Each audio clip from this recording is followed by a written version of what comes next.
We're looking at a live view of Launch Complex 39B, where the SLS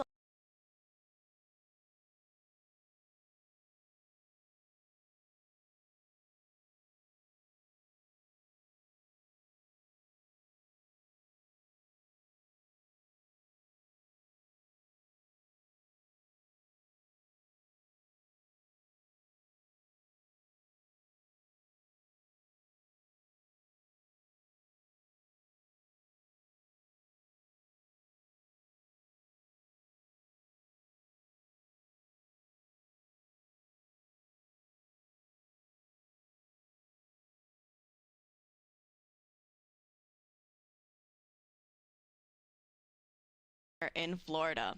You're looking at a live view of Launch Complex 39B, where the SLS, or Space Launch System rocket, and Orion spacecraft are getting ready to lift off in a little over 10 hours for the agency's Artemis II mission.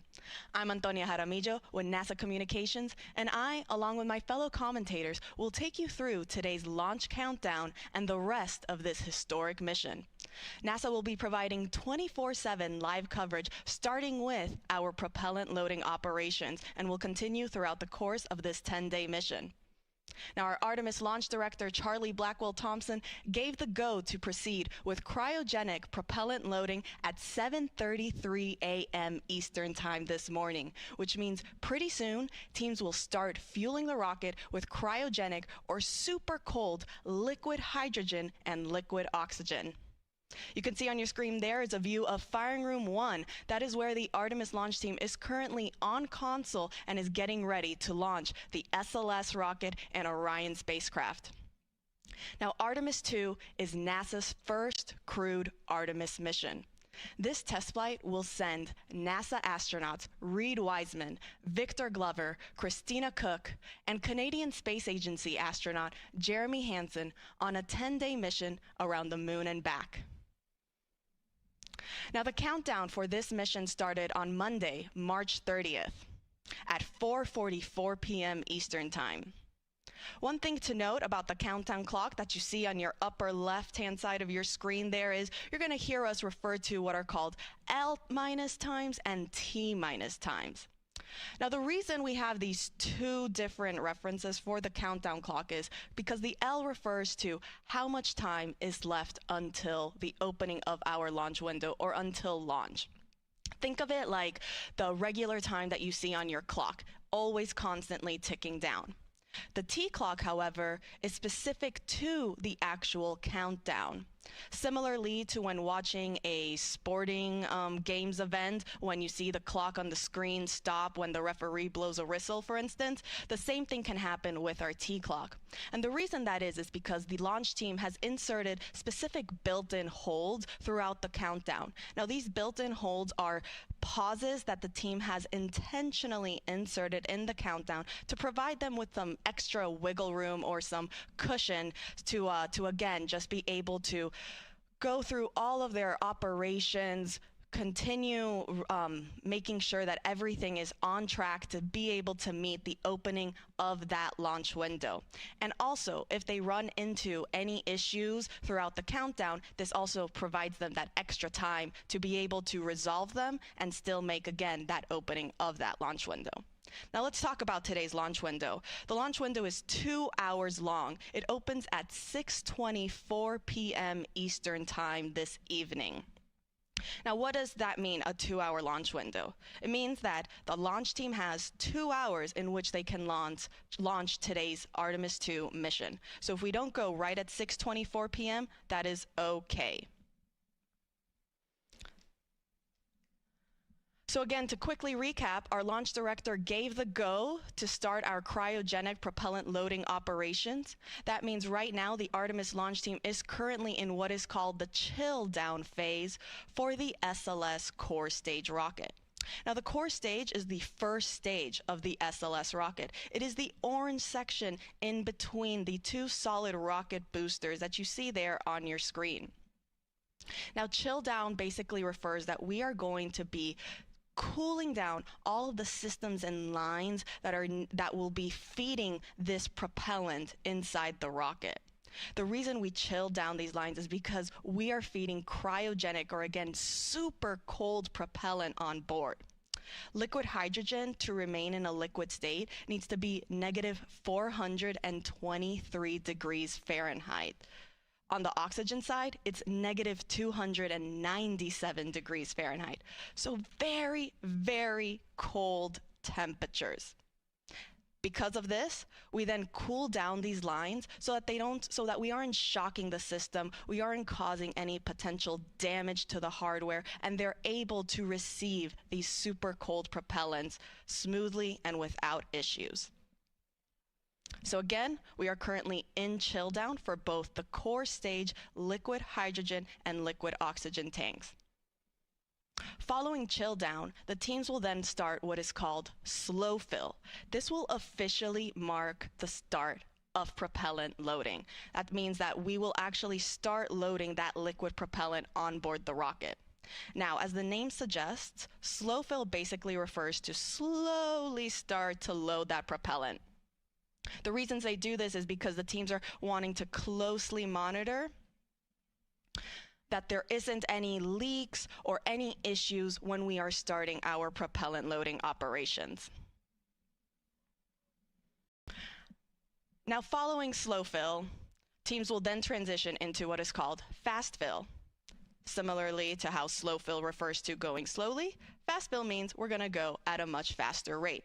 This will be the bulk of our propellant loading operations, where teams are going to be in fast fill for the majority of the time.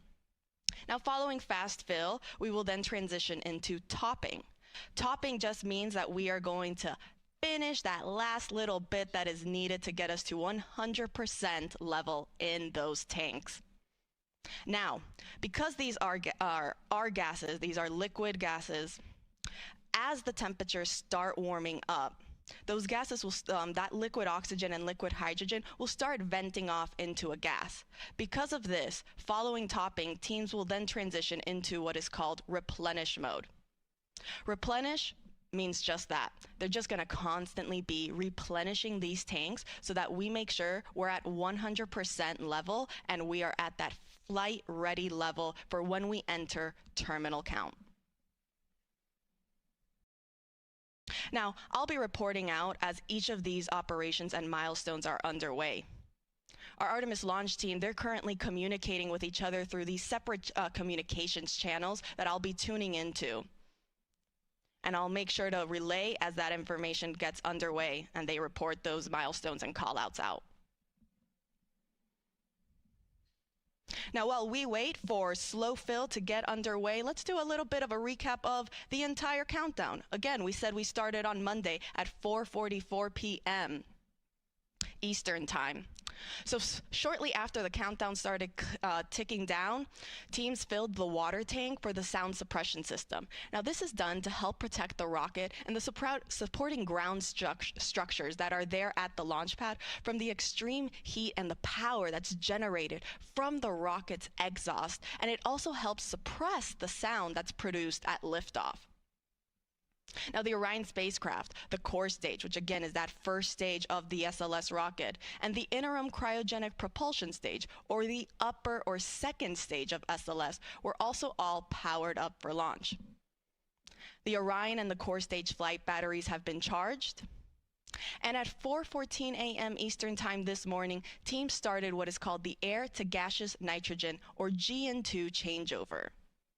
Now, this is a very important milestone to meet. Our launch director, technical assistant, Mari Forrestdale, kind of described it to as it's when we're really getting ready to get the party started. The reason for this is because it basically signals the team that we are on track to be go for propellant loading later in the countdown. And the reason for that is because the air to gaseous nitrogen changeover basically is helping prevent any potential fire hazards. It's creating a clean, inert environment inside the vehicle so that then when we are putting in those hazardous propellants, there aren't any issues.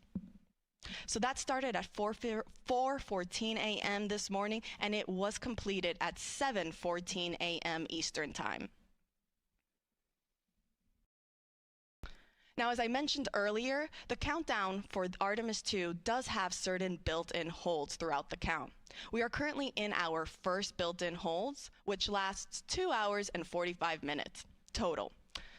Like I said, we're still currently in it, and we do have roughly about 38 minutes and counting until we exit that first hold. The other additional built-in holds that have been put in the countdown, again, these are pauses that the team has purposely inserted to make sure that they can just get some extra cushion time if needed. That next one happens once we reach what is called all stages replenish. Now, all stages replenish just means that now the entire SLS rocket is fully fueled, and teams are now just constantly replenishing all the tanks to make sure that it is always at 100% until we get into the final 10 minutes of the countdown. So when we reach all stages replenish, that's when the teams are going to be ready to send our astronauts to the launch pad. Because of this, the teams have inserted this extra hold. It's an hour and 10 minutes that will happen again when we are at all stages replenish.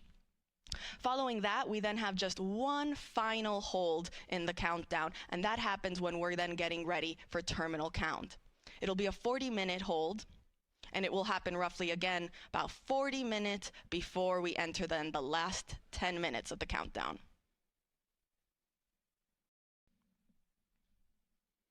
So to quickly recap again, our launch director, Charlie Blackwell-Thompson, she gave the go for teams to start propellant loading. We are currently in chill down for the core stage liquid hydrogen and liquid oxygen. Up next will be slow fill when we start loading that liquid propellant, and I will report out when that is underway.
Welcome back. This is Artemis Launch Control. For those of you that are just now joining us, this is our NASA live coverage for the Artemis II mission. We are starting our propellant loading operations, and we'll be giving you 24/7 live coverage starting with our tanking operations and continuing throughout the rest of this mission. We're here in Firing Room 1. You can see there on your screen, we have our Artemis launch team getting ready to launch the SLS, or Space Launch System rocket, and Orion spacecraft for the agency's Artemis II mission later this evening. Now that launch window opens at 6:24 p.m. Eastern Time today. The team do have a 2-hour launch window, which means that if we don't launch right at 6:24 p.m., they do have an additional 2 hours in which they can launch. Now, as you can see, it is a gorgeous, bright, and sunny day here on the Space Coast in Florida. Currently, you don't see any clouds inside, but I can confirm there are some pretty white, puffy clouds. They don't seem to be a threat. In fact, our launch weather officer, he told the launch team that they have favorable and acceptable weather, not only for tanking, but also throughout today's countdown.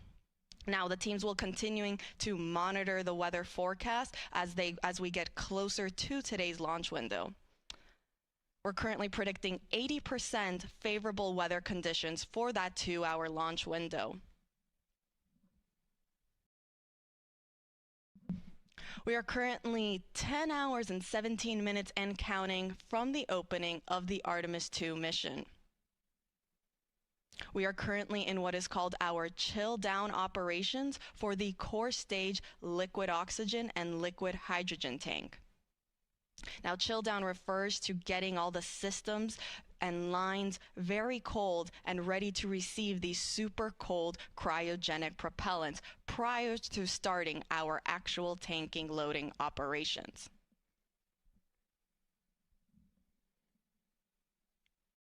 Now, let's break down the SLS rocket. We start with the core stage. That is the first stage of the rocket. Then on top of the core stage, you have what is the upper stage, or that interim cryogenic propulsion stage. So in total for SLS, there are 2 stages, but there are 4 tanks in total. You have our liquid hydrogen tank on both the core stage and the upper stage, and a liquid oxygen in both. So 4 tanks total, both liquid hydrogen and liquid oxygen.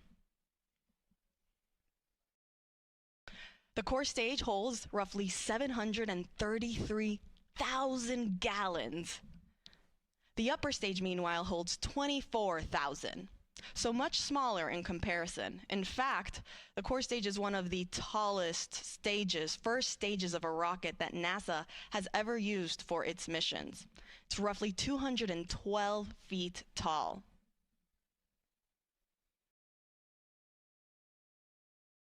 Now, fully fueled, SLS weighs approximately 5.74 million pounds. Before fueling, which is where we're currently at, it is 3.5 million pounds. So that means we're adding roughly 2.25 million pounds of propellant on board this rocket.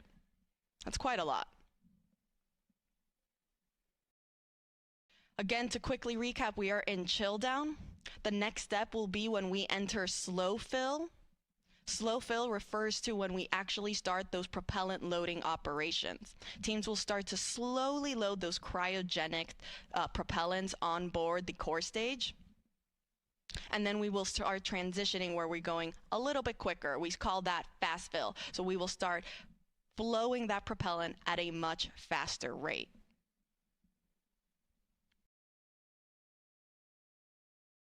I'll continue reporting out as these milestones are underway.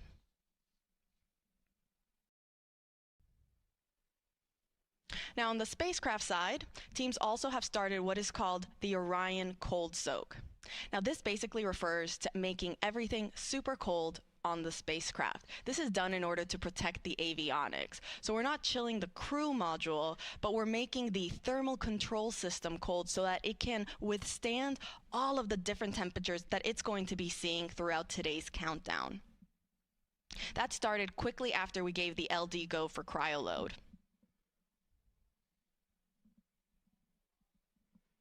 Now, Artemis 2 is a test flight.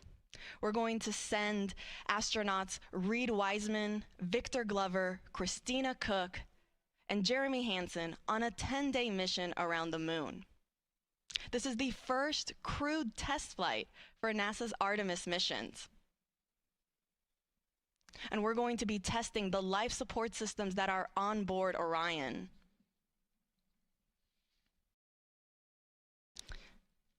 As well as conducting other operations and demonstrations throughout the mission so that we can pave the way for our future Artemis missions when we send our astronauts to the moon.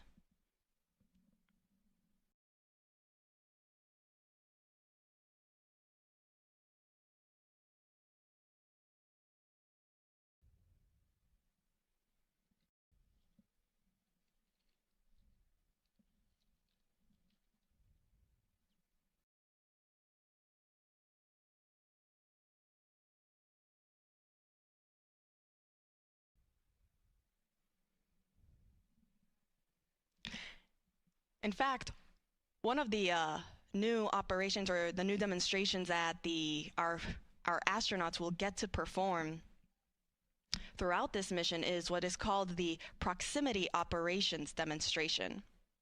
So after launch, after the upper stage, this will be roughly about 50 minutes after launch, the upper stage is going to fire its RL-10 engine. It has one RL-10 engine at the bottom. It will fire its engine so that it starts a 30-second perigee raise maneuver burn. This is going to put the spacecraft, or the Orion spacecraft, this low point on its elliptical orbit as it's going around Earth. About an hour later, the upper stage will fire its engine again to begin a 20-minute apogee raise burn, in which point we're going to be sending the spacecraft to its highest point in its elliptical orbit around the Earth. Now, roughly 3 hours and 25 minutes into the mission, so this is about, again, 3.5 hours after launch, Orion will separate from the upper stage. At this point, this is when our astronauts, our crew on board, they're going to begin manually testing Orion's controls and steering thrusters so that they can start what is called this proximity operations demonstration. This is basically a series of maneuvers that are going to have the Artemis 2 crew flying Orion and practice approaching the upper stage and backing away for roughly 70 minutes. Now, the reason we're doing this test is so that, again, we can practice this for when we go and have Artemis 3, and we actually have Orion practicing docking with our lunar landing systems. Now, it is important to note that Orion won't actually dock with the upper stage for Artemis 2. Instead, it will get close and then drift and then go back and separate and then get close again. We really just want to practice those proximity operations to confirm we can do it. The spacecraft can get aligned with where it needs to be. And then following that, Orion will then fire its European service module engine for about 2 minutes so that it helps increase that separation distance from the upper stage. At this point, the upper stage will fire its thrusters just one final time so that it begins its disposal burn. Following that burn completion, that's when the small bread box size or those shoebox size secondary payloads that are currently inside the Orion stage adapter. If you see on your screen there, up at the top, we have our Orion spacecraft, and then underneath there will be the Orion stage adapter that is in between the upper stage and the spacecraft. It is where we currently house those secondary payloads. These are what are called a bunch of CubeSats. These are some science experiments that are being housed there, and then they will separate with the upper stage and go to their respective destinations to conduct their scientific data. Now again, once those are ejected from the Orion stage adapter, that's approximately 5.5 hours into the mission. The upper stage will then go back on its trajectory and will re-enter over the Pacific Ocean about 26 hours after launch. Now, during this time, the Orion will remain in a high Earth orbit for about 25 hours before it executes its translunar injection burn. Now, this is the burn that is needed so that it can head on and send our 4 astronauts around the moon and back. So that's just a little quick recap of what our next day looks like within the next 24 hours.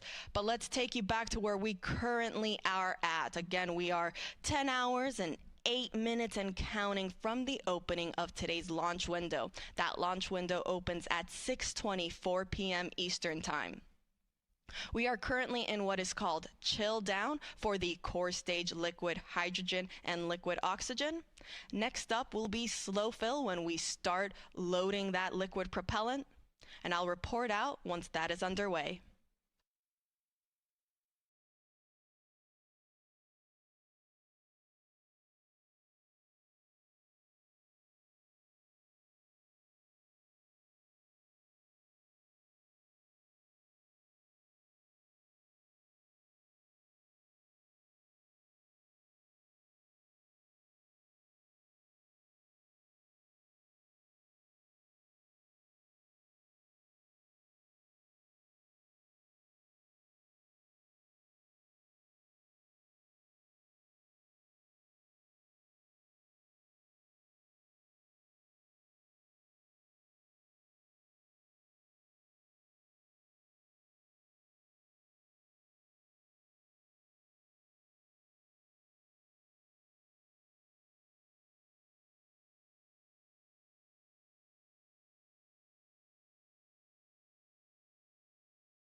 Welcome back. This is Artemis Launch Control. We are currently 9 hours and 49 minutes and counting until the opening of today's launch window for the Artemis II mission. Now that launch window opens at 6:24 p.m. Eastern Time this evening. Teams do have a 2-hour launch window, which means that if we don't open right at the start at 6:24, they do have an additional 2 hours in which they can try to launch. Now the Artemis launch team, which we see here on our screen, they are sitting on console getting ready to launch our Artemis II moon rocket.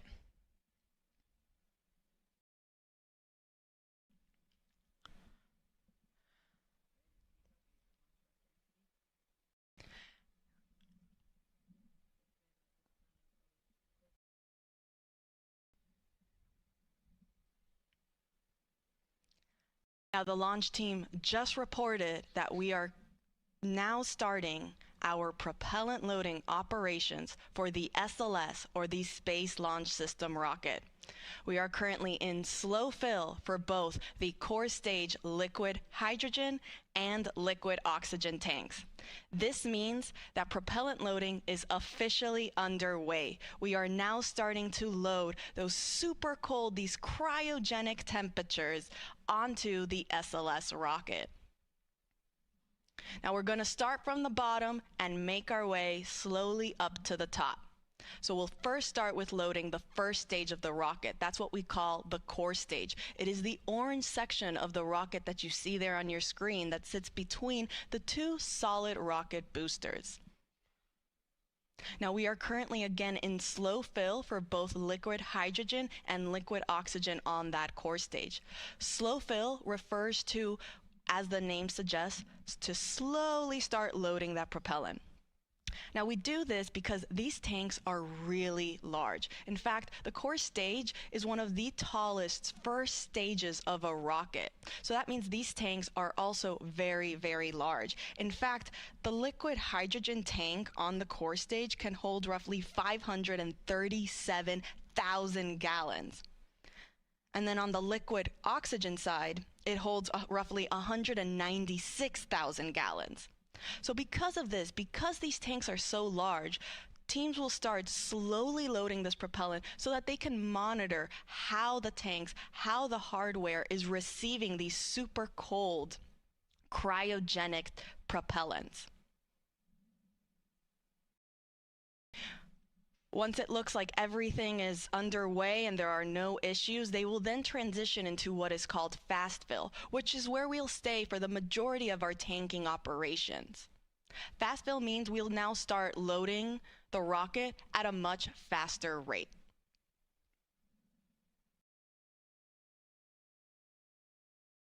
Now, before the rocket is fueled, SLS weighs approximately 3.5 million pounds.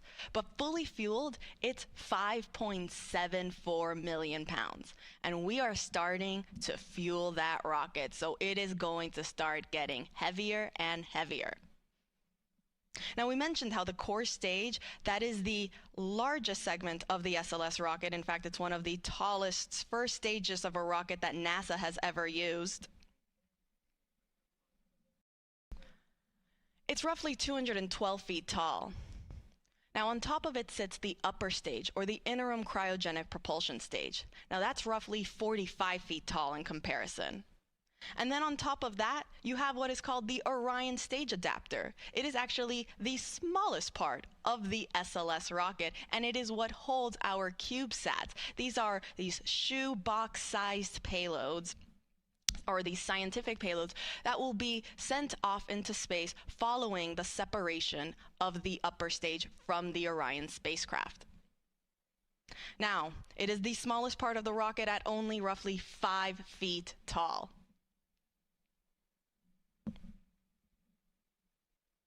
And then, of course, on top of the Orion stage adapter sits our Orion spacecraft. You can see there on your screen the Orion spacecraft, that's on top.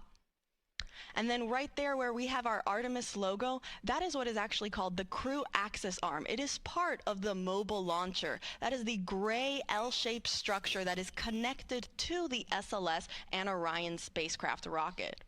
Now, the crew access arm is very important, as again, that name suggests it is the access point for our astronauts, or really any personnel, to be able to access the spacecraft.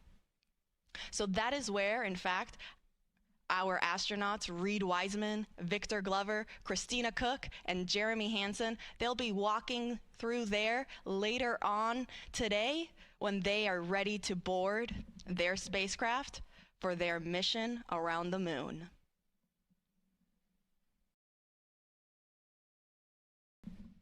So to quickly recap, we are now in slow fill for both liquid oxygen and liquid hydrogen.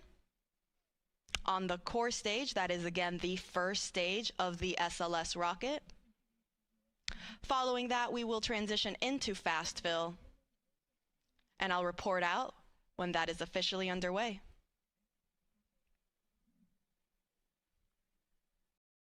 Now, while we wait to get into fast fill, teams are currently not monitoring any big issues in the countdown. It's actually been, things have been going really smoothly, fairly well. We are definitely hoping for things to continue that way.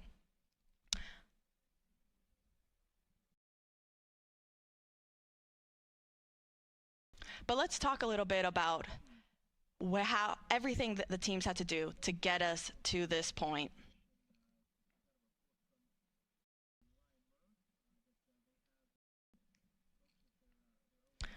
So teams first rolled the SLS rocket and Orion spacecraft to the launch pad for the first time on January 17th.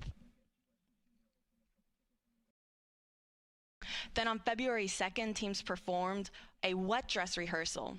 Now, this was a rehearsal to practice loading the propellants on board the rocket, getting into terminal count, but not actually launching. So it was like a practice test before launch. During that first wet dress rehearsal in February, we experienced the hydrogen leak, which, following that test, teams then decided to perform another wet dress rehearsal. They did so on February 19th, and it was very successful. They didn't really see any hydrogen leaks throughout the entire count, or any other leaks for that matter, and they were able to continue throughout all of the milestones that they had planned. Now, we did have to roll back on February 25th due to a helium issue that we saw on the upper stage of our rocket. Teams noticed that the flow of helium to the upper stage was interrupted, and that meant that we had to roll back to the vehicle assembly building to help fix that issue. The only way to access that area was inside the VAB. Teams did successfully fix the issue inside the vehicle assembly building, and we were then ready to roll back to the launch pad on March 20th. Since then, the teams have been getting the rocket then ready for launch, and we entered our launch countdown on Monday at 4:44 p.m. Eastern Time.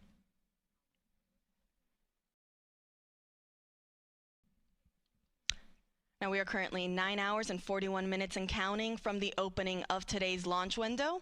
That opens at 6:24 p.m. And teams do have a 2-hour launch window, which means that they have 2 hours in which they can launch starting at 6:24. We are currently in slow fill for both the core stage liquid hydrogen and liquid oxygen tanks. Next up will be fast fill, and I'll report out when that is underway.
Welcome back. This is Artemis Launch Control. We are currently 9 hours and 37 minutes and counting from the opening of today's launch window for the Artemis II mission.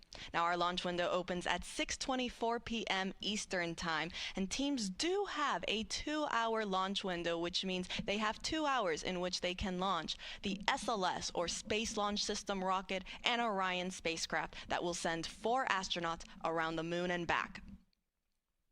Now, the Artemis launch team, they're currently in firing room 1, like you see on your screen there. They are right now in the process of loading cryogenic or super cold liquid propellant onto the SLS rocket. We are now in our fast fill operations for the core stage liquid oxygen tank. This means that we just completed the slow fill on that tank, and we have now transitioned into fast fill, which means we are now starting to load liquid oxygen at a much faster rate. Now, on the hydrogen side, we are still in slow fill for liquid hydrogen. So slow fill for liquid hydrogen, fast fill for liquid oxygen on the core stage. Now, just to throw some numbers at you guys again, the hydrogen tank on the core stage holds roughly 537,000 gallons. The liquid oxygen tank, meanwhile, holds roughly 196,000 gallons. On the upper stage, in total, that's also another 24,000 gallons. So you have 4 tanks, over 750,000 gallons of liquid hydrogen and oxygen that is being fed all to these engines, to the 4 RS-25 engines at the bottom of the core stage and the 1 RL-10 engine that's at the bottom of the upper stage. And now, why do we need so much propellant? Because we're sending our astronauts around the moon. We are going into deep space. We're going farther than we have since our Apollo missions in 1972. Now, again, all of this liquid propellant feeds the engines that are at the bottom of those stages for this tremendous and magnificent rocket that we see out there on the pad. In fact, in total, SLS is roughly 322 feet tall. It's taller than the Statue of Liberty.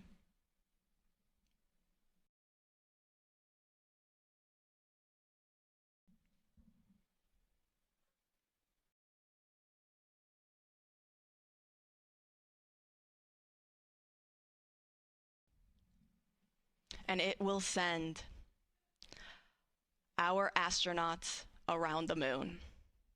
We have our commander, Reed Wiseman, pilot Victor Glover, and mission specialists, Christina Cook and Jeremy Hansen. You can see them there on your screen. From left to right, you have Victor, Jeremy, Christina, and Reed. They'll be getting ready to start their day and get on board their rocket for their mission around the moon.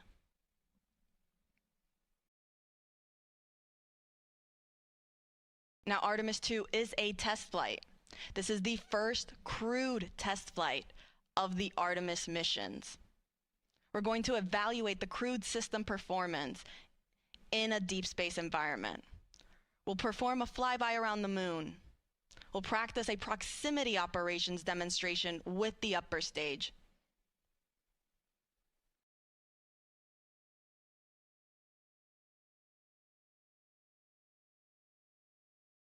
All in preparation for our future Artemis missions, for when we land humans back on the lunar surface.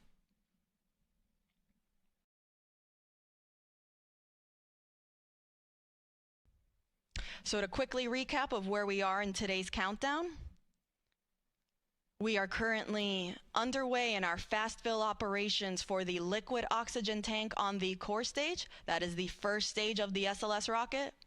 And we are still in our slow fill operations on the liquid hydrogen side on the core stage.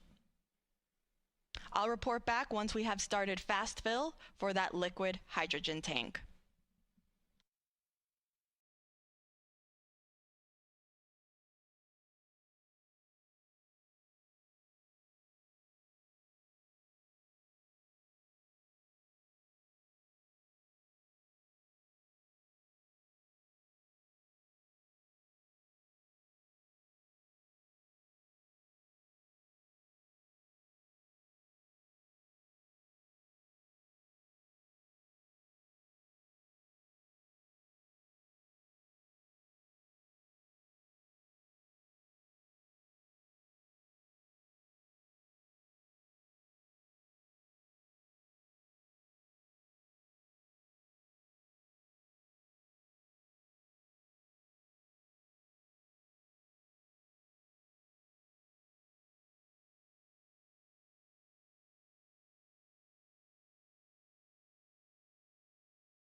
This is Artemis Launch Control. If you are just joining us, we are currently 9 hours and 23 minutes and counting from the opening of today's launch window for the Artemis II mission.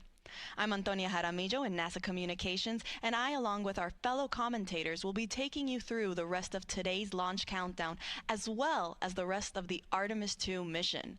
NASA will be providing 24/7 live coverage, starting with our propellant loading operations that is currently underway, and will continue all the way through our splashdown operations. Now, the Artemis launch team, which you just saw there on your screen, they are in the process of loading cryogenic or super cold liquid hydrogen and liquid oxygen onto the SLS, or the Space Launch System rocket. That's a view of the rocket right there at Launch Pad 39B, where it will lift off for the agency's Artemis II mission. Now, Artemis II is a test flight. We will be sending our astronauts, Commander Reed Wiseman, pilot Victor Glover, and mission specialists Christina Cook and Jeremy Hansen on a 10-day mission around the moon and back. Now, we are currently again underway with our propellant loading operations. We are in what is called slow fill for the core stage liquid hydrogen tank, and fast fill for the liquid oxygen tank. Now, slow fill refers to slowly loading that propellant. This is done so that teams are monitoring how the hardware is receiving this super cold, hazardous propellant that is being onboarded on the rocket. Following slow fill, that then transitions into fast fill when we start loading that propellant at a much faster rate.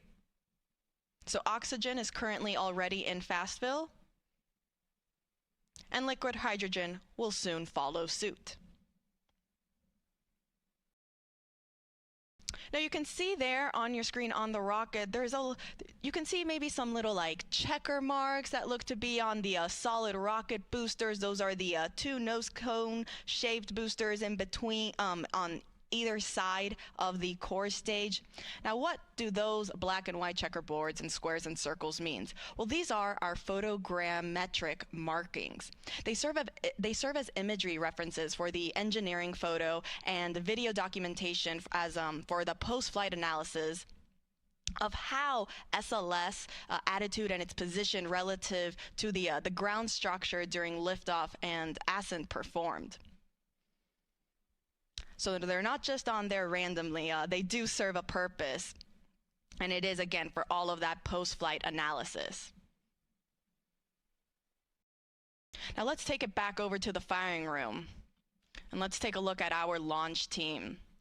You can see there you have Charlie Blackwell Thompson. She's right now walking around on the first upper level row. She is our Artemis launch director. She's currently wearing a green blazer, and you might see some other folks around the room also wearing green a lot. Why green? Well, at NASA, we love our superstitions and we love our traditions. And for the launch team, green is one of those fun traditions that they like to carry on. Green for them means go, so they wear green for good luck.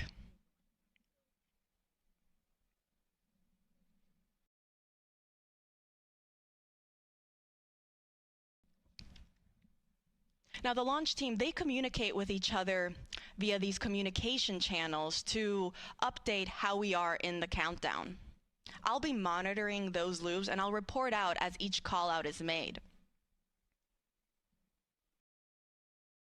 The team actually just reported that we have now transitioned from slow fill to fast fill on the core stage liquid hydrogen tank.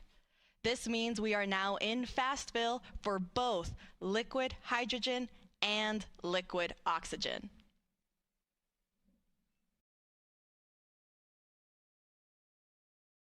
Now, following fast fill, teams will then transition into what is called topping. Topping just refers to finishing up the last little bit that is needed to get to 100% level on both tanks. Once we finish topping, we will then enter what is called replenish mode. And this means that the teams are just constantly replenishing these tanks to maintain 100% flight level. This is done because as the temperatures of these liquid propellants naturally warm up throughout the countdown, they will start venting off into a gas state. And so because of that, the teams want to constantly be replenishing the tanks so that they're not losing any propellant and we're going down from that 100% level. So again, we are now in fast fill for both core stage liquid hydrogen and liquid oxygen. On the upper stage, meanwhile, we haven't started our propellant loading operations there. I will report out once that process is also underway. Teams will first start with chilling down the upper stage liquid hydrogen tank.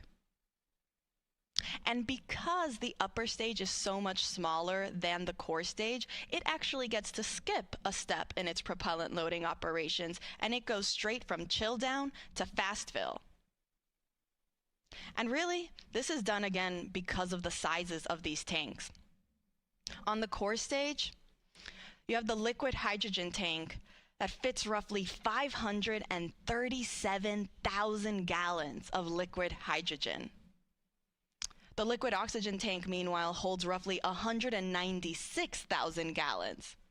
In total, that's about 733,000 gallons on the core stage alone.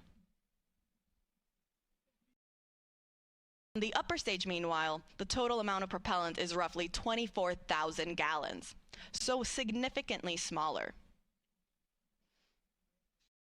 And because of this, they are able to go straight from chill down into fast fill.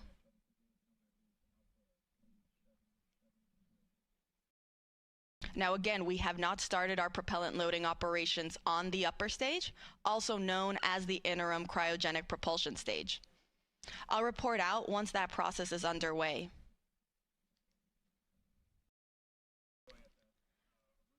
But to quickly recap, we are in fast fill for the core stage liquid hydrogen and liquid oxygen.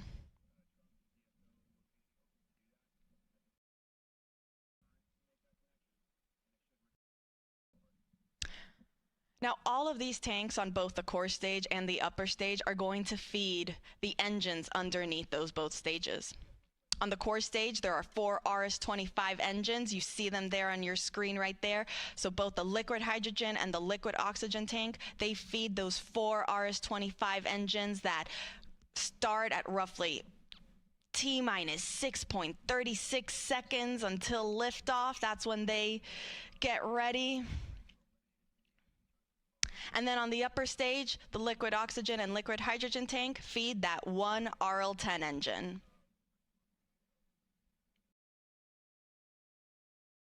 Now, combined with the solid rocket boosters, SLS produces roughly 8.8 million pounds of thrust.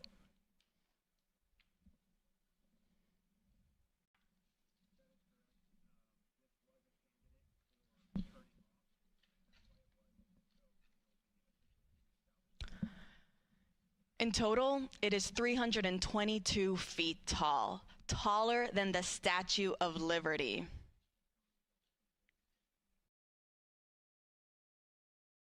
In fact, let's break down the rocket for you a little bit. So up there at the top, we have our Orion spacecraft. Right underneath is actually then what is called the Orion stage adapter. That's when the SLS rocket actually starts.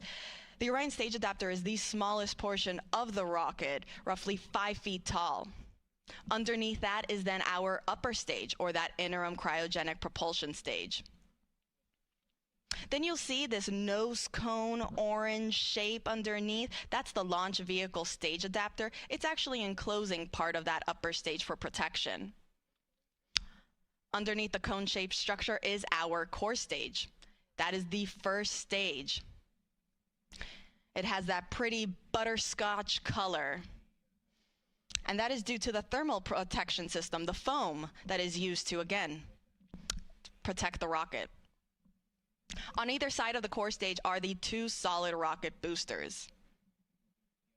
And then down, right at the bottom are the 4 RS-25 engines.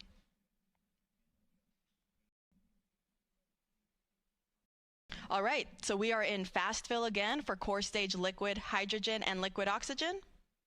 I'll report out when the next milestone is underway and when we start our upper stage loading operations.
This is Artemis Launch Control. We are currently 8 hours and 58 minutes and counting from the opening of today's launch window for the Artemis II mission.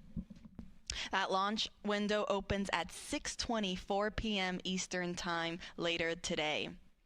Teams do have a 2-hour launch window in which they can try to launch, so if we don't launch right at 6:24 p.m., that is okay. You're looking at a live view of our Artemis launch team. They are in the process of loading liquid propellant on board the SLS, or the Space Launch System rocket.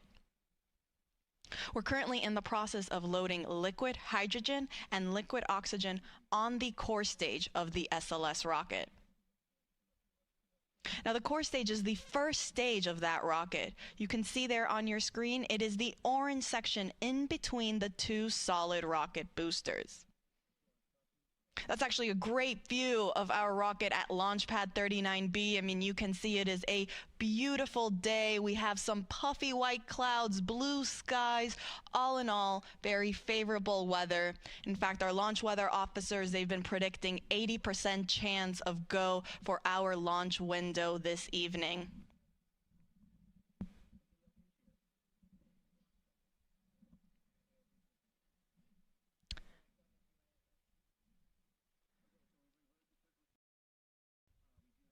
Now, there at the bottom of the rocket are our 4 RS-25 engines. Each engines are roughly the size of a compact car.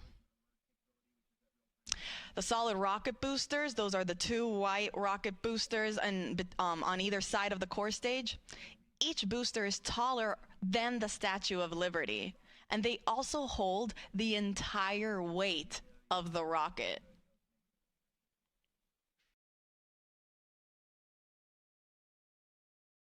Now, fully fueled, SLS weighs 5.74 million pounds.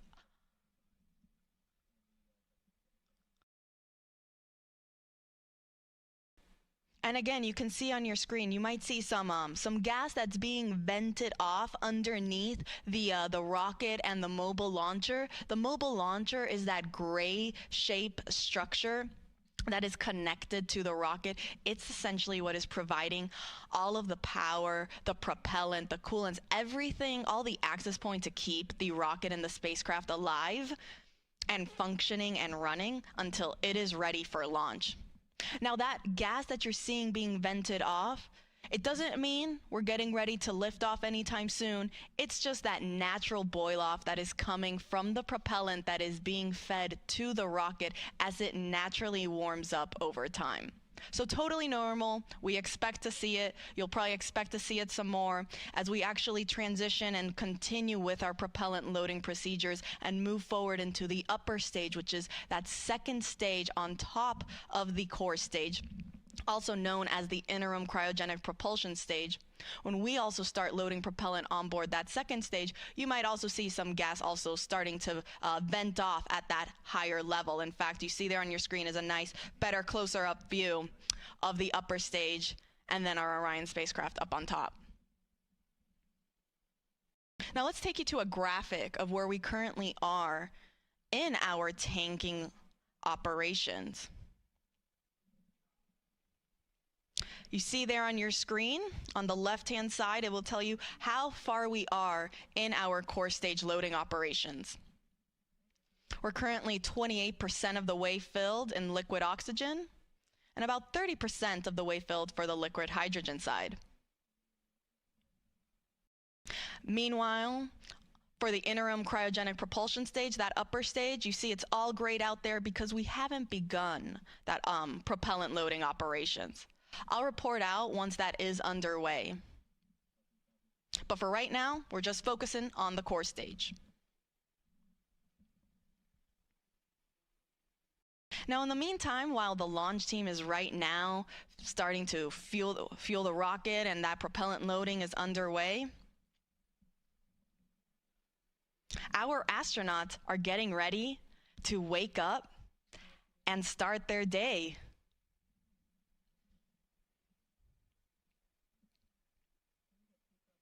As a reminder, we will be sending 4 astronauts around the moon and back.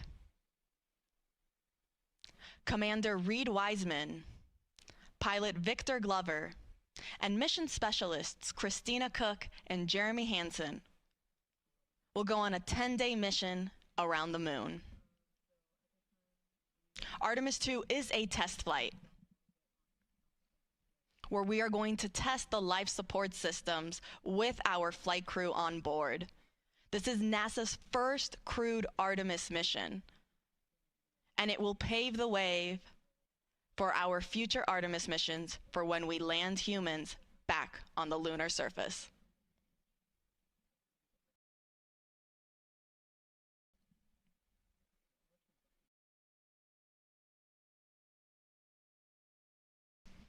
So to quickly recap, we are in fast fill for our core stage liquid hydrogen and liquid oxygen. And I'll report out once our upper stage propellant loading operations are underway.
This is Artemis Launch Control. We are currently 8 hours and 45 minutes and counting from the opening of today's launch window for NASA's Artemis II mission.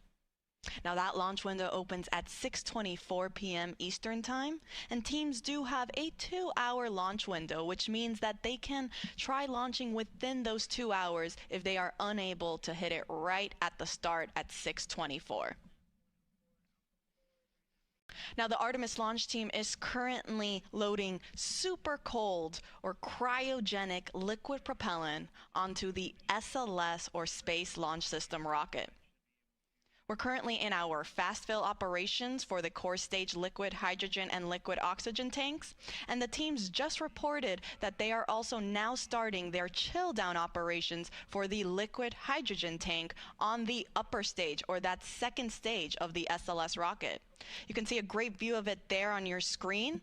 It sits right up on top of where you have the nose cone shape structure. That's orange. Up on top there is a portion of that upper stage, also known as the interim cryogenic propulsion stage. And then, if you're curious, the nose cone structure shape, that is called also the launch vehicle stage adapter. It is a part of the rocket, and it is enclosing also a portion of the interim cryogenic propulsion stage. This is done for protection, so you don't see the engine that's underneath that second stage, but it is underneath there, hidden behind the launch vehicle stage adapter. So again, we are now starting our chill down for the liquid hydrogen on our upper stage. Following that, we will then transition into fast fill for liquid hydrogen on the upper stage. Meanwhile, on the core stage, that is the first stage of the rocket, fast fill is already underway. There's a great profile shot. So right underneath that nose cone shape is then that cylinder orange structure. That is the core stage. It is one of the tallest first stages of a rocket that NASA has ever used for any mission. It's roughly 212 feet tall. In fact, in total, the SLS rocket and Orion spacecraft sit at roughly 322 feet tall.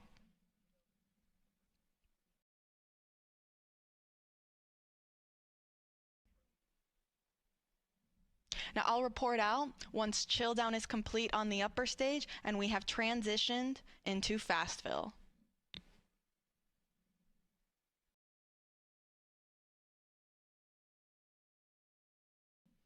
As a quick recap, Artemis II is scheduled to launch no earlier than 6:24 p.m.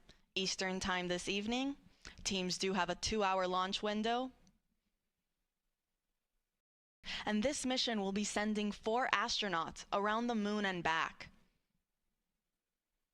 We'll be sending NASA astronauts Reed Wiseman, Victor Glover, Christina Cook, and Canadian Space Agency astronaut Jeremy Hansen on a 10-day mission.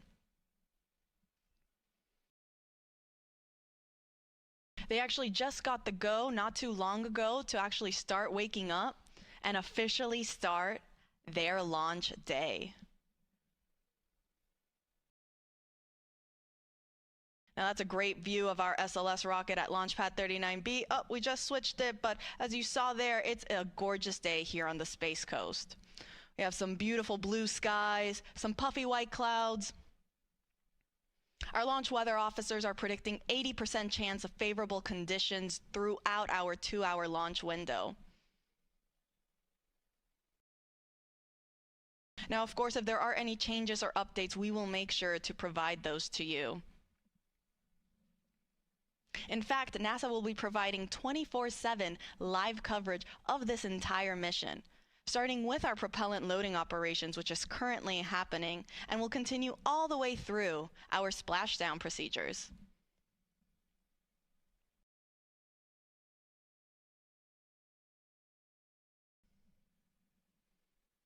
You can see there on your screen how to watch.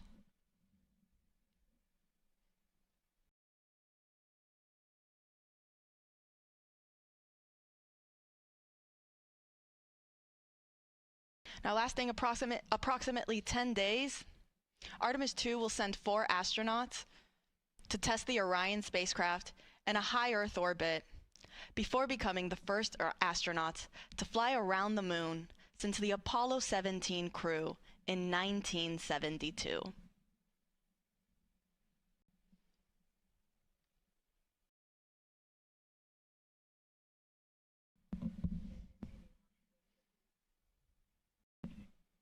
Again, we are in fast fill for core stage liquid hydrogen and liquid oxygen, and we are in chill down for the liquid hydrogen tank on our upper stage or interim cryogenic propulsion stage.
Good morning from Florida Space Coast. This is Artemis Launch Control. We are currently 8 hours and 30 minutes and counting from the opening of today's launch window for NASA's Artemis II mission.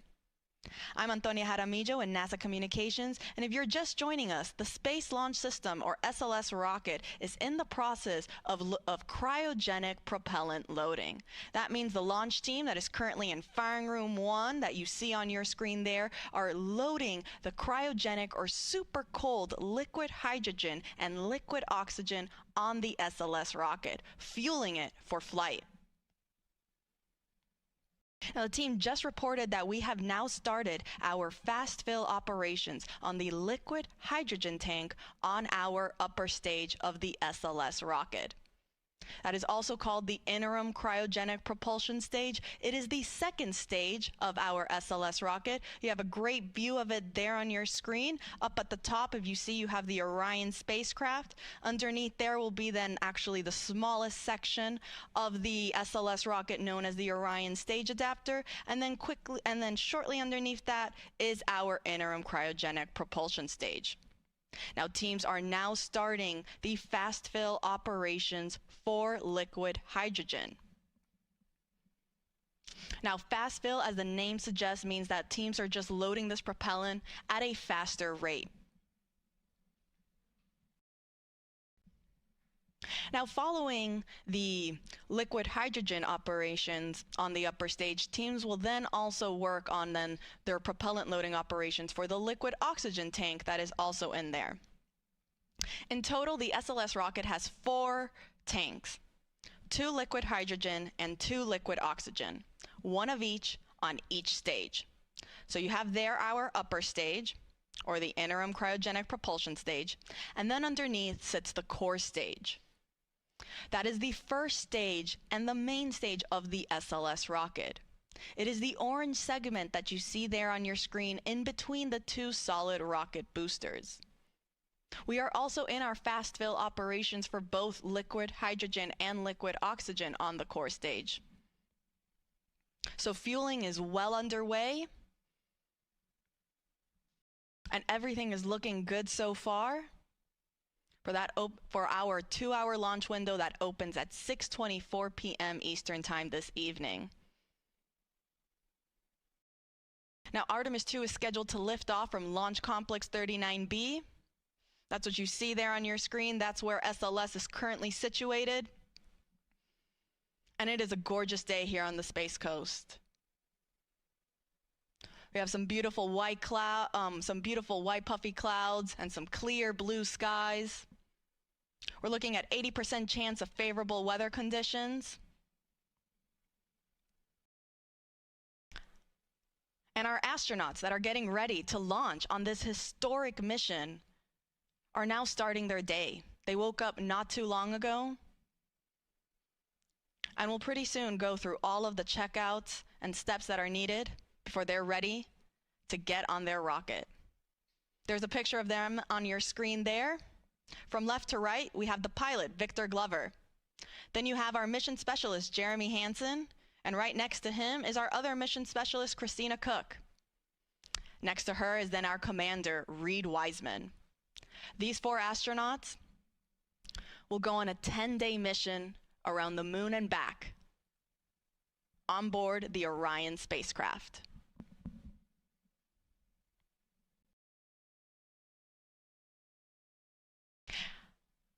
Now, fun fact, you see again there, we were talking a little bit about the different sections of the rocket, and we mentioned briefly the Orion stage adapter.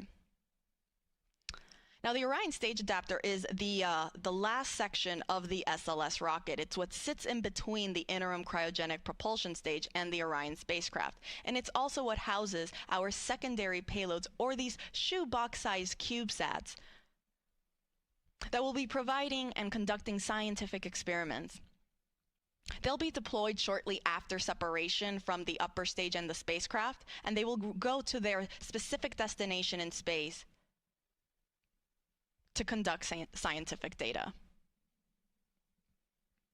Now, inside the Orion stage adapter, fun fact, our astronauts, so Reed Wiseman, Victor Glover, Christina Cook, and Jeremy Hansen, They actually got the opportunity to sign the interior of the OSA, or that Orion stage adapter. So their names are on that rocket.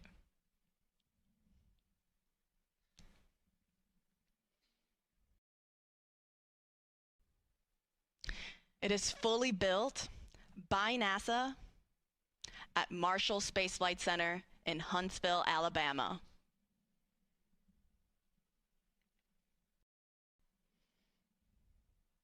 Now going back to the upper stage, that interim cryogenic propulsion stage, it holds roughly 24,000 gallons of liquid propellant. The liquid hydrogen tank is approximately 17,000 gallons, and the liquid oxygen is roughly 6,000 gallons. Much smaller in comparison to the core stage, that holds roughly 733,000 gallons total. You have 537,000 gallons of liquid hydrogen on the core stage tank, and then roughly 197,000 or 196,000 on the liquid oxygen tank. Fully fueled, SLS weighs about 5.74 million pounds of thrust. And now all these four tanks, the one on the upper stage and the one on the core stage, they feed, all those tanks, they feed into the engines at liftoff. So the core stage will feed the 4 RS-25 engines that you see at the bottom of your screen there. And the upper stage, meanwhile, will feed its one RL-10 engine that is actually enclosed by the launch vehicle stage adapter. That is the nose cone-shaped orange structure that you see on your screen there. It is actually hiding the RL-10 engine from our view. But this is done on purpose to protect the upper stage. So to quickly recap, we are in fast fill for liquid hydrogen on our upper stage. We have not started our propellant loading operations on the liquid oxygen tank yet. I'll report out once that operation is underway. And on the core stage, meanwhile, we are still in our fast fill operations for both tanks, for both liquid hydrogen and liquid oxygen.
This is Artemis Launch Control. We are currently 8 hours and 6 minutes and counting from the opening of today's launch window for the Artemis II mission. Now that launch window opens at 6:24 p.m. Eastern Time this evening. Teams do have a 2-hour launch window, which means that if we don't launch right at 6:24, they do have an additional 2 hours in which they can try to launch. Now the launch team, which we see here on our screen, they're currently in Firing Room 1 at NASA's Kennedy Space Center in Florida. They're in the process of loading liquid propellant onto the SLS rocket. Now it's not just the launch team that's here in the firing room that is helping and is on console for today's launch, but we also have supporting teams across the country that are tuning into this countdown. One of those teams is actually the Artemis Mission Management Team. They recently just got here on console. They have a separate section and room. If you actually look, it's to the right-hand side of our launch director and assistant launch director, Charlie Blackwell Thompson and Jeremy Graber, respectively. Over there on the right-hand side where you kind of see that glass enclosure structure, in there is where our Artemis Mission Management Team will sit for the duration of today's countdown. Now, they just recently arrived on console. And apart from the mission management team, we also have the mission control team at NASA's Johnson Space Center in Houston and the SLS Engineering and Support Center at NASA's Marshall Space Flight Center. And this doesn't include the other several contractor locations that are also around the country supporting this launch and this mission.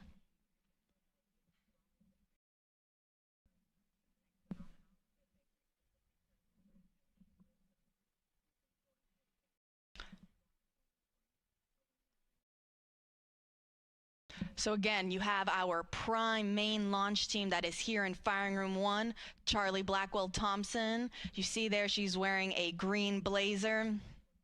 She's our launch director leading this team. But then there are also supporting teams that are also assisting the launch team throughout today's countdown. That includes the Artemis Mission Management Team, the Mission Control Team in Houston, and the SLS Engineering and Support Center at NASA's Marshall Space Flight Center, in addition to several contractor locations that are located around the country. Now, as we mentioned, we are currently in our propellant loading operations for the SLS rocket. Teams are currently in fast fill for both core stage liquid hydrogen and liquid oxygen. The core stage is the first stage of the SLS rocket. Here's a great graphic where you can see where we currently are at in our tanking operations. And you'll see above the core stage, we have also started our loading operations in the interim cryogenic propulsion stage. This is the second stage of the SLS rocket. Now, we have not started loading liquid oxygen yet. I'll report out when that is underway, but in the meantime, we are good with, we are in the process of loading liquid oxygen and liquid hydrogen on the core stage and liquid hydrogen on the upper stage. I'll report out when we are now starting our liquid oxygen operations on the upper stage.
Welcome back. This is Artemis Launch Control. We're currently 8 hours and 1 minute and counting from the opening of today's launch window for the Artemis II mission. I'm Antonia Jaramillo in NASA Communications, and I, along with our fellow commentators, will be taking you through today's countdown. And actually joining me currently in the room here in Firing Room 1 is our Assistant Launch Director, Jeremy Graver. Jeremy, thank you so much for taking the time to speak with us today. No problem. Good morning, Tony. Happy to be here. You know, Jeremy, I think we recently heard the call out that our flight crew, our astronauts, they just got their wake-up call. Can you run us through kind of what the rest of the day now looks like for them? Absolutely, yeah. They were woken up just a little while ago. They'll get up as most of us do on a busy, exciting day. Get up, they'll get their breakfast. They'll kind of get into the groove of the day. They'll go through multiple meetings and discussions just to understand where we are. In a little while, the launch director and our flight director will provide a weather briefing for the flight crew to talk about all of the weather potentials that could play into today's launch opportunity. Once that's complete, they will then start getting suited up, and they'll head to the suit room, start doing all their preparations from a suit up perspective. As that's completed, they'll be checking with us to make sure that we're ready for them to come to the pad, and then they'll be on their way headed out to the pad in the Astrovan, ready to get out to launch pad 39B, get up on top of the mobile launcher onto the 274-foot level, go across the crew access arm into the White Room, and enter the Orion spacecraft. So we're really excited for those events later today. It is. It's a very busy and exciting day, like you mentioned. I hope they got some good rest and didn't, wake up a bunch of times throughout the night. I know I certainly did, but just because of pure excitement, like you mentioned. Now let's shift focus back on the rocket. How's propellant loading going? Everything is going very well right now. As I stepped off console to come in here, the core stage LH2 tank was about 95% loaded. The upper stage is probably about halfway and moving towards their completion for LH2. The liquid oxygen side of the core stage is in fast fill as well and proceeding well, and we will be getting into the upper stage LO2 loading in a little while. So all things moving per schedule and working towards that plan for the day. That is great news, and actually I think we just heard that they got the go for transitioning into that liquid hydrogen on the core stage 2 topping. So like you said, we're getting very close. Absolutely. That is exciting, so can you tell us a little bit then about those upcoming milestones once we finish that propellant loading on all 4 tanks? Yeah, so it's absolutely critical for us to get into what we call stable replenish on all stages. And what that means is the liquid oxygen and liquid hydrogen tanks on both the core stage and the interim cryopropulsion stage, or ICPS, are fully loaded, and we are just maintaining that level of loading. And that's a very quiescent configuration for us, and that's required for us to be in that configuration to then be allowed to send the flight crew, our closeout crew, which is there to assist the flight crew getting on board Orion. We need to be in that stable replenish configuration to be able to send those crews out to the launch pad. And as we send those crews out, that is really our press and our push to launch. We'll get the crew on board. They go through a number of checks, communication checks, system checks, and then our closeout crew's job is to back out of the crew module, close all of our hatches, get us in configuration to be able to then the closeout crew to leave the pad, and that puts us in the configuration to allow us to proceed through the rest of launch countdown as we proceed down to our final hold at T-minus 10 minutes, where we do all of our launch polls and determine that we are ready to pick up with what we call terminal count, which is from T-minus 10 minutes down to launch at T0. And really excited to get to all of those milestones as we proceed through the day. We are all very excited. We're rooting for you guys, watching along. And as you mentioned, the reason to get to all stages replenished first is because that's the point where we're at the safest configuration to send people back to the launch pad, correct? That is absolutely correct. It is a very stable configuration. It's the safe configuration that we require to ensure that we're ready to send those crews out to the pad. Jeremy Graver, thank you so much for taking the time to speak with us today. We're rooting for you, wishing you the best of luck, and we'll let you get back on console. Excellent. Thank you, Tony. Appreciate it. Go Artemis. Go Artemis. All right, and so just to quickly recap, we are now in our topping phase for liquid hydrogen on the core stage. We are still in fast fill on the liquid oxygen side for the core stage, and also fast fill for the upper stage liquid hydrogen tank. I'll report back once we have entered our topping phase for liquid oxygen on the core stage.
This is Artemis Launch Control. We are currently 7 hours and 47 minutes and counting from the opening of today's launch window for NASA's Artemis II mission.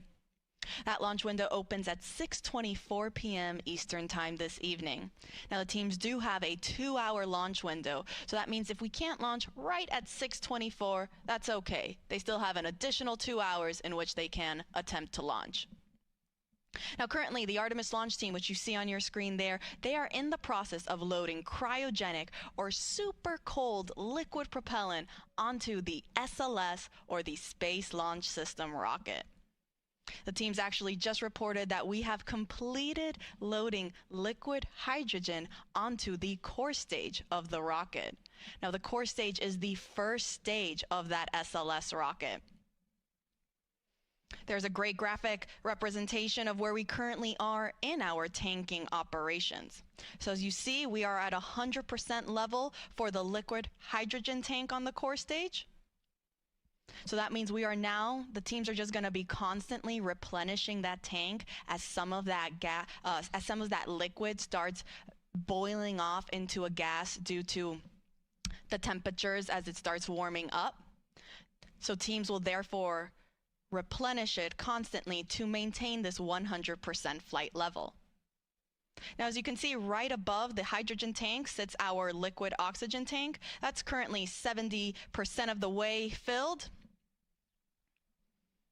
And then on our upper stage, or the interim cryogenic propulsion stage, this is the rocket stage that sits on top of the core stage. We are currently in our fast fill operations for liquid hydrogen on that upper stage.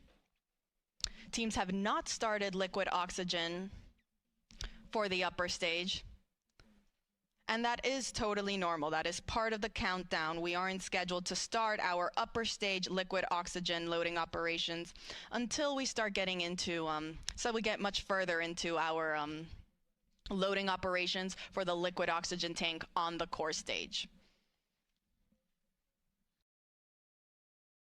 So again, we are now in replenish for the core stage liquid hydrogen tank, and we are in fast fill for the liquid oxygen tank on the core stage and the liquid hydrogen tank on the upper stage. Now, a quick recap on how the whole tanking loading process goes. Teams will first start with what is called chill down. So prior to us actually starting to load the super cold propellant onto the rocket, they will first chill down all of the systems and lines. This is done to make sure that it is able to receive these super cold temperatures. In order for hydrogen to be in a liquid state, it needs to be negative 423 degrees Fahrenheit. Oxygen in a liquid state is negative 297 degrees Fahrenheit. So very, very cold temperatures. And as such, we want to make sure that we are conditioning all of the systems to be able to receive those cryogenic temperatures so that we aren't shocking the hardware and we're not causing any potential damage unnecessarily. Now, following chill down, we will transition into what is called into slow fill on the core stage. Now, slow fill, as the name suggests, refers to slowly starting to feed that propellant onto the rocket. This officially marks the start of our propellant loading.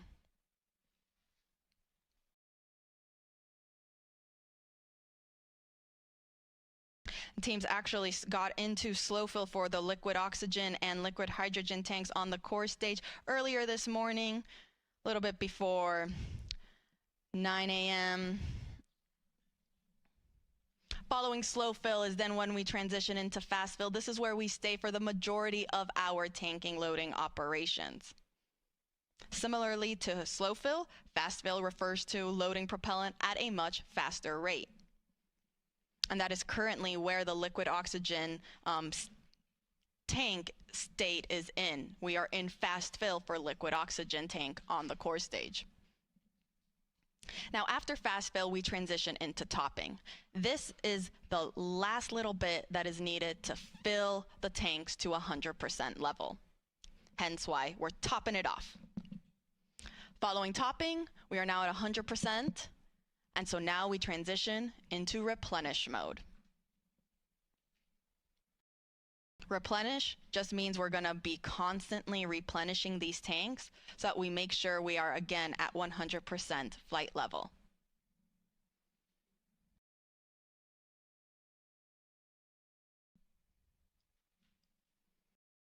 Now you see on your screen there, we can see some venting coming off the rocket. This is totally expected as we begin our loading operations. Some of that liquid propellant starts warming up. It'll start to boil off and vent outside of the rocket. Hence why we see some of that gas getting expended from down underneath where the engines are at the bottom, and also a little bit at the top where the upper stage is located. So again, an expected condition.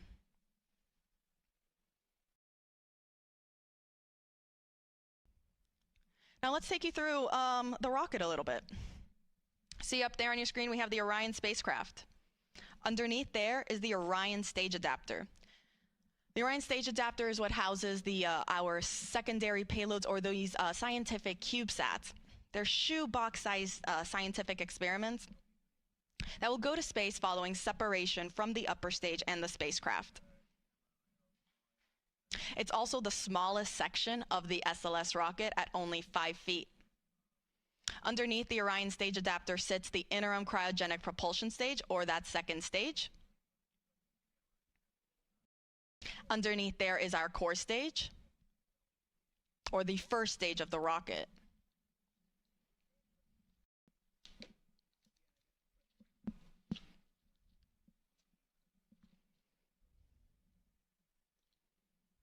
Now the core stage, it consists of the propellant tanks, the ducts, the valves, avionics, and it also houses the 4 RS-25 engines that are down there at the bottom. Next to the core stage, we have our 2 solid rocket boosters. Each is taller than the Statue of Liberty.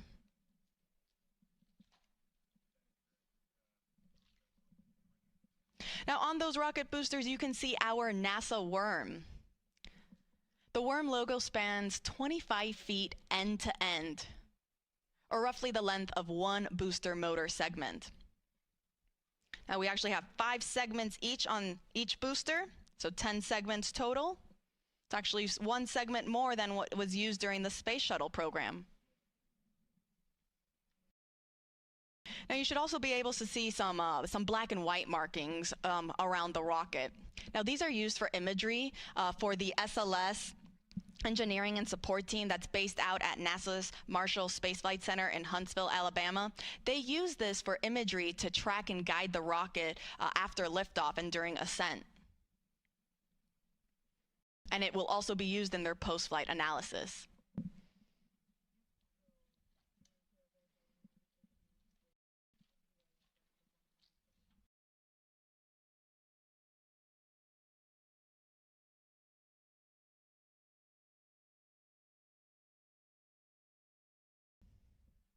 Now the orange color of the core stage is the thermal protection system, or that spray-on foam insulation. Now this provides the thermal protection for every part of the rocket.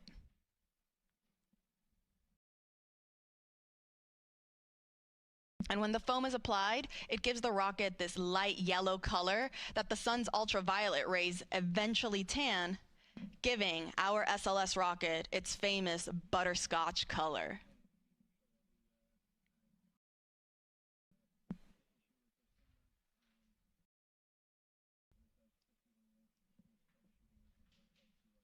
So again, to quickly recap, we are in replenish mode for the core stage liquid hydrogen tank. We are about 75% of the way filled on our liquid oxygen tank on the core stage, but we're still in fast fill. I'll let you know when we transition into topping for the core stage liquid oxygen tank. And then on the upper stage, teams are also in fast fill for liquid hydrogen, and they have not started the liquid oxygen operations on the upper stage yet. I'll make sure to report out all of these milestones as they're underway.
This is Artemis Launch Control. We are currently 7 hours and 30 minutes and counting from the opening of today's launch window for the Artemis II mission.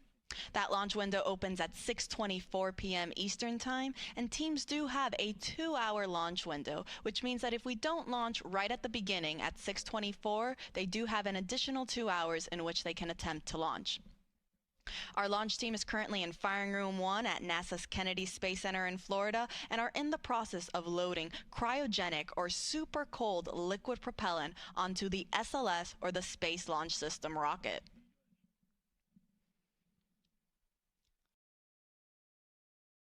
Now, teams did just complete fast fill for the liquid hydrogen tank on the upper stage, or our interim cryogenic propulsion stage. Now, fast fill refers to loading propellant at a faster rate. This is preceded by chill down, which gets the system ready to receive these super cold temperatures. And then following fast fill, teams will then transition into topping and replenish.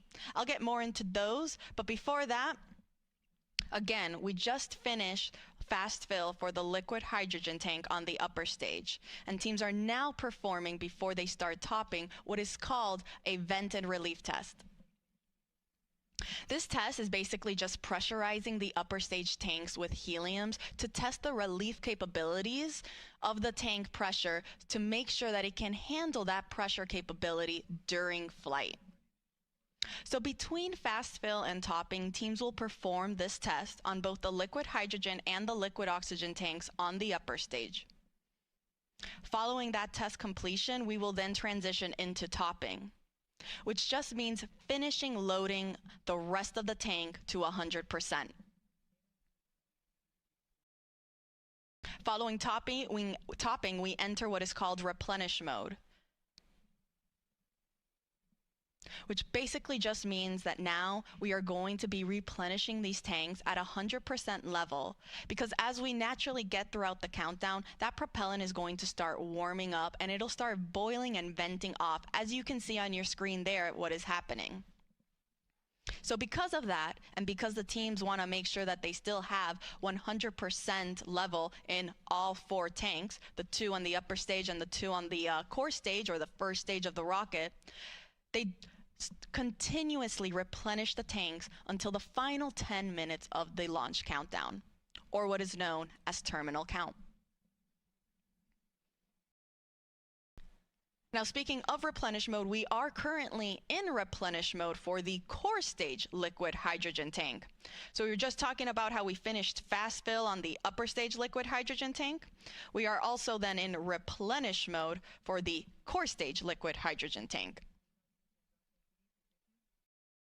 On the liquid oxygen side, we are still in fast fill for the core stage liquid oxygen. And then on the upper stage, we haven't started those liquid oxygen operations yet.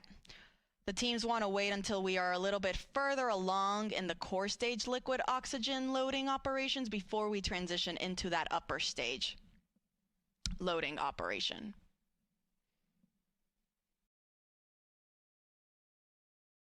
Now, in total, the SLS and Orion spacecraft are 322 feet tall. At liftoff, SLS produces 8.8 million pounds of thrust.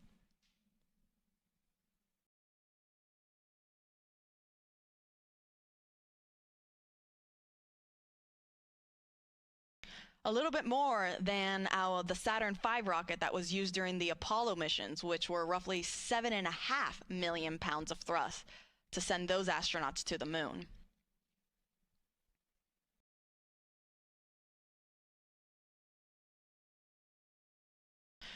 With our SLS rocket, though, you don't just have those liquid fuel tanks that are fueling the rocket, but you also have 2 solid rocket boosters that are attached on either side. You see there on your screen right there?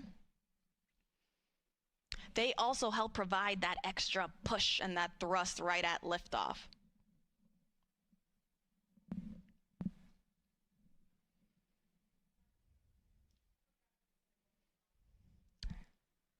Now, Let's go up a little bit on the rocket, go back to our upper or our second stage, our interim cryogenic propulsion stage. For those that have been following us along since Artemis 1, you might remember that the interim cryogenic propulsion stage for Artemis 1 provided the big push to send the Orion spacecraft on its way to the moon. For Artemis 2, however, it's going to be a little different.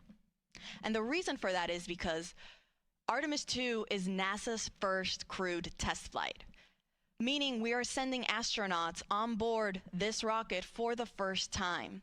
And because of that, we are going to have the capability to practice a bunch of different systems and tests and operations that we couldn't do if it were uncrewed. One of these operations is what is called the proximity operation demonstration. This involves the upper stage, or that interim cryogenic propulsion stage, and the Orion spacecraft practicing proximity maneuvers where the Orion spacecraft will practice approaching and getting away from the upper stage in a high Earth orbit. The reason teams want to practice this is in preparation for Artemis 3 and future Artemis missions for when Orion docks with our lunar landing systems. And so because of this, this means that the interim cryogenic propulsion stage will be separating from Orion much sooner. Meaning that following this demonstration, it will be Orion's European service module that will actually send the spacecraft on its trajectory to the moon. It will perform what is called the translunar injection burn.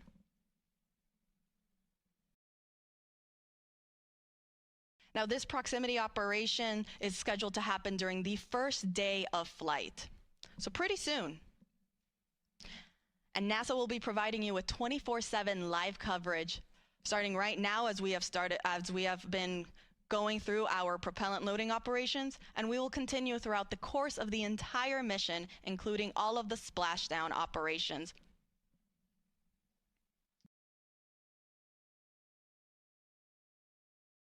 Artemis 2 will send NASA astronauts Reed Wiseman, Victor Glover, and Christina Cook, and Canadian Space Agency astronaut Jeremy Hansen on a 10-day mission around the moon and back. Orion is scheduled to splash down off the coast of San Diego in the Pacific Ocean.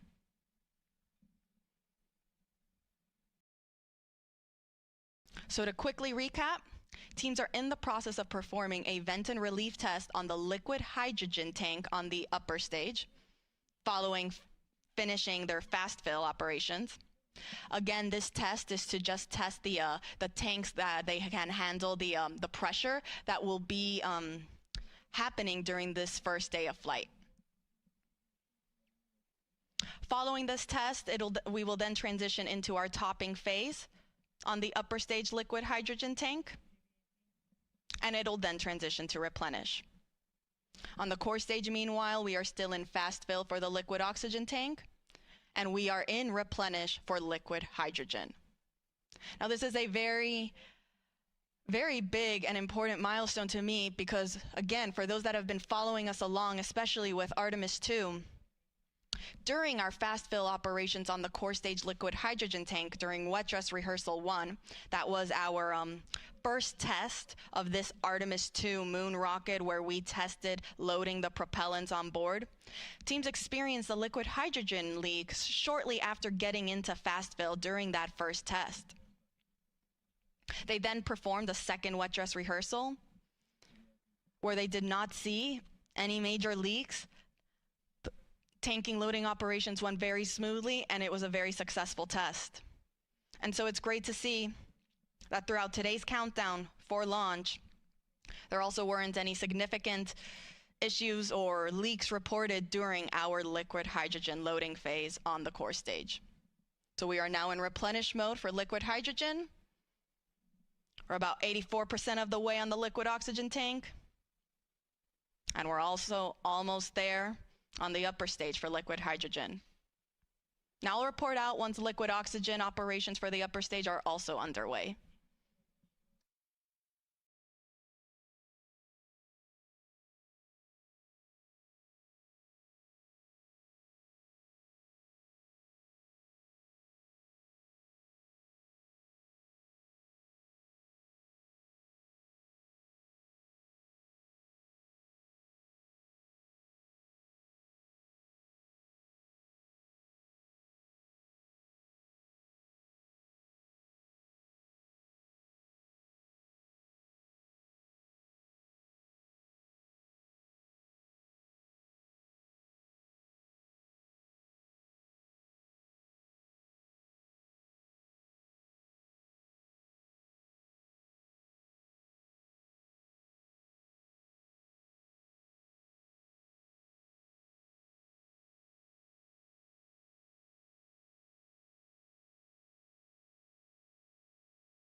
Welcome back. This is Artemis Launch Control. We are currently 7 hours and 9 minutes and counting from the opening of today's launch window for the Artemis II mission. Our Artemis launch team is currently in the process of loading liquid propellant onto the SLS, or Space Launch System, rocket. Teams just reported out that we are in our topping phase. For the upper stage liquid hydrogen tank, this means we are almost at 100%, if not pretty much there, on that upper stage tank. The upper stage is the second stage of the SLS rocket. Here's a graphic representation where we can see where we're currently at in our tanking operations. That means we have now finished loading our liquid hydrogen on both the core stage and the upper stage. As I said, we're in that topping phase to get us to 100%. And afterwards, we'll then transition into replenish mode to stay at 100% level. You can see on the core stage, we are already at the replenish mode, if you see that 100% level right there.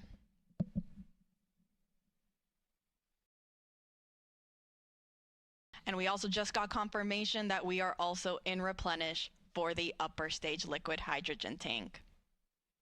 Now on the liquid oxygen side, we still have a little bit to go. We're almost there on the liquid oxygen tank for the core stage. You see roughly 92% of the way filled.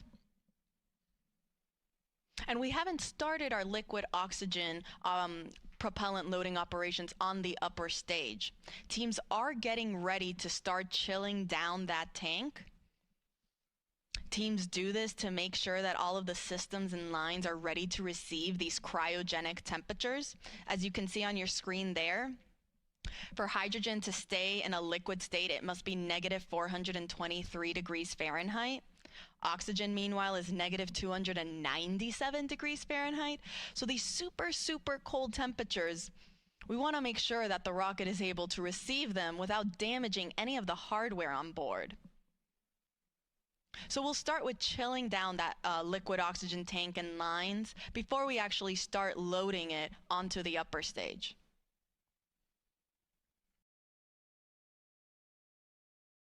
I'll report back once that step is underway.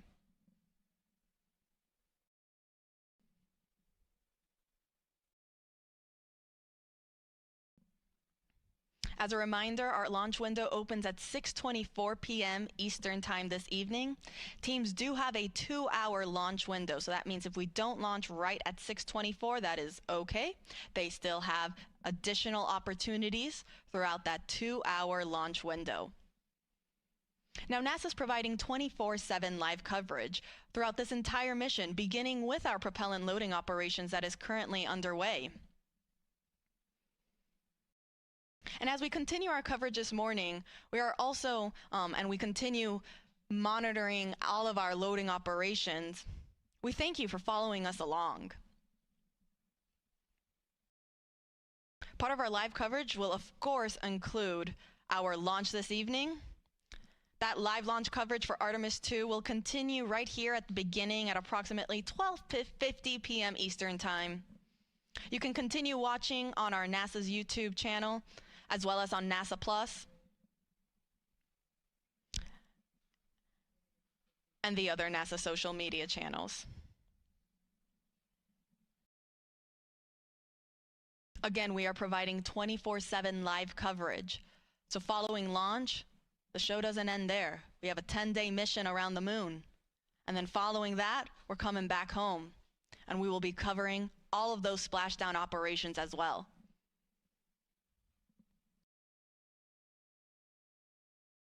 Artemis II is a test flight.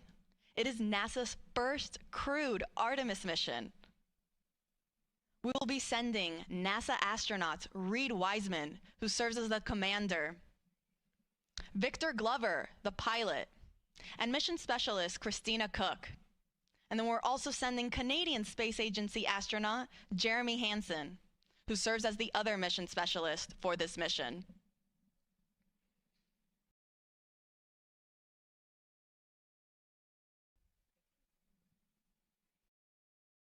So to quickly recap, we are in replenish for both liquid hydrogen tanks on the core stage and the upper stage of our SLS, or Space Launch System rocket.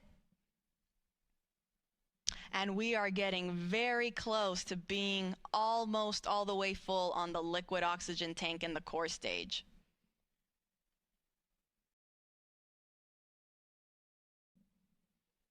I'll make sure to report out once we start entering topping for the liquid oxygen tank in the core stage. Again, that refers to the last little bit that is needed to get us to 100%.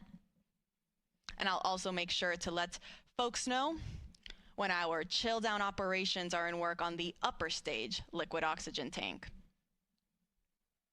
As a reminder, all of this propellant that are on board these 4 tanks of these two rocket stages, they feed the engines that are underneath and then provide the power and the push to send the Orion spacecraft on its voyage to the moon.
This is Artemis Launch Control. We are currently 6 hours and 49 minutes and counting from the opening of today's launch window for NASA's Artemis II mission. That launch window opens at 6:24 p.m. Eastern Time this evening, and we do have a 2-hour launch window, which means that if we don't launch right at the start at 6:24 p.m., that is okay. Teams still have an additional 2 hours in which they can try to launch the SLS, or Space Launch System rocket, and the Orion spacecraft. Now, the Artemis launch team is currently in the process of loading cryogenic or super cold liquid propellant onto the SLS rocket. We are currently in what is called replenish mode for our liquid hydrogen tanks on board the SLS core stage and the interim cryogenic propulsion stage. These are the two stages on the SLS rocket. Now, replenish mode means that we have finished loading hydrogen on board both of these rockets. That means they are at 100% level. And teams are just constantly replenishing the tanks to make sure that they stay at 100%. Since, as throughout the countdown, that liquid propellant will start boiling off as it starts warming up, and it will then be vented out and released from the rocket, which you can see there on your screen.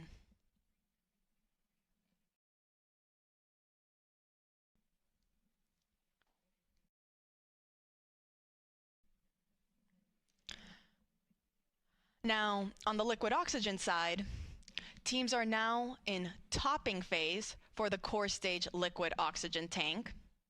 Topping is the in-between state of fast fill and replenish mode.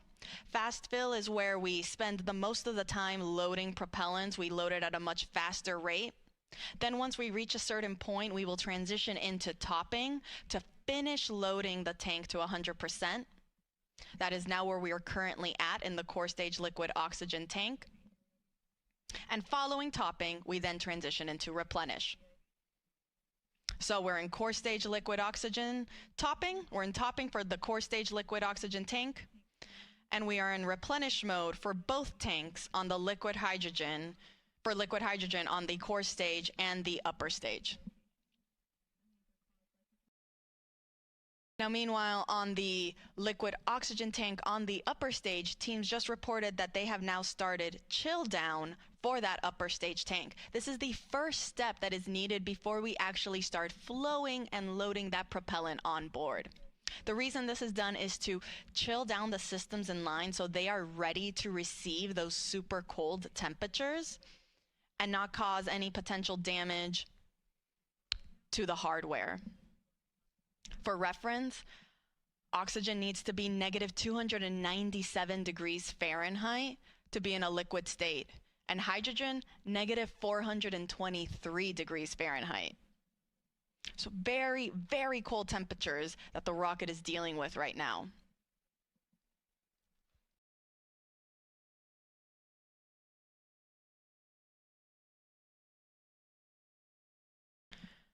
Now again, we are underway for the Artemis II mission. This is the second Artemis mission in NASA's Artemis program. Artemis 1 was an uncrewed test flight. Artemis 2 will be the first crewed test flight. This will be the first time we send astronauts on board our Orion spacecraft. We'll be sending our commander Reed Wiseman, our pilot Victor Glover, and mission specialists Christina Cook and Jeremy Hansen on a 10-day mission around the moon. Now, from the rocket side, there aren't that many changes from Artemis 1 to Artemis 2. Most of the major sections of SLS really remain unchanged. Some of the differences are more in the details to really just provide our astronauts with a better ride in space. Some of those include some optical targets that are now on the upper stage as visual cues during the proximity operation demonstration. This will be a test for the astronauts to practice maneuvering Orion and practice approaching the upper stage while it's in a high Earth orbit. Another improvement for SLS was an improved navigation system. Also, communications capability between the ground stations and the U.S. Space Force Space Launch Delta 45, which controls the eastern range. That is responsible for kind of helping dictate when we are allowed to launch here off the Space Coast in Florida.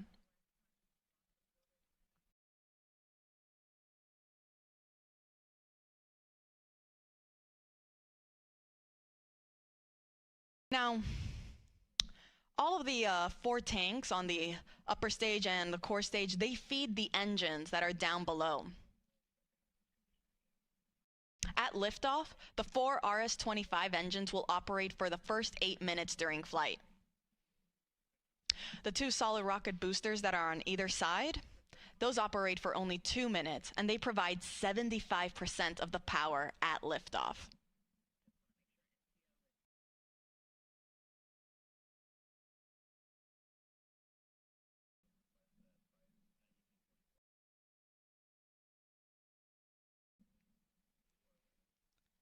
So to quickly recap, we are in replenish for our both liquid hydrogen tanks.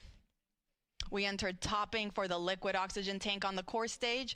That means very, very soon we'll be in replenish mode for that tank as well. And we are in our chill down operations for the liquid oxygen tank on the upper stage. Pretty soon we will be entering fast fill. I'll report out when that is underway.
This is Artemis Launch Control. We are currently 6 hours and 38 minutes and counting from the opening of today's launch window for the Artemis II mission.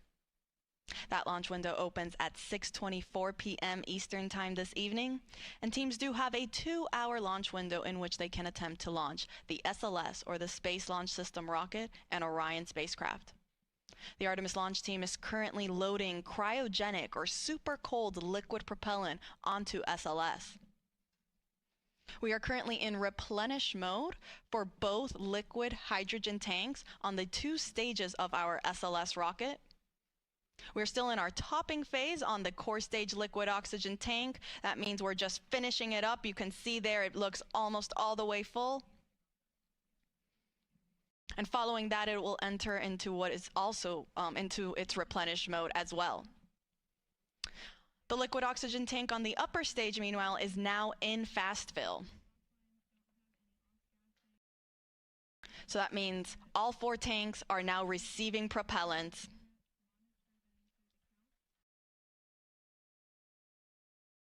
Following fast fill on the liquid oxygen tank for the upper stage, teams will perform that vent and relief test that they also did for the liquid hydrogen side on the upper stage. This test is again just to test the relief capabilities to make sure that the upper stage can handle the pressure that will be introduced at liftoff and during launch. Following that, it will then enter topping and will then go to replenish mode as well. Once we are in replenish mode for all tanks, that'll be the signal to the launch team to tell our astronauts that they are ready to start heading out to the launch pad and get on board their Orion spacecraft. Now, Artemis II is a test flight, and it is NASA's first Artemis crewed mission. That means this will be the first time that our astronauts, our Commander Reed Wiseman, pilot Victor Glover, and mission specialists Christina Cook and Jeremy Hansen, they will be the first to experience launch and flight atop SLS. The rocket hits a maximum speed of 22,670 miles per hour.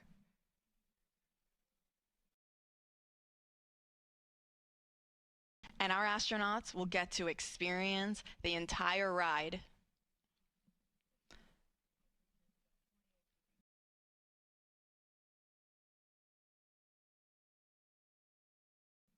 So to quickly recap, we are in replenish mode for both liquid hydrogen tanks. We are in topping, meaning we are finishing up loading liquid oxygen on the core stage. That is the first stage of the rocket. And we are in fast fill for the liquid oxygen tank on our second stage, or that interim cryogenic propulsion stage. I'll report out once we have also entered replenish mode for the core stage liquid oxygen tank.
This is Artemis Launch Control. We are currently 6 hours and 22 minutes and counting from the opening of today's launch window for the Artemis II mission. The launch team is currently in the process of loading cryogenic or super cold liquid propellant onto the SLS, or the Space Launch System rocket. Currently in replenish mode for both liquid hydrogen tanks on both the first stage and the second stage of the rocket. And then on the liquid oxygen side, we are in fast fill for the liquid oxygen tank on the upper stage. And then we are getting ready to get into our replenish mode for the liquid oxygen tank on the core stage. We are still in that topping phase, finishing loading the propellant tank to 100%, at which point then teams will transition into replenish mode as well, which just means that we are going to constantly be replenishing these tanks at 100% level. Now today's launch window opens at 6:24 p.m. Teams do have a 2-hour launch window, which means if we don't launch right on time, they do have an additional 2 hours in which they can attempt to launch. For those of you just joining us, NASA will be providing 24/7 live coverage of this entire mission, starting with our propellant loading operations that are currently underway. Thank you so much for everyone that's been following along. Our live launch coverage of Artemis II will continue right here, beginning at approximately 12:50 p.m.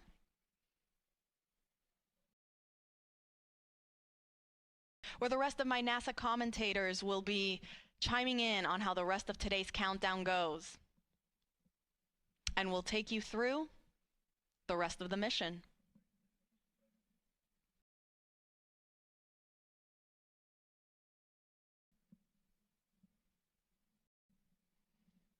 Now, Artemis II is a test flight. It will be the first mission that sends astronauts on board SLS and Orion. You can see a photo on your screen there of our Artemis II crew. We have our commander, Reed Wiseman, on the right-hand side. Then we have our 2 mission specialists in the middle, Christina Cook, and then Canadian Space Agency astronaut Jeremy Hansen. All the way on the left is our pilot, Victor Glover.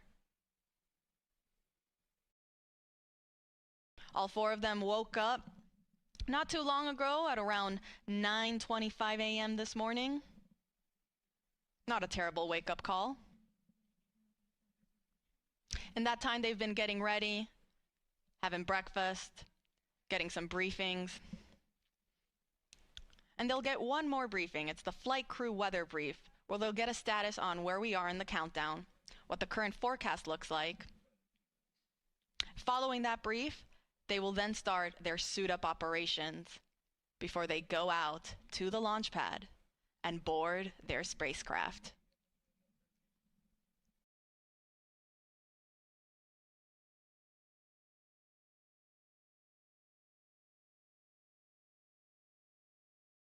And teams did report that we have now entered replenish mode for the core stage liquid oxygen tank. So we are now in replenish for both liquid hydrogen tanks on the core stage and the upper stage, and we are also in replenish mode for the core stage liquid oxygen tank. On the upper stage liquid oxygen tank, meanwhile, we are still in fast fill, and I'll report out once then we transition from fast fill onto the next step, which will again be that vent and relief test. This is pressurizing the upper stage tanks with heliums to test the relief capabilities of the tank pressure to make sure that it can handle that capability during flight. Following that test, teams will then start topping on the liquid oxygen tank, and will then, after topping, will then transition into replenish mode as well.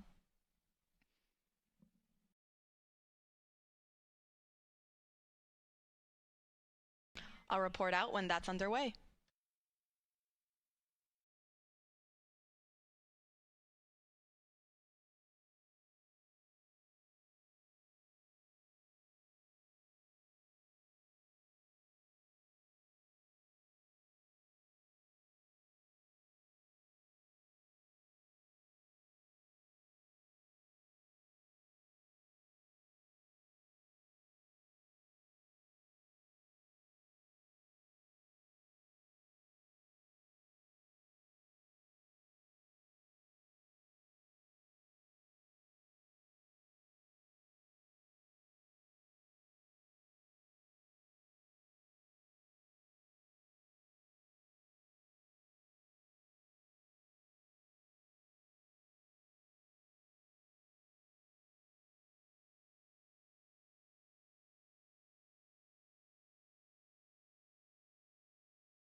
This is Artemis Launch Control. We are currently 6 hours and 8 minutes and counting from the opening of today's launch window for the Artemis II mission.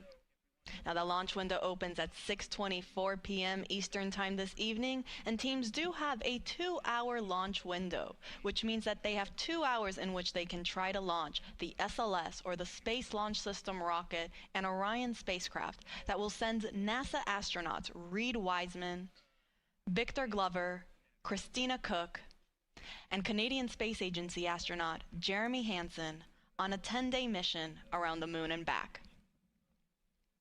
Now, the launch team is currently in the process of loading cryogenic or super cold liquid propellant onto the SLS rocket. The propellants that are used to power SLS are liquid hydrogen and liquid oxygen. We are currently in our replenish phase for both liquid hydrogen tanks on the two stages of the rocket. That is both the core stage and the interim cryogenic propulsion stage. Replenish mode just basically means that now these tanks are at 100% level, and teams are going to constantly be replenishing them as they start to warm up and boil off. You can see some of that gas that's being vented off the rocket there. That's normal. Teams totally expect to see that. And because of that, we have then a replenish valve to constantly be replenishing the tank with that liquid propellant. So we make sure that we are 100% level and we're not losing any propellants in the tank.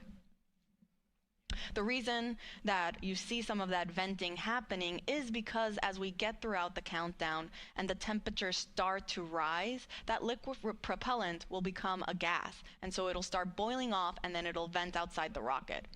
Hence the need for a replenish valve. So we are in replenish for both liquid hydrogen tanks. We are also in replenish for the core stage liquid oxygen tank. And we are in fast fill for the upper stage, or that interim cryogenic propulsion stage, liquid oxygen tank. Now, fast fill is the main portion of our propellant loading operations, where teams are actively loading that propellant at a much faster rate. Now, following fast fill, teams transition into what is called topping. As the name suggests, it just means to top off the tanks. And then following topping, we enter what is replenish. So once we are at replenish for the liquid oxygen tank on the interim cryogenic propulsion stage, we're going to enter what is called all stages in replenish. This means that all 4 tanks on the SLS rocket are fully fueled, and our astronauts are ready then to go and head out to the launch pad when they get the go from our launch director, Charlie Blackwell Thompson.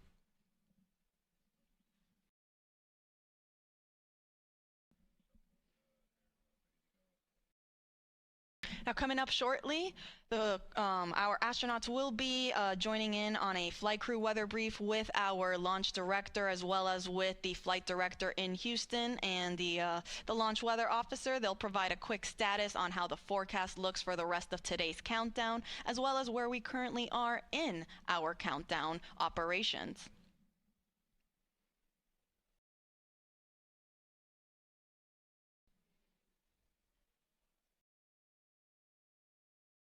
A little earlier, the launch weather officer did let our launch director know that we might get some showers in about 2 hours. However, there is no lightning threat, and they will plan on discussing this again during the flight crew weather brief. Currently, teams are forecasting 80% go for weather conditions during that 2-hour launch window.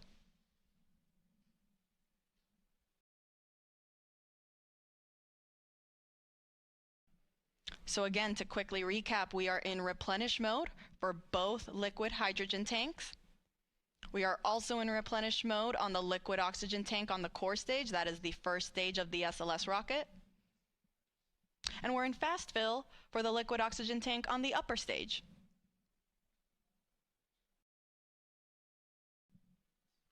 I'll report out when we have transitions from fast fill and onto topping.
This is Artemis Launch Control. We are currently 5 hours and 42 minutes and counting from the opening of today's launch window for the Artemis II mission. That launch window officially opens at 6:24 p.m. Eastern Time, and teams do have a 2-hour launch window, which means that they have additional opportunities if they don't meet the beginning of that window. Now joining me is Artemis Launch Director Charlie Blackwell-Thompson. Charlie, thank you so much for taking the time to speak with us today. Oh, you're more than welcome. It's great to be here, Tony. It sure is. Now, we know that you just conducted a flight crew weather brief with our astronauts as well as teams and mission control and our launch weather officer. Do you mind providing us kind of how that went and what we can expect? Yes, the weather brief went really well. What we do during that weather brief is we give the flight crew a summary of where we are in our tanking, what's left, and of course we have our core stage and our upper stage fully loaded with LH2, and we're in replenish, and we are just finishing up our LO2, or liquid oxygen load, into the upper stage. We provided that status along with any non-conformances that the crew might be interested in, and then we went through the weather. And so our weather from our launch weather officer remains at a 80% likelihood of go today and a 20% chance of violation. We are watching some precip that is making its way toward the pad, but we expect that that is going to dissipate as we get closer to the opening of our window. So really good to hear the crew's voices and to talk through a day of launch ops. You know, it's something that we simulate, but there's nothing like the real day. Absolutely. I can only imagine, and it's great news to hear that we are still 80% go. Those are very, very favorable conditions. Let's hope it stays that way. You mentioned we're getting closer to reaching what is called all stages in stable replenish.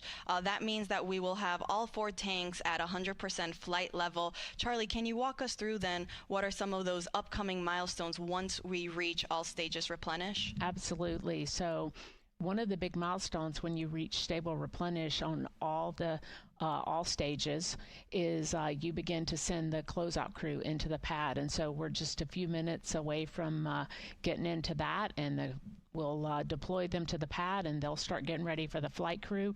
And then, of course, shortly after that is the exciting milestone of seeing the crew walk out of the operations and checkout building and make their way to the pad. And that's certainly something that we've been waiting a very long time to see. It's going to be very exciting, I think, certainly for our team. It'll be exciting for our country, and it'll be exciting for people all over the world who are watching our crew head to the pad, knowing that we are just about 5 hours or so from launch.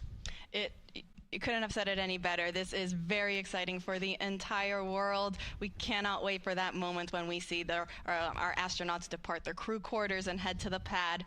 Charlie, thank you so much for taking the chance to speak with us today. We are rooting for you. We're wishing you the best of luck in today's countdown, and we'll let you get back on console. All right. Thank you, Tony. Appreciate the opportunity to chat with you, and go Artemis. Go Artemis. All right, so to quickly recap, we are in replenish mode for both liquid hydrogen tanks, and we are getting ready to also hit replenish mode on the liquid oxygen tanks for both of those. We will report out when that is underway.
This is Artemis Launch Control. We are currently 5 hours and 37 minutes and counting from the opening of today's launch window for NASA's Artemis II mission.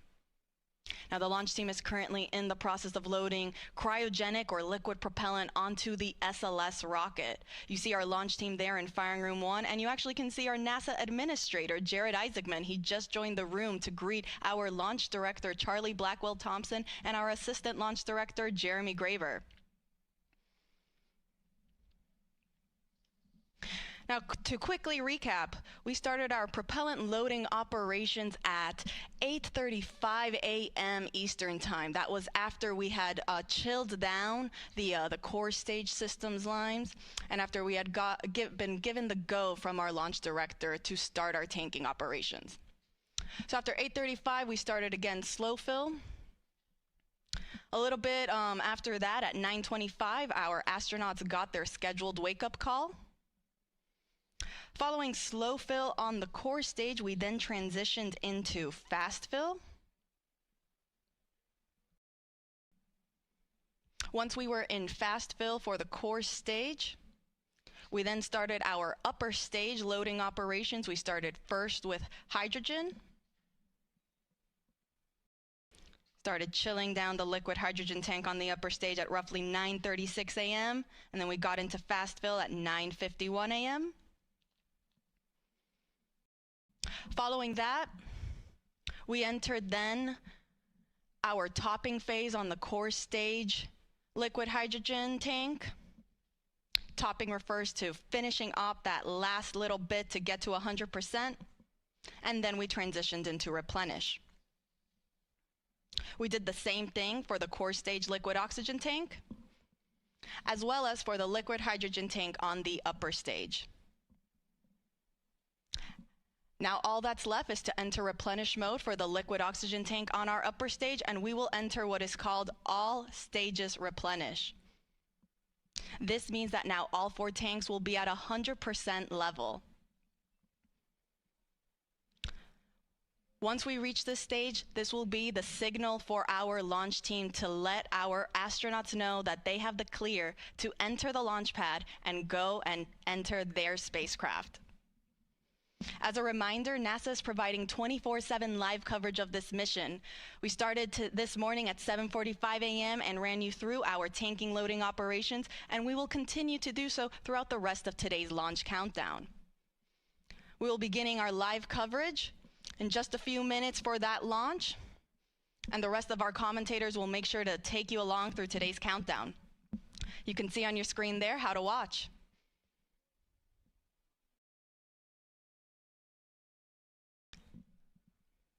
And as our launch director just recently said when she came on air, let's go Artemis II.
Good afternoon from the Space Coast of Florida, where 4 astronauts are about to suit up for NASA's boldest test flight in a generation. This crew could be the first humans to journey around the moon in more than half a century. The Artemis II mission is a test mission of the Orion space capsule. Artemis II will be the first time we put humans on this rocket. We're going back to the moon because it's the next step in our journey to Mars. We were always going to the moon. Pushing ourselves to explore is just core to who we are. That's a part of being a human. And liftoff. We shall return. Continuing to test out every bit of Orion. Coming back to Earth, 7 miles a second. When humanity sets big goals, we can bring together genius from around the world. You have the best people on planet Earth putting this vehicle together. That's what's up. To innovate for the benefit of humanity and to inspire the world through discovery. And here we go.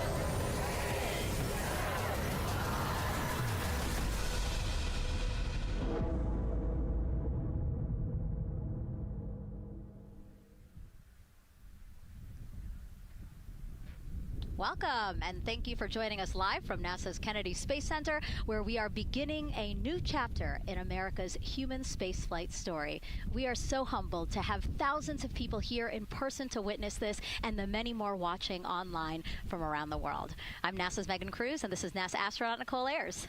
Thanks, Megan. What a historic day to be here. What a historic day to be here. Obviously, for what we see right behind us here, the SLS rocket and Orion spacecraft on launch pad 39B. Artemis II is a nearly 10-day flight test to prove NASA can safely fly astronauts around the moon before attempting to land on it in just 2 years, hopefully. Yes, like you said, it's a test flight, so we're going to put humans on this rocket for the first time ever, and we're going to test out the systems on board and hopefully get around the moon. And why does NASA want to return us to the moon? And we want to go back for scientific discovery, right? We want to create a permanent presence on the lunar surface. We want to be able to harness some of the volatiles or the resources on the moon in order to get us onto Mars later. So we're going to use the moon as a stepping stone to get to Mars, but also we're going to use the moon to learn so much about Earth and about the creation of the solar system. The moon is this untouched witness mark for the Earth and the solar system. And what I really love is all the things that we do to get us to explore our universe, all of that technology, all the jobs created to support that, it all benefits us here on Earth. Yes, definitely. I mean, getting this rocket into orbit takes, 8.8 million pounds of thrust, right? And it's the people on Earth who do that and who create that, the engineers, the scientists. There are so many people who make this mission happen. And so if all goes well, this crew could travel farther from Earth than any other humans before them and see parts of the moon no one has ever laid eyes on. And now, speaking of laying eyes, here we are in the suit-up room with the Artemis II crew. Yes. Looks like the commander's getting his comm cap on, so the communication cap. Looks like Victor's already got his on and the helmet going. He's just stretching out his wrist a little bit, right? Yes. And in charge of liftoff today is Launch Director Charlie Blackwell-Thompson. She and her team are just across the street from us inside of the Launch Control Center. They kicked off continuous around-the-clock operations just before 5 p.m. on Monday and started fueling the rocket about 4 hours ago. They have a 2-hour launch window that opens at 6:24 p.m. Eastern Time, which our clock in the upper left-hand corner is counting down to. And, we just heard from Charlie Blackwell-Thompson in our tanking coverage, which was the broadcast just before this one kicked off. And basically, she said weather is 80% go. Yes, 80%, we will take that. It's a little windy. There's some clouds building, but we're going to keep an eye on it, and 80% is a good number to keep moving today. Yeah, and what she said was a wave of showers are moving west, but they should be well past the pad by the time we launch again. Hopefully at 6:24 p.m. today. Hopefully. All right, so again, let's head back into that suit-up room. We see Reed Wiseman. He is the commander of the Artemis II crew, and Nicole, he is putting on what you guys are calling the communications cap, the comm cap. Yes, so it's a little bit for protection of his, of his head there, but also you can see the mic booms, and he's got ear cups there so he can hear, the rocket's loud. So you're going to wear hearing protection, but then we also want to be able to talk to Earth and talk to each other. So they're getting that settled, and then he will put the helmet on over that comm cap. That COM cap will also connect into the suit, which then eventually connects into the capsule through an umbilical there. So there's a lot of cords and wires. You can see them tuck in that cord under his chin right now. And so the suits they're wearing, they're called the Orion Crew Survival Suits, or OX suits. And so they're worn for launch and reentry or during high-risk or emergency situations. And I think a lot of people, especially if they're have been following NASA for all these decades now, they're kind of thinking, hey, these look like the suits that our shuttle astronauts used to wear. There is a lot of resemblance here. That's true. Yeah, they are very similar. You know, NASA does a great job of leveraging the lessons that we learn from previous missions. So dating all the way back to Apollo, you know, some of our first spaceflight missions, we learned lessons about the suits and how to make them better, and we just continued to carry that through all the way into the Artemis mission. Time now to introduce you to some of our teams today. We have Gary Jordan at NASA's Johnson Space Center in Houston. He's going to be inside with the mission control teams, which will take over from Kennedy's launch control team right at liftoff.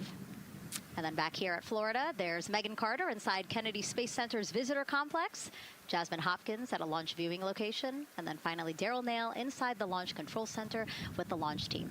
Now each is going to provide a very unique experience today, starting first with Daryl, who has been closely monitoring the launch countdown for us. Yeah, and welcome into Firing Room 1, a historic firing room here at the Kennedy Space Center in Florida. It's a pleasure and an honor to be here reporting what's happening as we lead up to countdown and liftoff of Artemis 2. So far, looking pretty good. You see the rocket out there on the pad. It is launch day, and we just got that crew weather brief that you were talking about from Launch Director Charlie Blackwell Thompson to the crew. It looks like a countdown at this point is in good shape, and that's great news. Fueling continues to track well. We just reached all stages replenish. And while we're talking about the fueling, let's talk about that tanking. Pull up the tanking graphic if we could now. That will give us an indication of where we are with tanking, and I can just tell you, as you see from this board right here, we are all stages replenish. So all tanks on board the SLS, the 2 liquid hydrogen, lower stage and upper stage, and 2 liquid oxygen, lower stage and upper stage, are at 100%, and that's exactly where we want to be. This kicked off at 7:30 this morning with a go for cryo load, and here we are roughly about 5 hours later, and we're fully tanked and now in replenish. The amount of propellant on board, roughly 733,000 gallons. That's about an Olympic-sized pool and a half. Huge amount of propellant. It's all flowed in there. The great news there, no leaks, no issues, and we're looking good at this point. So let's talk weather now. The weather, while it is favorable overall, it's not totally clean, and that was hinted at earlier when we talked about the storms. There is, of course, some onshore flow. Currently, our overall attempt percentage stands at 80% chance of acceptable weather conditions at the time of liftoff, which is going to be within our launch window. That's tonight from 6:24 p.m. Eastern Time until 8:24 p.m. Eastern Time. Winds are good. The lightning risk is low. But scattered showers still remain possible around the Cape and including near the pad. So the expectation is that there'll be some more active weather coming our way, but we're expecting it to push to the west. So the watch item is really any isolated shower that could briefly move through the area and trigger a constraint, especially for flight through precipitation. Well, you're looking now inside the astronaut suit-up room, and of course we got the 4 astronauts there. They talked to Charlie Blackwell Thompson today, and you know, everything looks good there. We're tracking one minor NC issue at this point. We'll talk, it's a non-conformance. We'll talk about that a little bit later in our next hit. But for now, again, looking good. And of course, our administrator for NASA is here in the firing room. He checked in with the launch director, chatted with her for several minutes, and he's here in the firing room, which is a good positive sign, of course, for the day. That's it for the firing room. We'll send it back now to Megan and Nicole. Daryl, thank you so much. Yeah, let's get back into the suit-up room here, where we now have a shot of all 4 astronauts, and it appears all of them are undergoing their suit leak checks. Can you talk to us about what that is, Nicole? Sure, yeah, you can see, as the suit expands, that we're going to pressurize those suits. So in the case that we need it, if we lose pressure in the capsule, those suits will protect the astronauts and keep them pressurized and keep them survivable. So these guys are going to hold their breath for about 10 seconds. Any movement in the suit could cause changes in the pressure, and so we want to get a really nice, precise, accurate measurement on the leak check. And so they'll hold their breath. Even just their heartbeat could potentially make some differences in those super sensitive sensors there. So you can see the red and blue valves there, the air in and air out, and it looks like Victor just had a good leak check. Yeah, and actually they do 3 leak checks, again, just to get an average reading to say, hey, we have confidence that these suits are holding the right pressure. As Nicole said, that tube that's going in, that's putting air into their suits, and then there was that gold instrument that you saw on their other side. That's how they can control how much pressure is being released in order to do these checks. Yep, and they will do the leak checks here in the suit room, and then they'll do more actually in the capsule as well. They'll do another leak check. So we're going to make sure the suits are ready to go before we even step out the door, and then we'll check them with the entire system on the capsule once they get out to the rocket. And you might also notice that some of the astronauts, while they're doing their suit leak checks, you might have seen Victor gave an OK sign. You might also see a thumbs up, and that's because concurrently, while they're doing these suit leak checks, they're also doing comm checks. Yes, yeah, we talked about the comm cap earlier and the umbilical and how they plug in. So yeah, they're going to test the comm, they're going to test the suit, make sure everything. They're actually probably testing the cooling system as well right now. They're going to plug into the portable cooling system and make sure that all of that is working. So like I said, we want to make sure that we've got 4 healthy suits before we go out. Yeah, this suit, 3 layers, so obviously it can get hot. Yes. So one of the layers is a cooling undergarment, and basically they flow cold liquid through that undergarment to keep the astronauts cool and comfortable before liftoff today. Yeah, it's like a onesie with a bunch of tubes running around it, and the water flows through there to cool you down. All right, lots of information to share with you all today. If you have any questions, we'd love to hear from you. All you have to do is send your questions our way by tagging @NASA Artemis, and we'll try to answer as many of your questions live. And we'll also have some questions for you throughout the broadcast, so we hope you can participate in those opportunities as well. Okay, as we continue to be inside the suit-up room here, why don't we learn a little bit about each of our crew members? Right now, we are looking at pilot Victor Glover, but hopefully we can get a shot here of our commander, Reed Wiseman.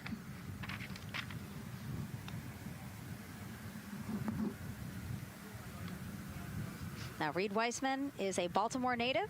He's been in space once before as flight engineer for Expedition 41 aboard the International Space Station from May through November 2014. During the 165-day mission, Reed and his crewmates completed, get this, more than 300 science experiments in areas like human physiology, medicine, physical science, earth science, and also astrophysics. They actually set a milestone for station science by completing a record 82 research hours in a single week. He also served as chief of NASA's astronaut office from December 2020 to November 2022, and Reed has 2 daughters. Yeah, I love, Reed is such a great leader. He was the chief of the astronaut office when they hired our class of astronauts. And so, I think I have to publicly thank him for my job here today. But yeah, he's a family man, he's a good leader, and he's a great pick for the commander of this mission. Yeah, I think, in talking through some of his other accomplishments, obviously he has leadership qualities that makes him prepared for commander of Artemis II. Yes, he does. He's a well-experienced naval officer and now NASA astronaut. And so now here we are, pilot Victor Glover. NASA selected the California native as an astronaut in 2013. At the time, he was actually serving as a legislative fellow in the United States Senate. His first trip to space was in November 2020 when he launched as pilot of NASA's SpaceX Crew 1 mission. That was the first operational mission of NASA's Commercial Crew program, which resumed launching American rockets from American soil to the International Space Station at the end of the shuttle program. Victor is a U.S. Navy captain and naval aviator who served as a test pilot, racking up more than 3,500 flight hours in more than 40 different aircraft. He and his wife, Deanna, have 4 children.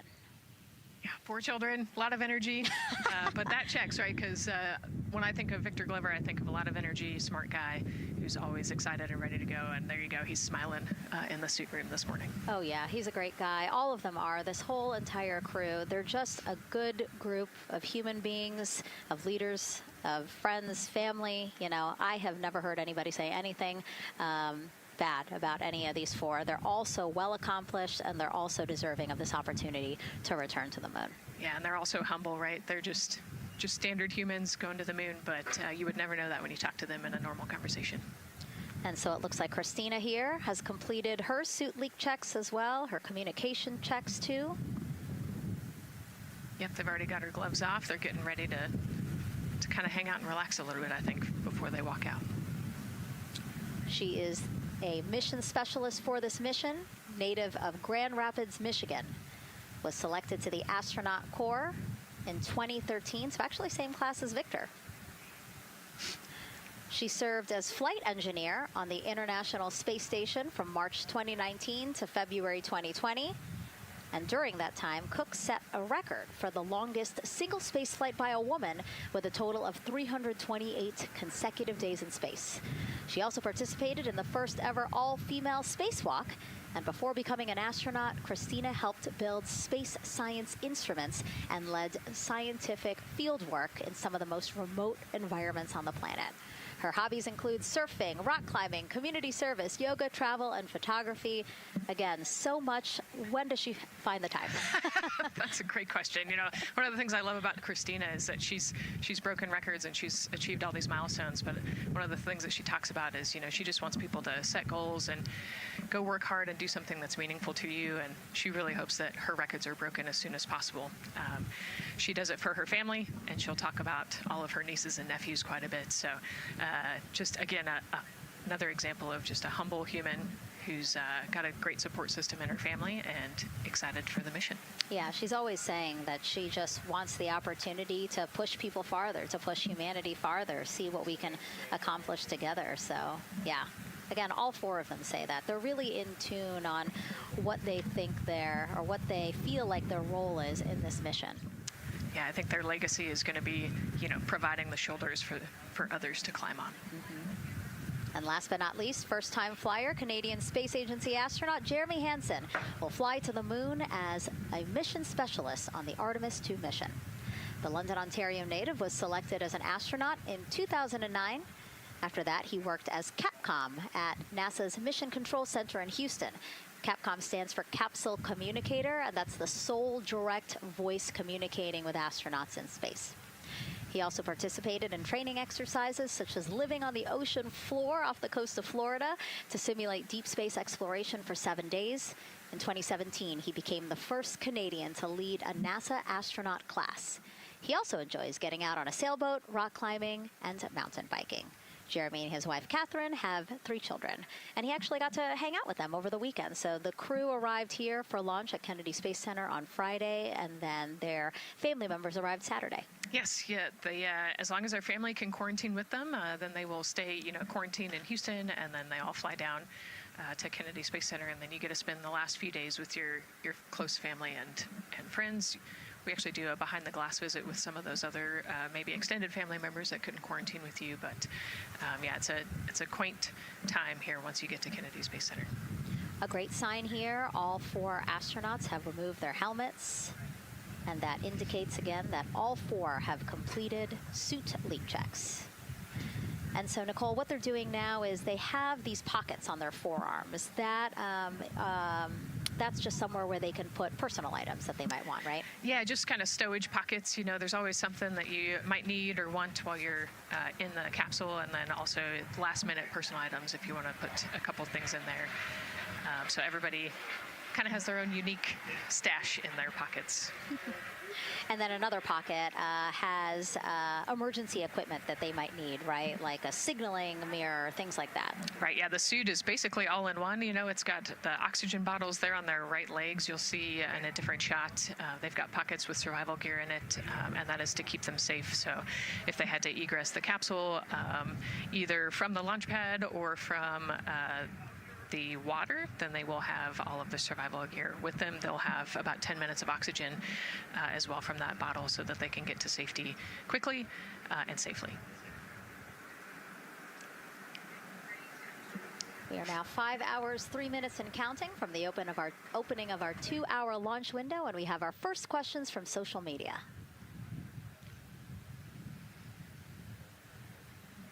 Question here from X. So to be clear, this is not a mission to land, but to orbit the moon. Thank you, and thank our astronauts. Nicole. Yeah, this is a great question. You know, I think it's important to highlight the mission of Artemis 2, where we are going to go around the moon. We're going to see the far side of the moon. We're going to see parts of the far side of the moon that human eyes have never seen before. It's very similar to the Apollo 8 mission, right? We're also potentially going to be able to see the landing sites for the future Artemis missions and kind of provide the overall context of those landing sites amongst the entire moon site there. So it's an exciting mission. We'll get to learn a ton about you know, there's so much science that's going to be on this mission as well, right? Where they're going to do some science experiments on humans, learn about the stress of the environment, and we're going to learn about the radiation environment. We're going to learn about the suits as well. We've got some technology demonstrations that are going to happen. So there's a lot going on this mission as we fly around the moon and come back. Mm-hmm. We always say it's about increments, right? Like we're making that next giant leap to Mars, but in order to do that safely and to do that thoroughly, incremental steps. Exactly. And, you know, like we said, this is the first time that we've put crew on this rocket. And so actually before we even head to the moon, right, we're going to stay close to the Earth, and we're going to check out all of the systems on Orion, make sure that it can handle 4 humans, make sure it can handle people sleeping, people exercising, you know, all of the environmental control systems are working. So we want to make sure that the capsule is safe for the crew before we send them, you know, almost 250,000 miles away. Yeah, that was a great question. And we actually have another one that we'll pull up on screen here. Another question from X. How long will it take them to reach the moon, and how long will the entire mission last? Another great question, right? So they're going to do a couple orbits around the Earth. They'll do a perigee and an apogee raise burn. What that means is that they're going to accelerate to get further away from the Earth, and they'll get into a really highly elliptical orbit first. And then once they get into the translunar injection, so they're actually on a free return trajectory, which means we're going to accelerate them, and then they're going to escape Earth's gravity, and then just based on orbital mechanics, they'll be able to come home without having to do another burn or acceleration. So it'll take about 4 days once they leave Earth's gravity to get to the moon. They'll fly around the moon, about 4 days back, and then land. So overall, about a 10-day mission. Exactly. Yeah, these are really great questions, guys. We know that, again, we are sharing a lot of information today, so please do not hesitate to reach out. Obviously, Nicole, very smart here, and we're happy to answer any of your questions. Again, tag @NASA Artemis wherever you're watching this coverage. And now we actually have a question for you.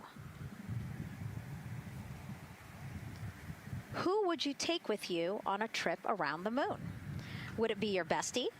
Would it be a pet, family member, or a seasoned astronaut? Think about that one. I know. I like that. I absolutely know what I would say. I think it would make my husband upset, but I have my answer here. But we'd love for you to go to NASA's Instagram or Twitch accounts to vote. Again, who would you take to the moon with you? Bestie, pet, family, or seasoned astronaut? Try to go vote, and then we will share your answers soon. Again, husband is not gonna like my answer. And we're not the only ones with questions today. We will also hear from celebrities during our launch coverage. See what Stanley Tucci, Scarlett Johansson, and others want to know about NASA's Artemis 2 test flight. Plus the surprise of a lifetime as kids marveled at the rocket and spacecraft rolling to the launch pad. Look at those cute faces there. Oh, I love that. Love those suits. And we'll show you how the astronauts will eat, sleep, and go to the bathroom while in space. Keep in mind, the Orion spacecraft is about the size of a 6-person tent. Yeah. not super big, but you know, it's 10 days with your 3 best friends, so I think it's manageable for sure. But you know, every ounce counts when you're trying to get to the moon. And as we continue to look into the suit-up room here, a fist pump for some of the folks in the crowd there by Victor. Why don't we take a look around the center here? We know that there are some folks who are already getting ready to check out the team here as they drive across KSC to their launch pad. Look at that. Oh, that's so awesome. That's a great crowd. They're waiting there in front of the vehicle assembly building. So actually, they're just down the road from us. This is a good crowd, as Nicole said. Oh, there they are. They just got their cue. Oh, now? Let me wave now. Oh, yeah, they are excited.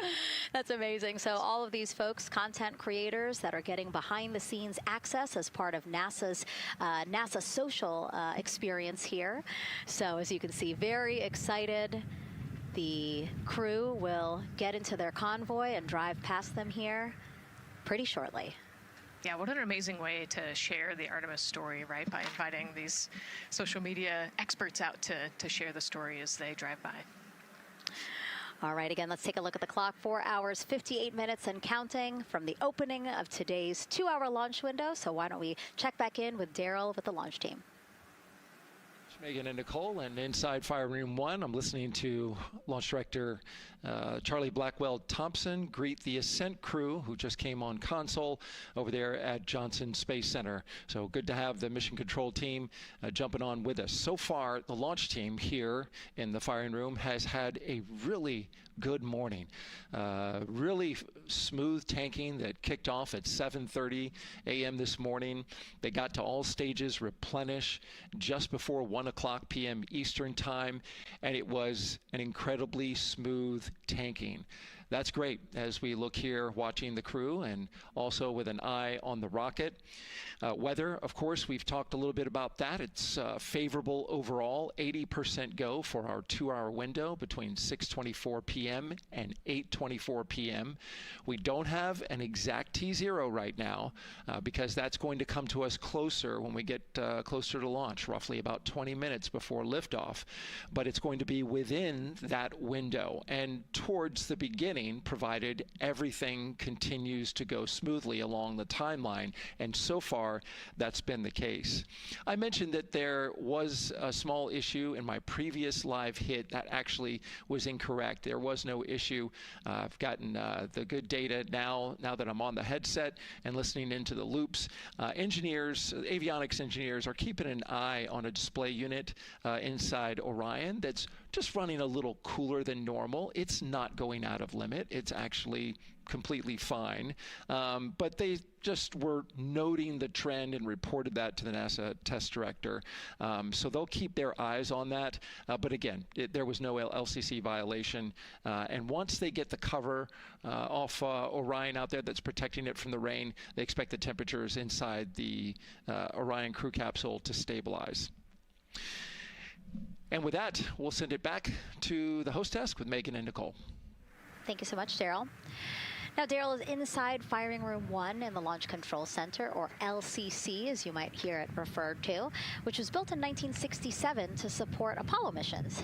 In fact, Apollo 11, the mission that landed on the moon in 1969, that was called from the exact same firing room. NASA then upgraded the LCC to support shuttle missions, and now Artemis. You can see there a shot from when we supported shuttle. Now with Artemis, the primary launch team for today is in Firing Room 1, but there is actually support staff in Firing Room 2 as well. And together they will propel this ambitious test flight off Earth.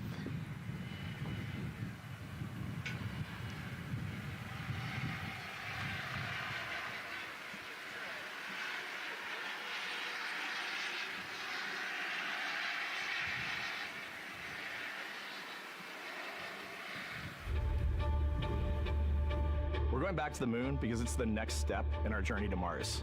We need to go explore the moon. There's vast regions of unexplored areas with the coldest, darkest places in our solar system. This is a test mission, and when we get off the planet, we might come right back home. We might spend 3 or 4 days around Earth. We might go to the moon. That's where we want to go, but it is a test mission, and we are ready for every scenario as we ride this amazing space launch system in the Orion spacecraft. But another reason we're going back to the moon is to fulfill NASA's mission, which is to explore the unknown in air and space, to innovate for the benefit of humanity, and to inspire the world through discovery. And when we succeed and when we accomplish the things that we set out to accomplish, that inspiration not only can set up new things to happen, but it also is a reminder in tough times that we're capable of doing great things when we work together. The thing I love about the moon is that it's not just a beacon for exploration and this platform of possibilities for incredible missions like this, but it has benefits. That's actually why we're racing towards it. Those benefits are really wide in nature. You have everything from innovation, technology development, not only for future missions going deeper into the solar system, but technologies that come back to Earth. You have inspiration, a whole generation of people starting this pipeline of STEM workers and manufacturers and operators that are excited to see what you can do when you work hard and you come together as a team. When I think about the 4 of us flying around the far side of the moon, seeing that Earth rise, taking images and video and sending them back to you, the feeling that I have inside is hope. We know that Artemis 2 is not the solution for humanity on planet Earth, but it is a contribution in the positive column. We hope that just for a moment that people will pause and say, wow, it's extraordinary when you look back upon the Earth with over 8 billion people, and you see this concrete example of what humanity can do, this extraordinary thing when we set big goals and we work together to achieve them. Now, Kennedy's launch control team takes us to liftoff, but then mission control at NASA's Johnson Space Center in Houston takes over. That's where we have our Gary Jordan embedded with that team. Hey, Gary. Hey, Megan and Nicole, it's great to be joining you from here in Houston, Texas. I'm in NASA's Mission Control Center, where the Artemis II Ascent flight control teams, led by Flight Director Judd Freeling, recently started their shift to monitor the Orion spacecraft integrity, the Space Launch System, and the crew to make sure all criteria is met to commit to today's launch and the mission ahead. The team you see here in this room today has been training extensively to prepare for the highly dynamic phase of flight that begins shortly after engine ignition. Teams here will be monitoring the flight of the Space Launch System, Orion, and of course the Artemis II crew on board as they make their way from the Kennedy Space Center into Earth orbit. The lead console positions will be in this room, called the White Flight Control Room, a room which traces its legacy to the Space Shuttle program, with the first shift supporting STS-70 in 1995, more than 30 years ago. Each console represents an expert in a particular discipline, whether it be communications, propulsion, crew health, life support systems, or trajectory. And each of these individuals has a support team in other rooms, each ensuring that no data point is left unchecked, no procedure is missed, and combining efforts as one Artemis team to ensure crew safety and mission success.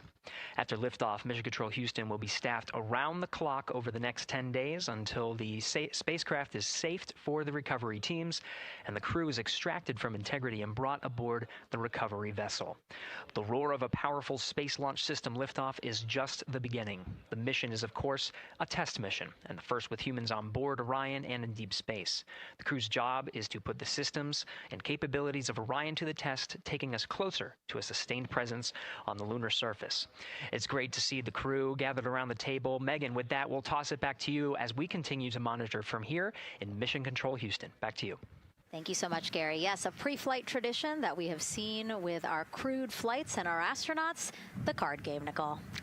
Yeah, you know, this is a fun time for the crew. Kind of relax a little bit, play a card game with the chief. You can see Scott Tingle there is the dealer today. Looks like they're playing high card wins. So Victor won, he's out, now Jeremy's out. You know, there are two schools of thought on this game. Either you want to get rid of all your bad luck or go out on a high note. So it looks like the crew chose we're going out on a high note. And, you know, I think one of my favorite parts when I talked to Reed about this is he was just excited to play a game with his old boss from Naval Test Pilot School. So once again, his boss today. Yeah, and I love this part of the tradition because this is when, again, you usually see them like, yeah, laughing, but very focused still. But when they get to this table, laughs, high fives, smiles, just really a brief moment of levity in what can be and will be a very long day for them. Yes, you know, it's a long day. There's a lot of preparation that goes in today, and so they're just, I think, at least for us, it was a nice brief moment of some relaxation, a couple laughs, you know, a moment to take a few deep breaths and reflect on the mission ahead, and then, you know, get some high fives as well. And so with their bad luck dispelled, some good luck from Scott Tingle, let it seem like there, right? Yes, definitely. It's actually a really fun tradition. You know, I think that card game is more steeped in tradition than anything else. Every crew has played that same card game. As you said, Nicole, the primary reason for why they're there to suit up, to do communications checks, to do pressure checks all done, and now it seems like Reed had some words for the team in that room. Yeah, you know, this day can't happen without thousands of people, right? And so the suit room is a great example of that. You've got all of the suit techs, and you've got your support team there, everyone who has made this day possible. You know, they've been working with the suit team for years at this point, getting ready. So some fist bumps to the group. Again, the suit team are the folks dressed up in those white, very snazzy outfits. Special outfits that we can talk a little bit more about later. But each crew member was assigned their own suit technician. So as you said, working very closely with the same person to make sure that the crew felt comfortable and ready in these suits as they lift off from Kennedy Space Center. Right, and you know, each suit is slightly different, each person is slightly different, and so these suit techs know each individual super well. They know exactly how they like to get into the suit, exactly where things might get caught, or, you know, small adjustments that might need to be made. So they know their suit techs well, and their suit techs know them very well. And so as we take a couple of pictures here, we really hope that you are learning a lot about the suits and the process of checking them out for a mission. But imagine the opportunity to get a hands-on demonstration from people who helped design these suits. Take a look.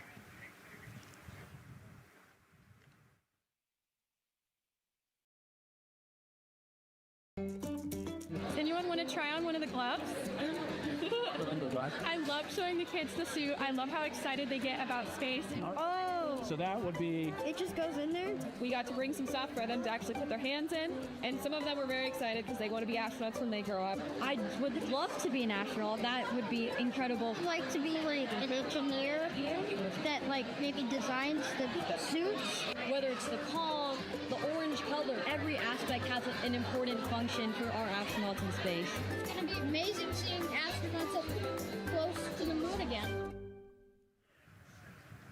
And that was a special event at Johnson Space Center. What we just saw there, obviously a big part of why this mission is so important to NASA, really just an opportunity to inspire everyone, especially kids, right, Nicole, to dream big and be curious. Oh man, yeah, the kids are so important, right? I love talking to kids. You know, they are the future of spaceflight. They are the Artemis generation. And, you know, if we could just inspire even one of them to go on to be a scientist or an engineer or maybe even an astronaut someday, that's a win. And now let's turn our focus to the rocket for a little bit. Powering liftoff will be, again, NASA's Space Launch System rocket right behind us. And to learn more about SLS, let's go to Megan Carter, who's at Kennedy Space Center's Visitor Complex at an exhibit dedicated to Artemis and the future of spaceflight. That's right, Megan. I am so excited to be over here at the Visitor Center, but not just because of launch. I get to introduce you to the moon board. This is obviously a very complex mission, lots of moving parts and pieces. So the moon board is going to allow me to break some of those things down for you just a little bit more in depth, starting with that SLS rocket. Now, the SLS, or the Space Launch System, very big, very powerful. It is going to be producing 8.8 million pounds of thrust at launch. And like I mentioned, mentioned, very large, as you can see here, going to stand about 322 feet tall with Orion there on top, just a little bit taller than the Statue of Liberty. Now, there are many components that make up this rocket, so I'm going to point out just a handful that you're going to hear about a lot throughout this broadcast, starting with our boosters. These two twin solid rocket boosters are going to be very powerful. They are going to burn for the first 2.5 minutes of flight, and each one is going to stand 17 stories tall. They weigh in at about 1.6 million pounds each. Now, I am going to jump back out and I'm going to show you a little bit about our core stage. That's going to be known as the backbone, essentially, of our rocket, and it is made up of around 5 components, starting with this engine section down here. This engine section is where our 2 propellants are going to be funneled down through our pipelines, and they are going to be mixed at 2 different temperatures, very complex processing, and they are then going to go on to feed that fuel to our 4 very powerful RS-25 engines. These are going to produce about 500,000 pounds of thrust each at launch, and they will burn for 8 minutes.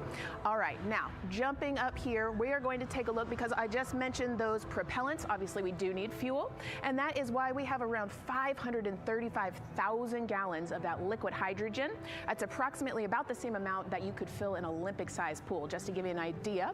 And then we're also going to have that liquid oxygen, and like I mentioned, there's going to be about 200,000 gallons for that one, and they are going to be funneled down through those lines that you see here on the side. All right, jumping up real quick, this is going to be our upper stage. That is where our core avionics are going to be stored, essentially the brains of the spacecraft. And then jumping out super quick, let's see if we can zoom in here, and we can.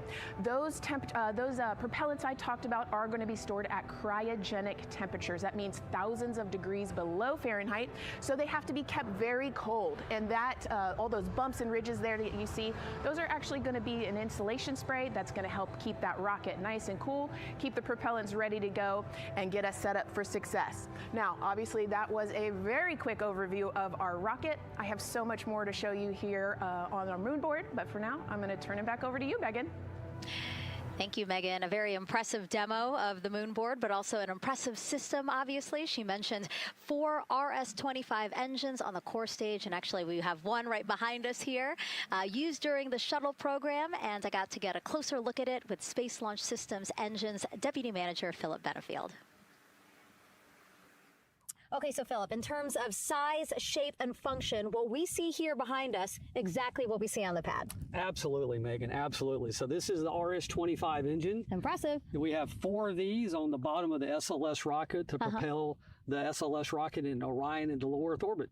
And we've been seeing views of the pad throughout this broadcast, but you mostly only see the bell here. What's happening over here? Right, so this is generally what we call the power head section of the engine. So the purpose here is that it takes in the propellants from the vehicle tanks, the liquid oxygen minus 297 degrees, super cold stuff. The liquid hydrogen even colder, minus 423 Fahrenheit. There's 4 turbo pumps on the engine that pressurize that propellant up to 9,000 psi in areas. It is all directed into the main combustion chamber, where it is burned into hot gas that then is accelerated out the nozzle to produce thrust. When you say hot gas, what are we talking about? We're talking 6,000 degrees Fahrenheit gas. Wow, so we're talking really cold as liquids coming into the combustion chamber, and then it comes out as really, really hot gas. How do you design, how do you engineer something to control both extremes? Absolutely, it's very technically challenging. One of the main things here with the nozzle is that since you have the 6,000 degree Fahrenheit gas coming out, you have to cool that nozzle so it doesn't melt. And so the way the nozzle is constructed with these 1,080 coolant tubes. And so each of these coolant tubes flows a small amount of hydrogen. It keeps it cold, and so it doesn't melt during operation. Wow. I mean, all of the science that you're talking about, it is truly amazing that you guys designed this for shuttle, and yet you've reconfigured it, retooled it to be able to now support Artemis. What do you think about that? Yeah, I think that's really amazing, the fact that we were able to use the heritage hardware on the Space Launch System. The engine itself, developed through the Space Shuttle program, many upgrades to make it more reliable and improve the thrust as well. Perfect. Philip, thank you so much. I can't wait to see all 4 function. Same here. Thanks, Megan. Enjoyed it. And again, another idea and way that we are learning from what we've built upon. Missions, and we get to involve them here today. And here we are, the closeout crew in the White Room getting ready for the astronauts who have just left crew suit up and are now walking down a hallway to greet some family and friends downstairs. Commander Reed Weissman, Pilot Victor Glover, Mission Specialist Christina Cook, and Jeremy Hansen. Looking excited, ready. Now in that elevator to take them 3 floors down. Thumbs up, one more photo, one more photo. Oh, nope, a couple more people in that elevator. Those are important folks. They're going with them to the pad. Yeah, Bye, Reed. This is a fun elevator ride. Yeah. And, you know, actually you couldn't see them because they're off camera, but the support crew that's actually in crew quarters with us is right there waving goodbye and saying goodbye to you. So it's a really special moment to say thank you and say goodbye to the support crew at crew quarters. That's amazing. And so, again, they will ride down 3 floors. And then soon we'll walk out the doors that you see underneath the banner there that says their names. These doors, the same doors that astronauts who have launched from Kennedy Space Center have walked out of since the Apollo program. Yes, and you can see another tradition is putting your patch on that archway as well. So I'm sure they did that over the last couple days. They did. It's actually it's so hard to see because there's so many of them, which is also great, but it's on the door frame on the right-hand side, the very, very bottom. Awesome. Great crowd here. A shot now of everyone who is waiting to greet the crew as they walk out of the operations and checkout building here at Kennedy Space Center and will board their ride to the launch pad. Yeah, this is a really great shot, right? Because you get to see a little bit of what goes on there. So you've got the close family that were in quarantine with them up close. They get a wave goodbye one last time. You've got a little bit of media in the background, and then you've got some NASA employees and a lot of the program managers off to the side as well to wave goodbye one last time and wish them luck. Yeah, it's a really nice moment. Again, they have had some quality time with family, but this is their final opportunity to say, see ya in 10 days. Yep, the last wave. And so there are different pens of people, again, as Nicole was alluding to, specific to the quarantine rules that you followed in order to be able to have that access, have that closeness with the crew. And then on the bottom left-hand side of your screen, the Astrovan. And that is going to be the crew's ride out to the launch pad.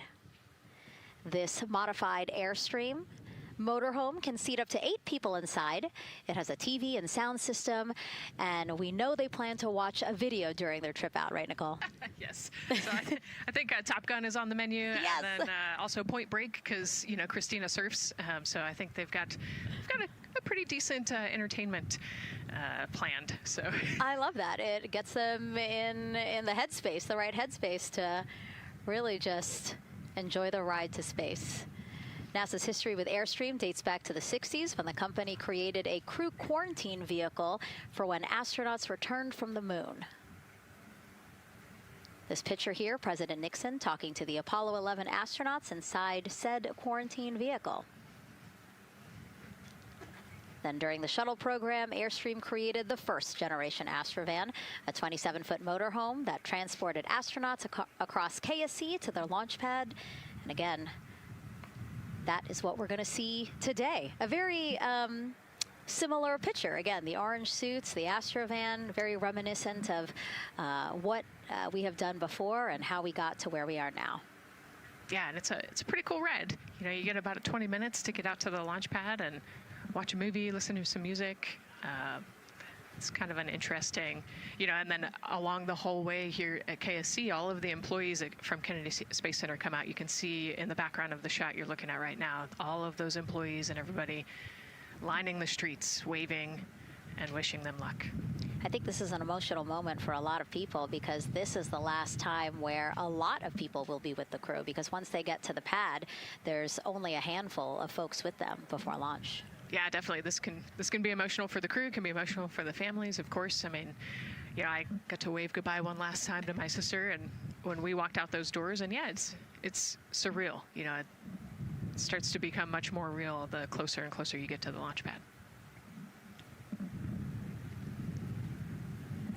20 seconds now from when we expect the crew to walk out those doors. It must be really hard for them to patiently wait for these very specific milestones.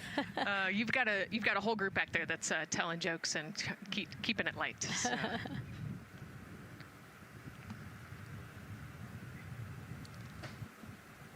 And here they are, NASA's Artemis II crew. Commander Reed Weissman, pilot Victor Glover, and mission specialist Christina Cook and Jeremy Hansen taking their first steps outside for their historic test flight. To a wonderful applause from the crowd. They're looking really excited Some and big really ready. Smiles. Yeah. I love that. It's a great day for us. It's a great day for this team. A few words from Reed. Great day for us, the team, he said. Thumbs up, more thumbs up. Of course, a lot of pictures. We hear some camera shutter clicks back there. I love the energy of this crowd. Let's go. And so now the crew walking over to each of their pens. The first people closest to them, of course, their family members who got to quarantine with them, correct? Yes. Yeah, so the ones that are close and waving, those are the immediate family, so spouses, partners, kids. And we're trying to give them some privacy so that they can have their conversations with their family members. Christina there, she has her husband. Victor has 4 daughters and his wife, they're there. Reed, his 2 daughters are there. And then Jeremy, his wife, 2 daughters and a son. You know, when you were standing in their shoes, Nicole, when you flew for Crew 10, what were you kind of talking about? Like, did you really think about this moment and what you might want to say? You know, they've all already done their real goodbyes, you know, in person. And so this is more just kind of, again, that last chance to wave, last chance to get one smile. You know, you see Christina there smiling. So this felt much less heavy and just, you know, waving and maybe cracking a joke or something, saying hi. So this was a really, really great moment for our crew. Reed's 2 daughters there. Reed spoke about when he told them that he was selected to be the Artemis II commander.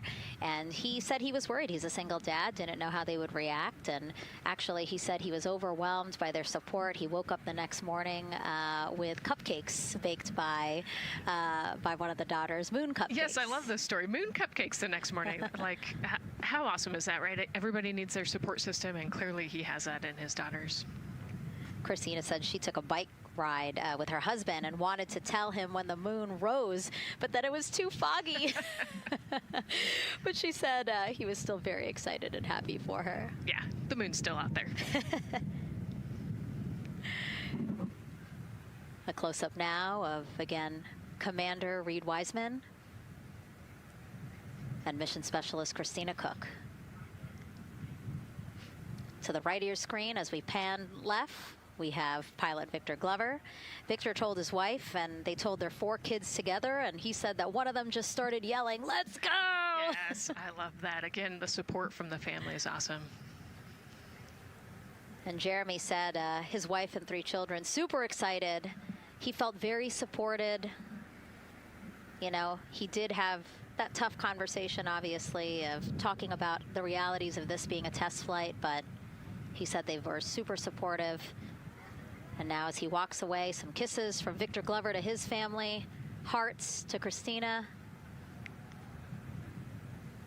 Jeremy being a gentleman, pausing so that Christina can take a nice photo without him. Hearts too from Reed there.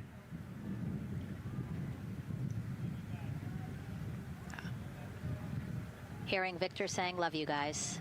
Saying that to some of his crew members there. Woody. Some more applause from the group. Quick wave to some of the NASA program managers, and I think Norm Knight's out there, the FOD Flight Operations Director.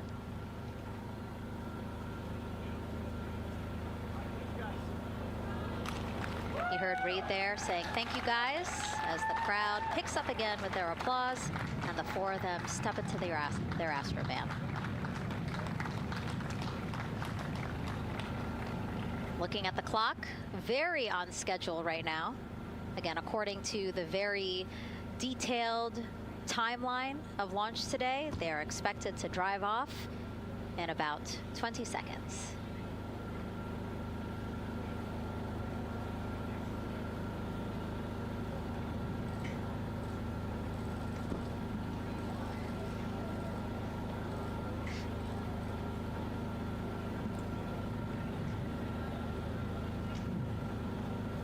So far, we're marching toward the launch smoothly.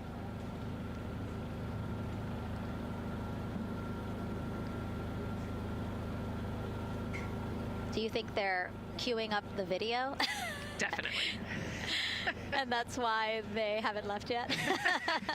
They're like, we can't go without Gotta get our your point snacks and movie break. ready. Yeah. Where's the popcorn?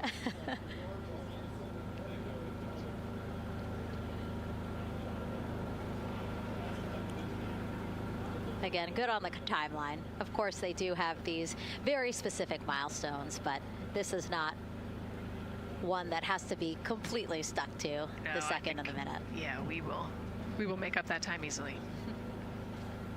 They will get a full security escorted ride out to the launch pad. It's a quick trip, 15, 20 minutes.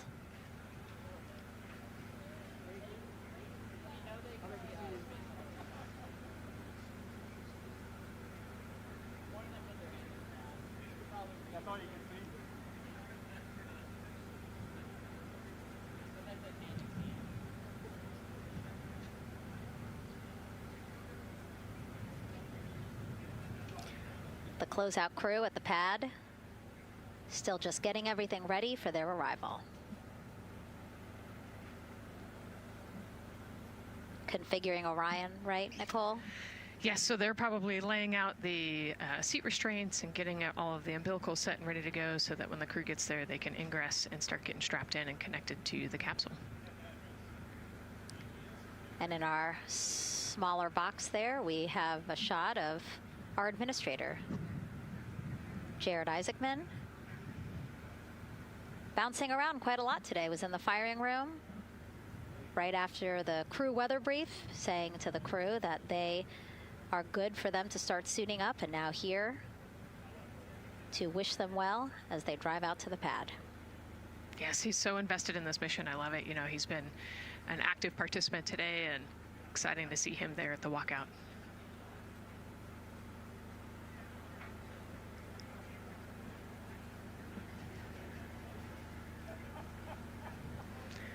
So in the van, they're probably getting hooked up to the portable cooling systems as well. So that would be my guess on the slight delay here, making sure everybody's situated, connected to cooling, and ready to go before they take off.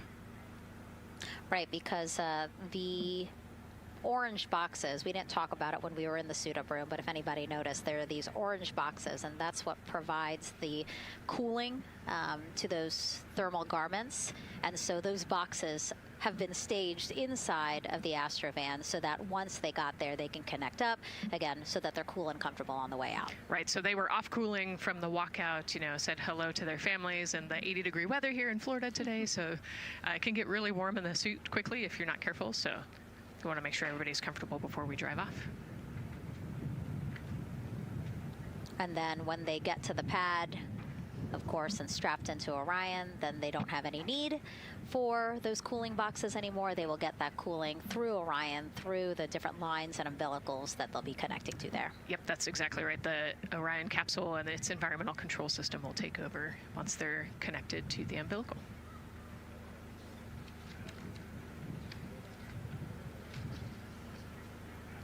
And so when we were watching them get into the elevator, I said, oh, there's a couple more people going in there. And they were, again, those folks in the white suits that we saw. Again, suit technicians. Yep. And there they go. And off they go. Reed, Victor, Christina, and Jeremy now on their way to launch pad 39B, where they will fly to the moon. Something no human has done in over 50 years. They may also set a new record as the farthest humans have ever been from Earth, a record set by the Apollo 13 crew almost 56 years ago today. We still hear cheers as they drive away from the operations and checkout building here at Kennedy Space Center. Now, while the crew make their way to the pad, let's get to know each of them even better. First, Commander Reed Wiseman. The moon, to me, it's the thing that connects me together with all the other humans in my life. I remember being a little kid lying in bed at night and just looking out at the moon in whatever phase it was in, and I was thinking, man, my friends that live like 20 miles away, they can probably look out and see that same exact moon. And then when I was in the Navy and I would look out at the moon and I'd be halfway around the planet, and I would think, man, my brother can see that moon where he is, and he's halfway around the planet from where I am. To me, it's a connection of life on Earth. We can all look up and see that moon, and it's always changing. The moon is never the same 2 days in a row. I love that. My name is Reed Wiseman. I'm the commander of NASA's Artemis II mission around the moon. I grew up in a little town just north of Baltimore, Maryland, about 20 miles north of the city. There was a National Guard base nearby my house, and there were A-10 aircraft that would fly over every now and then. I just would look up at them and be like, man, I want to be up there. I want to go do that. And then my brother went to the Naval Academy, and I would go every year and watch the Blue Angels fly during commencement, and that just started to grow and grow and grow. For a while, I wanted to join the Air Force, and then I realized Navy flies as well, and they fly from ships in the middle of the ocean, and that was it. Like, done deal for me. That is exactly what I wanted to do for my career. Flying is freedom to me, especially when you're in a jet aircraft coming off of an aircraft carrier in the middle of the Pacific Ocean. Nearest land is over 1,500 miles away. So when you come off of that aircraft carrier, you are truly just alone with yourself out there. It is a magical experience to be out there all by yourself in an aircraft over the Pacific. It's free. I think anybody who accomplishes something that they set their mind out to, there's no one thing that does it for them. It's a combination of everything. I mean, the way my parents raised me, the way my brother and I, the way our relationship developed over time, my friends, being in the marching band, going to college, setting my own course, learning how to live on my own, being mentored along the way, being, kept on the path to success, but being given the freedom to, make excursions and fail every now and then and regroup and carry on. I think all those things come together in the end to get you where you are. I've had to overcome, I'm a human being. I've had to overcome a lot of fears. I'm pretty scared of heights. I joked about that on the International Space Station, but it turns out I'm only scared like at the edge of a building. When you're up on the International Space Station, even though you're 250 miles up, I never had that feeling of falling or that I was, at risk up there. I just kind of loved the feeling of floating and looking down at Earth. There have been challenges all throughout my life. By far, the biggest challenge was losing my wife in 2020 to cancer and now raising two daughters who are grown up now, but that's been the biggest challenge by far I've ever had to face. It is not easy. Being an only parent, trying to work a full-time job, and raising two kids is something that I think about every single day. I'm very proud of the work I've done. I haven't always done it well, but I've always shown up and tried as hard as I possibly can. And now Artemis II pilot Victor Glover and his journey to this history-making moment.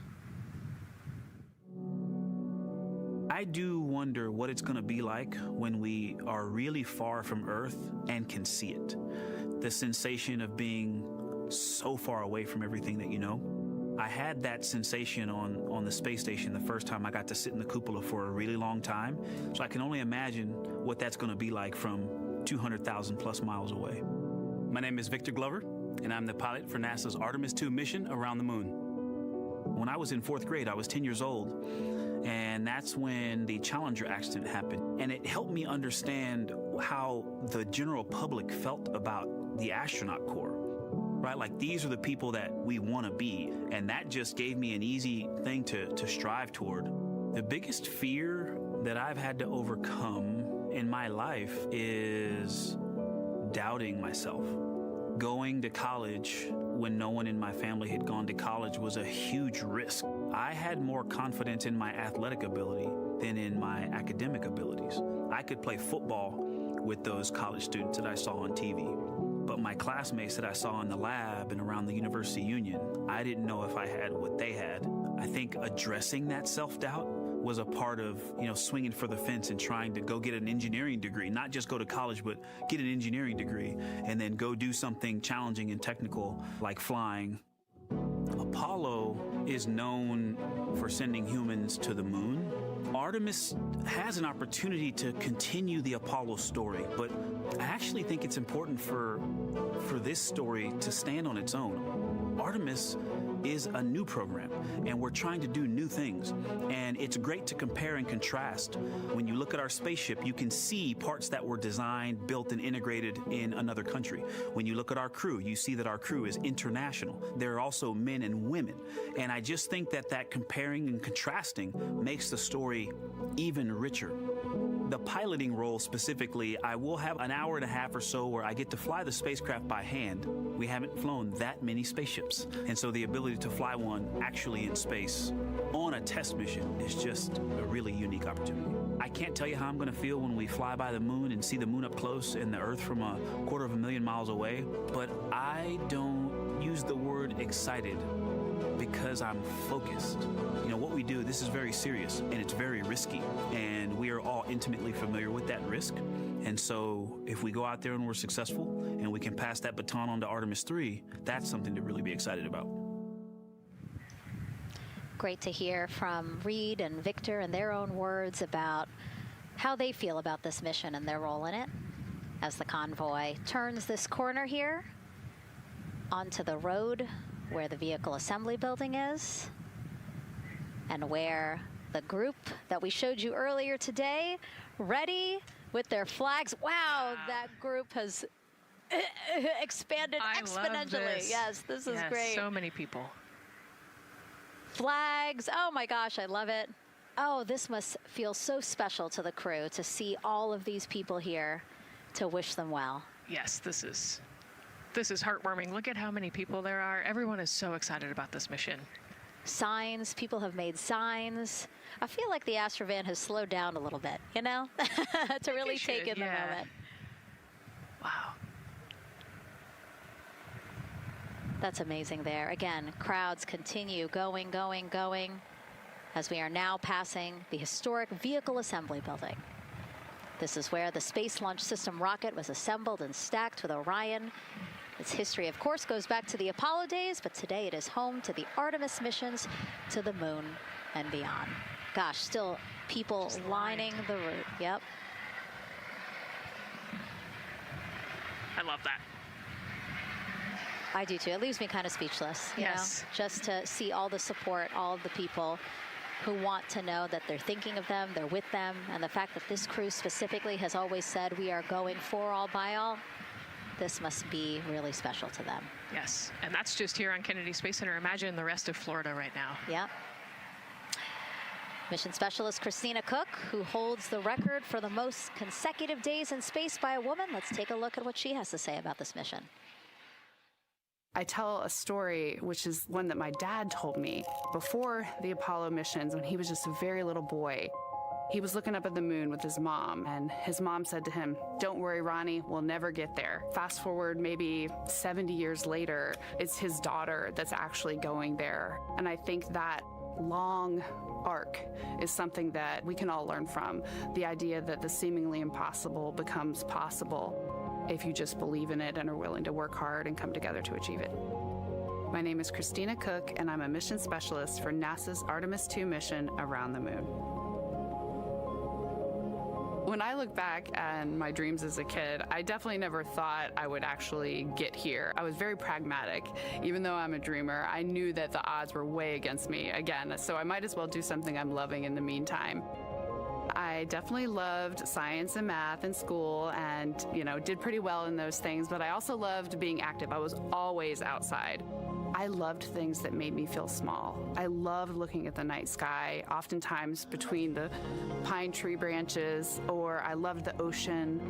North Carolina also has mountains, and when we go there, I just loved the vastness of all of those things. I loved how they made me feel and what they made me think about, and the vastness of the universe and how much out there was to learn. I'm drawn to exploring. I'm drawn to challenges that involve both mental and physical, and I'd much rather be solving problems wearing a whole lot of equipment and in a harsh environment, and that's just something I've carried with me ever since I was a kid.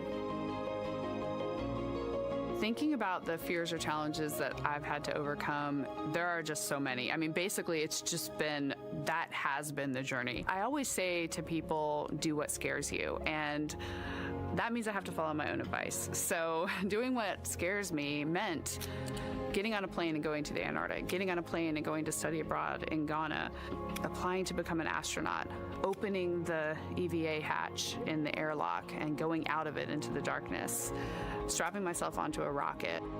And so for me, I think that no matter what the challenge, recognizing that if people believe in you and you believe they believe in you, the challenges seem always a little bit easier. To me, the moon, it represents history. It is a witness plate. Everything that's ever happened to the moon is still written on the moon. Every single person has looked at the moon their entire lives. We see the same moon. That's something really special. It's just the epitome of a symbol of something that's in each of our hearts, but that's also represents exploration and reaching. And as we continue to watch the convoy, almost at the pad, mission specialist and first-time flyer, Canadian astronaut Jeremy Hansen.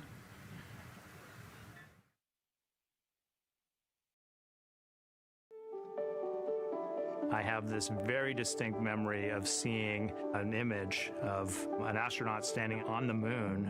It's burnt in my brain because I went back to it so many times in my childhood, and I would look at that image, and I know it had a huge impact on me that humans had walked on the moon. My name is Colonel Jeremy Hansen. I'm an astronaut with the Canadian Space Agency, and I'm a mission specialist on NASA's Artemis II mission around the moon. My elementary school years, I grew up on a farm outside of London, Ontario. I spent as much time as I could with my dad on the farm. I learned the value of hard work, for example. If I wanted to go to work with Dad, it was going to be a long day, and I was going to have to not complain, or I wasn't going to get to go the next day. I had a treehouse. I had a vivid imagination, and I changed my treehouse into a spaceship. I made all these dials and controls. I had circuit breakers for switches that I found in the barn, and I was exploring space in my imagination. The most important thing I did to get to where I wanted to go in life, which was flying fighter jets and eventually becoming an astronaut, is I shared those desires with other people. And it turns out, just like you don't go to the moon on your own, if you could, I would have done it a long time ago in my treehouse as a kid, you have to go as a team. I think the biggest impediment to achieving my goals was, of course, myself. And I think that's a common human experience. There are many times where just little things would get in my way, and my immediate interpretation of that was, well, now that goal's out the window. You know, people must have lifted me back up, and somewhere in the back of my head, that persistence came through. And I think that's a common human experience, to doubt ourselves. I've come to this, I guess, realization that I believe that we all have gifts to contribute, and the goal is to figure out how to use your energy towards adding positively to humanity's existence on this planet. But I love it when humanity sets big goals, like sending humans to the surface of the moon with an eye to eventually going to Mars, because when we do that, we can bring together genius from not just even in one country, but around the world. I've also learned from my indigenous mentors that they refer to the moon as Grandmother Moon. So you've probably heard of Mother Earth. They use Grandmother Moon because Grandmother Moon is responsible for the water in their community, just like the moon moves the water around the planet, affects the tides. And I think that's a really beautiful thing for us as we go back to the moon, to think about all the different cultures around the world and how they view the moon differently. And that's really neat because we all share that same moon in the night sky.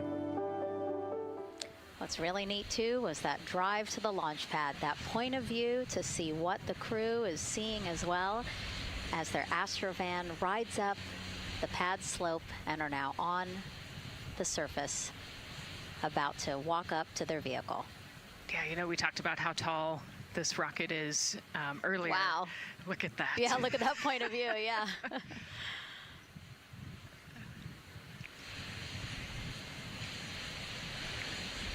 Pad 39B, another historic place here at Kennedy Space Center. Construction began in 1964, finished 3 years later.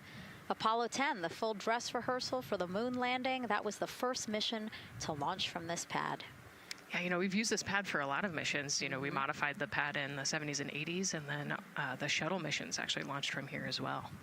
And then, of course, Artemis 1 took off from this launch pad, November 2022. And now here we are about to see the Artemis II crew get out of the Astrovan and make their way up the mobile launcher to the 274-foot level, where they will embark on their first crewed test flight of the Artemis program. You know, I think that button in the elevator actually says space when you hit does? it. Yeah. Really? At least on 39 Alpha it does. So I imagine it says something similar here. Again, let's take a look at the clock as we wait for the crew to get out. 4 hours, 10 minutes and counting until the top of our 2-hour launch window today. Let's head back across the street to Daryl, who's following the launch team every step of the way. All right, thank you, Megan and Nicole. And here inside Firing Room 1, we had a nice moment. The launch director, Charlie Blackwell Thompson, NASA's first female launch director, standing up from her console, taking her cell phone and snapping photos as the Artemis II crew that she had just given the go to leave the astronaut crew quarters, driving by, and of course going up the causeway until they got there to the pad. And now we see them coming out of the Astro van there and getting ready to ascend the launch tower. Well, we got a weather brief before they went out to the pad, and of course LWO gave a go. There could be some rain out there at the pad. It's already rained out there already. If you're in the area and you're watching right now, well, certainly you know that there's some rain in the area. There's going to be spotty showers that are going to be coming ashore here, and we expect that throughout our rest of our countdown. But we also are getting forecasts that there'll be some clearing as we get closer to our launch window. Big wave from Reed Wiseman there, and a thumbs up as the crew goes into the elevator to ascend the launch tower to go up to the level where they'll walk across the crew access arm and get into the white room. One of the things that you're going to start to hear now is from the crew themselves. We're going to be airing the Orion to Earth loop, which is the communications that's going between that crew and the launch team here as they walk them through configuring their various consoles as well as getting ready. A nice moment here, and I'll just pause to just look and see as the crew walks across the zero deck, as they call it, which is the deck that's right there even with the engines, and they're taking a moment to go over there and stand up and gaze up at the 322-foot tall SLS rocket. This was part of the plan for the Artemis II crew, and potentially a rocket that could help them make history to go farther from Earth than any crew has before. The farthest distance from Earth when they launch will be roughly around 248,000 statute miles. They're expected to go about 4,000 miles farther than the Apollo 13 crew did. And now they've headed to the elevator to go up. Again, I was talking about the loops. You're going to be hearing from the crew as they discuss with the launch team getting various systems ready to go. And then closer to liftoff, we'll hear the operational launch team loop brought forward ahead of the critical pre-launch polls and then the start of terminal count. And that should be right around L-25 minutes, right before the NASA test director gives their poll and the launch director gives her management poll, which happens at L-17 minutes. Right now, a lot of focus is on, of course, the closeout crew. They've made the way for the crew to get inside the spacecraft now and walk across that crew access arm, and there they are. They have been working on a tight timeline, but they are ready to go, and they are ready to receive the crew and start putting them inside their Integrity spacecraft. That's it from the firing room. We'll send it back to Megan and Nicole. And Launch Director Charlie Blackwell Thompson, again, we mentioned her a second ago. Her team have been training extensively for this moment since Artemis 1 launched in November 2022. Today, they have a message for Reed, Victor, Christina, and Jeremy.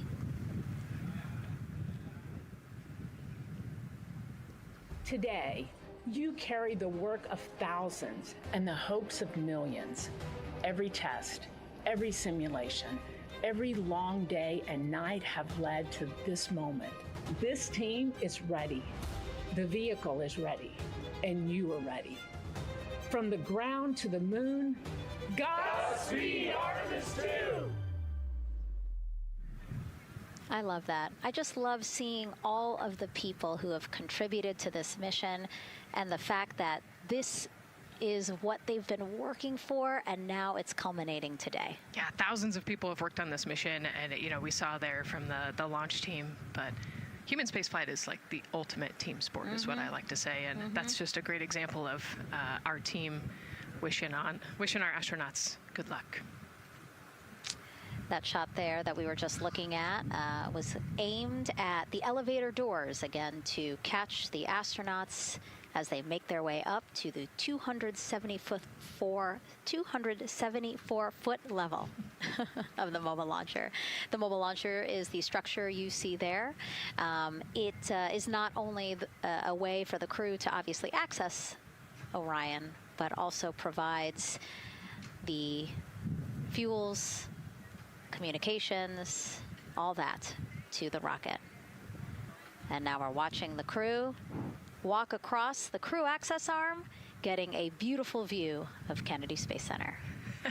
From 274 feet. Woo. Nicole laughs because Nicole is also, like Reed, does not like heights. I do not like how open that crew access arm is. But Reed made it across, so that's good news. It looks like they really enjoyed it. You know, they didn't just walk straight past. Christina and Victor, we definitely saw. Some thumbs up there, looking out, yep, that crew access arm. And then Reed, he knows where that camera is. Taking the opportunity to, again, just tell folks, hey, we're doing good. Ready for it. Yeah. And it looks like they're actually probably signing their patch. Yeah, there's a wall with patches there, and so each crew signs when they get up for their launch. And so this is probably actually the first time a crew is doing this in the White Room of Launch Pad 39B. Don't quote me on that, but I think the signing started with the commercial crew program. So there's a lot of that in the White Room over at 39A. But again, this is 39B. Yep. And so now in this room here, the White Room, again, we will see the crew don or put on their communication caps again, their helmets, their gloves, and remove coverings that they had on their shoes. Yeah, so they want to protect the suits while they're walking out and up to the White Room, and now they'll finish reassembling those suits. Put the boots on, put the gloves on. You can see they're working their comm caps now, and they'll work the helmets eventually as well. And so as we watch this process unfold, why don't we take a couple of questions from you guys? What is the most difficult thing about preparing for a flight? Nicole, that question's obviously for you. Ooh, this is a great question. You know, I think we get such good training. You know, this crew's been training for years. And so they know this rocket and this capsule inside and out. They know all the dangers. They know how to react to anything. So I actually think, you know, preparing your support system and your family, I think launch day is actually tougher for your family than it is for you. And, you know, we've heard the crew talk about the difficult conversations that they've had with their family to prepare for this historic test flight. And so I think, you know, the closer and closer you get to the rocket, the fewer and fewer things from Earth you keep. You know, they left their suitcases at crew quarters this morning. They left their cell phones, their laptops, everything. And so you are just a human in a spacesuit about to get on a rocket with all of your loved ones watching. And I think that can be probably one of the most difficult parts about today. And while you were answering that question, Nicole, we did get a chance to check. Yes, this is the first time crew has signed the wall of the White Room, again here at Pad 39B. Let's take another social question now. All launch windows happen to be in the evening. How come? Obviously referring to the April opportunities specific to Artemis 2. Right. You know, this is a complicated answer. I don't know that I would have the exact mechanics behind it, but it has a lot to do with orbital mechanics and where we are in terms of the Earth and the Moon relationship.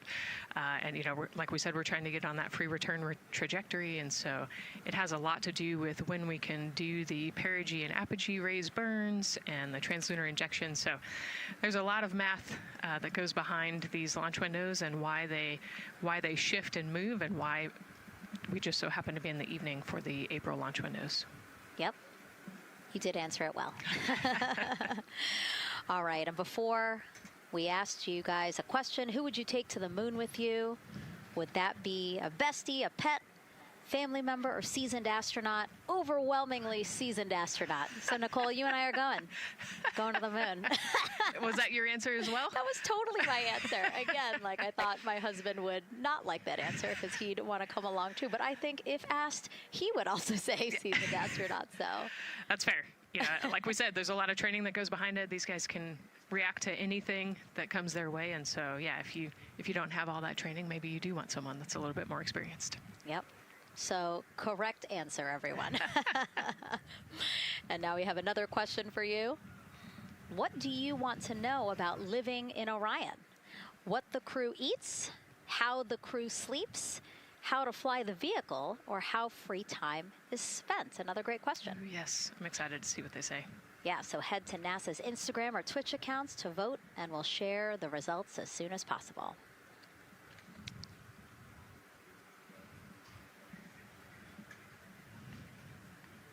And while you're doing that, remember to also sign up to be a virtual guest for this mission.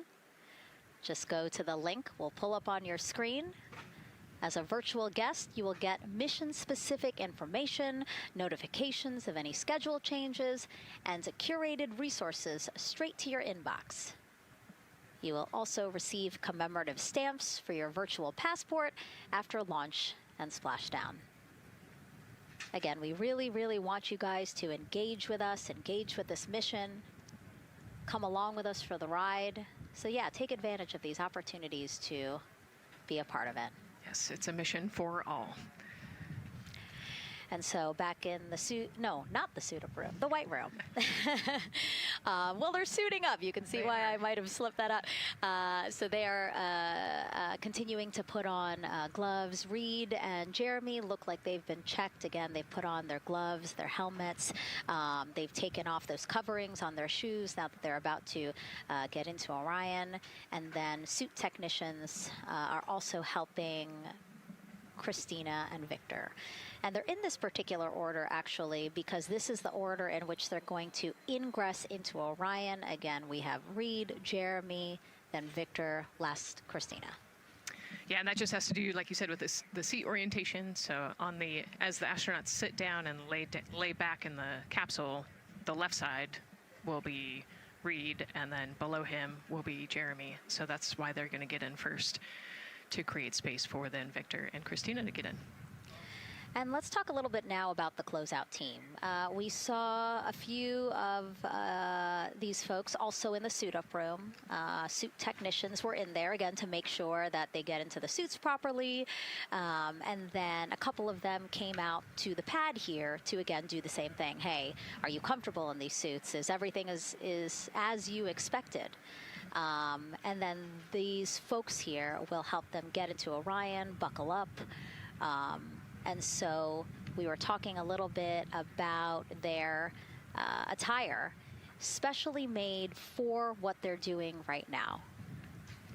Yeah, so these, they almost look like, the equivalent of a flight suit, right? They're fire resistant. They've got the straps on the back for emergencies that mimic the same straps that the astronauts have on their suits, so that you can use the same exact equipment in an emergency egress from the pad, for example. So we can use the same equipment to get everybody safely away from the pad as required or if needed. Yeah, always thinking about those contingencies, how to very quickly, if there were an emergency, get everyone out, not just the astronauts, but also the closeout crew if an emergency was happening while they were still at the pad. And so those suits, flame retardant. Also, when we see them crawl into Orion, you will notice that they are on their knees quite a bit, so built-in knee pads. Really a thoughtful design for the purpose that they're serving today. Yeah, they're functional, which is exactly what we want, but also they're pretty classy looking, so we did a good job with the design. I was going to say, they actually look like, the outfits that car racers wear, right? Yeah. And then when I said that to the lead of the closeout crew, he's number one if we do see him, Taylor Hose, he said, well, actually, we are kind of like a pit crew, like they're very quickly moving through the operations so that not a lot of time, not more time is spent at the pad than is needed, because this is a fully fueled rocket, Nicole. Right, yeah, we want to minimize the time that we have more humans up in the White Room, but also safely and efficiently get the astronauts ingressed into the capsule. And so that's their main job. That's so yeah, I like the pit crew analogy, works great.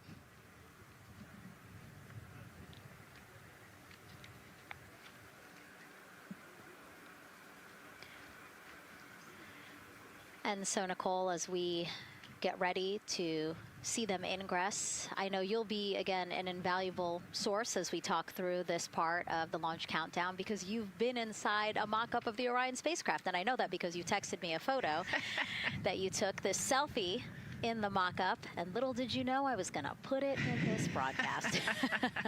Yeah, this was actually a really wonderful opportunity. Last week, our flight control team at Johnson Space Center hosted an open house of the Orion mock-up there in the space vehicle mock-up facility.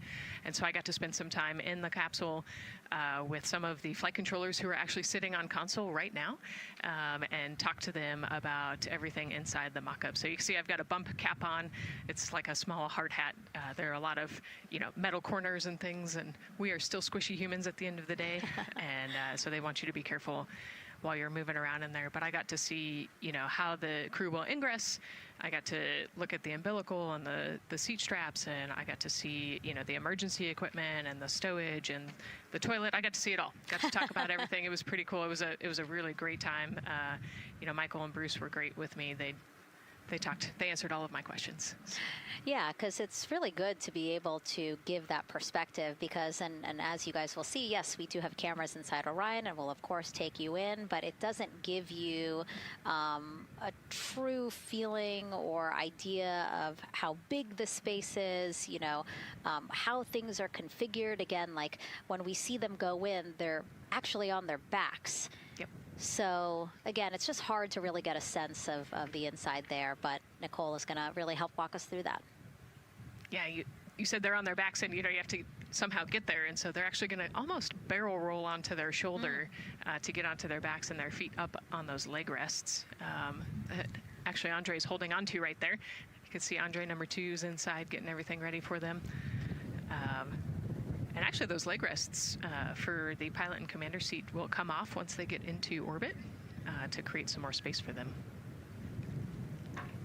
And it looks like we're getting ready to ingress here. Yep, thumbs up from Reed. Everybody configured with their suits, and so in we go. They actually get inside by walking backwards. That's the easiest way to get in, right, Nicole? Yeah, so he will step down right over the flywheel or the exercise equipment that they've got in there. We'll talk to that in a second. And then you actually step down right on top of the toilet area backwards. You can see him going now. Oh, and he's already turned around and walking in. You can see Dre's protecting his helmet and his visor there from all that metal. Yeah. It's a tight squeeze. But they've done this a lot, so Reed's already all the way across the capsule. Yeah, that was fast. Impressive, Reed. Impressive. That's why you're the commander. Oh, a heart there from Jeremy again. Yep, Canada. Yeah. Canada is about to get into Orion. And so you mentioned Dre. Why don't we talk a little bit about him? So that was NASA astronaut Andre Douglas. And he is actually one of the backup crew members for the Artemis II mission. He trained alongside the primary crew and will step in if any of the 3 astronauts are unable to fly. Yeah, Dre's actually a classmate of mine, so fellow fly. Oh, yeah, so we've worked very closely together. It's exciting to see him in this role. Yeah, Virginia native, selected as an astronaut candidate in December 2021. He completed his training in March 2024 and was subsequently named as the Artemis II backup crew member just months later in July. Before joining NASA, Andre worked at the Johns Hopkins University Applied Physics Laboratory, where he specialized in spacecraft systems engineering. His work focused on the systems that help spacecraft know where they are and how to get where they need to go. So obviously critical for missions to the moon.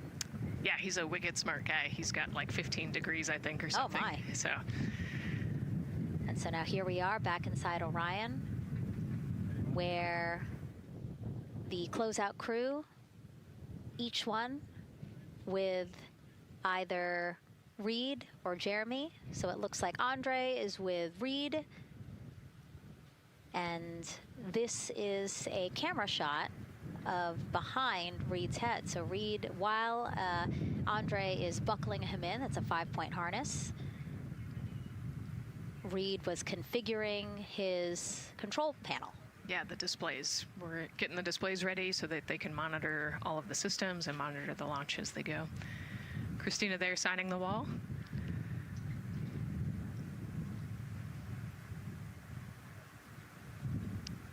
Got to put away the pen.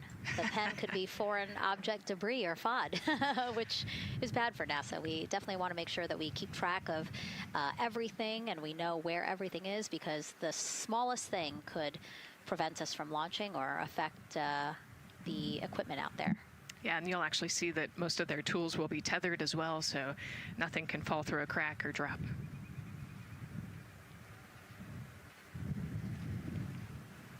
And so as soon as Jeremy and Reed are good to go in their seats and connected to their communication umbilicals, as Daryl had said before, we will start hearing the loops, the audio mission loops, specifically Orion to Earth 1, which is the communication loop that the crew communicate on to the different teams supporting launch today.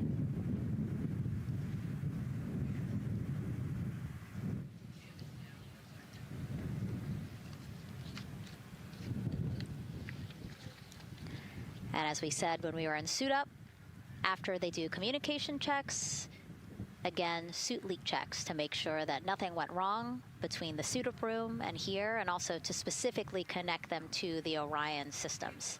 Yes, this will be an integrated test with Orion and the suits to make sure the entire system is working and ready for flight. And so you'll notice Reed and when Victor sits down, Reed and Victor are the only ones with the display panels in front of them. Jeremy and Christina will actually share a personal computer device, and that will be on Jeremy's leg, and that's how they'll continue to follow along with telemetry and data. Yeah, it's actually pretty cool. This is one of the technology demos that we're doing, and so they're going to plug into the system, and it'll be a screen repeater on that that device for them, so that they can see what the pilot and commander are seeing. OTC at MS2 is online for context. This is OTC. Repeat. MS2 ready for comm checks. The MS2 ready for comm checks. MS2 OTC Orion Earth 1 comm check. OTC, it's MS2. Have you loud and clear on 1. You're welcome, sir.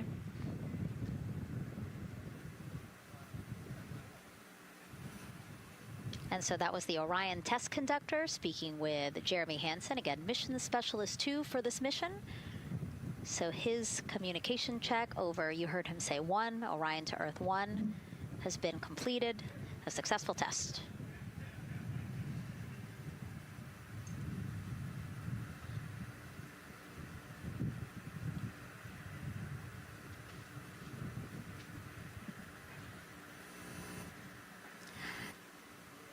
The rest of the crew here waiting in the white room. Again, as Nicole was saying, a little tight there for all of those folks. So Christina and Victor will wait until Reed and Jeremy are done getting buckled in.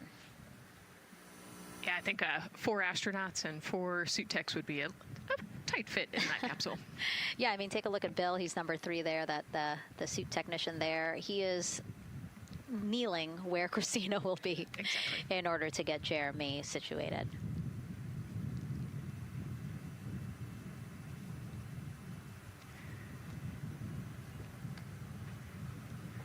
OTC asked, commander's ready for comm checks.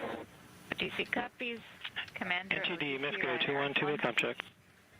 NTD, have you loud and clear here as well. I'll catch FTS on 194, thank you. Commander, OTC Orion Earth 1. OTC, CDR has you loud and clear. Good comm, welcome, sir. And there you have it, a successful comm check with Commander Reed Wiseman. And so... And CDR, NTD on Orion Earth 1 for comm check. CDR, I got you loud and clear, And good to have you on board. Good luck today.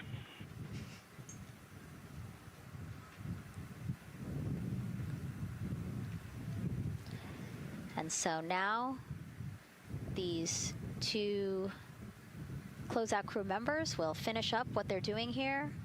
Again, Nicole, walk us through what is happening here. They're connecting umbilicals, is what we said. Yeah, they're strapping them in, so they're getting their restraints connected. It's a 5-point harness with a quick release, and then they're connecting the umbilical, which has actually 4 different connections. So it's got the air in, air out, the water for cooling, and then the comm as well, the communication cable. So they're going to make sure that all of those connections are good to go, make sure the crew's receiving the cooling and the air, and then we heard the comm check as well. So they're just making sure the umbilical connection was good to go, getting them strapped in and ready, and then they will move on to Victor and Christina. And so while we wait for that to happen, why don't we get another check of the launch countdown milestones with Daryl and the launch team?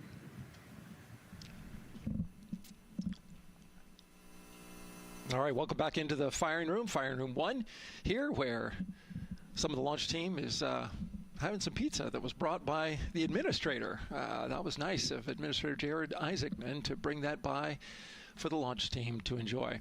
We're L-minus 3 hours and 44 minutes and counting as you can see the crew ingressing into the spacecraft. There are a number of things that are happening on the timeline. Of course, the closeout crew, they liken themselves to like an F1 pit crew, working quickly, methodically, carefully as they go through their procedures to get the astronauts ingressed. Overall, there's a little bit of timeline pressure, right? There's only a certain amount of time as you see the astronauts going into Orion, only a certain amount of time that they can spend on their backs. They will be there for a few hours, right? So we're sitting at 2:40 p.m. Eastern time, and the window opens at 6:24 p.m. Eastern time and runs until 8:24 p.m. Eastern time. So 4 or 5 hours or more on their backs, and then they'll hopefully lift off for a launch. So, of course, the crew is mindful of the time. They don't want to slip into the window if they don't have to. And so they're keeping a tight lock on the margin, the amount of time that they're working there. And there's a heart from Christina Cook. Great to see that as she gets ready to get into the Orion spacecraft, one that they named Integrity. It certainly fits this crew from what I've observed. Now, right now, the rocket's tanks, they're in what's called replenish mode. So another factor for this closeout crew is, and the crew themselves, this is a fully tanked, almost ready to go rocket. It's got all the propellant it needs to go to the moon. It's just a matter of getting the astronauts in, getting them configured, and getting all the systems, the high energy systems, bringing them all online in order to launch this rocket. As they sit there, there is propellant boil off that's happening. All tanks are at 100%, but the propellant, which is liquid oxygen and liquid hydrogen, those two propellants are minus 423 for hydrogen and minus 297 for the liquid oxygen. They are boiling right now. They've been boiling the entire time they've been in the tank. And that is vented out, as you can see. When we look to a wider shot of the rocket, you can see the venting and the little wisp of clouds that are coming out from the top of the rocket and the middle part of the rocket. And that is because just like you boil water on your stove, those propellants are boiling. Of course, their boiling point is much lower than water, and so it doesn't take much for them to boil. But just as if you were to leave your pot of water on the stove and just leave it there, what would happen? Well, it would completely boil off, and all the water would be gone. Basically turned into water vapor inside your house. Well, it's the same case here. So we are continually replenishing the rocket with propellant, liquid hydrogen and oxygen, running from those propellant lines that you see there going into the rocket. So that continues to go well. Overall look from the launch team here, this has been a very smooth countdown so far. The cryo tanking went exceptionally well. And the launch team is really in a good mood right now. Cautiously optimistic, understanding that with a system this complex, you can have something unexpected happen. But to this point, the firing room is really encouraged by what they've seen so far, and are especially excited to see these astronauts getting inside the spacecraft. L-minus 3 hours and 40 minutes and counting until we open up that window for launch. For now, we'll send it back to Megan and Nicole. Thank you, Daryl. And, you know, he mentioned that the crew decided to name Orion Integrity, and it was not something they came to easily. You know, they really wanted to put in a lot of thought, and what they came down to is integrity is a value that NASA embodies, and also individually they felt like integrity is something that speaks powerfully to them. Yeah, and I think the other part of integrity, you know, it just represents the humility and the professionalism behind the entire team that built this rocket and got us here today. And so it's a fitting name for this capsule. Yeah, like I said, I think the crew said it took them a little bit to decide on what they wanted, but I think they made the perfect choice. I agree. And so as the countdown to launch continues, we are reminded that this is an agency-wide effort to make today's launch attempt possible. We invited people across our NASA family to wish our crew a safe journey. Go Team Artemis! Go Team Artemis! 3, 2, 1, blast off! Have a great flight. Godspeed. We'll get you around the moon and home. If I had a message for the crew, be safe, to have fun, to remember that we're all down here rooting for them. I want to wish my friend and former student, Victor Glover, and the entire Artemis team best wishes and a successful flight. Have fun. Take some really cool pictures. Can't wait to see you when you get back. From the Earth to Sky team connecting NASA science to public lands, go Artemis. We will see you in the Pacific, and you can count on us being there. Greetings from NASA Langley's historic gantry facility, where Neil learned to land on the moon and Orion learned how to swim. We are with you all the way to splashdown. Let's go fly from the Orion Human Engineering team. Woo! Like a full moon, your future is bright. Have a safe journey from the multimedia team in Cleveland, Ohio. We hope to see you guys back safely in San Diego, maybe singing some karaoke. Yeah, right, maybe. He knows exactly what he wants to do. After he's like, yep, karaoke. I love that people submitted videos. You know, this is something that we actually asked as part of the broadcast. We were like, you know what, I think it'll be really fun. And the overwhelming amount of people who wanted to record something for the crew was really heartwarming. Yeah, you know, this is the first time in over half a century that we're sending people back to the moon, and everybody is excited about it. You know, kindergarten to congressmen and all over the world, everyone is ready for today and excited to see this launch. And so here we are again, still inside Orion with the closeout team, putting some final touches on, it looks like Victor's configuration there. Again, making sure that his harness is set and that he's connected to cooling, he's connected to communications, and he's connected to any other umbilicals that he needs to be connected to for Orion. Again, we are sharing so much information with you, and we hope you find it educational and fun. But we do know you guys still have some questions, so why don't we take another one now? Tell us what the moon is like! So cute. That wasn't a question. That was a demand. Nicole, you tell her what the moon is like. Oh, man, that was so cute. Oh, man, the moon is really cool, right? So it's a lot of like gray and white and kind of shades of gray. It is something that doesn't have wind or rain or rivers or an atmosphere. And so we like to say Christina said it earlier, it's the witness plate to the universe. And, you know, it has all these impact craters because it's not protected. Things hit it all the time. Mm-hmm. Meteoroids, asteroids, all sorts of things hit the moon and create these impact craters. That's part of what we want to go and look at and learn about on the moon. Can tell us a lot about the age of the universe and the age of the moon. You know, it's 4.5 billion years old, and we can learn a lot from just looking at the regolith or the dirt that is on the moon. Well, thank you for that question, and thank you for that answer. she was cuter, Nicole. I agree. And then earlier today, we wanted to ask you, what do you want to know about living in Orion? And we told you to pick between what the crew eats, how they sleep, how they fly the vehicle, and how free time is spent. And the winner, most of you wanted to know how to fly the vehicle. And we are going to be doing that. Yes, we are. You know, that's a great question, and actually, part of what we're going to go do. So the rocket is fairly automated, right? There's a countdown, and the whole system knows when it needs to ignite the engines. But we are going to do some manual piloting throughout this mission.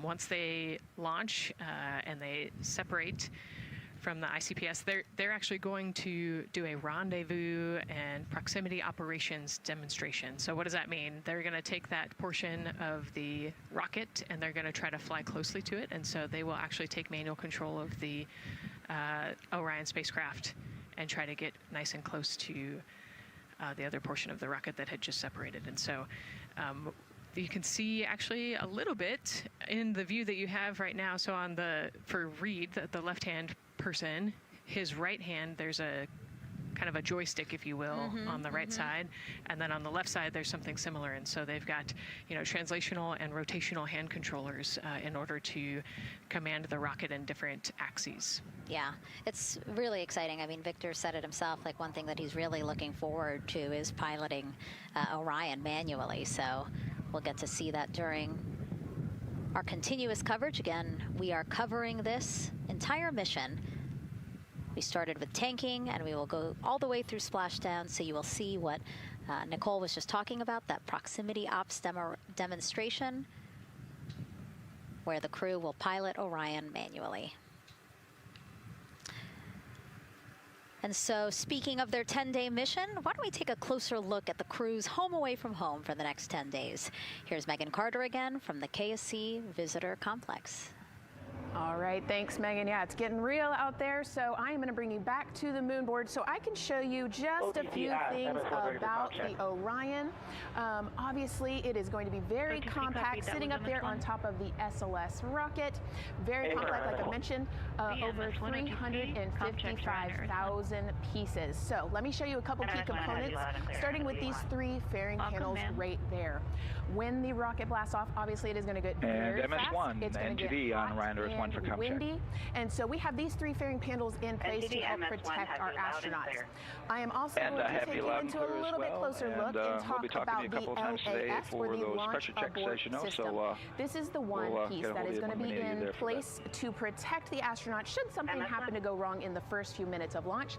They can actually hit those abort motors, and these can activate within milliseconds, basically faster than you can even blink, and that is going to pull the crew and the crew capsule away from any danger. Now, obviously, we hope that those are not needed, and if that is the case, then about 3.5 minutes into flight, the LAS and those fairing panels will actually activate and jettison away. They'll fall away from the rocket, because at that point, the crew can actually abort the spacecraft safely by themselves. Now, we've talked a lot about the crew capsule right here. This is where they are going to spend the duration of their flight. We're going to talk a lot more about that one in just a little bit, but for now, let me jump down here to the service module. This is the one, we're going to think of this as the powerhouse for the spacecraft. It's pretty much going to provide them with almost everything that they need for the entire mission. Temperature control, removing the carbon dioxide, providing them with oxygen, so much more. You can also do course corrections and things like that. So, super quick breakdown, but as you can see, all of these components together are going to make the spacecraft one that is built not just to fly, but to protect, sustain, and bring those astronauts home. All right, lots more to come, but let's see where we are with the crew. Back over to you, Megan. Hey, thanks so much, Megan. A lot of useful information there, and we did want to point out that you did hear over and the PLT NTD on Orion Earth 1 for ComCheck. NTD PLT, I have you loud and clear on OE1. And I have you the same. Welcome aboard. And so, again, we are now hearing mission audio loops, specifically the Orion to Earth 1 loop, the communication channel for the crew. Successful comm checks by both Victor and Christina. CDR, OTC Orion Earth 1. CDR. Yes, sir. Configure ARS to shoot mode per EPROC 10.1.1. Crew ingress and vehicle pre-launch config. Step 1. 10.1.1 crew ingress and vehicle pre-launch config. Step 1. Going in work now. And so see, now we are privy to some of the countdown procedures that the team is asking for the crew to do. Yeah, so they're going to work through some of these procedures and finish the ingress portion, as you heard in that procedure. So this is where the crew is going to start building their nest, if you will, running some procedures, getting the capsule ready for humans to be on board. And now look at the clock, 3 hours, 30 minutes and counting until the opening of our 2-hour launch window, and we are pretty good on time. We are as we are expecting in terms of when ingress will be wrapping up soon. And so now let's bring Gary Jordan, again, our commentator inside of Mission Control at Houston. Gary, let's check in with you about mission preparations. Hey, Megan, thank you. Yes, we're following along here in Mission Control Houston. OTC copies. And we'll stand by for those con checks.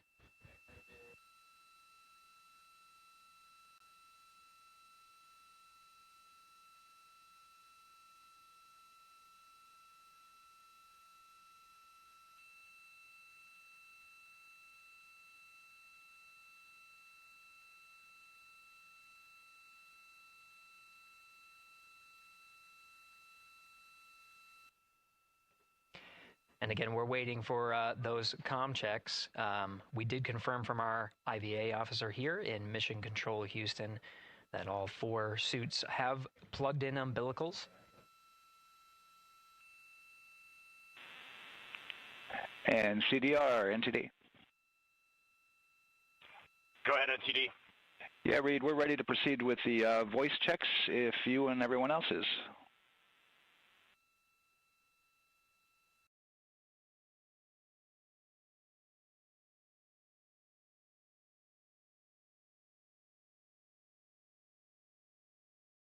NTD, integrity crew is ready for voice checks.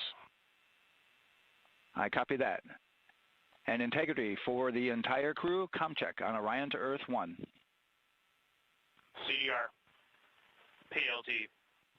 MS1. MMS2.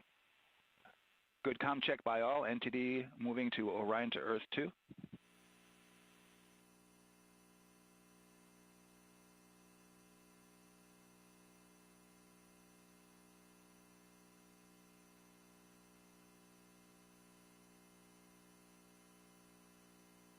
CDR.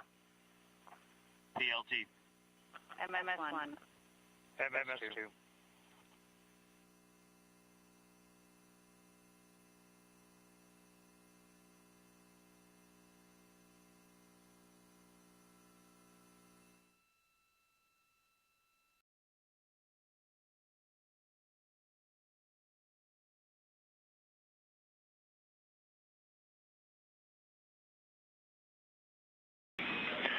Integrity Houston on Orion to Earth 1. Voice check for the entire crew.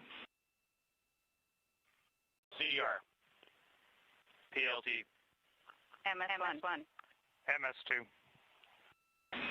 Houston has all 4 crew loud and clear on OE1. Stand by for 2. Your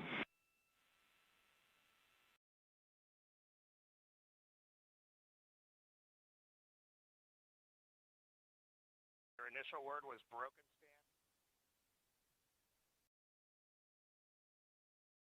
MS1. MS2. 4 crew loud and clear on OE2. We'll use 1 for the default. Houston out.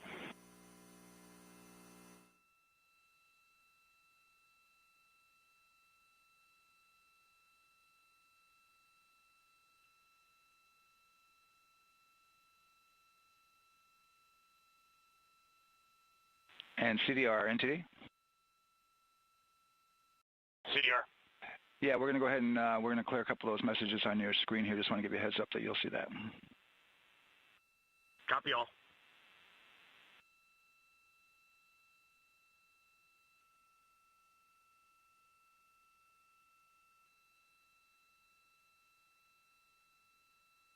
CDR, OTC, Orion Earth 1. CDR. Yes, sir. Perform crew suit leak checks per 10.1.1. Crew ingress and vehicle pre-launch config, steps 2 through 4.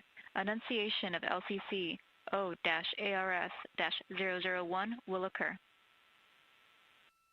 10.1.1 crew ingress and vehicle pre-launch config, steps 2 through 4. Going in work now.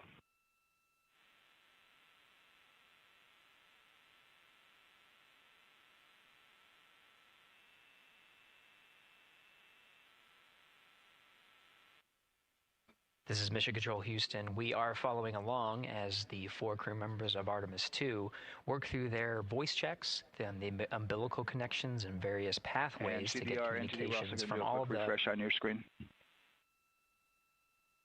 CDR. Yes, sir. We're going to look to do a quick refresh on your screen if you guys are okay with that.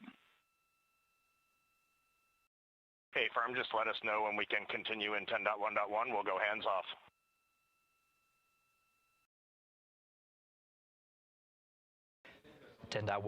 Referring to the procedures that they have through the various phases of ingress and some of the checkouts needed to prepare for today's launch.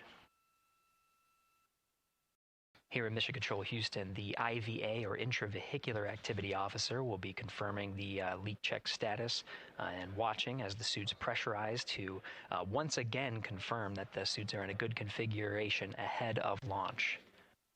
Of course, for the teams here in Houston, launch is just the beginning. The first flight day is jam-packed with activities. Shortly after main engine cutoff, Integrity will enter into a coast phase while still attached to the in-rim cryogenic propulsion stage, or ICPS, and prepare to deploy the solar arrays. With power being generated, Integrity prepares... Go ahead, NTD. With that refresh, and you got to go to proceed with your 10.1.1. Picking up 10.1.1, step 2.3 through 4.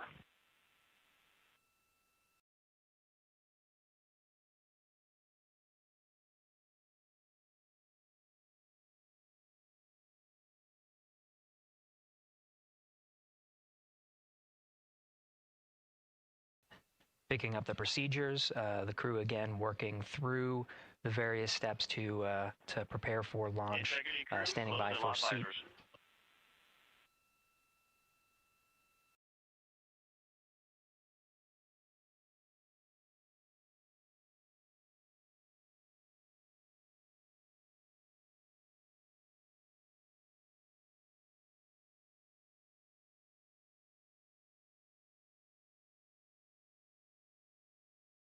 This is Mission Control Houston. With visors closed, the pressurization tests can commence.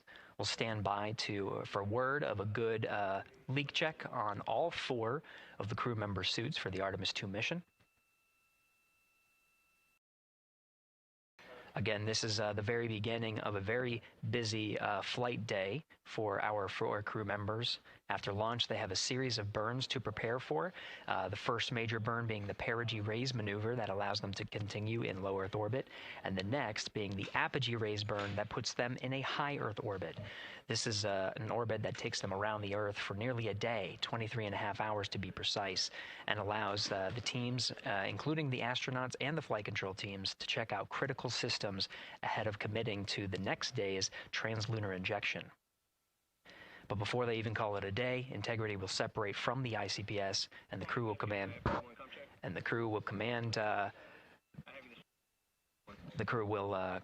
the Orion capsule to separate from the ICPS and turn around and approach the upper stage, but not dock. This is to test Orion's in-space maneuvering capabilities and provide further confidence in docking to another lunar space vehicle like the Human Landing System that will be part of the Artemis III mission ahead of future moon landings.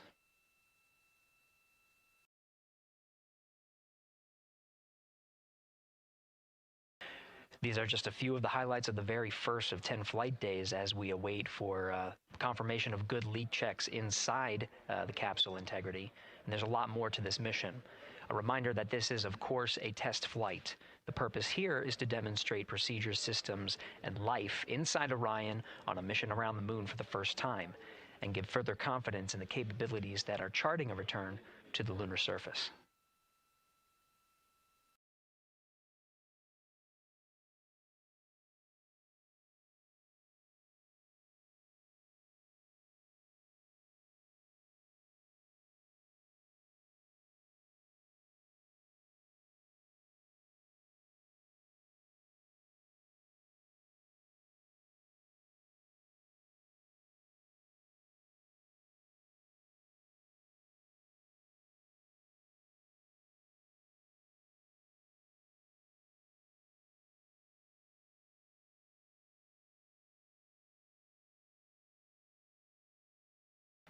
You may be able to see from this view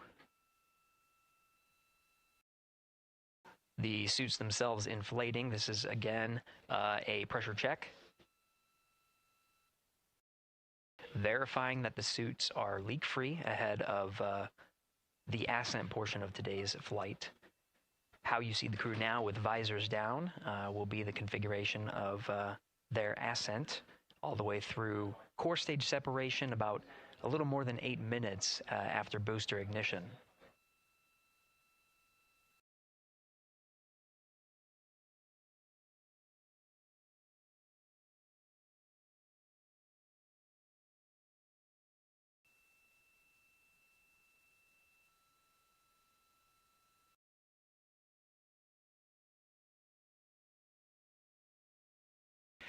All right, here in Mission Control Houston, we are continuing to follow along, standing by for confirmation of good leak checks. In the meantime, there are no showstoppers here in Mission Control Houston, and we continue to monitor the countdown to launch. Megan, we'll send it back to you over at the Space Coast. Hey, Gary, thank you so much. Yeah, as we wait for confirmation of a successful leak check for all 4 astronauts, why don't we go back to Daryl, again, who has been following along with the launch countdown as we inch closer to the opening of our 2-hour launch window. All right, thank you, Megan. And yes, getting some good communication. It's great to hear from the crew inside, even though it is as simple as a comm check. It's really good to hear their voices as they move through those various comm checks and then get ready for their suit leak checks. Fantastic views inside Orion that you're looking at now. Give you an update on the weather outside. We're still 80% go for our 2-hour launch window, which starts at 6:24 p.m. Eastern Time and closes at 8:24 p.m. Eastern Time. That's the good news. The bad news is that we've got some rain showers that are starting to head in. Looks like it may miss the pad. Wouldn't matter if it rained on it or not, though. It's received some rain earlier today. Water isn't going to hurt anything out there at this point. But the rest of the area might be getting a little bit wet, which may include the hostess, so keep an eye out for that.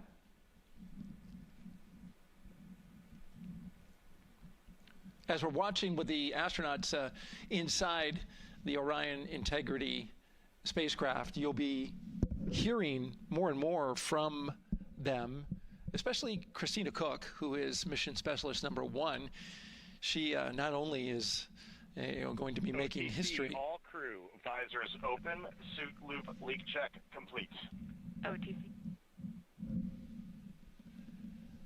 Okay, there you heard the suit leak check complete. They check those suits for leaks in astronaut crew quarters. They check them again inside the spacecraft. As you can see, the closeout crew, our astronaut support person moving around, turned off the camera, and so now we're looking from outside the Orion spacecraft looking towards, oh no, let's see, get oriented here. Well, there we go. Back inside, we've got the view. But basically what I was saying about Christina Cook is that she will have the role of reading. CM is ready for closeout, performing video sweep using drag-on camera. OT.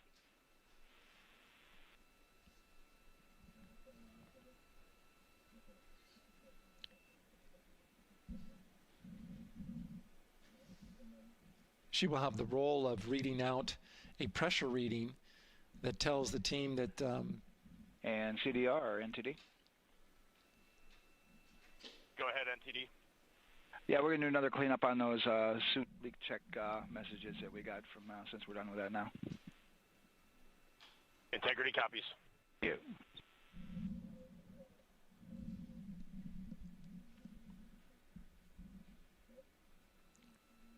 And that's communication going between Orion Commander Reed Wiseman and NASA Test Director Jeff Spaulding.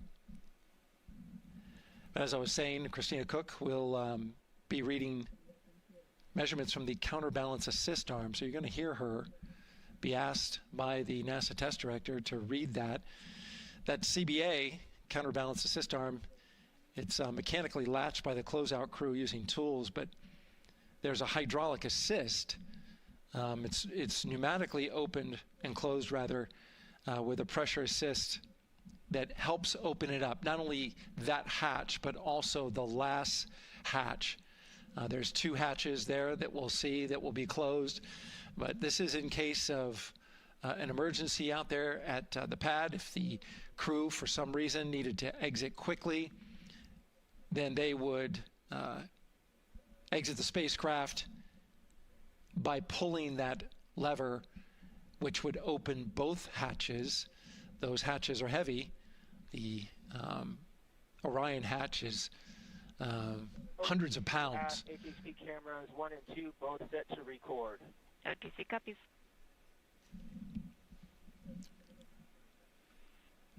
And just an update on the launch countdown, continuing to monitor the team's communications here in Firing Room 1. Everything going really smoothly so far. We don't have any significant open constraints to launch at this time, so we continue counting down. And for now, we'll send it back to the host desk with Megan and Nicole. Thank you so much, Daryl. And so we heard some of the communications over Orion to Earth 1, and it sounds like we are now moving into the hatch prep and closure phase. We will now start to see the closeout crew getting out of Orion soon so that they can start getting ready to, again, close up Orion, close the 2 hatches, and then get out of the pad. Yeah, the closeout team will take the hatch seals off, and they'll inspect the seals, make sure everything's ready to go, and then do a few last-minute configurations before they close that hatch. And then, like Daryl talked about, then Christina will have a role in looking at the CBA there. So. Yeah, you might have heard them say over the loops again that drag-on camera. So basically, it's a camera that they can move around, and you might have seen it in a couple of our shots already. But they will take that camera and literally go and inspect the seal that. There's 2 seals, actually, 2 seals that go around the entire area of the hatch just to make sure that everything looks good. And that camera feed is being directly shown to NASA teams who need to monitor that. Yeah, they want to make sure there's not a single hair or a piece of dust on those, make sure that there's no damage and everything's ready to go so that the seal, they will do a leak check on this hatch seal as well. Make sure it passes. Yeah, and we'll know they're doing that because we will actually see one of the closeout crew members with a hand pump, and they will pressurize, again, just the seals, and they have to see if it will hold pressure for just a minute. And if it does, then they will go ahead to pressurize the entire Orion spacecraft. And then that, again, is to make sure that the spacecraft is holding the right amount of pressure. And that one's a lot longer. It'll take them like 8 minutes. Like it takes time to pressurize it, then they have to hold pressure, and then it takes time to depressurize it. Right, and they want to measure the difference in pressures at the beginning and end of that and make sure that it holds the right amount of pressure so that when they get to the vacuum of space, obviously the capsule holds its pressure. Yep. Okay. Well, again, as we continue to watch operations that are happening at the pad inside of Orion, why don't we go over to Banana Creek? It's one of our viewing locations here at Kennedy Space Center. They will have a spectacular view, and we actually have NASA's Leah Martin there chatting with a big group of people surrounded by a lot of folks on bleachers there. Hey, Megan, yeah, tons of people out here today, thousands of people gathering at Banana Creek to enjoy NASA's next big mission and humanity's next great leap today. It's a gorgeous day, and I'm joined here actually by some people who are probably the only people on center who are a little bit more excited than me to see this rocket lift off. Where are you from, and why are you here? So we're from the University of Tennessee, Knoxville. We're a group of 7 aerospace senior engineering students traveling here with Josh Dobbs, former quarterback of the University of Tennessee, with his extraordinary Dobbs Foundation. Now, you were actually telling me a little bit earlier, you're here local, you're from Orlando. What's it like being an aerospace engineer and then having the opportunity to come back here to the Space Coast and see this mission lift off today? It is absolutely amazing. I feel like the little 9-year-old girl inside me is so excited. Like, I'm from around here. I grew up watching launches in my backyard, and so this seems like such a full circle happy moment for me. Now, you are an aerospace engineer looking hopefully to join the workforce in the future. How does it feel to be here and see firsthand what that work does? It's just so cool to see what I've been working for the last 4 years and then 12 years before that just actually be physically happening in front of me. It's something I never dreamed of as a kid. And I'm actually joined here by the pastronaut himself, Mr. Josh Dobbs. Now, you have a history with NASA as well. You did an externship here. And how did that kind of play into your passion for aerospace and then the foundation that actually provided this opportunity for these students today? 100%. So I spent a month here around the Artemis 1 mission, which was a tremendous opportunity to learn about the space program and also what's next. And so to be back here for Artemis 2 and unfortunately, Artemis 1 went in the middle of the season, so it's surreal to be here for Artemis 2. And with my foundation, like, the goal is to be able to take advantage of the opportunities that I've had and pass them along to the future of the industry and give them the opportunity to see what all their hard work can accumulate into. So it's an honor to be here. We're really appreciative of all the engineers and all the hard work that's gone into this moment, and we're excited to watch history happen today. Absolutely, and as a group, I think if you guys had one well wish for the team today, what would you say? I think we can all join together and maybe say, go Artemis? Go Artemis.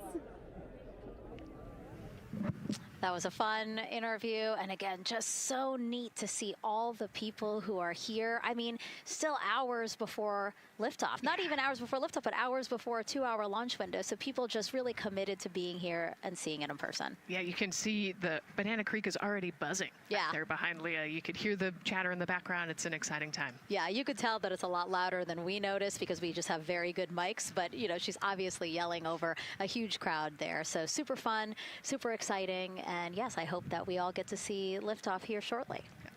Okay, so as we know, Victor, Reed, Christina, and Jeremy will have their hands full during their mission. So for some of their test flight objectives, let's go back to Megan Carter at the moon board. All right, as we have seen from those camera views, their capsule is very compact, obviously. So let me show you a few cool things about this piece. The Orion capsule is going to only be about 16.8 feet in diameter and a whopping 10.5 in height. Think of it about the same cubic feet as 2 minivans. So obviously every piece of that capsule has been planned with purpose. And a really great example of that is going to be these seats that we have seen that live view of. Now, these seats are going to be out for launch, re-entry, and splashdown, but in between, they are stored in between to give them more room for daily activities and things like that. While they are on board, obviously they are going to have a lot of things to do.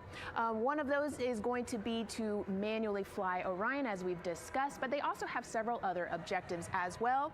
And they are going to be doing lots of system checkouts, checking out the service module, making sure everything is working correctly. They're also, like I said, going to have a chance to manually fly. Now, this was taken during one of their training simulations, but as you can see here, they will have advanced flight displays, hand controllers, touchscreen interfaces, so much to work with and practice with as well. Now, while on board, they will also have the ability to eat those shelf-stable meals that are designed specifically for microgravity. I think I saw somewhere that one of their meals is going to be mac and cheese and brisket, so that makes the Southern me very happy. All right, but they are going to have also some time to look at some things like power and propulsion. They will have 3 key propulsion systems that are going to help power Orion as well. And speaking of power, I want to bring you back to the service module real quick because I wanted to point out these 4 solar panels. These are going to take about 18 minutes to unfold like giant wings, and they're going to stretch 62 feet from end to end, and these are going to help power the service module and in turn provide what the crew needs for their journey. So as you can see, spacecraft is built specifically for what we need and to guide them and get them home safely. All right, back over to you, Megan. Thank you so much, Megan. You know, it's taken thousands of people many years to get to us to where we are today. Let's meet some of the people of Artemis who've made this flight test possible. I am the Artemis Launch Director. I'm the Orion Crew Survival System Manager. I am the Artemis II Chief Training Officer. I'm the SLS Launch Integration and Mission Operations Lead. I am the Recovery Director. And I'm Boeing's Core Stage IPT Leader at Kennedy Space Center. And I am the Artemis II Entry Flight Director. And I'm the Closeout Crew Lead for Artemis II. Our job is to design the spacesuits that the crew will wear for the Artemis II mission. The team here at Johnson Space Center in the Orion Crew Survival Systems Lab does pretty much everything involved with processing the suits, designing the suits, qualifying the suits, testing them for the Orion mission. The role of the Chief Training Officer is to manage both the planning and the development of how we are going to train our astronauts and run our simulations for our flight control team for the mission, and then go implement that plan. Recovery team is responsible for 3 things. So recovery is what we call our nominal recovery situation, where we go recover the crew and the capsule at their designated landing site. Rescue is in case we do need to rescue the crew or they landed somewhere else that we did not plan. And then the retrieval is us getting the capsule if they did land somewhere where we did not expect them to. My job on SLS is to manage the operations architecture on the SLS program. One of the specific things that we do is support launch operations. It means a lot to be a part of this Artemis team, to show the next generation in seeing what may come. I am responsible for our core stage processing at Kennedy Space Center. My team is responsible for that core stage, and it's our responsibility to make sure that core stage is safe, built correctly, and there's going to be 4 of our astronauts, and it's going to get them to their ride around the moon. I've been a flight director for over 10 years now. I worked on the Artemis I mission, and after that mission completed, I was assigned as the entry flight director for Artemis II. I can't wait to see the hatch open after splashdown. That's when we know that our mission will be complete and the crew will have safely returned to the moon and back to Earth. Closeout Crew is responsible for getting the astronauts up to the white room, getting their helmets and gloves on, getting them into the vehicle safely, connecting all their umbilicals, making sure they're ready to go for launch, and then closing the crew module hatch. The reason we do this is to expand mankind's knowledge. If I can be a part of that, doing anything, I want to do that. The launch director role really is to step back and kind of take that big picture view of launch. How are we doing on any NCs? How are we doing on our timelines, our procedures? Artemis II is a beginning. It's going to inspire a new generation. It's going to uncover science. It's going to serve as a pathway to places that we have never been before. And to meet more people of Artemis, you can head to the link we're going to put up on your screen there. Just, again, really nice to see all the faces that have put in the work, the time, the hours, the dedication to get us to today. Yeah, so many professionals that worked so hard on this mission. And what was really fun to see is, you know, we interviewed Taylor Hose, closeout crew lead, as he said, and that's who we are now seeing inside of the White Room as they are getting ready to close out Orion and close one of 2 hatches. We have the side hatch of the crew module as well as the launch abort system hatch, correct? Yeah, the astronauts are in the capsule. They're ready to go, and now the White Room is very busy as they're getting ready to close both of those hatches. That's a great shot right there where you can see them. Almost looks like they're doing that hatch seal inspection that we talked about.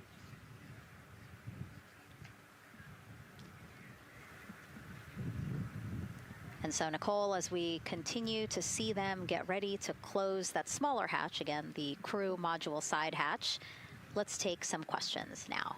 Sounds good. A lot has changed since Apollo, and I have a few questions about what's next. What part of the moon are we exploring through Artemis, and what are some of the key points that NASA needs to consider when planning missions like this? Were you expecting to see Scarlett Johansson? I think that took you. Yeah, I mean, took you aback. We've talked about this, but everybody has an interest in this mission. You know, it's humanity trying to explore and go back to the moon. And I love this question. You know, what part of the moon are we going to? You know, eventually we want to get to the polar regions, the South Pole specifically. We think that there are volatiles there, so water ice, something that can be harnessed as a resource as we create the permanent base on the moon and then try to get onto Mars. But getting to the moon is a tricky mission. You know, we're going further than we have in a long time. And, you know, on the International Space Station, we're 250 miles from the Earth. And so we're pretty close. We resupply that spacecraft pretty often with cargo missions. But the further and further you get away from Earth, the more you have to think about the lack of cargo, the comm delay. You know, there's a communication delay the further away you get. And so there are different and unique problems as we continue to explore further and further out into the solar system. And there is so much to learn about the moon. So it's no surprise that, yes, even though our goal is to have a moon base at the lunar South Pole, the lunar South Pole is not the main focus of this lunar flyby. So instead, the crew is going to be focused on observing the far side of the moon. So this is actually an animation of what teams expect the moon to look like if the crew launches today. So this is, of course, the side that faces the moon, and this is the far side of the moon, which when, again, the crew does their lunar flyby on flight day 6, we are expecting this will be their view. What an amazing view and an opportunity. Yeah, you know, there's so much to learn from this particular mission, because obviously we're not landing with this mission. And so they actually potentially could see the South Pole and kind of scope out what our landing regions look like in the context of the entire moon. But also they're going to see parts of the lunar surface that have never been seen before by the human eye. And so they're going to take these detailed notes. They're going to record themselves talking about what they see. You know, we do a ton of geology training as astronauts, especially this Artemis II crew. They did a ton of geology training working with scientists to learn how to pick out the unique portions that we want to go study. You know, what is the context of the moon? What parts of the moon look interesting and look different? You know, the impact craters that we talked about earlier. So really trying to take all the pictures, take all the observations, write down, talk about their observations, and record as much data as we possibly can for the researchers back here on Earth. Yeah, it's so important to, yes, we're all talking about what they hope to do during this 10-day mission, but you really do have to think about all the training that goes into this. I mean, you have 4 crew members who won't, you know, have the support the way that they've been having the support. I mean, they'll be talking through communications, but you know what I mean? It's just them and the moon, right? So they need to be fully aware and equipped with everything that they'll need to do to be able to accomplish the objectives that we hope to accomplish during this mission. Right, and their specific flyby around the moon, you know, the lighting will be different and the path will be different depending on when we launch. If we launch today, it would be different from tomorrow. And so, you know, they actually had to learn the geography of the moon so that they can orient themselves when they're on the backside of the moon, because they're not going to have communication. You know, they're just going to have a, I think, 45+ minute comm blackout while they're while they're on the far side of the moon. And so they themselves have to know what things look like on the moon, how to orient themselves, and how to get the data that we're looking for. Yeah, really ambitious mission. Excited to be here at the start of it. All right, so another check of the clock, 2 hours, 57 minutes and counting to the opening of our 2-hour launch window for Artemis II. This pivotal test flight comes 250 years after America began its journey as a nation. As we celebrate that milestone, a special live performance now of our national anthem by singer Ann Wilson.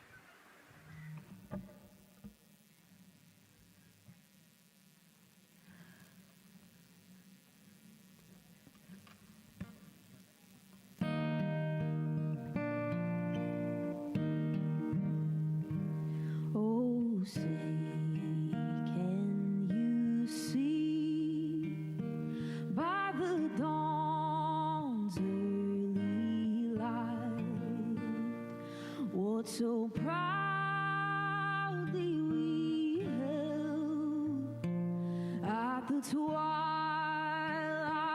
last gleaming, whose broad stripes and bright stars through the perilous fight, o'er the ramparts we watched, were so gallantly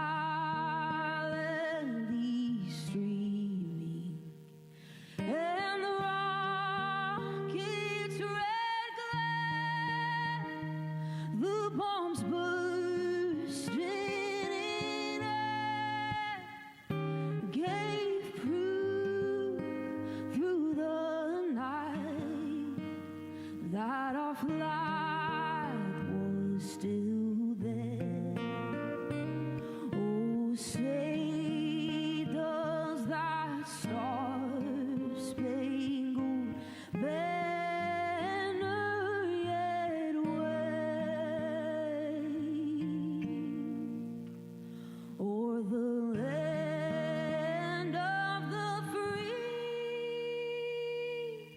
and the home of the brave.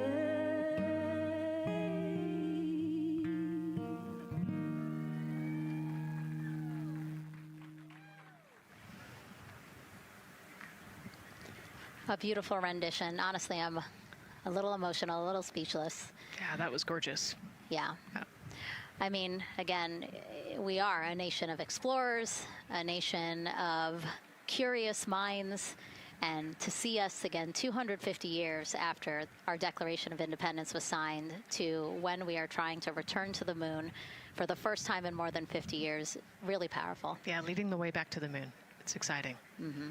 And that's so important to us. You know, we do want to be the leaders in exploration, but we definitely know we can't do that alone. You know, we often hear NASA leadership say that, you know, this is not something one nation can do. This is something that is a collaboration of nations, and that's why we have European countries. We also have Canada, again, joining us on this ambitious test flight. Yeah, of course, you know, it goes back to the old proverb, if you want to go fast, you go alone. If you want to go far, you go together. And we want to go far. We want to get onto Mars eventually, and so we're going to get to the moon first, and you can't do that alone. So thank you again, singer Ann Wilson, for that beautiful rendition, again reminding us of what it is we are trying to accomplish for all, by all. We are now back inside the White Room with the closeout crew. Again, backup astronaut Andre Douglas, number 2 there, just outside in the White Room, which is right outside Orion there, with the crew seated comfortably inside. As you can see, they've dimmed the lights a little bit. The crew has the opportunity to set the ambiance, if you will. They were given the opportunity to adjust the lighting as they see fit, again, just so that they can get comfortable. It's kind of like when we are on a plane and you get the opportunity to... Sure, yeah, you don't want the bright lights in your eyes. Also, you want to be able to see the screens well, or see the, you know, the tablet on Jeremy's knee well, so they're going to adjust the lighting to what makes sense for the mission. And we saw in that very quick shot there, our best camera view of the 2 hatches is actually that drag-on camera, like we were saying, that kind of moves around. So sometimes it's hard to show that. So there you have it.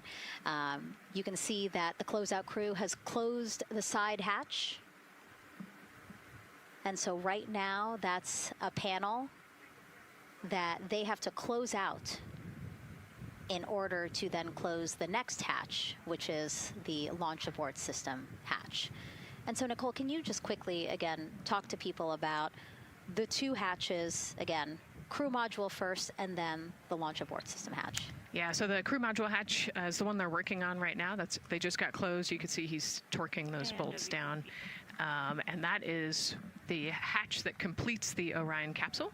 And then you have the launch abort system, which actually is kind of almost a shell that goes around the capsule and holds onto the capsule during launch. And it has its own separate engines that can pull the capsule away from the rocket safely in the case of an off-nominal data point. So it's actually looking at roll rates and attitude and thrust and all sorts of different data in order to make sure the launch is safe. And if it's not, then the launch abort system will pull the crew module away and get them into a splashdown zone safely.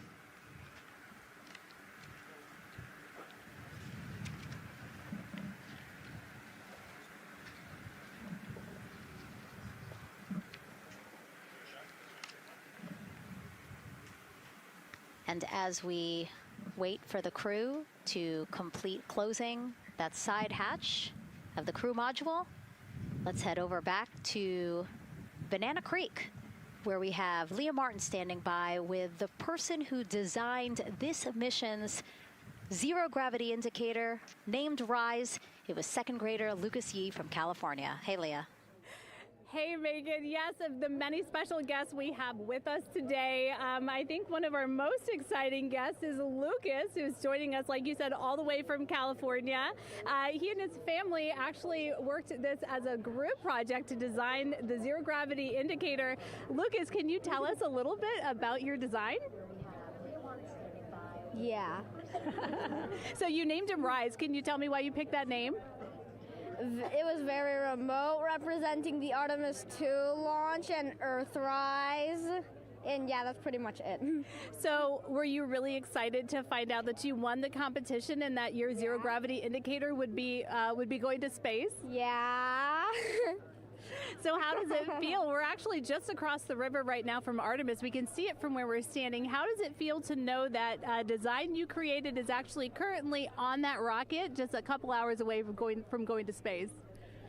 Really, really, really, really, really, really, really surprised and very happy. And very happy. Now, Mom, you were telling me on the way over here that it was kind of hitting you what was happening. Tell me a little bit about that. It's definitely very surreal to be here in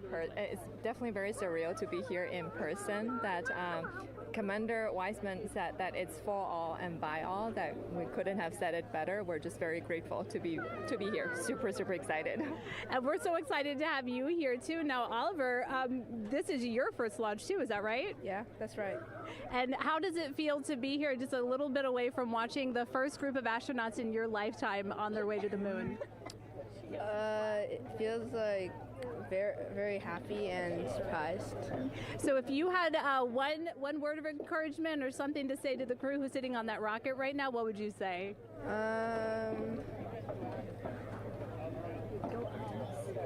What? Go Artemis. Go Artemis. Thanks so much, Megan. I would say have a nice trip. Yeah. You would say have a nice trip? I did hear that answer. I would say have a nice trip. You know, Leah, that was a hard question. You know, it's really hard to come up with the spot what to say to the crew who's about to make history today. Yeah. And so the Artemis 2 crew, again, ZGI, Zero Gravity Indicator. It's a plushie, a soft toy that is brought in to the spacecraft with astronauts so that it can be a visual indicator for when we have reached the weightlessness of space, right? Yeah, you saw a little replica there that Lucas had, and then in some of the views in the cabin view, you could see it swinging and hanging earlier. So I think actually Jenny was the one who installed it into the capsule. Oh, really? Yesterday, yeah. So. Oh, we have to unpack a lot here. We got to talk about Jenny, who we will get to here in a second. But then, yes, we will also go back into the capsule so that we can show you where the ZGI is now. But the ZGI was chosen by the crew after a contest where the crew asked for submissions. They got submissions from around the world to, again, design their ZGI that is going with them to the moon. It's kind of like any other road trip. You need clothes, food, a map, your favorite toy. Really. Except this toy has a job to do up there because this is a zero gravity indicator. While not a scientific instrument, this safe and soft object tells the strapped-in astronauts that they've reached weightlessness. For Artemis 2, the crew wanted a one-of-a-kind ZGI, so we asked you to come up with it.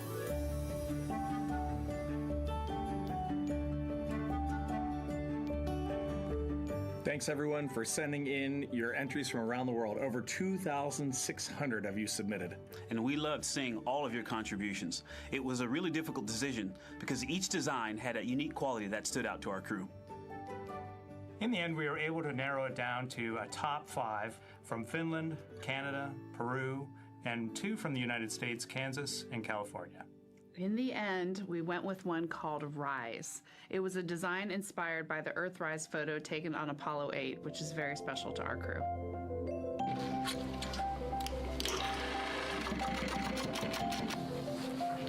With the winner chosen, next came the task of bringing it to life here in the Thermal Blanket Lab at NASA's Goddard Space Flight Center.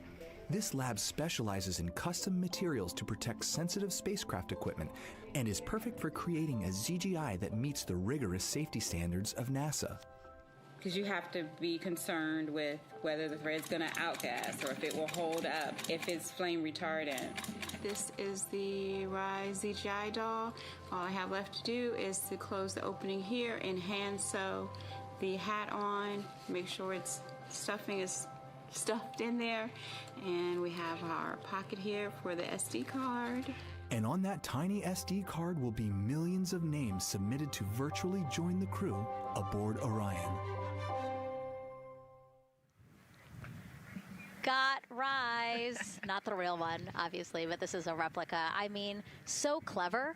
for Lucas and his family to design. Yeah, I love that he replicated the famous picture that we all love of Earthrise, and then I love that the bill represents the space in between the moon and Earth. It's just such a cute and wonderful way to represent this mission. Yeah, and again, Earthrise, very important to this crew. It harkens back to the picture that was taken by the Apollo 8 crew where they saw Earthrise, and so very appropriate since, again, now here we are going to see Earthrise again with this mission. Yep. So yeah, so this is little Rise here. And then you heard in that video that there is an SD card that is zipped inside with the real ZGI with the crew. So get this, more than 5 million people submitted their names as part of NASA's Send Your Name to Space campaign. And actually, Christina said that her niece and nephew's names are inside that SD card. How cool is that? Her nieces and nephews are going to go with her. Yeah. Love this. Love that people are engaging in such a cool way. And actually, if we take a look back inside of Orion, we can actually see the actual ZGI inside with the crew. As we said, the purpose of a zero gravity indicator is to show when we've reached the weightlessness of space. Now, I know that it's probably dark in there because, as we said, the crew decided to just dim it a little bit for them. But here again, as we see, Reed on your left, Victor on your right. Below Victor, or next to Victor, again, because they're on their back, it's a little weird. It's a little hard to explain their orientation. But between basically Victor and Christina is where Jenny Gibbons has placed the zero gravity indicator. And Jenny, who, again,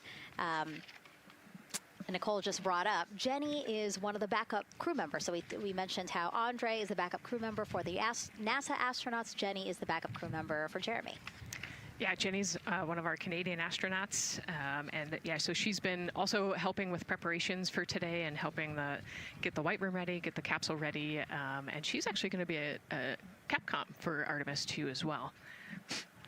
Yeah, she's from Calgary, Alberta, completed astronaut training in 2020, mechanical engineer, combustion scientist, and actually before becoming an astronaut, she was an assistant professor. So again, another very well-accomplished person on the team. And I know the Artemis 2 crew has really enjoyed working alongside both Andre and Jenny. Yeah, actually, Jenny was our EVQ mentor when I went through our AskCanner initial training, so she helped us with all of our spacewalk training, which was kind of cool as well. Okay, and there we have Andre again, number 2, with the rest of the closeout crew team there. Why don't we get another check with Daryl and see how the launch countdown is going.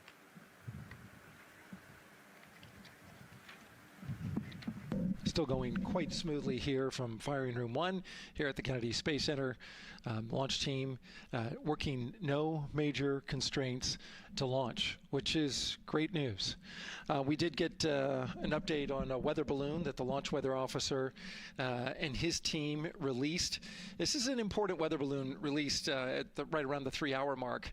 And what it told us is that winds are around 10 to 11 knots in the upper parts of the atmosphere. That's important information for the launch abort system.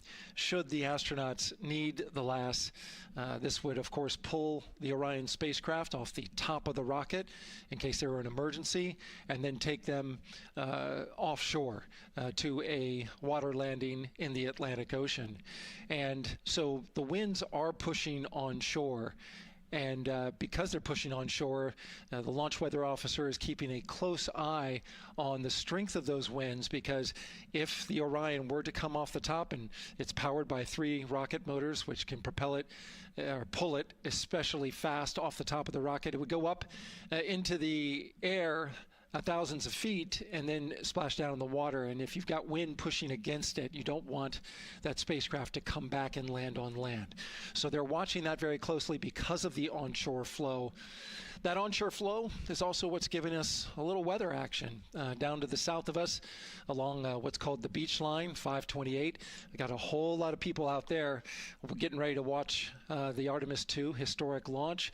Well, they just got a good soaking. Line of rain showers, I should say, passed through that area and soaked the place.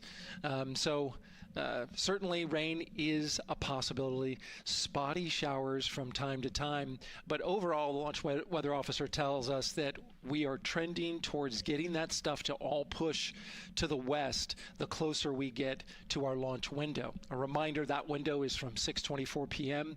to 8:24 p.m. Eastern Time. We don't have a specific T0 at this moment. There's a lot that needs to be calculated before we get there.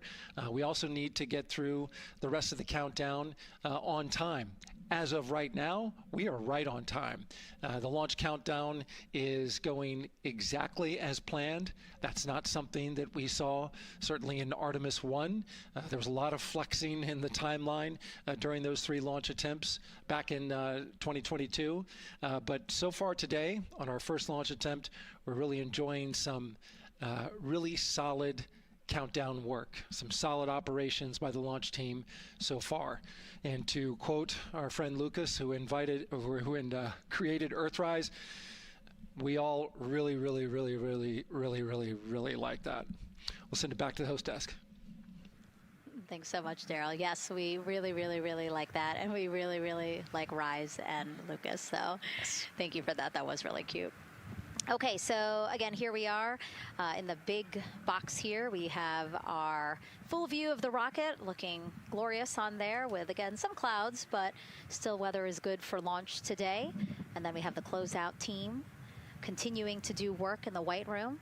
We got confirmation that they have successfully completed pressurizing the counterbalance pressurization. Basically, as Daryl explained it before, the side hatch for the crew module is very heavy. So in order to open it, there needs to be pressure applied to it, and that's what we just completed, right? Right, that's exactly it. So the CBA, that counterbalance assembly that we're talking about, has to be pressurized. It's a pneumatic system to help. So in the case of an egress, Christina's the one that has to open that hatch. So once she gets it unlatched and unlocked, then that pneumatic system will help move the hatch. It weighs a lot, and so the average human cannot open that hatch by themselves. And so that's why we want to make sure that the system is pressurized, that it's not going to leak, and that it is ready to go in case they need to open the hatch. So that is complete, and now what is happening are the seal leak checks. So that is in progress. Again, 2 seals go through the entirety of the hatch, and we will take the seals to pressure, hold it for about a minute, and just make sure that it is holding pressure. Again, we want to make sure that the crew has a safe, pressurized environment in any sort of situation while they're in Orion. Yep, that's right. So we're going to take a look at it. We're going to take a look at the starting pressure, and then after a certain amount of time, we'll take a look at the ending pressure, and then there are certain tolerances that we will accept for flight. 2 hours, 37 minutes and counting from the opening of our 2-hour launch window today at 6:24 p.m. Eastern Time. After liftoff, it takes less than 10 minutes to reach Earth's orbit. Let's learn more about today's ascent profile with Gary in Mission Control. Hey, Megan. We are monitoring here in Mission Control Houston. Flight controllers are looking at data from integrity in the Space Launch System during the countdown. We're looking at some of the events happening in the White Room now and just making sure that all criteria is met to commit to launch and ascent today. It's the team you see in this room that would be looking after ascent, which is a very dynamic phase of flight. And after solid rocket booster ignition of the Space Launch System, it's this team that takes over control of the mission. There are voices you'll hear upon ascent, calls being relayed between Stan Love, the Capcom you see here in this shot in Mission Control Houston, that's the voice from this room, and the Artemis II crew on a communications channel aptly named Orion to Earth.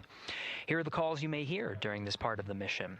Capcom Stan Love, his first call after responding to the crew's successful roll pitch maneuver at 30 seconds is AMT high.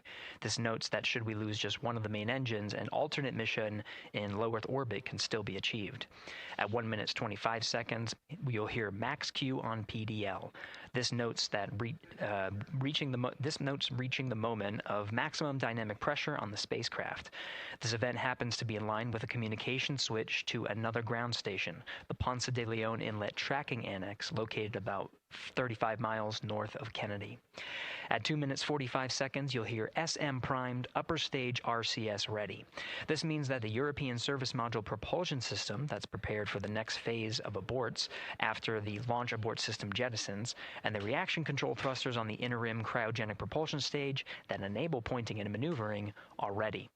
At 3 minutes 50 seconds, you'll hear voice check on TDRS at the Kármán line. At this point, the launch abort system has jettisoned and revealed the Orion capsule underneath. This check verifies that the now exposed Orion antennas have a good signal over the tracking and data relay annex, tracking and data relay satellites rather, which is part of a geosynchronous satellite network and the same assets that are used aboard the International Space Station. This communication switch happens to be at the Kármán line, a widely recognized boundary about 62 miles, statute miles, or 100 kilometers above the Earth's surface, where the air is too thin for conventional aircraft to fly and marks the point where our astronauts leave Earth and enter space. At 5 minutes 16 seconds, you'll hear the call 3-engine press. This notes that if one of the 4 main engines on the SLS core stage were to fail, 3 engines can carry the crew to a nominal main engine cutoff and proceed with the expected mission timeline. This is an important call that gives more assurance of continuing today's moon mission. At 7 minutes, you'll hear expect nominal shutdown. You'll hear this call should the main engine performance be as expected up to this point. Shutdown plans can vary and may impact G-forces experienced by the crew or future burn plans, but a nominal shutdown is more indicative of continuing the mission on the expected timeline. At 7 minutes 30 seconds, you'll hear AOA open. This notes crossing into a new abort profile. At this point, an abort would use Orion engines to escape the core stage, and the altitude and velocity are enough to make it 1 lap around the Earth and aim for a splashdown in the Pacific Ocean instead of the Atlantic. And then, of course, shortly after 8 minutes, you'll hear nominal MECO. You won't hear MECO right away. Teams here wait until the core stage has separated and the trajectory is confirmed as expected before that call to the crew.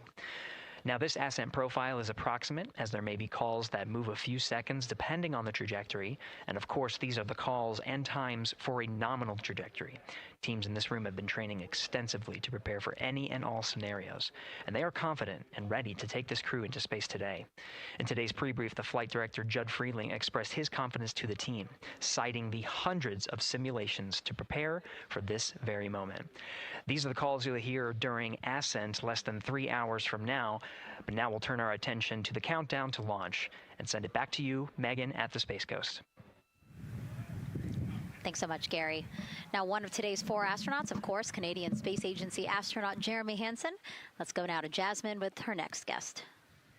Thanks so much, Megan. Yeah, we're joining you live now from the Operations Support Building here at Kennedy, where crowds are starting to gather, and we're honored to have Lisa Campbell of the Canadian Space Agency joining us. Lisa, Jeremy Hansen is about to make history as the first Canadian to venture to the moon. What does that milestone mean for your agency? Thanks so much, Jasmine. It's wonderful to be here. It's such a special moment, both for our astronaut colleague Jeremy Hansen, but also for Canada. We're here because of decades of public investment in space robotics, in space collaboration, and so for our country, we're very proud. He's so ready. He's been waiting for this his whole life, preparing, training, and he's a wonderful example of Canada. Yeah, and that's a perfect way to capture Jeremy. He really has been prepping for this his whole life. This will be his first space flight. So what has it been like watching him become part of this Artemis II crew? Well, as I mentioned to you, I've known Jeremy since 2020, and he's a colonel, a fighter pilot, a father, and he really is a very dedicated, passionate human being. So both for him to realize this goal of being an astronaut and flying, he also is hopeful that witnessing that will raise awareness about the value of a space program, of the benefits here on Earth, of exploring the universe and our place in it.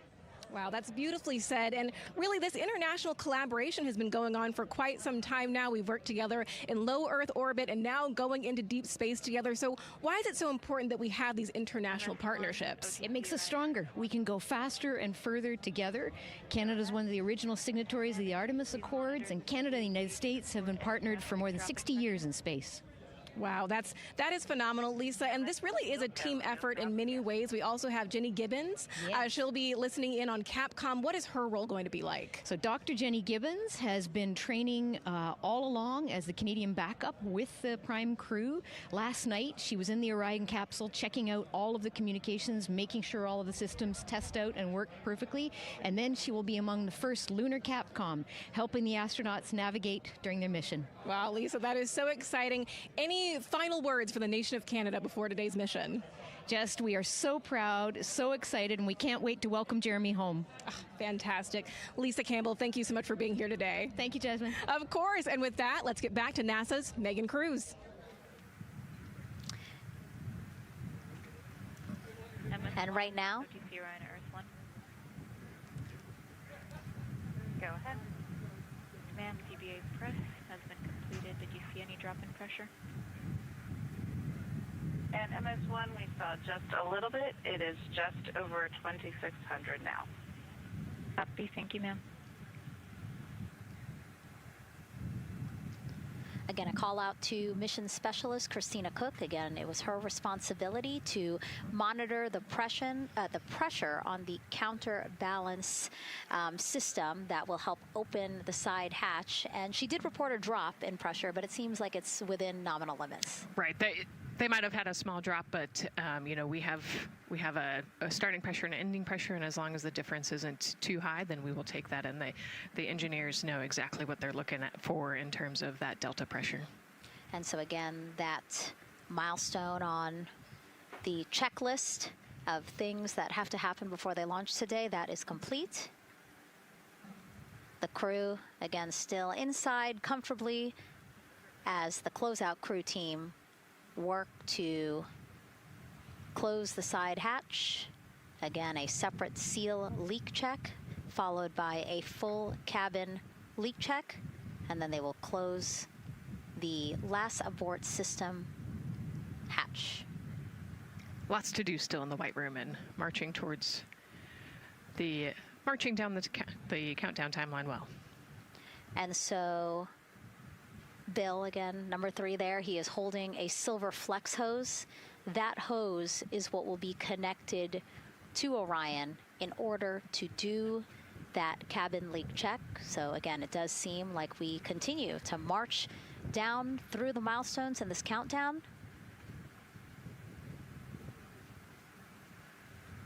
Hopefully lifting off today within our 2-hour launch window that opens at 6:24 p.m. Now, right now, people inside the Kennedy Space Center Visitors Complex are learning about this mission. There are great exhibits there about the rocket and Orion, and of course, our Megan Carter with the moon board.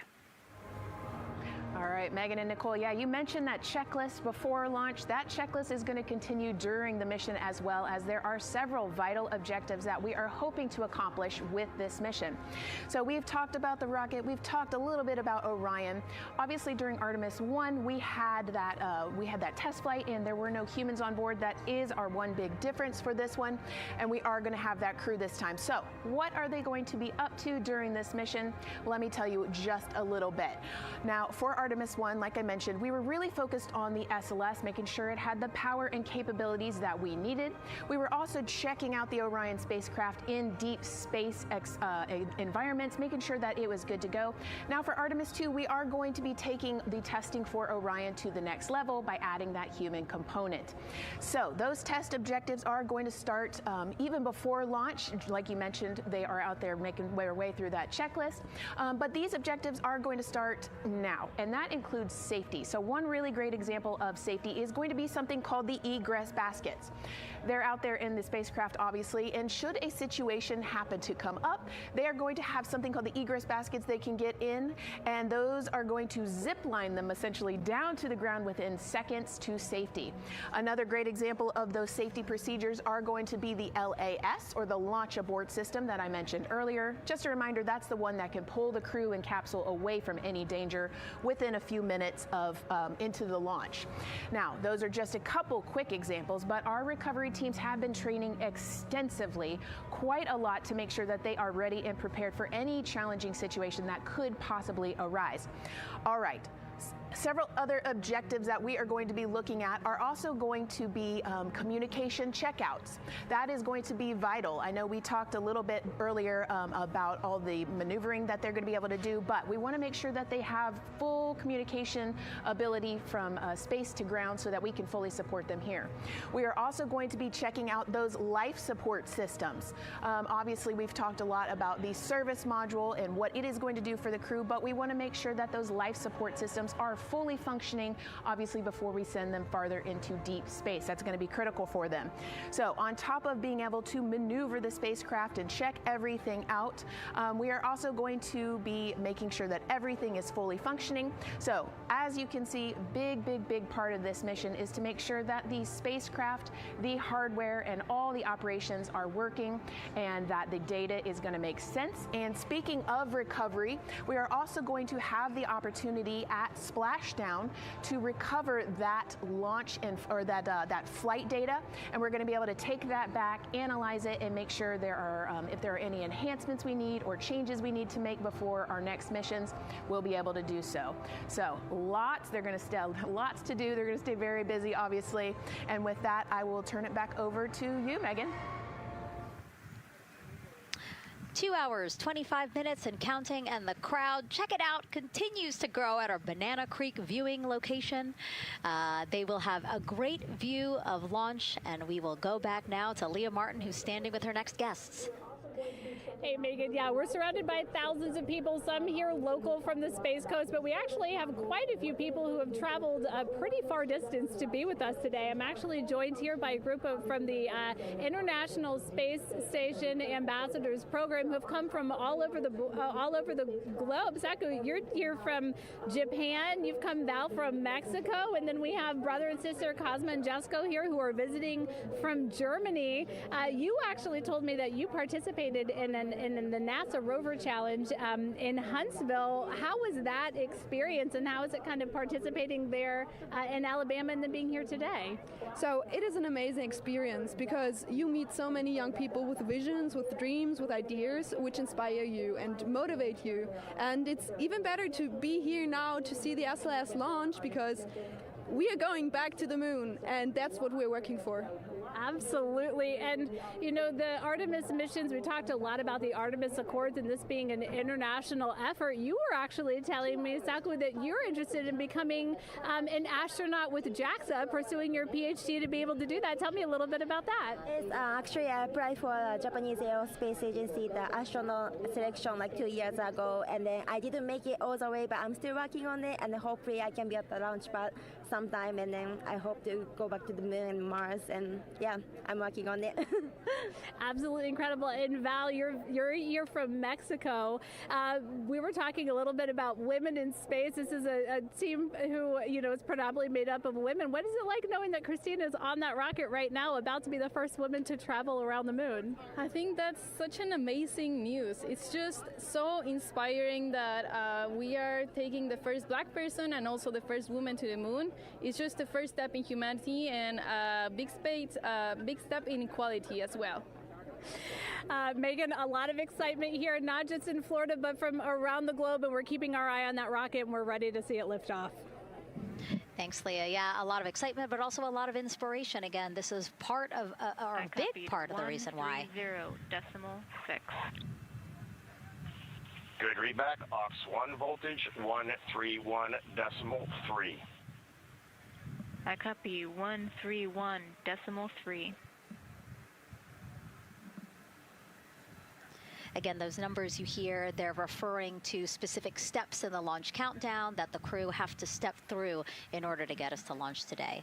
And so we were saying, yes, inspiration, a big part of why NASA does what it does. We want to go together, and we want to explore together to learn more about ourselves and here on Earth. Yeah, humans, I think, naturally want to explore, and so going together, like Lisa said earlier, we're going to go farther and faster than we possibly can alone. And, you know, what a way to celebrate that today. Yeah. Going back to the moon in the first time in over half a century. And we have that great shot there in our small box of the rocket on the pad. And at the very top there, our Artemis 2 crew. Right now, we know that the crew has begun the closeout crew has begun doing that cabin leak check. So they are currently pressurizing the cabin, and it sounded like it would take about 6 to 8 minutes for them to get to pressure, and then they have to hold that pressure for 5 minutes, right? Yes, that's correct. Yeah, so there's quite a bit of volume. You know, we talked about it being a 6-person tent. I think it's 330 cubic feet. Don't quote me on that number, but you know, they have to pressurize that capsule, and then, like we talked about, take that initial pressure, wait 5 minutes, and take the second pressure. Yeah, and then it takes about 6 to 8 minutes again to depressurize the cabin. So this process will take a few minutes. OTC ascent switch configuration complete. OTC copies. Thank you. And then after the cabin leak checks, then they will finally close the last abort system hatch. So again, chugging along in the countdown, really excited to, again, continue to hear the crew's voice inside Orion, stepping through all the procedures. Yes, it's exciting to hear them making progress, right? It's all good news hearing the crew talk to the ground and working together to get to the launch. And what I think is really cool is that this is the first time NASA is going to have astronauts in low Earth orbit, but also in deep space at the moon. So here's a message from some of the crew aboard the International Space Station right now. Hello, Megan, and a big hello to everyone around the world counting down together to the launch of this historic flight test. If we weren't in microgravity, we would also be on the edge of our seats. Here on the International Space Station, all of us are honored to have the chance to wish our fellow explorers Godspeed. Throughout human history, the moon has sparked our imagination, curiosity, and wonder. With our return to the moon, we're not only going to be learning about its history, the history of our solar system and of our planet, but also about our place in the cosmos. We are so proud of the Artemis team and so excited for what you will see and learn on behalf of all of humanity during your trip around the moon. As we push the boundaries of exploration and expand our knowledge with scientific discovery, we advance our collective civilization together as one. Test flights are crucial to the mission of exploration. We all learn in test flight schools that the more challenging the missions are, the more incremental the tests should be. This Artemis II mission is one more increment on the way to further exploration. Thank you to the crew, our friends, for your dedication. And from the entire Expedition 74 crew, thank you to all of the teams that had a hand in getting the Artemis II mission to where it is today. Back to you, Megan, as the countdown continues. Oh, I love that so much. I just love seeing them there. And again, you have to remember the International Space Station is an orbiting lab. We learn so much there, and we're going to learn so much more from Artemis II, because this isn't just a test flight. It's an opportunity to learn more about the moon, deep space, and how humans can live and work so far from home. So here are some of the science objectives that NASA hopes to accomplish with Artemis II. Artemis II is our return of humans to the moon, flying around the moon on board Orion. But along with that, we're doing a lot of great science. One of the exciting things about the Artemis missions to the moon is that science is actually a fundamental pillar of why we explore, why we're going, what we're doing in Artemis. I think it's incredibly exciting that not only are we testing the vehicle, but we're testing science on board. Science where the astronauts are conducting experiments, science riding along with the astronauts. We have astronauts looking outside the window and really observing the lunar surface. It will help us understand the deep space environment. It will help us understand how that environment affects our astronauts, our systems, and life in general. So deep space is a challenge for us because you have to leave Earth's protective magnetic field. Here in low Earth orbit, the crew members are protected from some of the harmful radiation. Going to the moon, they'll no longer be protected, so they'll have a higher radiation exposure. Much like Artemis I, we have so many radiation sensors and detectors that are inside the capsule so that we can fully understand and appreciate the radiation environment for protecting our astronauts. In my hand here, I'm holding a tissue chip model. This is the exact design that's going to be flying alongside the astronauts. We'll be collecting samples from each of the crew members, and we can make these organ chips out of the astronauts themselves. So every crew member will have their own avatar on board, and then upon return, we can evaluate that deep space radiation environment and what that compares to the astronaut themselves. Not only are they going to help change the course of medicine for the astronauts, but revolutionizing that on Earth as well. We're looking at sleep, we're looking at team dynamics, we're looking at how you interact with the environment. We're also looking at the immune system, so what are the biomarkers? We're using saliva as a method to study hormones and different things in your body that may change during a mission like this. And then finally, how do we function after microgravity, being close to the moon, then returning to Earth. Which will ultimately help us achieve our goal of getting humans to Mars. And then on top of that, we have an opportunity to look at the moon from deep space on the far side for the first time in over 50 years. Having human eyeballs and brains back around the moon is going to unlock a new generation of lunar science discovery. The human eyeball is capable of taking in so much data in just a split second. They'll be able to tackle impact history, volcanic history. They'll be able to look at how the albedo, or kind of the shade and hue of the moon and the color of the moon, can tell us something about how that terrain evolved over time.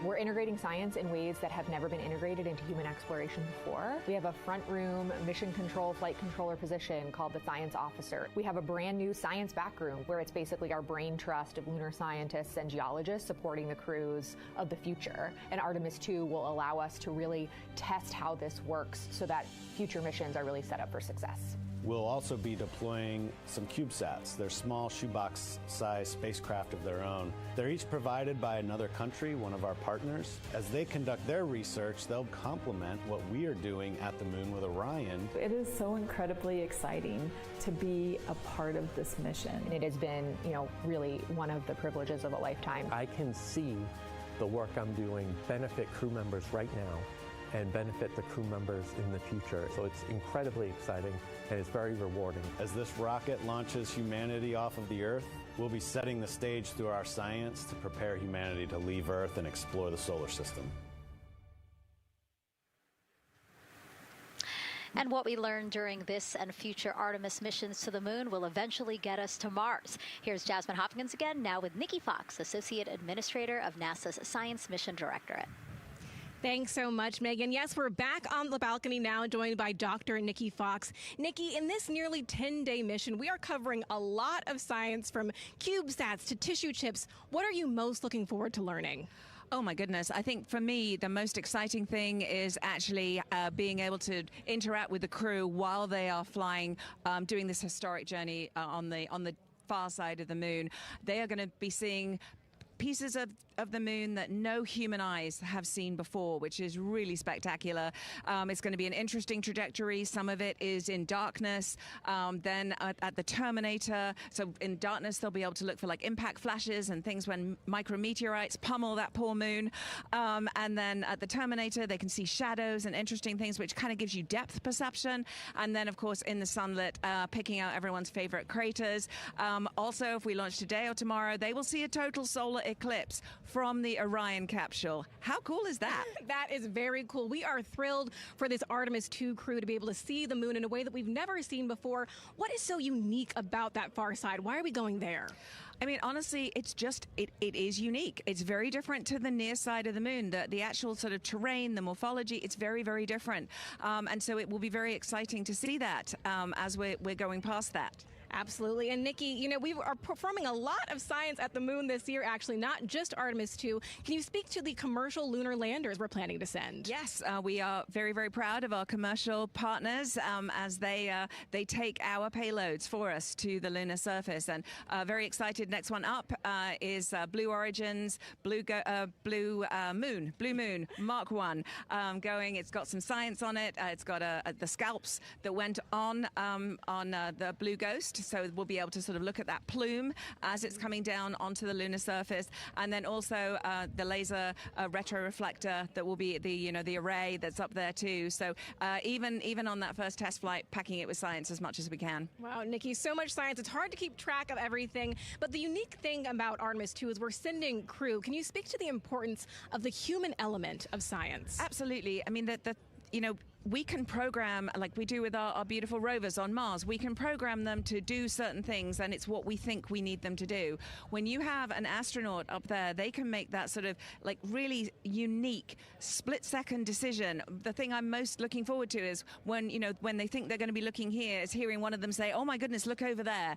And I think that's just incredible about how we do that. Also flying our tissue chips with the astronauts, our Avatar experiment. Here we go, Avatar. Wow, look at that. And that's got the tissue chips samples that matched to the crew, so we'll be able to monitor the effects of microgravity and radiation on that human tissue as we prepare for more and more missions to the moon for longer and longer durations, and then off to Mars. Wow, Nikki, so much science ahead of us, but first we have to launch. Thank you so much for being here today. Thank you so much. Go Artemis. Oh, of course, go Artemis. And with that, let's turn it back over to the countdown with NASA's Megan Cruz. Nikki is so fun. She has so much energy and so much passion about the science. And again, yeah, it's just so important to remember that so much science is happening with this mission. It's not just to test out the hardware and the life support systems. Yeah, you know, you saw the science video, and then we talked to Nikki. Man, there's so much going on, right? We talked a little bit about the lunar observations that we're going to do. And then, you know, she talked about, made a really great point about, you know, the human eye can pick things out that, that a camera or a robot can't necessarily pick out. And so that's why we're sending humans. But also, we're not just doing the lunar observations. The Avatar, like, that's a really cool experiment. You know, they took blood samples from the crew, and then they used those stem cells to make bone marrow and create those little Avatar chips, which is so like, impressive. Feels like scientific, you know, sci-fi movie stuff. But, you know, we're going to look at radiation. We're going to look at all sorts of different scientific experiments. You know, we got the little CubeSats. We're going to go look at space weather. Lots going on. Yeah, even collecting some of the astronauts' saliva. You can learn a lot about the body through the saliva. So just really a lot in a small amount of time in a small capsule. Yeah, you know, scientific discovery. That's why we go back to the moon. Yeah. And so, again, her energy just so... oh my God, I can't find the words. So wonderful, awesome. Yeah. I don't know why I couldn't find the word. So anyway, yeah, just really again, thank you, Dr. Nikki Fox and Jasmine. And so Nicole, what about answering more questions? Let's do it. Okay, great. First one, what was the word I was trying to get at? No, I'm kidding. Let's have the first question up on the screen now.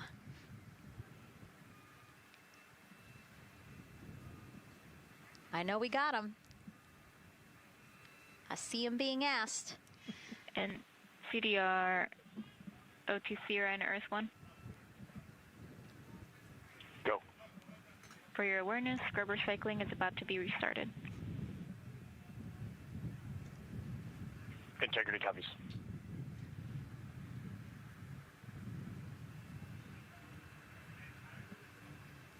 All right, let's try that again. Can we get the next social question, please?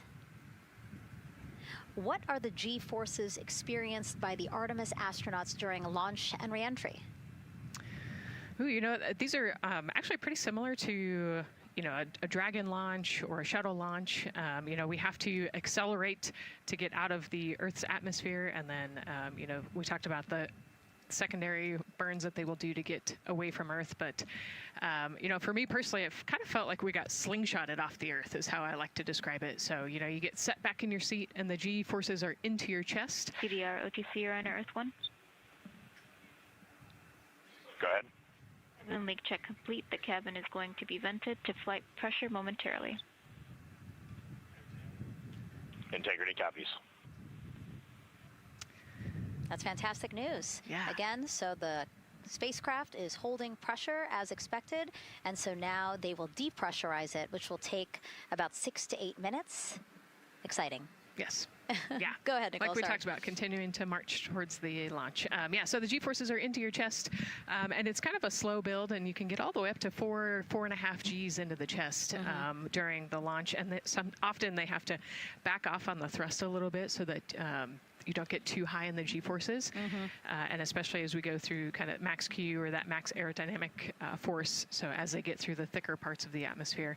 And then very similar G-forces on the way home, so slow, steady build up to about 4.5 Gs as the rocket actually decelerates. You know, you heard in one of the packages, when they come back, they're going to be going 7 miles a second. Gosh, that's and incredible. So you have to slow down somehow, and to do that, you have to actually, you know, when you brake in a car, you feel those G-forces, and so for the astronauts, it'll just be, again, into the chest based on the orientation. Great. Thank you so much for that answer, Nicole, and for that question. We're going to continue to try to take as many as possible. Again, you know how to send them to us at NASA Artemis.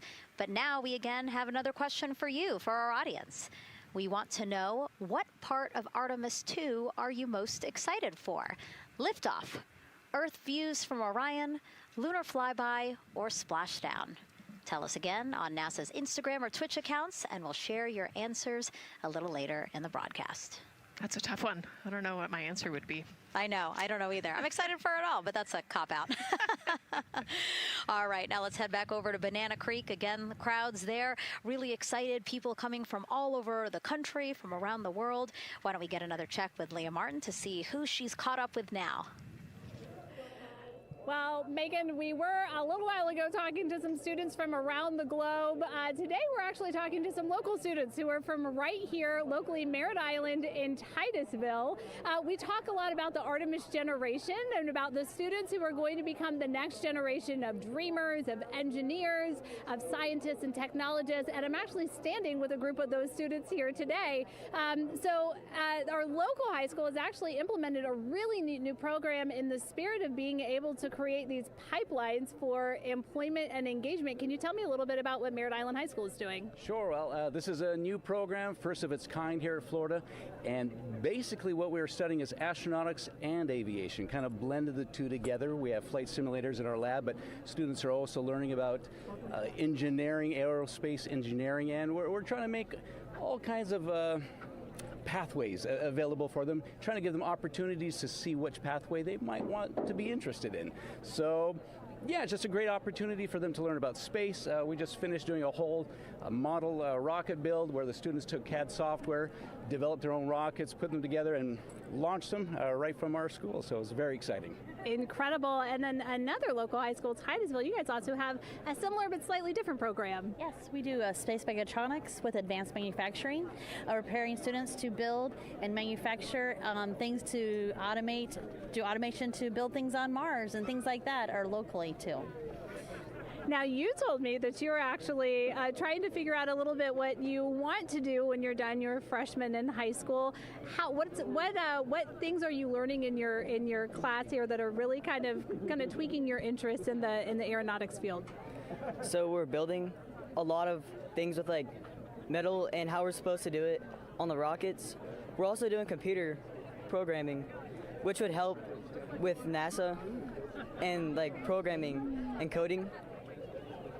Absolutely. And you were actually telling me that I think were telling me that you're interested in becoming a pilot. We talked a little bit about the pilot who is on board the rocket right now. How is this program preparing you for your future? I mean, it's teaching me everything that I know about aviation, and it's really inspiring that I get to learn it in a classroom, like locally as well. It's amazing. I love it.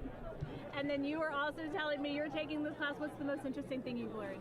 I really like the whole design part of it, like actually like engineering, like because I want to be an engineer. Engineering the products we use when we build stuff, that's definitely my favorite part, learning how to use those kind of softwares.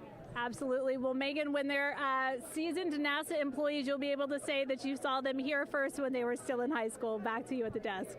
I can also say that they have fans. Nicole Ayers here. As soon as that girl said that she wants to be a pilot, Nicole went, yeah, why is that something that's so thrilling for you to hear? I mean, I love when kids in high school have goals and they set their goals high and they want to go do something. You know, the kid who wanted to be an engineer or a pilot, like, I love that. You know, find something that you're passionate about, go work hard at it, and go get good at it. Yeah, and speaking of passion, I mean, we definitely have a whole bunch of people here passionate about what NASA is doing here. Again, the lawn behind us just filled with media from around the world, making sure that they can help tell our story to everyone who is interested in hearing it. So back here in Florida, of course, we have NASA leadership also keeping a close eye on launch operations. Let's go now to Jasmine Hopkins, who is standing by with Lori Glaze, Acting Associate Administrator of NASA's Exploration Systems Development. Thanks so much, Megan. Yeah, we're honored to welcome Dr. Lori Glaze to the balcony now. Lori, this is our very first time having crew on an Artemis mission. How does that feel, and how does that change our overall approach to the mission? It's a really good question, and it really came home today when we were watching the crew walk out and then we saw them get into their van and go out to the pad, and we've been watching them getting into the crew module. And so we've really put an enormous amount of rigor into assuring the safety of our crew. One of the most important things on this mission, different from Artemis 1, is we now have environmental controls and life support systems. One of the most important things we're going to do on this mission is test those out and make sure that we can keep our crew healthy and safe throughout their mission. We also on this mission have an activated launch abort system, which we had the system for Artemis 1, but it wasn't active. But we definitely had that active on this mission. We want the ability, again, if something goes wrong, to be able to have that ability to abort and get them back to the ground again, safe. Absolutely, Lori. I mean, as you're driving home, safety is paramount here at NASA, and your program is responsible for all of these Artemis elements. We have the Space Launch System, Orion, ground system. So how do you get everybody cohesively on the same page for a day like launch? And that's a great question, and it's really been wonderful to watch our teams working together. We have the ground systems, which are kind of the bookends of our mission. The ground systems help prepare us to get the rocket ready to take off. They're doing all of the loading of the tanks right now and getting the crew into Orion. And then at the back end, they'll be there to recover the crew when they land in the ocean. But they know that their job is to make sure that that rocket is ready to go and that the crew module is ready to go. And then the rocket itself, the space launch systems, they know that their job is to deliver the crew module to the right point in space so that they can conduct their mission. And then again, they have to make sure that everything is ready, that they set them on the trajectory that is going to bring them around the moon and set them up to land in the right place in the Pacific Ocean. And that's their job, and they know how important that is. And they have to work closely with Orion, which again, they also have to work with all the other teams to make sure that everything's working together. And then on top of that, our flight operations teams, all the people on the ground, they're all working together. They know this mission doesn't work unless every single part of the mission works. Right. Lori, there are so many things that have to work together today. We can't wait to see what happens next. Thank you so much for being here. It's my pleasure. Thank you. Of course. And with that, let's take it back to the countdown with NASA's Megan Cruz. Yeah, and speaking of the countdown, 1 hour, 59 minutes and counting until the opening of our 2-hour launch window at 6:24 p.m. Eastern Time. This is a shot of Jetty Park. It's a nearby popular viewing location of rocket launches, and it is so great to see how many people are here. I mean, this is a Wednesday. Like, people had to take time off of school and off of work, but it's something that they felt like they wanted to do, to be here. Yeah, you know, I think just based on the chatter on the airplane ride yesterday, half of my airplane ride here was, really? They were coming to see the launch. You know, everybody's excited and traveling from all over the world to come see this launch. And it really is a great day. We had some sprinkles here in the crowd, but for the most part, I mean, it's just a beautiful day to witness history. It is, yeah, you know, a little bit of sprinkles, but for the most part, the clouds are staying away, and you can see the blue sky behind us, so hoping for good weather in a couple hours. Absolutely. And so Dr. Lori Glaze mentioned what we learned from the Artemis 2 mission helps pave the way to sustained human presence on the lunar surface. So what are the objectives of this mission to eventually accomplish that? Let's check in with Gary in Mission Control for more. Thank you, Megan. Yes, the Ascent teams are here in Mission Control Houston, working through their steps to prepare for a go for launch. Right up here on the front board, we're watching the teams in the White Room work through their checklist and closing the hatch as we verify ours, working as one NASA team. What Dr. Glaze said about working across the teams throughout the nation is true. It takes one NASA team to bring everything together and accomplish the mission objectives. The Artemis 2 is designed as the first crewed test flight of NASA's Artemis campaign, sending astronauts into lunar space to validate systems, operations, and human performance ahead of a more complex lunar landing missions.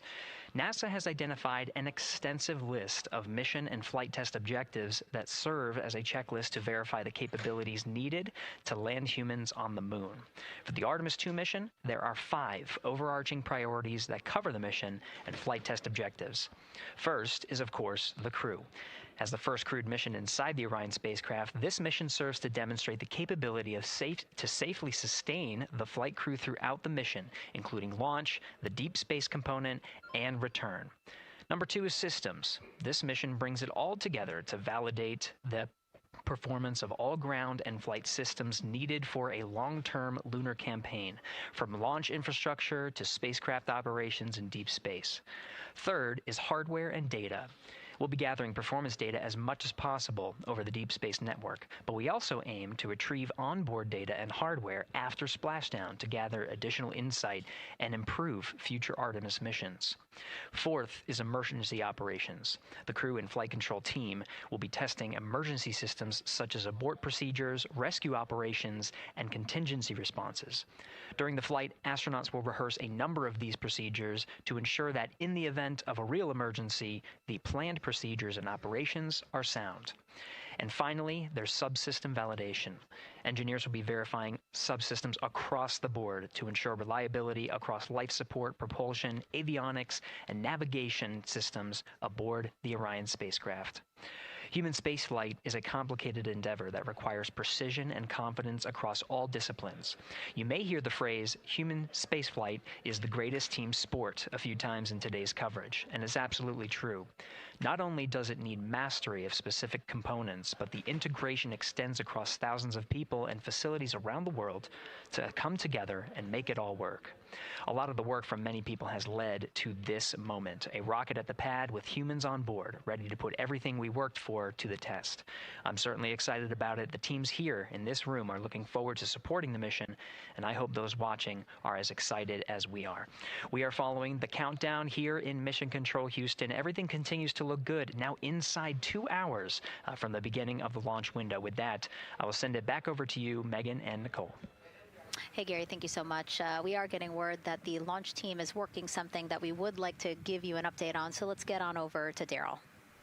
All right, thank you, Megan. And we are live in Firing Room 1 here at the Launch Control Complex.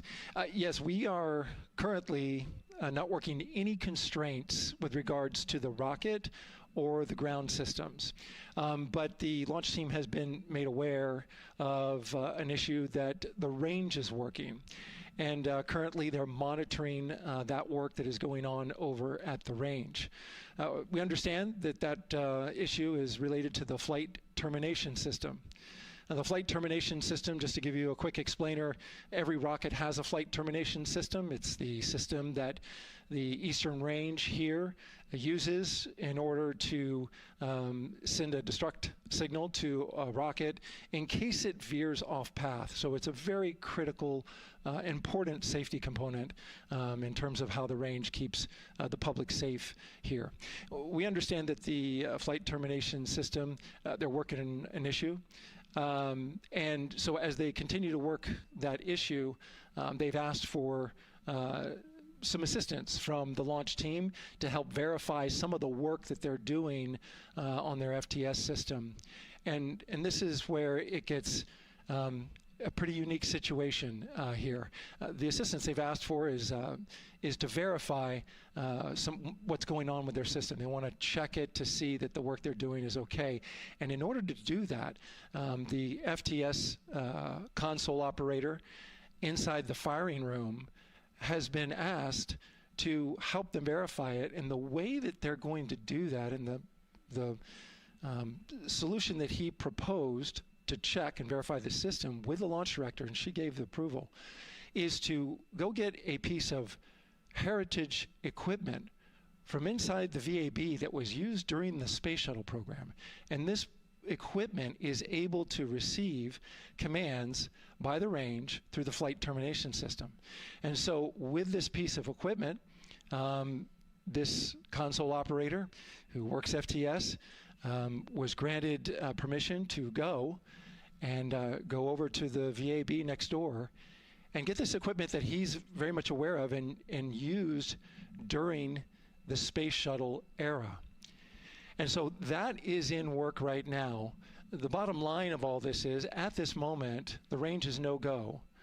But that is not stopping us from moving forward in the countdown. We can continue to process and work the countdown. The closeout crew will continue to do their work, and the launch team will continue to do their work as well. But we'll keep you updated on what happens in regards to as far as my understanding goes, a pretty unique situation here with trying to bring resolution and kind of help out the situation that we're seeing at the range right now. And that's the latest here from the firing room. I'll send it back to Megan and Nicole out the host desk. Thank you, Daryl. Yes, very unique, but I think it speaks to the ingenuity of this team, right? To say, hey, we have this equipment at the VAB. Why don't we leverage it to try to solve this issue and work it? Yeah, what a great example of human creativity, right? We know this thing exists. Let's go solve this problem. We have time, you know, like Daryl said, we're going to continue to march down the countdown. So we'll continue to get the rocket and the crew ready, but we still have that 2-hour window. So in the meantime, let's try to figure out what's happening with the range. And speaking of the range, what is the range for people who might not watch rocket launches with us often? Sure, yeah. So anytime that you launch a rocket, you have to clear the airspace, right, in the launch corridor. So where the rocket's flight path is going to go, you have to make sure that that whole airspace is clear. And so we actually have assets, you know, the Space Force helps us out with this one, but, you know, we want to make sure that there aren't airplanes in the way and there aren't other, you know, maritime assets in the way or things like that. So that there's a whole group of people. We talked to, actually, Gary said it great, right? It's a huge team sport, and so there's a whole group here on the ground that is monitoring that launch corridor to make sure it's clear and ready to go. And so if they're having issues, then we definitely can't launch this rocket. We don't want to launch blind into a corridor that we can't see. Yeah, because as Daryl said, I mean, it is very important, the flight termination system, needing to activate it in case of an emergency. So yes, something that we will closely be monitoring throughout the countdown, and hopefully again won't be an issue, that they can fix this issue by going to the heritage hardware that's in the vehicle assembly building. Right, what a great idea. Okay, so again, under 2 hours from the opening of our 2-hour launch window, 6:24 p.m. Eastern Time. The crew, as you can see there, inside of Orion, relaxing, getting updates from the team, but also just getting in the right headspace for hopefully launch today. Let's learn a little more about each of them now.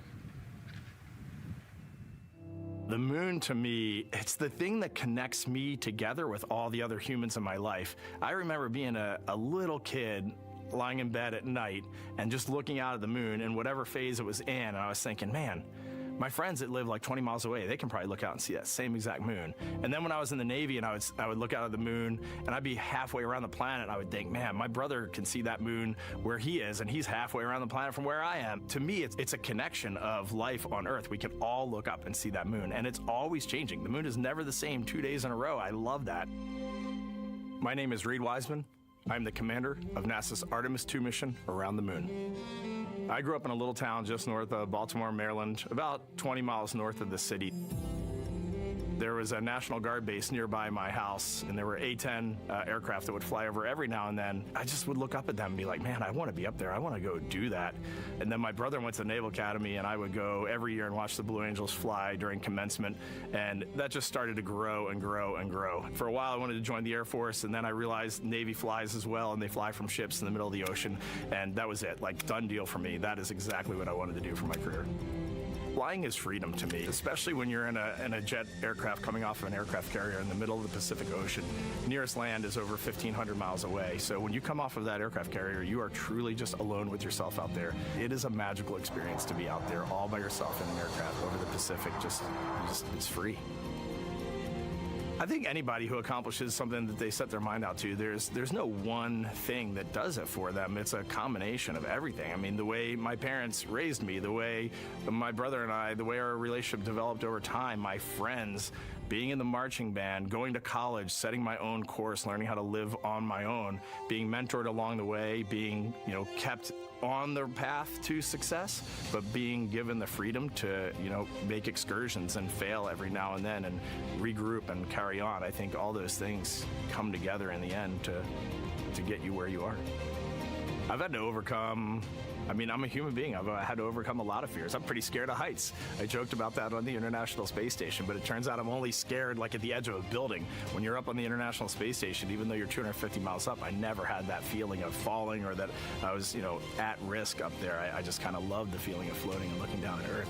There have been challenges all throughout my life. By far, the biggest challenge was losing my wife in 2020 to cancer and now raising two daughters who are grown up now, but that's been the biggest challenge by far I've ever had to face. It is not easy. Being an only parent, trying to work a full-time job, and raising two kids is something that I think about every single day. I'm very proud of the work I've done. I haven't always done it well, but I've always shown up and tried as hard as I possibly can. I do wonder what it's going to be like when we are really far from Earth and can see it. The sensation of being so far away from everything that you know. I had that sensation on the space station the first time I got to sit in the cupola for a really long time.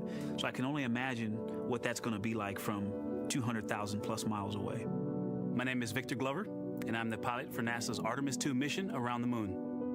When I was in 4th grade, I was 10 years old, and that's when the Challenger accident happened. And it helped me understand how the general public felt about the astronaut corps, right? Like, these are the people that we want to be, and that just gave me an easy thing to strive toward. The biggest fear that I've had to overcome in my life is doubting myself. Going to college when no one in my family had gone to college was a huge risk. I had more confidence in my athletic ability than in my academic abilities. I could play football with those college students that I saw on TV, but my classmates that I saw in the lab and around the University Union, I didn't know if I had what they had. I think addressing that self-doubt was a part of, swinging for the fence and trying to go get an engineering degree, not just go to college, but get an engineering degree and then go do something challenging and technical like flying. Apollo is known for sending humans to the moon. Artemis has an opportunity to continue the Apollo story, but I actually think it's important for this story to stand on its own. Artemis is a new program, and we're trying to do new things. And it's great to compare and contrast. When you look at our spaceship, you can see parts that were designed, built, and integrated in another country. When you look at our crew, you see that our crew is international. There are also men and women.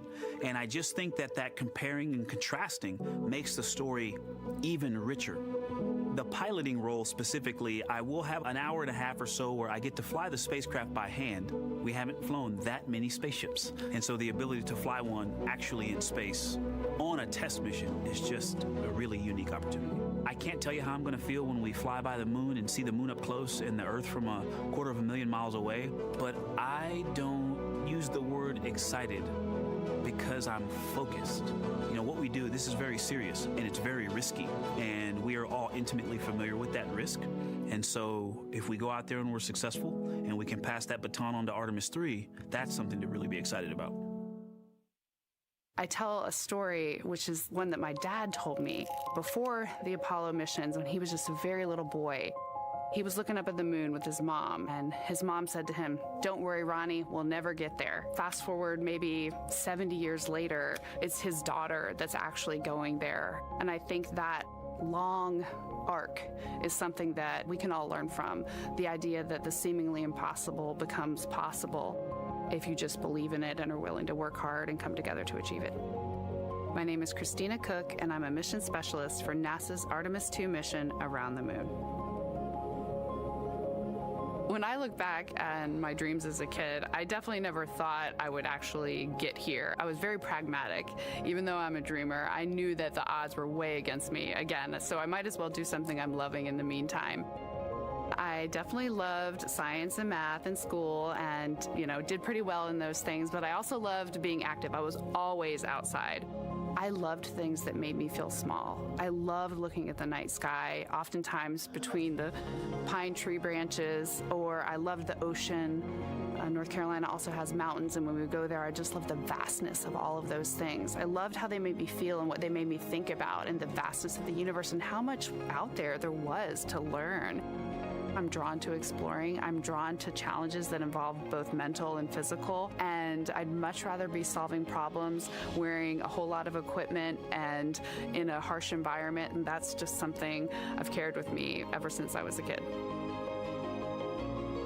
Thinking about the fears or challenges that I've had to overcome, there are just so many. I mean, basically, it's just been, that has been the journey. I always say to people, do what scares you, and that means I have to follow my own advice. So doing what scares me meant getting on a plane and going to the Antarctic, getting on a plane and going to study abroad in Ghana, applying to become an astronaut, opening the EVA hatch in the airlock and going out of it into the darkness, strapping myself onto a rocket.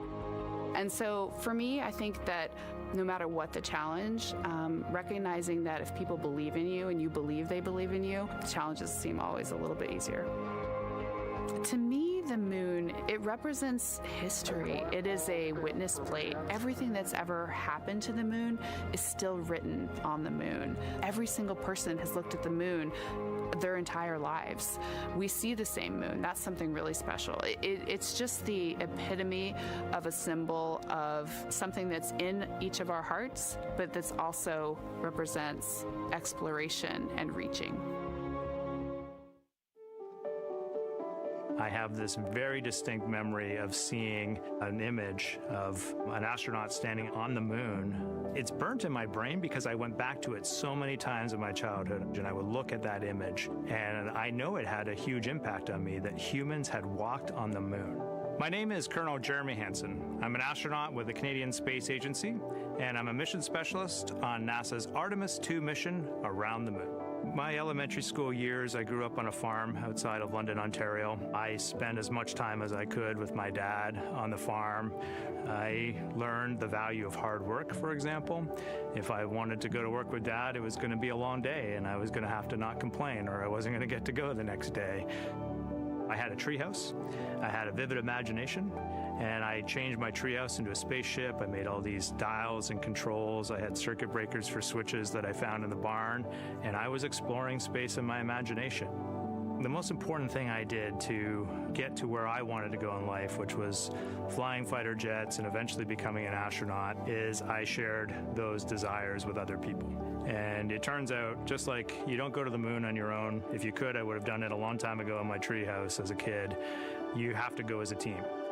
I think the biggest impediment to achieving my goals was, of course, myself.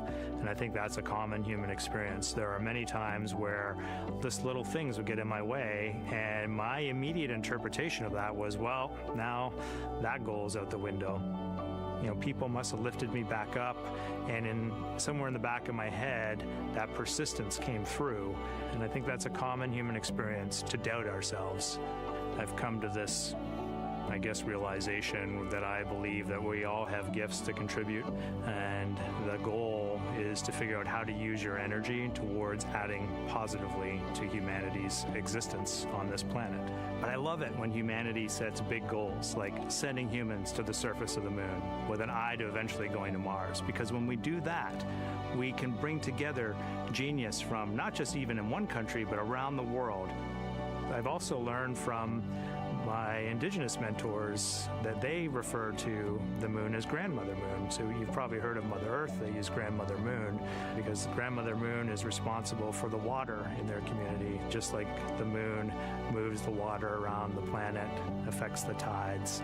And I think that's a really beautiful thing for us as we go back to the moon, to think about all the different cultures around the world and how they view the moon differently. And that's really neat because we all share that same moon in the night sky.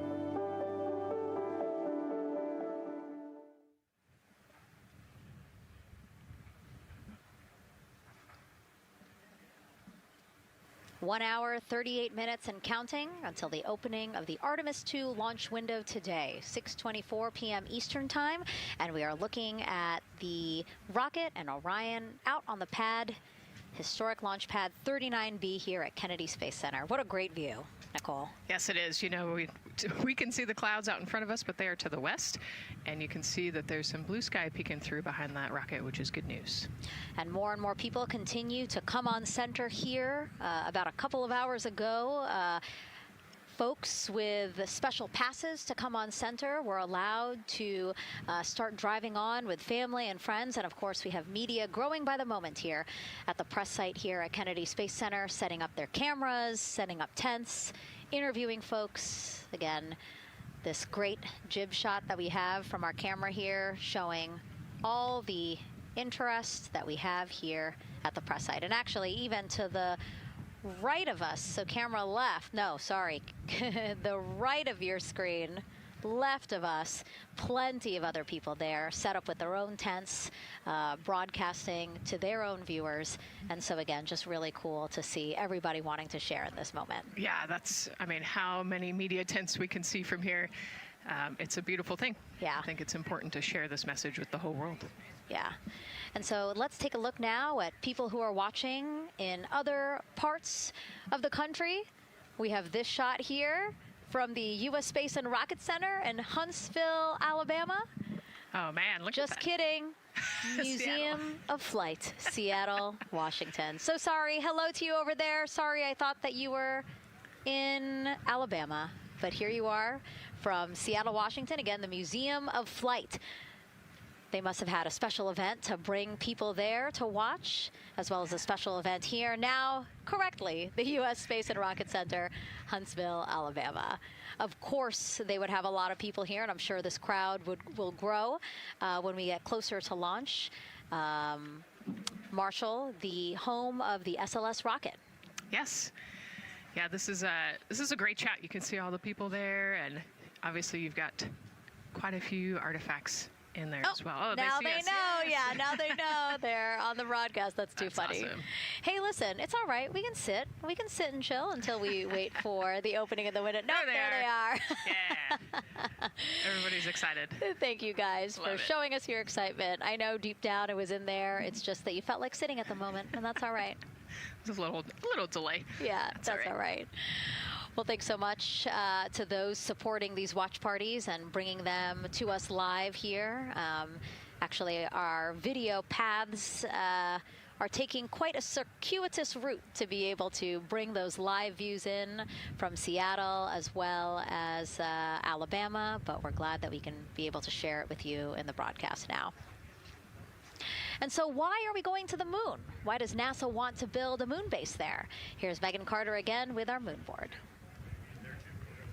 All right, thank you, Megan. Yeah, so we are right around that hour-and-a-half mark, hopefully for that launch. It's going to be very exciting. So they are going to have a few days to be around the low Earth orbit, and then they'll be heading on to the moon. So yes, let's talk what will be happening. Why are we going to the moon? So obviously this is not going to be a landing, as we've discussed. They are going to be coming with 4,000 to 6,000 feet around the moon's surface, and this is going to connect us directly to our past. Those Apollo missions did have 6 lunar landings, and the Artemis campaign is looking to build on that past by going back to the moon, staying longer, and then going farther. So how are we going to do that, and why? We have obviously talked a little bit about that lunar South Pole, and we are focused specifically on the far side of the moon for this one for a specific reason. You might have guessed we're going to be looking for some resources especially, and that's going to be water or water ice. That is going to be giving us some really critical pieces for future missions. And as you can see here, we have identified 9 potential landing zones. So this is going to be a critical objective for our crew. Depending on when they launch, it will determine what is going to be visible, but we do have these 9 landing zones right here around the Shackleton crater. And as you can see here, a lot of that area is deep and dark, and that is where we are going to be looking for that water ice, because that is obviously going to give us not just water to drink, but as we know, that can actually be converted into our propellant potentially, that hydrogen and oxygen. So that is going to make the moon a critical place for that moon base, because we want to think of it essentially as a backpacking trip. If you have your tent and your hiking boots and your camping stove and all your gear, you don't want to take that out and be on the trail for the first day and then try everything out you're going to test things out a little bit closer to home before you go out on that adventure. And that kind of goes for us as well. So the moon is going to be critical for us in the future steps towards our lunar landings, and then also for going farther on to Mars in the future. It's going to set us up for that deep space exploration, and we can't wait to see what they see once they get to that flyby. But for now, we are, like I said, getting closer. So I'm going to turn it back over to you, Megan. Exciting stuff. Again, the idea of accomplishing a moon base, like as we've been saying, sometimes things just seem like science fiction, and it's amazing that we're making it science fact. Yes, yeah, we're going back. We're going to scout it out, and then on the future Artemis missions, we're going to put boots back on the moon for the first time in over half a century. But we're going to stay, and we're going to learn from the moon, and we're going to, you know, as Megan talked about, the water ice, and harness that resource, and, you know, not only learn from the moon about Earth and about the solar system, but also figure out how we get to Mars from the moon. And so what we're seeing now back inside the White Room with the closeout team, they are removing basically fixtures that protected the crew module hatch while they did work around it, right, Nicole? Yep. Yeah, so anytime that you're moving around and working, there are some sensitive sensors and parts of the crew module that we don't want to kick or bump into, and so it's easier to just put a guard up while you're working in there and then take it down later. And so this is a visual cue for us that the team is getting ready to close the last hatch, again, the launch abort system hatch. Can you tell us about what the LAS is?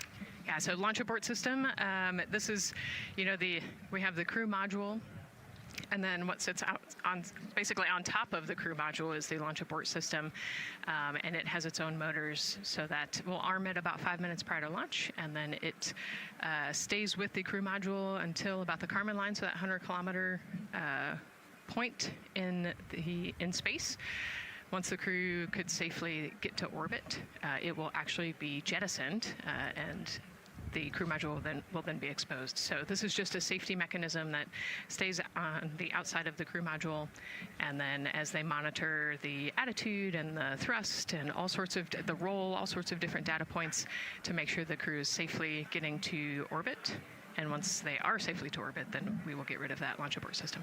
And it looks like they're putting all these parts that they're removing from around the crew module hatch into a bag, because they have to take this out with them once they leave the pad, right? Yes, yeah, we don't want anything left up there in the White Room, and especially because that crew access arm will move away from the capsule and the rocket, and so we want an empty White Room, no FOD like we talked about, so that we can have a safe launch. And this orange tube that you see on the right side of your screen, that had been inside the crew module providing breathable air to the crew. And now again, with the crew module closed and them getting ready to close the second hatch that has been removed and is out of the way. So again, the closeout crew can continue to do their work. Yeah, that's just a duct to provide some cooling air and some breathing air to the crew and the closeout crew while they're in there. That's actually a good point, yeah. And so as we continue to watch the crew prepare to close the launch abort system hatch, why don't we take a look at the crew's mission patch? Now, crews have designed their official mission patches since the Gemini 5 launch in 1965. Reed, Victor, Christina, and Jeremy, they really wanted to play on the abbreviation of Artemis 2 to all, signifying not only the second major flight of the Artemis program, but also a mission to explore for all, by all. The crew chose the iconic Earthrise photo for a reason. It was taken by the Apollo 8 crew in 1968, the first crew to ever fly around the moon. The mission was to prove teams then were ready to land on the moon the same way Artemis 2 hopes to fly around the moon ahead of a lunar landing with Artemis 4. This time, as we've been saying throughout the broadcast, to stay on the moon and pave the way to Mars. Yeah, we talk about incremental steps, right? And so Artemis 2 is very similar to Apollo 8 in terms of that increment. They're going to fly around the moon and set up the rest of the Artemis program for landing on the moon, but also with a nod towards the fact that we do this for all humanity. And I love the thoughtfulness and how much they, how much importance they put on their patch design. Another camera angle of inside the Orion spacecraft. I was going to say, we might be able to see Rise, but I think it's right behind Reed's foot there. And so to orient people again, so basically we have Christina in your upper right hand, Christina in your upper left hand corner. Then you have Jeremy below her. And then the feet you're seeing, those are Reed's feet. And then next to him, the upper right hand corner, that is Victor, who's unfortunately hidden by Reed's feet. But again, that is the orientation of the crew inside Orion right now. Now, earlier this week, the crew got to stick their patch on a wall just outside the suit-up room. You can play that video there now. You can see that crews have been doing this as part of a pre-flight tradition again. Wow, Reed just making sure that thing won't come sure off. It's flat.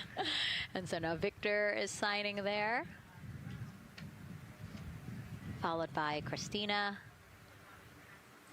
and then Jeremy. That's a fun tradition, and your patch is up there too. It is, yeah, ours is on the left-hand side there. It's a fun tradition. This is a really fun day too. You know, they did this a couple days ago, but it's just another step that makes it a little bit more real that you're going to be launching soon.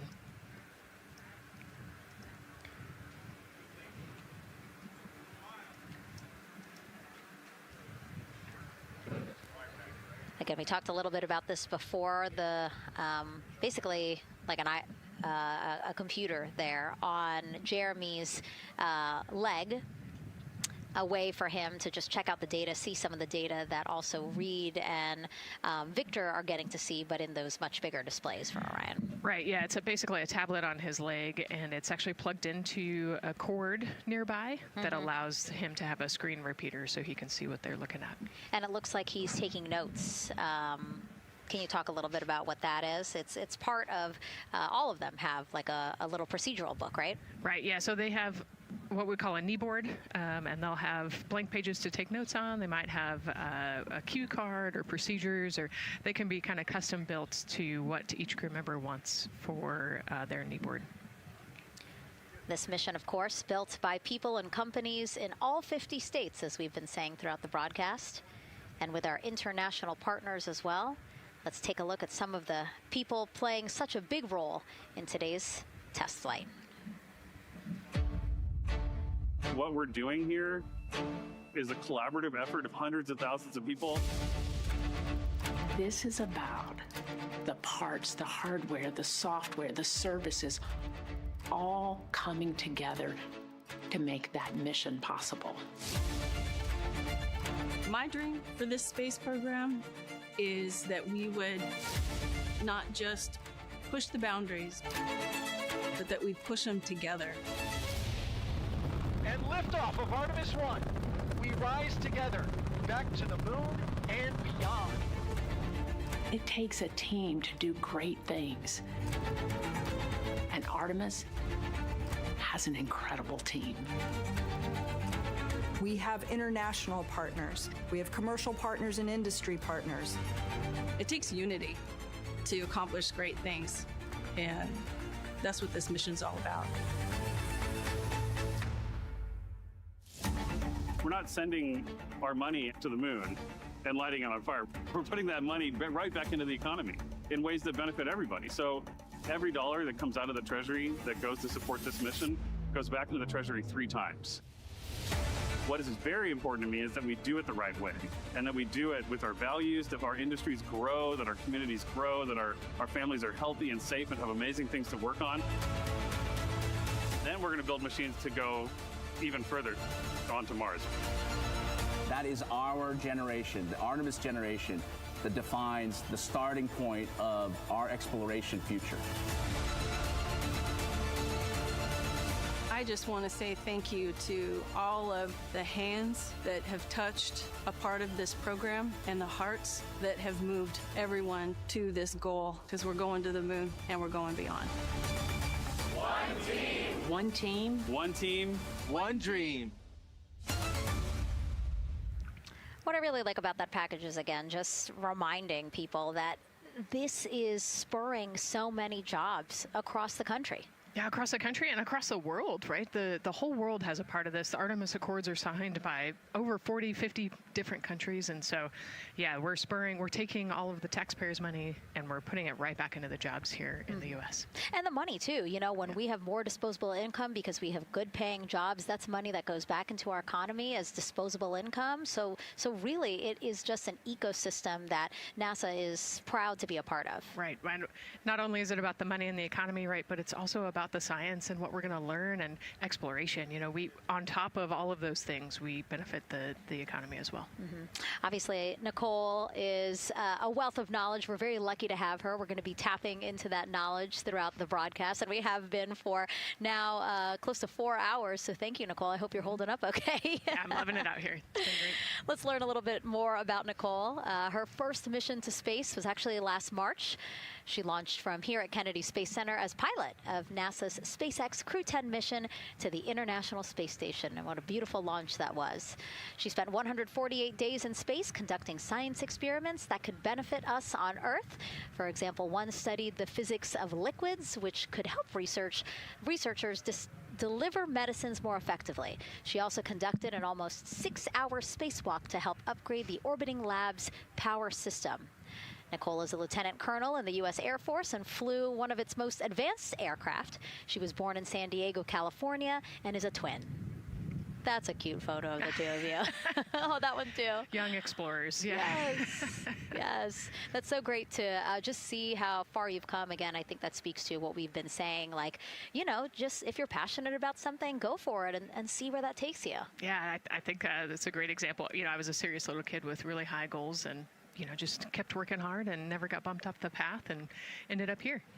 And, you know, I think it's a testament to the human, like we talked about, you know, if you're willing to work hard, be a good team player, you can really get anywhere you want in life. And that's what I love to talk about. Christina has mentioned similar things. And so it's been kind of a theme for the day. Yeah, definitely a theme for the day, a theme for the team. The team has said the same, the crew has said the same sort of things. So absolutely, Nicole, thank you so much for being here. And hopefully only a little bit more until launch today.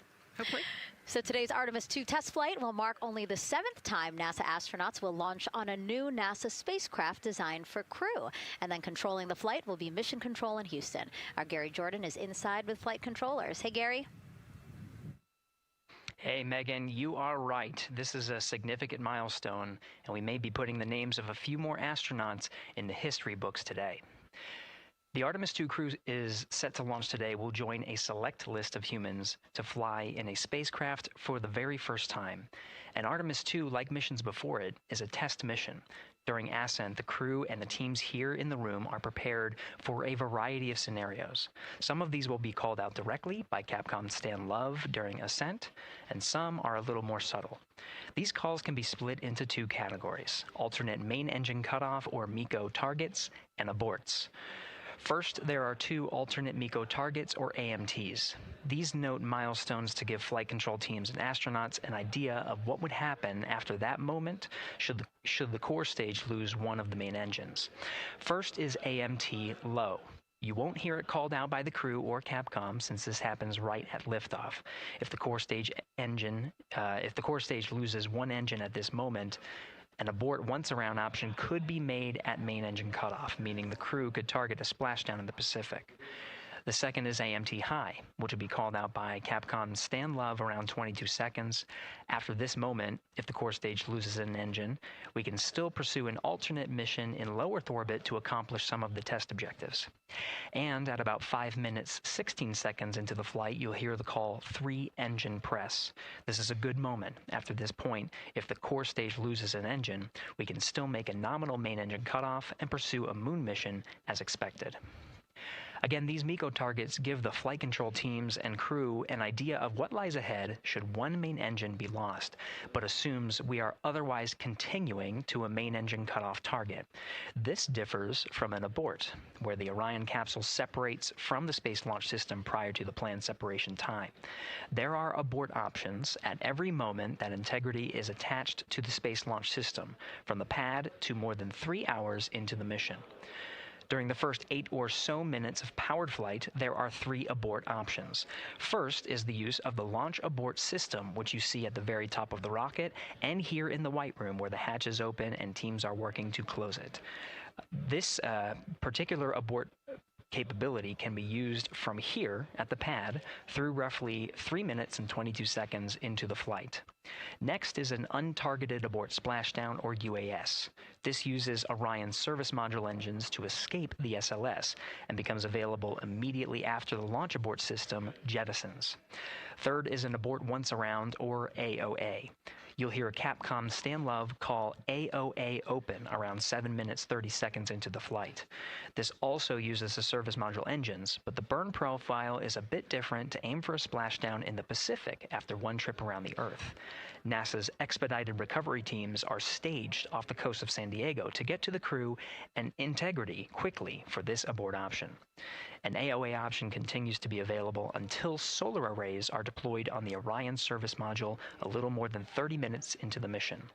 At this point, an abort to orbit, or ATO option, becomes available until separation from the upper stage around 3 hours and 23 minutes. Mission profiles can vary depending on when an ATO is executed in that window, but with power being drawn from solar arrays, it buys more time for astronauts and flight control teams to make decisions and stay in Earth orbit, return for a splashdown, or continue to the moon. The Artemis II crew and flight control teams are well trained on all of these scenarios, and the calls you'll hear to the crew on Orion to Earth may help them be in a ready state for whatever challenge may come their way. At this time, we're not tracking any significant issues here in mission control in Houston, Texas. That would be showstoppers for today's launch. We're continuing to, of course, monitor the countdown along the way and make sure all systems are go for when we reach T0. With that, I'll send it back to you, Megan, at the Kennedy Space Center. All right, we are ready for another reading if you are ready over there. Yes, sir. CBA is steady at 2,600 PSI. All right, copy that. And you know, the more times we ask you to do that, the closer we get to launch, so that's a good thing. Copy. You heard it there from NASA Test Director Jeff Spaulding. The more that they keep on asking her how the pressure is holding in the counterbalance assembly mechanism is a good thing, because it means we are getting closer to launch. So that's amazing news over the loops that we just heard on Orion to Earth 1. Again, that communication channel with the crew. But now I want to get back over to Daryl with the launch team. He has an update now on the flight termination system that the team was tracking. All right. Thank you very much, Megan. And we're getting an update now from the launch team as we speak.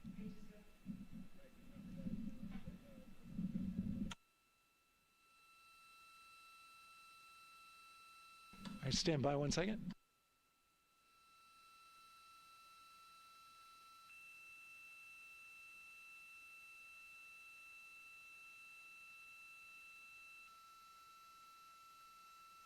Okay.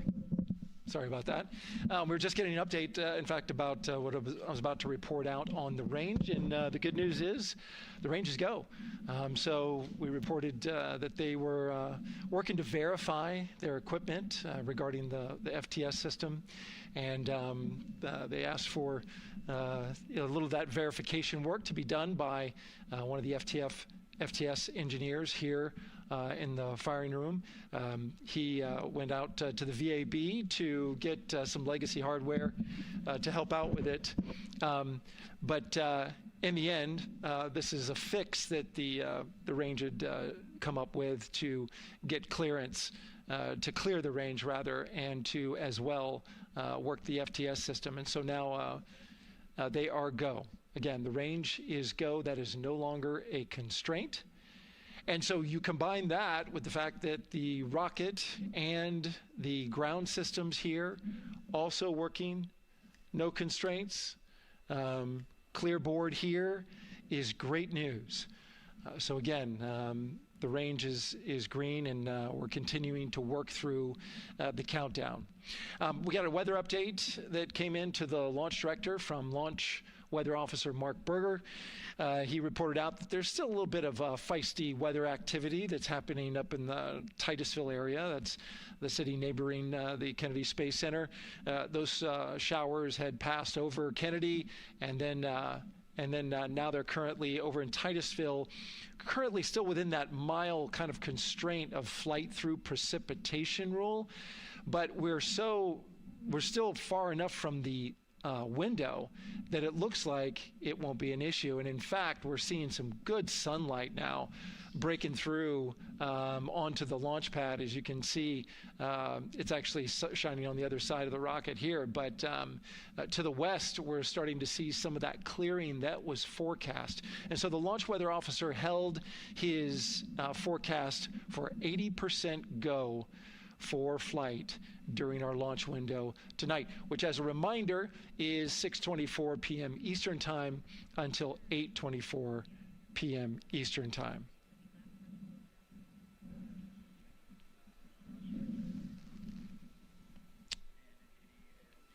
And we're also hearing that the last hatch closure, as you can see in the bottom corner of your screen, they're starting to work on that. That's the launch abort system hatch. There are two hatches, the crew hatch and the launch abort system hatch. And the closeout crew that you see right there, right on time with their work as they go to shut. And you can see it in motion right now, that launch abort system hatch. That's the latest from the firing room. We'll send it back to the host desk. Thank you so much, Daryl. Great news all around. And yes, we did just see them close the last hatch. And now we are looking at a live view of Banana Creek. Lots of people there, I'm sure, relieved to hear that that issue with the flight termination system has been resolved. And we are go for launch. Go for launch from the range, go for weather, and go from all of them, I would imagine. Yes, it's going to be exciting. The crowd is building. And as Daryl said, you can start to see the sun poking out here, and we can see all the clouds are moving north and moving away from us. So it's all good news. And so as we know, we have our Leah Martin down there at the Banana Creek viewing location, and she's standing by with some other guests. Hey, Megan, I don't know if you heard that huge cheer just now. If you heard a big rumble, as soon as Daryl said that the range was clear for launch, everybody clapped. It was super excited as we get to do some final countdowns. Standing next to me, I have Hudson and Maddox, the son of brothers here. And I asked you a little bit earlier, how excited are you to be here for launch? What did you say? I'm very excited. It's our mom's birthday, and, you know, not a better way to celebrate right now. I asked you on a scale of 1 to 10, how excited are you? Would you say? 11. Yeah, 11. I'm very excited. Super excited. Yeah. So, Megan, we've been watching the launch broadcast here and hearing some of the questions that you and Nicole have been asking and answering. And I actually wanted to ask these two kids, if you could take a 10-day trip around the moon and take 3 people with you, who'd you take with you? Well, I'd take my dad and my mom. And I mean, I don't know, probably my best friend. I'd just say one of my friends, you know. Oh, one of your friends. So brother got left out. Who would you take? That was just what I was thinking. My dad and my mom and my best friend. That's a pretty good answer. Your brother can get his own trip to space, right? Yeah. So I'm actually joined here also by Dad. Now, you were sharing with me that a lot of the work that you've been doing over the last several months has been prepping the launch teams, our engineering teams, our ground systems teams, to get ready for launch, to be mindful and to be in this moment. How does it feel to be standing here knowing that the people you've worked so closely with are doing what they're passionate about, or doing what they were born to do, moments away from launching this rocket? I mean, this is an exceptionally happy moment for us and all of us and the people that are, about to take off on this historic trip here. And I'm grateful to know that we've helped in some way, shape, or form to help them stay steady and calm, in such an exciting time within the agency. And so to just be here and witness it and know that, they've got some tools to help them stay calm and steady is everything to us. So. Fantastic. Well, Megan, we are standing by ready to go, and we're ready to cheer this team on.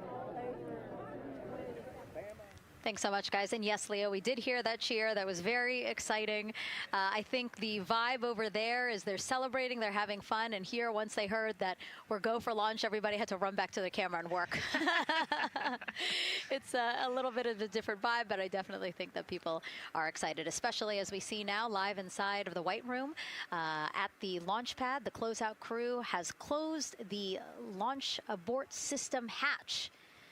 You saw there, we took it live. Took a lot of them, I think all of them, except for one. I think it took all 3 or 4 of them to push that hatch door close. And then they felt around the perimeter of the door to make sure that everything was sitting just right. Right, yeah, we talked about how heavy the crew module hatch is. This hatch is just as heavy probably. And so, you know, they're working the closure here and working those connections. And you can see, yeah, there's still 3, 4, 5 people that we can see in the White Room. It takes a lot of people to get this these hatches closed and this rocket ready to launch. Mm-hmm. And so the next step in the countdown is that this team will start closing out the White Room. So basically disconnecting things, stowing things, making sure that when they leave, there is nothing that isn't supposed to be there. And really, then at that point, it's just all 4 of the crew member, Victor, Reed, Christina, and Jeremy by themselves at the top of the launch pad. Yeah, and then eventually that crew access arm will move away, and then it'll really just be them up on top of that rocket. Mm-hmm. Yeah, your eyes lit up when I said that. That's exciting. It is. It is. Yeah, we had a moment, we talked a little bit about my fear of heights, but most of our crew is afraid of heights. And so there was a moment where I realized that it was just us, you know, 100 and some odd feet up and no crew access arm. And may or may not have said something that made everybody go, huh. Were you wondering to yourself, what? How did I get here? We're pretty far up.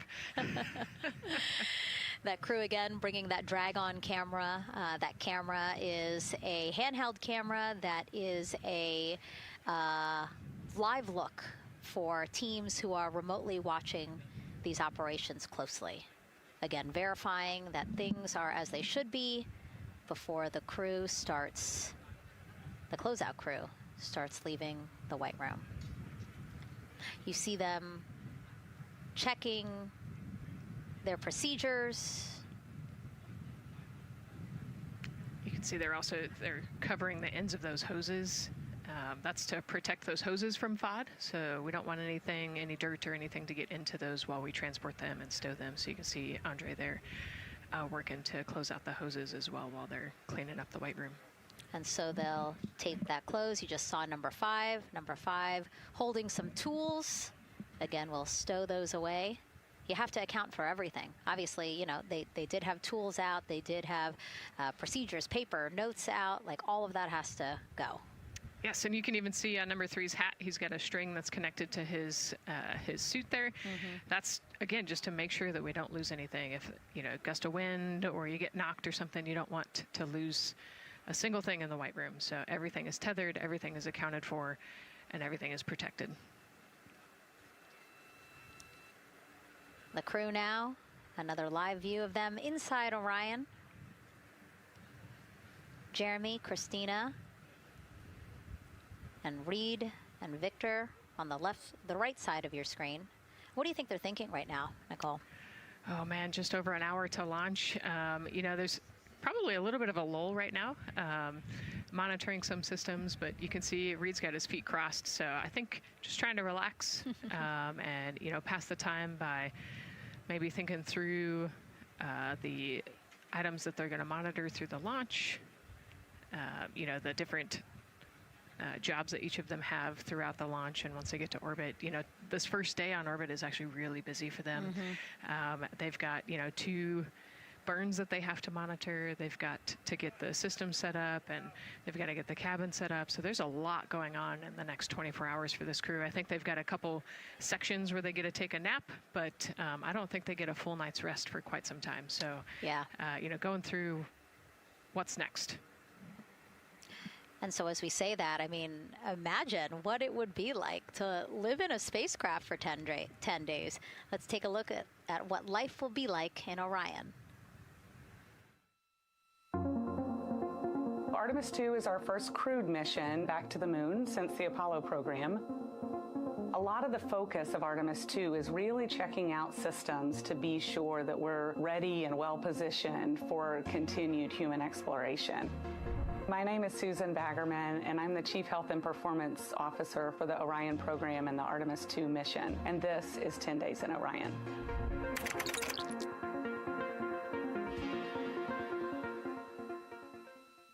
For this mission, the crew will launch in the Orion spacecraft on top of the Space Launch System rocket, or the SLS rocket. Once they've launched and achieved orbit, they'll continue on checking out many of the different critical Orion systems, check out some of the critical medical systems, and be sure that we understand how the crew would do that successfully within the volume of Orion. We also have, of course, systems to feed the crew. They have a potable water dispenser that they'll check out. And then we also have a food warmer, kind of looks like a suitcase that the crew can use to heat their food. They're also going to check out the flight wheel system. We'll have the crew perform some initial exercises. Part of that is to ensure that the flight wheel is actually working, but part of it is actually to be sure that our environmental control systems are actually working. For sleeping, the crew will sleep in sleeping bags. Some crew members like to be very tightly bound up, and some like to float very free. They'll use the toilet for the first time and be sure that it's able to flush.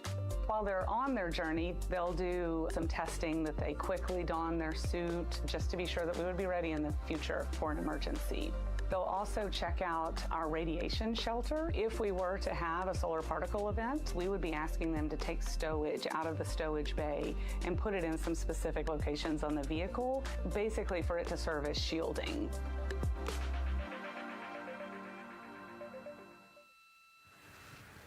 And so I want to talk a little bit more about what we just heard in that package. I am interested in the space food.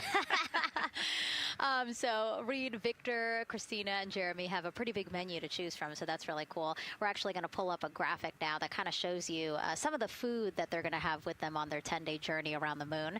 We know of more than 10 types of beverages. There's coffee, a mango peach smoothie, apple cider, lemonade. So those all sound delicious. And now I've just remembered I haven't eaten lunch. They're actually not too bad. I actually have a mango peach smoothie with me today. No way. Yeah. So you can see they come in these little packets here, but it's just kind of a dried powder that you add water to. So this would actually, you'd add 175 milliliters of water and let it sit for 2 to 5 minutes, and then you can stick a straw in it. You saw in that package they put a straw on the top septum portion there, and then you can drink it. And so this is the packaging. This is food that you brought up with you, or that you had while you were at the ISS. Yes. Yeah. Actually, this is all food that we have available to us on the standard, what we call the standard menu on the space station. And so, actually, the graphic there showed quite a bit of the standard menu that they're going to take with them. So, yeah, let's pull space it back food up, is space food. Yeah, we can use the food that we have been using. You know, our food lab at Johnson Space Center actually creates that food, and then they stabilize it and they package it for us and everything. So they do a really wonderful job out there. We've got different types of food. You know, you can see I've got this is a soup, tomato basil soup, so thermal stabilized. It's already hydrated, so you just throw it in that food warmer that we talked about, and then you can eat it. But then we also I have some shrimp cocktail here that's, you know, irradiated, so it's in a package that protects it. I'll show you. I've got a brownie too. That's probably my favorite one. But are we eating it? We might, if you're. Yes. Look, see, they want us to eat. I don't know what happened, but it worked out with what we were saying here. So it's in an outer package to help protect it against, you know, radiation, and then it's in this inner package. And so this cosmic brownie, actually the trick, Ann McLean, my crewmate, taught me, the trick is you got to put this in the food warmer and get it nice and warm, and then you can get it. But so what we do is we just take scissors and you open it up, and then it comes right out. So these brownies are nice because they don't have a ton of crumbs, and so you can actually just eat it pretty easily in space. You know, if you imagine, that would not happen in space. It would not fall. But yeah, so we've got all sorts of things that you can actually eat. The menu's pretty good and pretty diverse on the space station, and then as you saw, pretty diverse for Orion. Nice. Yeah, that's amazing. And again, here's a look at the crowd that's starting to continue to grow here as we get closer and closer to launch. We are now under an hour from the opening of our 2-hour launch window at 6:24 p.m. Eastern Time. And so let's take some questions from social media. We haven't taken some of those for a while. You put that brownie away, Nicole, or I'm going to steal it. Nicole, we have another celebrity who submitted a question. Let's take a look. Okay. A quick question for the Artemis crew. What food from Earth would you bring with you into space? And why would it be lasagna? Because that's the greatest food. Again, not really a question. Yeah. Because he was like, it's lasagna. It's got to be lasagna. You know, there is lasagna on Space Station, and it wasn't too bad. Probably not my favorite food of all, but yeah, lasagna's not a bad option. It's a high-calorie meal. If you're trying to, carb load for a spacewalk or something, it's a great option. Yeah, I remember Christina saying that her favorite food on the menu, and actually, she was saying that she was getting in trouble because people kept on saying, you can't eat mac and cheese every day, Christina. We mentioned the mac and cheese and brisket earlier. Man, I would put those two on a tortilla. That would be great. That sounds delicious, delicious. Well, thank you so much, everyone, for sending in those questions. For everyone from a 5-year-old that we got a question from to all the way to Roy Woods Jr. there, a comedian. So thank you so much. And if you're just joining us, welcome to the Space Coast of Florida, where we are counting down to liftoff of Artemis 2. You see a beautiful aerial shot there of our rocket on the pad. For the first time in more than 50 years, we are sending humans to fly around the moon and back, and we're taking you all of you with us on this next chapter of human spaceflight. I'm NASA's Megan Cruz, and this is NASA astronaut Nicole Ayers. Great to have you here, Nicole. Yes, this has been a beautiful day.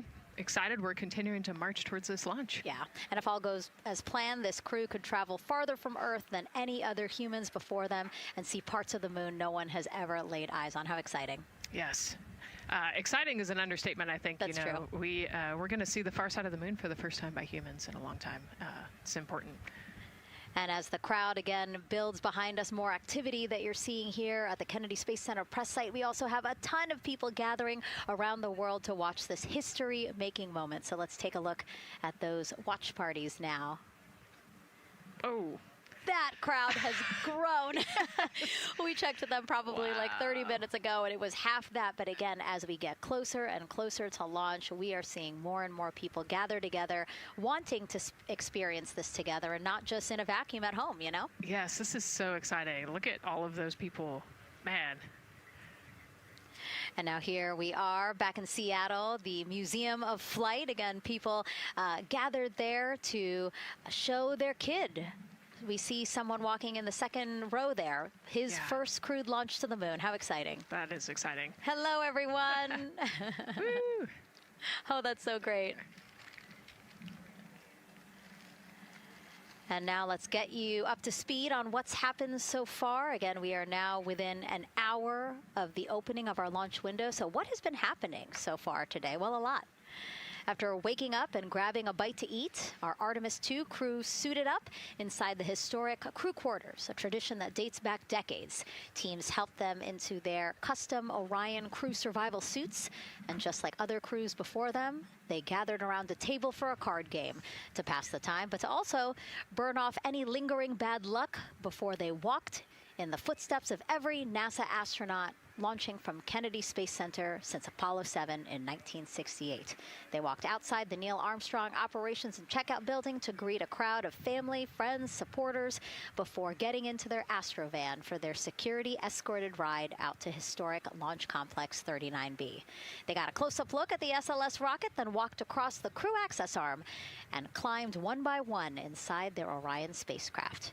After that, teams conducted final checks with the crew before closing both hatches, the crew module hatch, as well as what you're seeing there, the launch abort system hatch. And now we are back live at the pad where the closeout crew is getting ready to leave the White Room. They are now tethered, Nicole, because they are about to move some pieces that connect the Orion spacecraft to the White Room, correct? Yes, there's kind of what I would call a shroud. You can see them working that there. So it is actually connected, so that way the gap between the crew access arm and the crew module, and well, I guess that's the LAS there, is covered. but they're about to remove that so that the crew access arm is not connected to the rocket in any way, so that it can retract here in the next few minutes.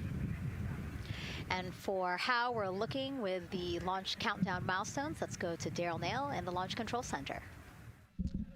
All right, thank you very much, Megan. And as you can see there, the finishing touches, as you've been talking about, to the LAS, which brings me to that subject, because we currently are hearing the launch team is working an issue that was reported out with the LAS. At least there's an issue apparently with a battery on the LAS. The engineer who is in charge of the launch abort system sits on console here, reported that a temperature for one of the two LAS batteries is out of range, and although it's not a constraint for launch right now, it would be when that temperature is checked inside of T-minus 6 minutes, which is inside of terminal count. So right now the team is working some troubleshooting on this issue.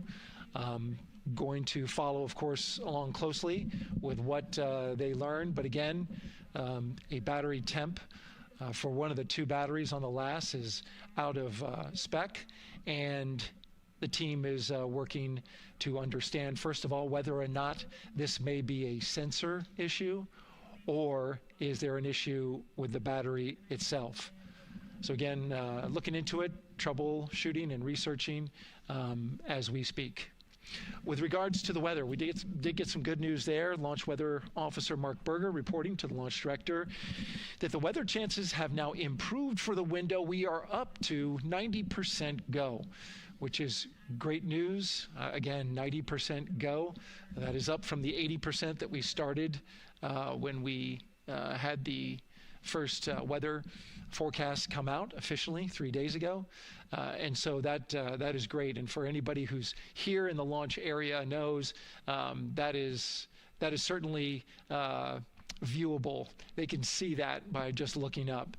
So we're getting some good clearing as forecast.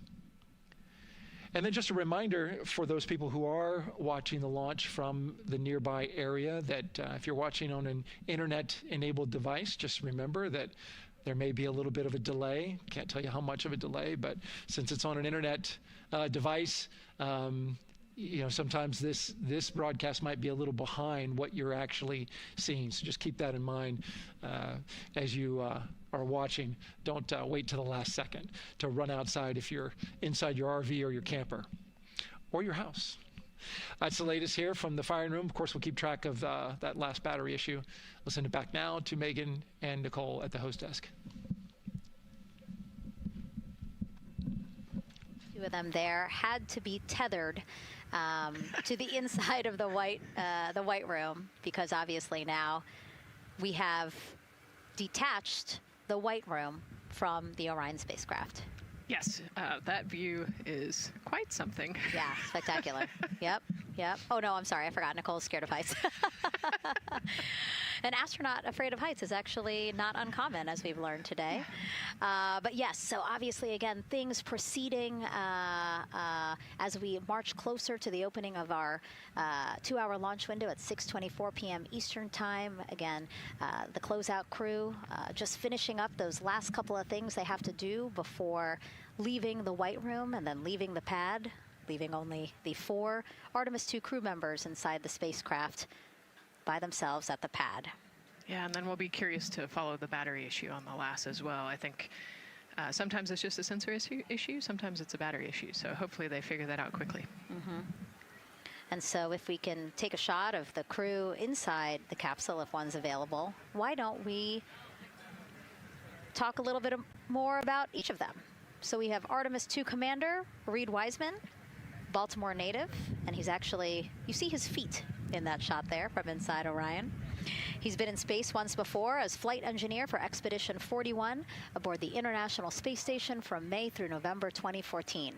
During the 165-day mission, Reed and his crewmates completed more than 300 science experiments in areas like human physiology, medicine, physical science, earth science, as well as astrophysics. They actually set a milestone for station science by completing a record 82 research hours in a single week. He also served as chief of NASA's astronaut office from December 2020 to December 2022. His 2 daughters were out to wave goodbye to him as he made his way to the launch pad. And again, there's Reed's feet. Reed is the one sitting in the seat to the right, closest to our camera there. So looks like he's relaxed by the body language of his feet.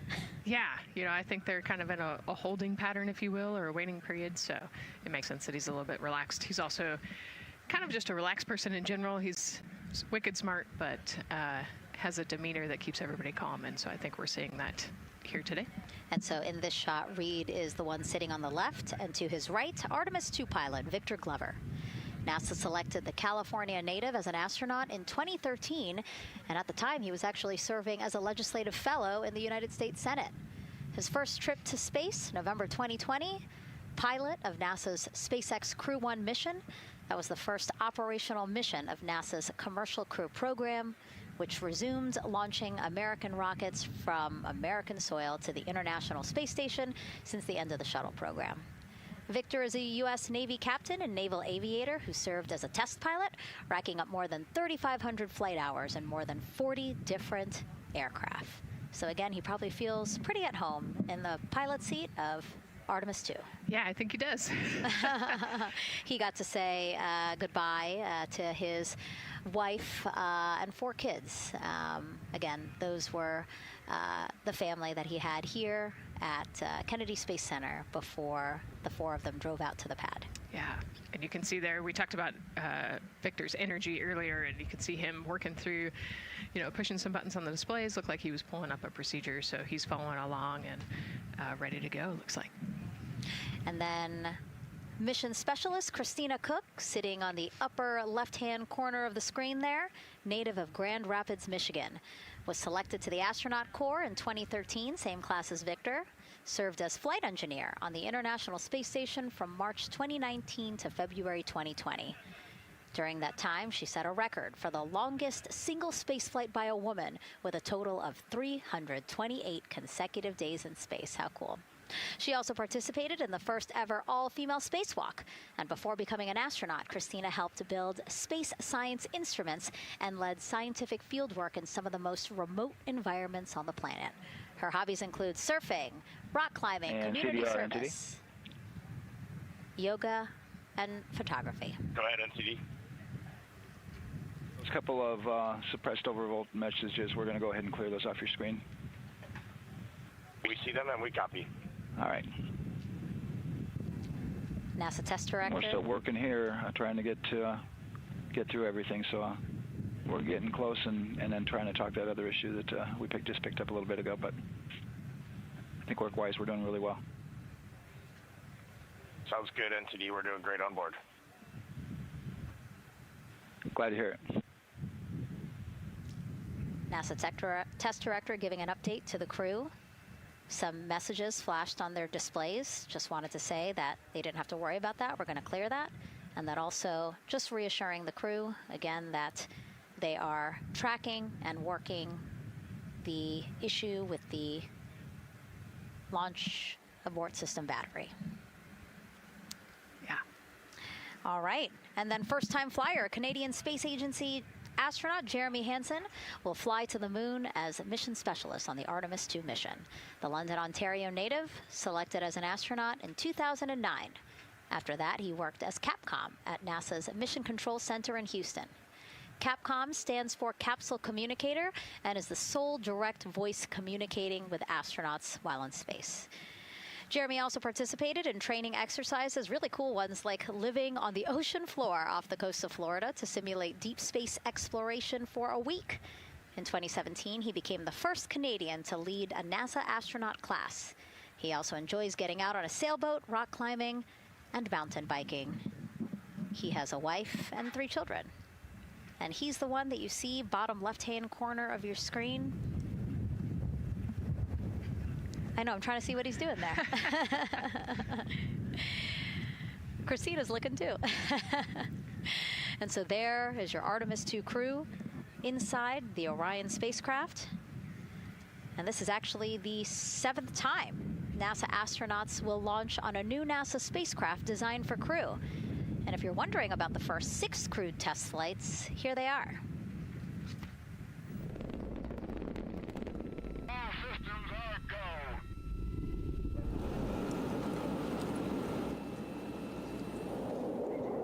go. Gemini 3, Gus Grissom, John Young, March 23, 1965. Apollo 7, Wally Schirra, Don Isley, Walt Cunningham, October 11, 1968. Space Transportation System, or STS-1, John Young, Robert Crippen, April 12, 1981. Then NASA SpaceX Demo 2, Doug Hurley, Bob Behnken, May 30th, 2020, followed by NASA's Boeing crew flight tests. Butch Wilmore, Sonny Williams, June 5th, 2024. And now, Artemis II with Reed, Victor, Christina, and Jeremy. It is really surprising, honestly, to hear that through all these decades, through all these launches we've had, this is only our 7th new vehicle that we're testing for crew. Yeah, you know, we have so many different missions that we think about and we talk about, but really 7 vehicles that we've tested and that we're flying. You know, I like to think of spaceflight really as a permanent test, right? We have, you know, hundreds of missions or so. You know, an airplane that gets tested and then flown has thousands of data points. And so really spaceflight is always going to be in the test field. And I think it's important to remember that, especially as we put humans on rockets that we never have before, or for the 7th time we start a new vehicle and a new mission. Just getting word now that White Room closeouts are complete. And so the closeout crew is preparing to leave the pad. It's exciting stuff. We are making good time, and the closeout crew is doing really well. 41 minutes, 43 seconds and counting until the opening of our window. And Artemis II is a 10-day mission that will send the 4-person crew on a journey around the moon and back to Earth. It will be a critical step towards future lunar and Mars missions.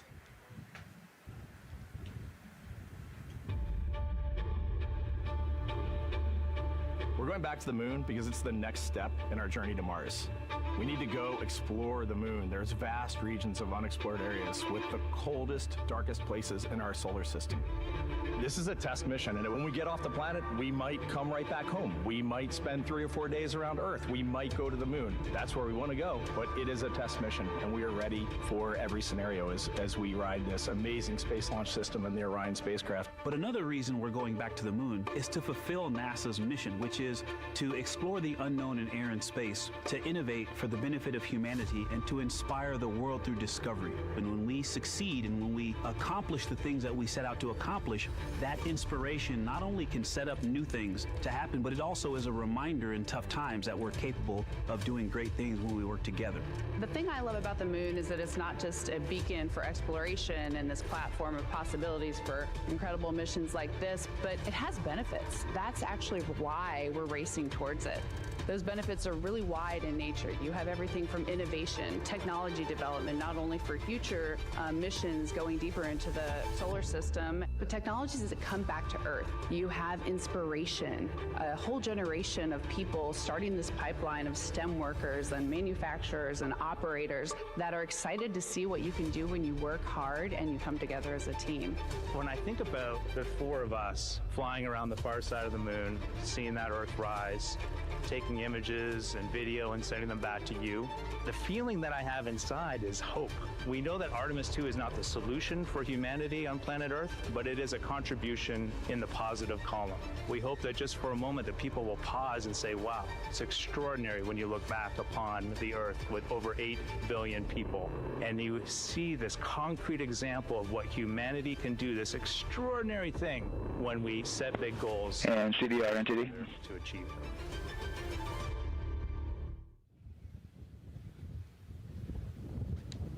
And so Mission Control Houston will control the flight of Orion after a liftoff here at Kennedy Space Center.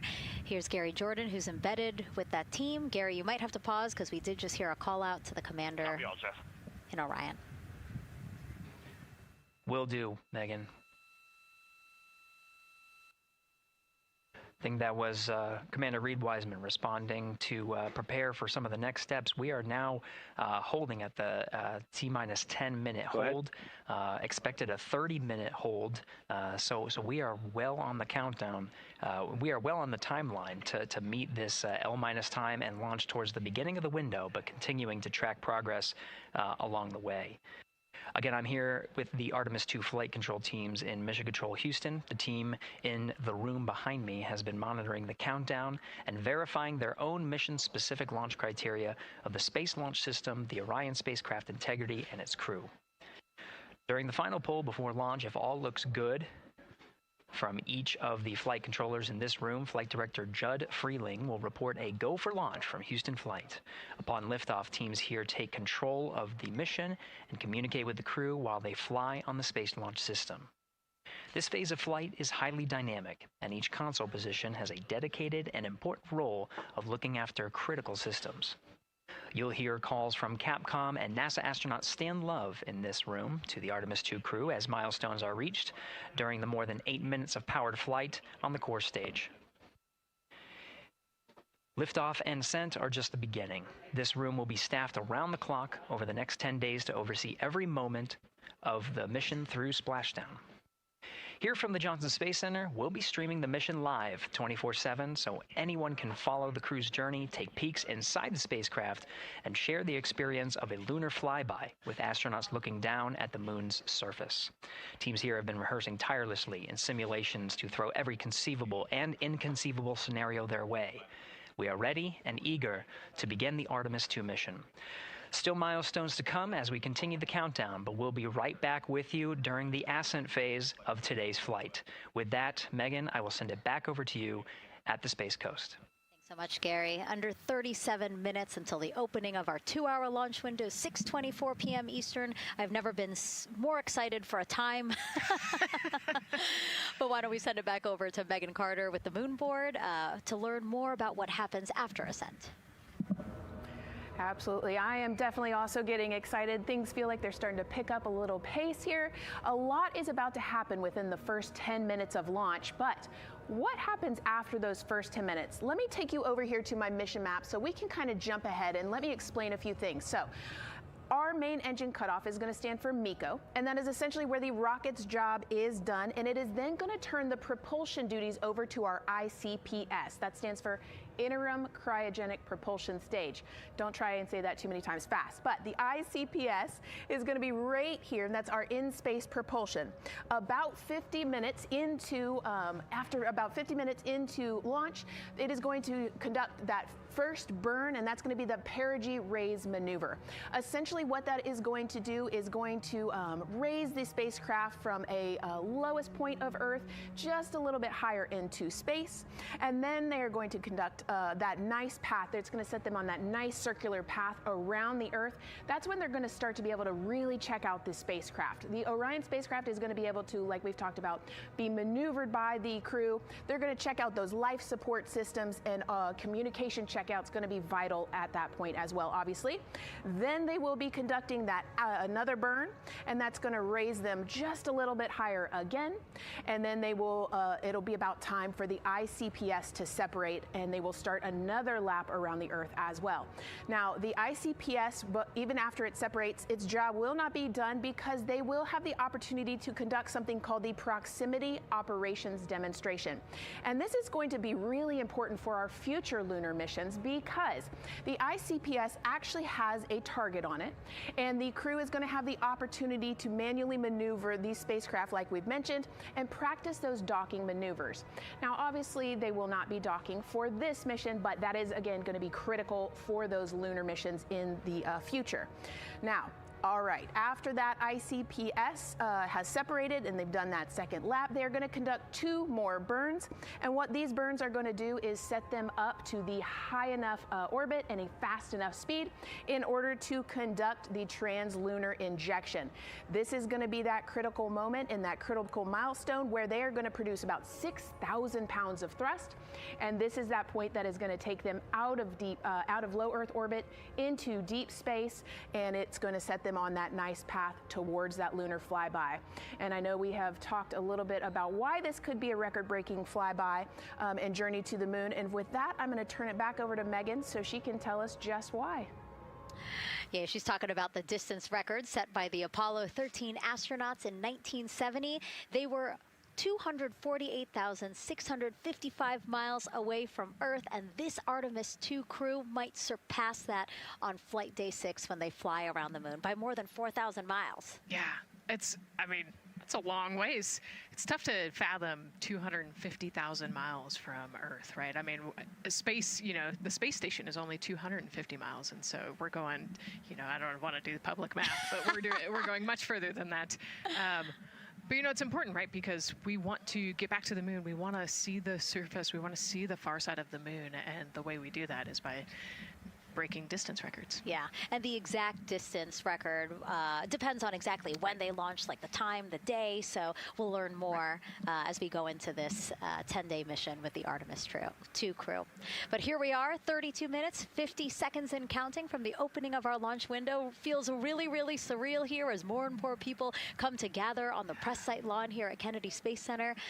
Why don't we take a look at this video that we have here? Some familiar faces who wanted to wish our Artemis II crew a safe journey. Reed, Victor, Christina, and Jeremy, you are the real deal. You're flying to the moon for all of us, and we are in awe. You're the true heroes. You are not just astronauts. You are pioneers, venturing deeper into the unknown. But you are not alone.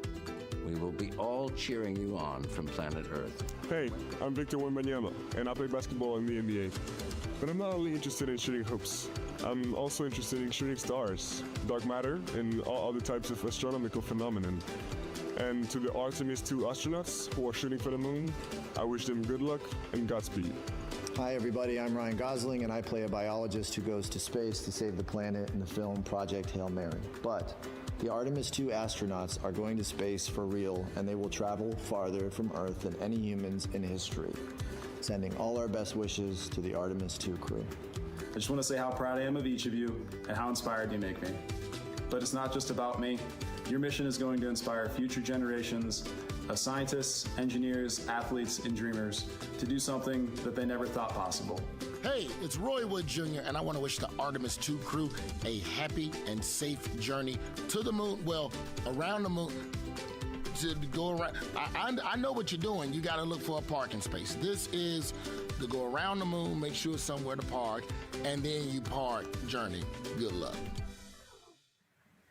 It's actually a really good way to explain what how this mission builds. Again, we are hoping to land astronauts on the surface of the moon in maybe 2 years. So yes, we are looking around the moon on this lunar flyby mission to see where we might park. Thank you, Roy Wood Jr. Okay, and as we look at this live view of the rocket on the pad, there is a spectacular place here at Kennedy Space Center to watch launch from, and that's the Banana Creek viewing area. Why don't we go back there where the crowd is excited, and Leah has the best assignment ever talking to people who are super excited about being here for Artemis II. Oh my gosh, Megan, you talk about the excitement being palpable. I'm telling you, everybody here on pins and needles as we get just about half an hour away from launch. I've been walking around talking to people, and I'm just struck again and again by how many people are here from across the agency. I want to introduce you to just a small portion of the people across NASA who have been supporting this mission. Patty Ortiz, NASA Armstrong Flight Research Center, Orion Program. Orion. Kathy Graves, Glenn Research Center, Office of STEM Engagement. David Alexander, NASA Glenn Research Center, Office of STEM Engagement.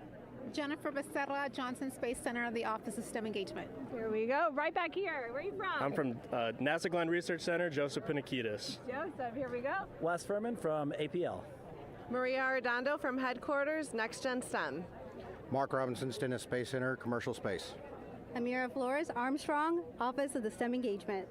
Molly Kearns, NASA Glenn, Space Communications and Navigation.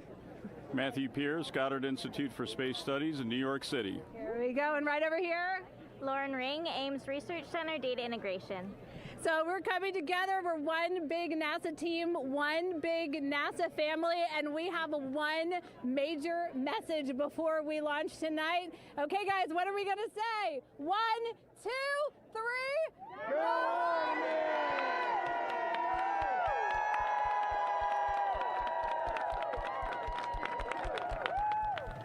Oh my gosh, that made me so emotional. That was so inspiring to see. I mean, wow, yeah, that was great. I mean, just to hear everybody say their position, what they're doing to support this mission is amazing, and I'm sure this was something that really rang true and resonated with NASA's Administrator Jared Isaacman, again, to see the workforce come together to do the work and then to be here for launch. So why don't we actually go over to him now with our Jasmine Hopkins at one of our other viewing locations. All right, Megan, thank you so much. The energy here on the balcony is honestly becoming electric as we get so close to launch, and now we are thrilled to welcome NASA Administrator Jared Isaacman. Jared, we're really entering a golden age of exploration. How will Artemis II set the pace for the coming years? Well, I mean, Artemis II is the opening act, right? This is the test mission. This is getting very comfortable with the SLS rocket, the Orion spacecraft. No humans have ever flown on this before, right? And we're going to put it through its paces. We'll go into Earth orbit for a little bit, make sure Orion's doing okay, and then we are sending them, right? We're going to send them farther into space than any humans might have gone before, 250,000 miles away, and it's going to set up for the subsequent missions. That's why we're going into the golden age of science and discovery right now, because you're going to see a moon rocket launch in 2027 when we do our testing with the lander. We're going to go for the landing on Artemis 4 in 2028, and in parallel, we're going to build the moon base, right? And that is going to be filled with science discovery and tech demonstrations that's going to support the enduring presence we're trying to create on the surface. Absolutely. So honestly, history-making years ahead of us, you know, with Artemis 3 and 4. But first is Artemis 2. What will be our single greatest takeaway from this mission? Well, I'll tell you, I mean, after ignition, to me, the moment that I'm going to be most excited for is splashdown. There's no question about that. Good shoots coming down off the West Coast. But look, I think the takeaway from this is gaining extreme comfort in the Orion spacecraft, right? I mean, this is very different than what we've done for more than a half century, right? I mean, the velocities that spacecraft is going to re-enter at, it's going to be new territory for us. We want to get our arms around that completely. So I would say the performance of SLS plus Orion is everything on this one. We want to make sure we do it in as a safe way as we possibly can, understanding what we are undertaking right here, bring our crew back, learn as much as we can from the vehicle, set up for Artemis 3 in 2027. Right. And Administrator, we've actually had a pretty young audience today here, some kids running around the balcony. How do you hope Artemis 2 inspires that next generation? You know, I talk about this all the time. Like, you know, one of our overarching KPIs that we should always be tracking is the number of people living and working in space. Well, you know what's another strong number 2 on that one? It's the number of kids that are dressing up as astronauts for Halloween, so that they grow up, that they're inspired to want to join in this grand endeavor, whether they come work with us here at NASA or they join in industry, but they're helping humankind venture out farther, pursue all the secrets of the universe. Yeah, I think we'll see a lot of kids dressed as astronauts this year. And finally, Jared, you've really made it a personal mission to get to know the people behind the work at NASA. Do you have any final thoughts, any final words before today's history-making launch launch. Yeah, well, one, I want to express a lot of appreciation. I'll tell you what, the 4 astronauts on top of Artemis 2 know this. It takes an army to pull a mission together like this, right? Across all 10 of our centers, all of our commercial partners, the international partners that come together to make this possible. My sincere appreciation for everyone who is currently working the mission right now, so getting them ready for launch, that will be watching over them in mission control, recovering this crew when they splash down off the West Coast. I have complete trust and confidence in your abilities. And everybody else who's not directly working on Artemis 2, Artemis 3 is coming up next year. When this mobile launcher gets back in the VAB, we're going to start stacking. Wow, plenty of excitement ahead of us. Jared Isaacman, thank you so much for being here. Thank you. Thanks for being here. Of course. All right. And with that, let's get back to the countdown with NASA's Megan Cruz. Under 25 minutes and counting from the opening of our 2-hour launch window. And take a look at all these people behind us. I literally, every moment I turn around and I see the clock, I am like, oh, wow. Oh, wow. There are more people and less time. Yes, exactly, which is a great problem to have. Yes. Now, this first crewed test flight of NASA's Artemis program coincides with the 250th anniversary of our country's founders signing the Declaration of Independence. Exploration is a part of America's DNA, and it continues now with our return to the moon. 250 years ago, 13 colonies laid the foundation for the greatest and most enduring democracy in the history of the world. One driven by courage, faith, and freedom. From that moment, we became a nation defined not by where we stood, but by how far we were willing to go. We conquered vast frontiers, invented tools that shaped a modern world. We found light in the dark, and we rose from the earth. Faster, higher, farther. We pushed beyond the sky and into the unknown. We carried our courage into the cosmos, and we planted the American flag on the moon, the defining achievement of American superiority in space. Today, our curiosity stretches farther than ever. American robots search ancient rivers on Mars. New telescopes unfold to glimpse the first stars. And a new generation prepares to return to the moon, this time to stay. For 250 years, America has carried the light of humanity forward. But American exceptionalism isn't inherited, it's earned. Our greatness comes not only from what we've done, but what we're still determined to discover. Because in every era, across every horizon, America is at its best when it's reaching for something greater. America celebrates 250 years, and we are leading the world into the future.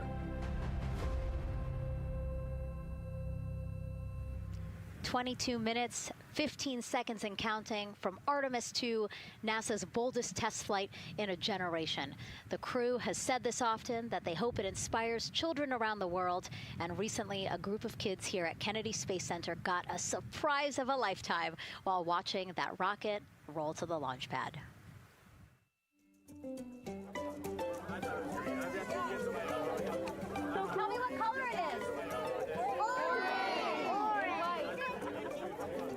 And who's going to be on that rocket? We're going to be on that rocket. I could make it a little bit longer. Did you see it? Okay, so everybody's looking at the rocket because it is kind of cool and impressive. One of the coolest things happening over there right now, though, is it's on top of a giant tractor. Doesn't all food come in like tubes? It's in these like little plastic bags. You have to like rehydrate it. Sushi. There's not. I haven't seen sushi in space. It's probably hard to keep that back. Deconstructed sushi mashed together. My favorite part was this one little girl. She had a question. She had patiently held her hand for a long time, and Christina turns to her and says, "Okay, what's your question?" She just goes, "I forgot." It was like, that's a perfect little kid moment. I just love. Wait, are you my mother's cats too, astronauts? What? Say that again? Never mind. It's a little hard to say. Go Artemis! These two? Yeah. There you go. I like your dabbing astronaut back there. It's just so fun to see the enthusiasm, the energy, and a little bit of chaos. 3, 2, 1. Wasn't that so cute? I love kids and their excitement and, you know, even just being real. Like, I don't remember what I was I know, he gonna goes, ask. but I'm glad you're here. Now here we are, Space Center Houston. The crowd has exponentially grown throughout the day. We started showing you live shots from in there probably an hour ago, and now take a look at all the people there getting ready to witness history together. It's something really special to be able to witness something like this together. Yeah, you know, we've heard from celebrities and officials and kids, and, you know, it's amazing. People from all around the world came here today to Florida to watch, so it's something, it's hard to put into words, just how much support for this mission we're seeing today. And great news, too. Remember, the team was tracking an issue with the launch abort system battery. They appear to have cleared that issue, so we are go for launch. Yes, it's exciting.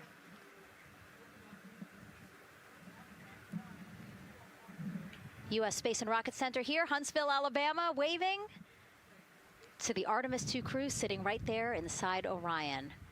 Inside of 20 minutes from the opening of our launch window, and right now we are targeting the top of that launch window, so we could be launching here in about 19 minutes, Nicole. Wow, I don't know if I expected this today. I'm excited, and, you know, I'm glad they were able to clear the problem with the battery on the LAS, and everything has gone really smoothly today. It's been great. The weather cleared up. It's a beautiful day for a launch. And so now, as we are so close to possibly launch now, just what are your final thoughts as we are about to embark on a mission back to the moon, the first time in more than 50 years? Yeah, you know, just so proud of the crew and all of the teams here on the ground that made this happen. You know, they are carrying the torch from the Apollo era into the Artemis era. And, you know, as the crew likes to say, they want to be the shoulders that the next generation. And let's see, GLS, can you help us with that, please?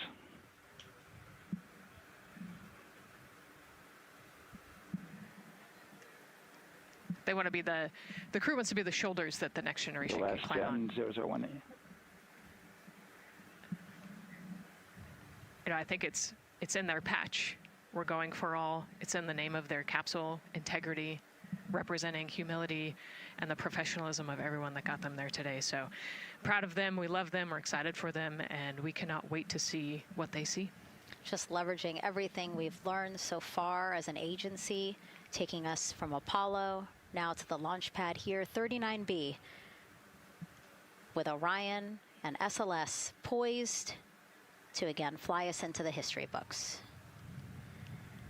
And before we leave you now here at the host desk to get back into operations, we just wanted to answer one question for you guys. We asked you earlier on today, what are you most excited for? And we asked you to go vote on Instagram and Twitch. Instagram, you guys said launch. Twitch, you guys said lunar flyby. So I think you guys will all be very excited since we are now about 17 minutes from the opening of our launch window today. And so with that, as we approach terminal count, let's send it back to Daryl Nail in Firing Room 1. Daryl. All right, thank you, Megan and Nicole, and just want to give you an update on the launch abort system that you just reported that they cleared. They believe, they're convinced, this is an instrumentation failure. So there are 2 batteries on the LAS. The LAS, of course, and with the help of my 2-year-old son's model rocket, Daniel said I could use this, so it's okay. The LAS is right here. It's the tower above Orion. Orion capsule is inside of here. It's used to pull Orion off the rocket in case the rocket is something's going on with the rocket, either on the pad or in flight. 2 batteries are bad. Well, I'm sorry, one of the 2 batteries reported an out-of-family temperature, and it was very much out of family. And so they checked their data going back into the vehicle assembly building where they recharged the batteries and worked on them. And they have good, solid data, they reported, that tells them that this is an instrumentation failure, that there's something wrong with the sensor. And so they took it before the mission management team, which has to accept the risk, any changes to launch commit criteria, which this would be one, and they all fully accepted it. So now we are clear as far as that constraint is concerned. And one quick thing as we count down now, we are getting into the final minutes before liftoff. There's a 2-hour window. We haven't quite set the T0 yet, but this is a list of the cutouts. There are 150 cutouts that are included for this 2-hour launch window. And that's important. They're in very small print. That's important because there's basically 16 minutes inside this window that they cannot launch. And these are because of small things flying in orbit. There's a lot more things in orbit than there were back in Artemis 1 when we had 35 to 40 cutouts.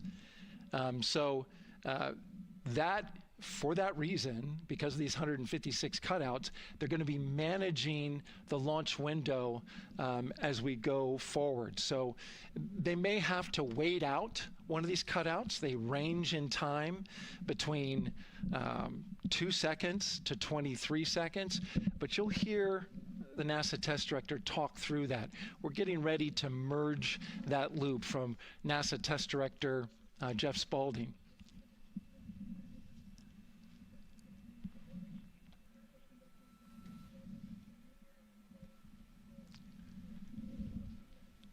And so now I'm listening to the launch team get ready to merge their operational channel.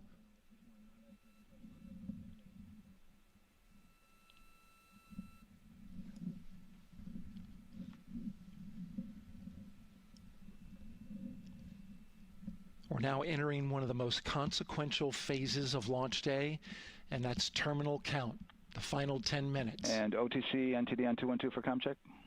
Good comm. How me? I hear you the same. STC? 2. GTC? GTC is on 212. All right, copy that. NASA Test Director Jeff Spaulding confirming communications with his team.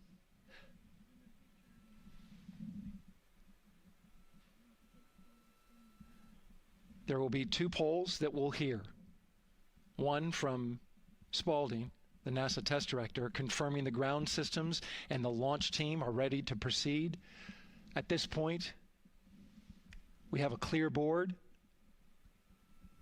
no constraints, but we need confirmation from each individual on the NASA Test Director team. So we'll hear him poll his team. The other poll that we're waiting for is the poll from Launch Director Charlie Blackwell Thompson, who will take that final status from NASA management before giving the go to come out of a hold. And you're seeing the clock count down at L-12 minutes. CCL, OTC, Orion, RS1. CCL. Yes, sir. Reconfigure ARS primary loop ISO valves. Copy, that's in work. And CDR, OTC, Orion, RS1. Go. ARS loop ISO valves are being closed at this time. Integrity copies.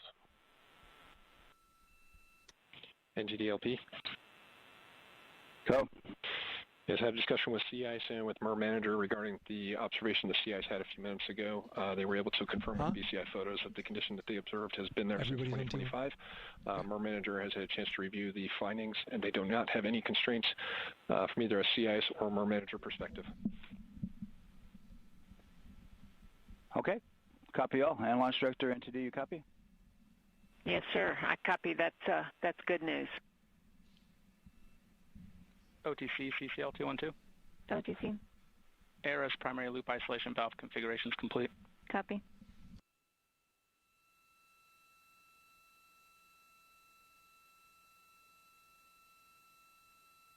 And CGLS NTD, cancel pending, please. GLS copies, and that's complete.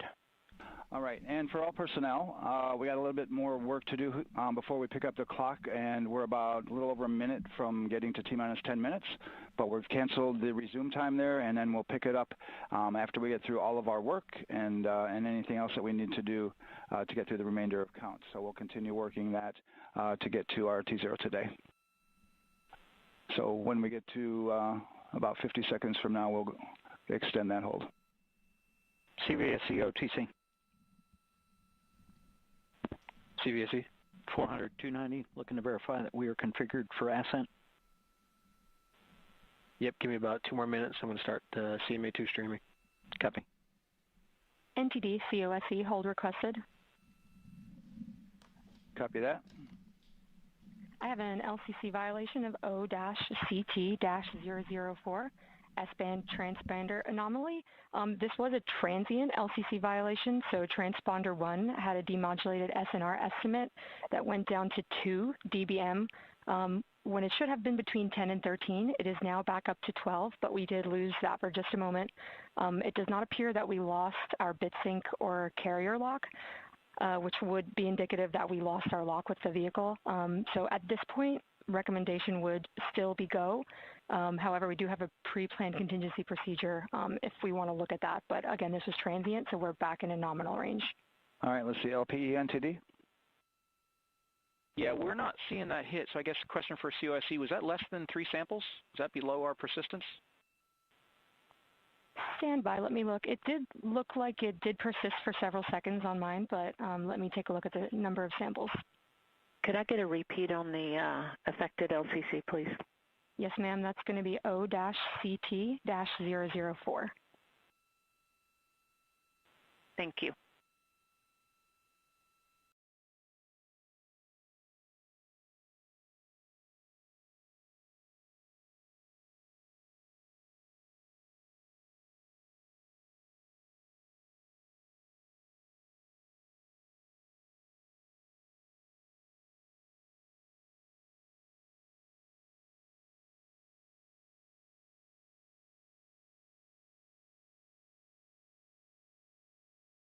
Yeah, us taking a look at the data right here, looks like that was a single sample. Yeah, copy that. RFTS does report that they also lost lock for about 5 seconds. So I would love to ask KUS and see if they also lost lock with the vehicle for any extended amount of period.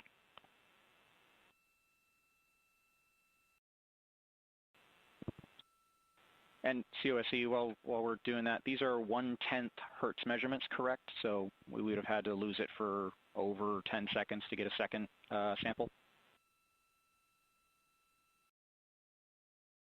Yes, sir, that's correct. It is 1/10 hertz. Yeah, so from our perspective, the allowance is effectively up to 30 seconds, up to 3 samples based on the 1/10 hertz. This is not an LCC violation, I believe. Yes, sir. I would agree with that at this point. Copy that. We're checking with KUS on 232. I don't think they have 212 access. We're trying to verify, but it sounds like they have a loss of lock as well. About 2 seconds. Okay. And I guess for both KUS and COSE, do we have lock now? That's affirmed. We do have lock for COSE.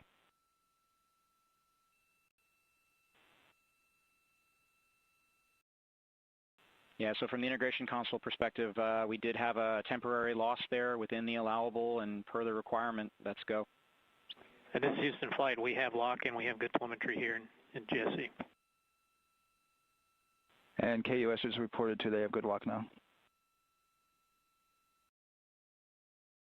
So with all of that, OSC, then are we in a go configuration per your LCC? Yes, sir. Recommendation would be go. Okay. LP, you concur with that? Yes, sir. LP concurs go. And Launch Director? Yes, sir. Launch Director concurs go. All right, and I'm going to go ahead and just verify everybody has everything else complete, Launch Director, and if we do, we'll be ready to pick up the poll at that time, unless there's something else that you're aware of. No, sir. Let's verify all our work is complete, and I would like one last check of our constraints list. All right, let's see. OTC, are you still waiting for ComConfig, or are you... That is affirmed, sir. Okay, is that your only open item? Yeah, OTC, this is CVSC. That 400 step 290 is complete. Copy. Okay, so OTC, you're complete with all of your work? That's affirmed. All right, copy that. STC? STC is complete. And GTC? GTC is complete. Okay, excellent. All right, and LPE, just want to verify we have no open constraints at this time. No open constraints. We have a clear board, sir. Okay, tracking the same here. And Launch Director, with that, we are clear and ready to pick up the launch readiness poll with your go. right, sir. I am go for the poll. All right. And for all personnel, this is the NTD conducting the Artemis II launch readiness check. Verify ready to resume count and go for launch. OTC. OTC is go. STC. STC is go. GTC. C's go. MCO. CO's go. Safety Console. The Safety Console is go. LPE. LPE's go. RTD. RTD's go. Houston Flight. Houston Flight is go. ROC. ROC is go. And CDR. Crew is go. Copy that. Thank you, Reed. And Launch Director NTD, our launch team is ready to proceed at this time. All right, NTD, I copy all. At this time, I'll perform my poll. Attention on the net. This is the Launch Director performing the final poll for launch.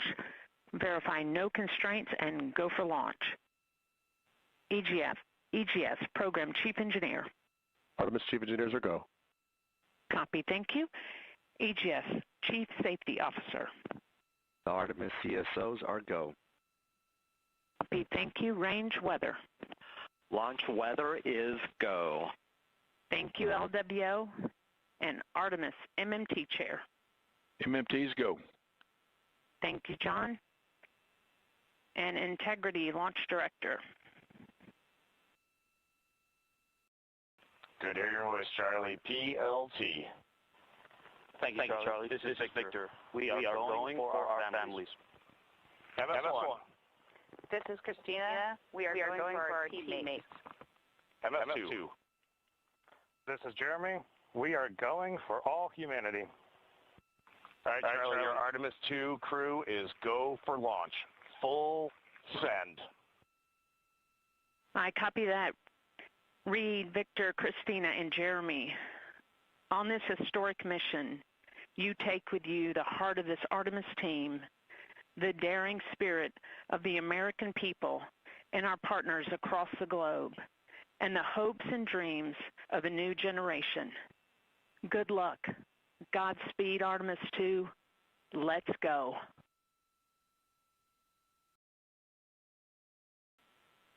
And into the Launch Director. Go ahead, Launch Director. Yes, sir. You have a go to proceed with countdown. Copy that. I'll put it in work. CDR NTD. Go. Figure risers and initiate short purge per your EPROC 10.1.1, steps 8 and 9. 10.1.1, 8 and 9 going to work. Copy. CVSE NTD. Start and verify recordings of our Orion cameras. Copy. Okay. Well, there you heard it. RSR NTD. RSR. They're getting ready to start terminal count. arm rotation enable at this time, please. It's currently at T-minus 10 minutes. Once we wrap up this last bit of work, SNA arm rotation enable complete. we're going to start that clock. Copy that. Thank you. Integrity crew, close and lock visors.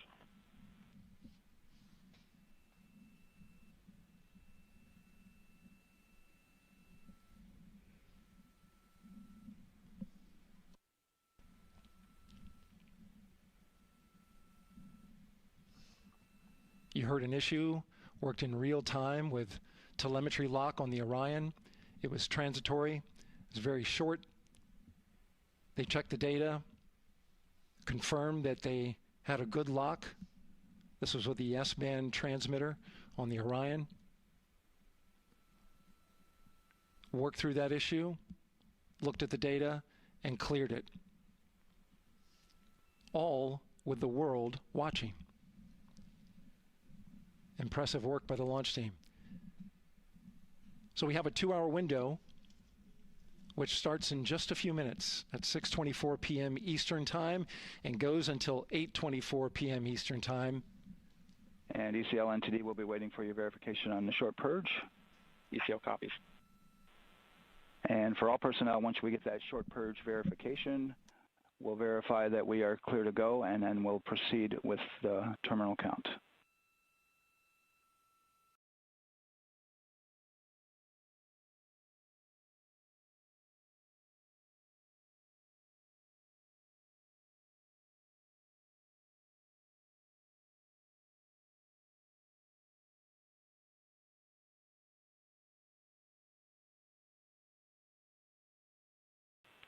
ECL time estimate?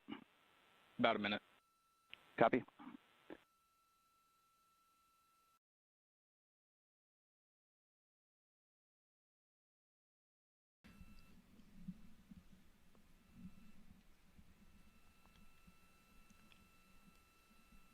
So we're going into the launch window, but not by much, it looks like. Just wrapping up some final work. And once that's completed, you'll hear NASA Test Director Jeff Spaulding ask for the ground launch sequencer operator to go ahead and start the clock. The ground launch sequencer is an application software. It runs on top of the launch control system in the firing room, acts like a conductor of an orchestra, executing hundreds of commands in precise order and timing.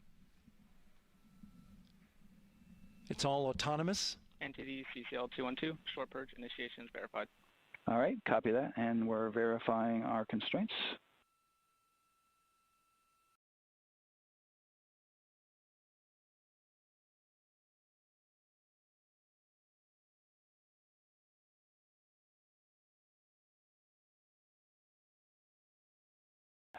All right, and we're clear from cutouts. And with that, we're going to resume the clock momentarily. And CGLS, you can resume the clock on your mark. GLS copies. 3, 2, 1, mark. GLS mainline has been initiated. T-minus 10 minutes and counting.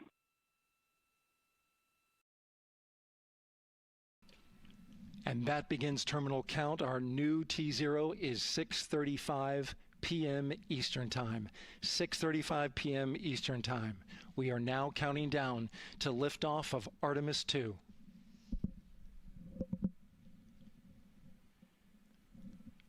From now on, you're going to hear two voices on the loops.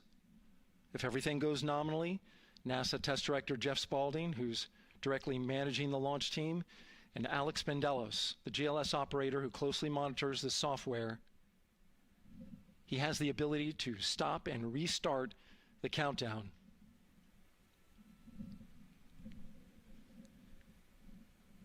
A lot of people ask about whether there's a launch button. There certainly is not. Flight and Rock, our new T0 is 22:35:12. Houston flight copies. Rock copies. 22:35:12. Affirm. There you heard confirmation of the exact T0, 6:35 and 12 seconds p.m. Eastern Time. Again, our T0 is 6:35 and 12 seconds p.m. Eastern Time. But as I was saying, there's no launch button. This is autonomous. But there is a button that keeps you from launching, and that button allows the GLS operator to pause the countdown outside of terminal count and during terminal count and submit a hold to the next holding point. So the clock won't stop right away. If there's an issue, we'll go to the next stable holding point. This is how GLS configures the rocket and ground systems to a stable point where they can stop the countdown if that's needed. But right now, we are counting down. Our next big milestone, looking to retract the crew access arm. GLS is go for crew access arm retract. And there you see the crew access arm moving away.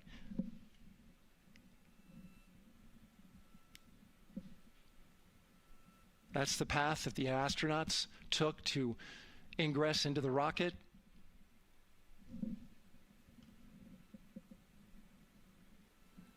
Until this point, that was their way off the pad if they needed to evacuate. But now with that arm retracting, the backup transitions to a launch abort system, and they'll begin arming that shortly.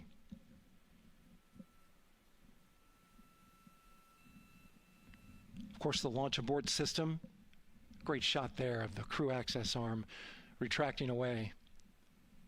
The launch abort system is the tower at the top, and that's what would pull Orion and its crew off the top of the rocket in case of an emergency, whether it's on the ground or in flight.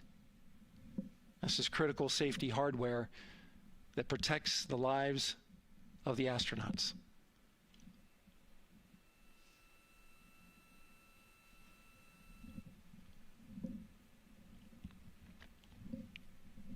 Starting at T-minus 6 minutes, the GLS will start bringing that and other high-energy systems online, starting with core stage pressurization.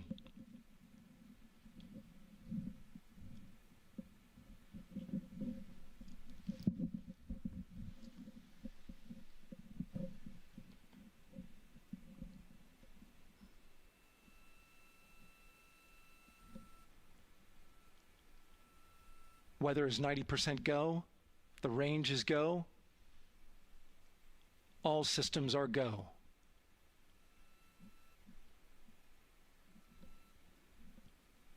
GLS is go for core stage tank pressurization. That means the replenish valve for the liquid hydrogen tank has now closed, and that tank is beginning to pressurize to flight levels because that hydrogen is naturally boiling inside the tank. We'll get the liquid oxygen tank a little later in the count. Now the team is waiting for verification that, if needed, the Artemis II crew could use the launch abort system to pull Orion safely off the top of the rocket in an emergency. Let's listen in for that call. GLS verifies last capability available. And CDR, do you copy? CDR copies, last available. That's great news, and you heard the NTD verify that with the commander of the mission. GLS is go for FTS arm. Now work is being done to arm the flight termination system. This is so the range safety can send a flight termination command if the rocket flies too far off track. There's a brief built-in delay, so the launch abort system has time to pull the astronauts to safety first. GLS is go for LH2 high flow bleed check. All right, the high flow bleed check. That's so the cryo team gets verification that the RS-25 engines, all 4 of them, are in the proper temperature range for launch.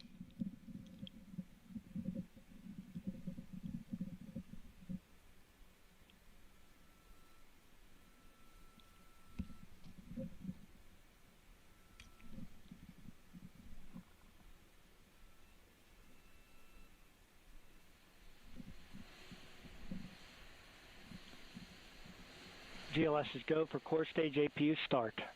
Core stage APUs start. Those are auxiliary power units, high-speed turbines which provide pressure to hydraulic pumps that steer the RS-25 engines. We're going to see a gimbal test a little later at T-minus 2 minutes and 30 seconds.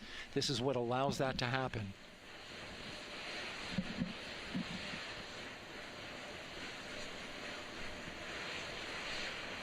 Coming up in about 20 seconds, we're listening for go for purge sequence 4. That's a helium purge of the 4 core stage engines downstream of the propellant valve. This gets all the air and moisture out of there.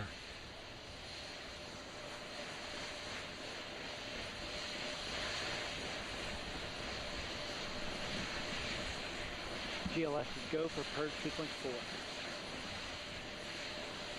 4. Moving through the milestones. All is looking good.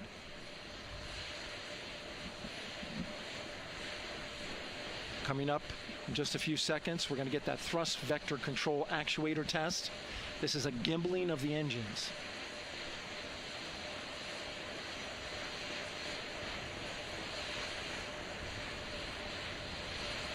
There are the 4 RS-25s, 3 of them Shuttle Heritage, 1 of them built from shuttle parts. And there you see them moving.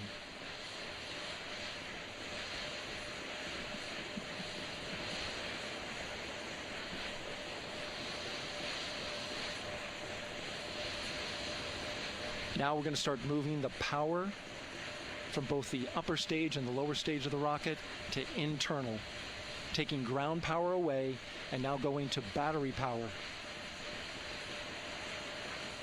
GLS is go for upper stage to internal power. All right, power is removed from the rocket's upper stage, the ICPS, and it's been switched to battery. Same milestone for the lower core stage coming up at T-minus 1 minute and 30 seconds. Right now, The 4-person Artemis II crew is 248,000 miles away from the moon. And if all goes well, they will fly by it in 6 days. GLS is go for core stage to internal power. All right, there's the rocket's core stage, which houses 3 flight computers, is now on its own power. There's no more hold time because there's no more margin on these batteries. So we would have to recycle back to T-minus 10 to recharge if we had a hold.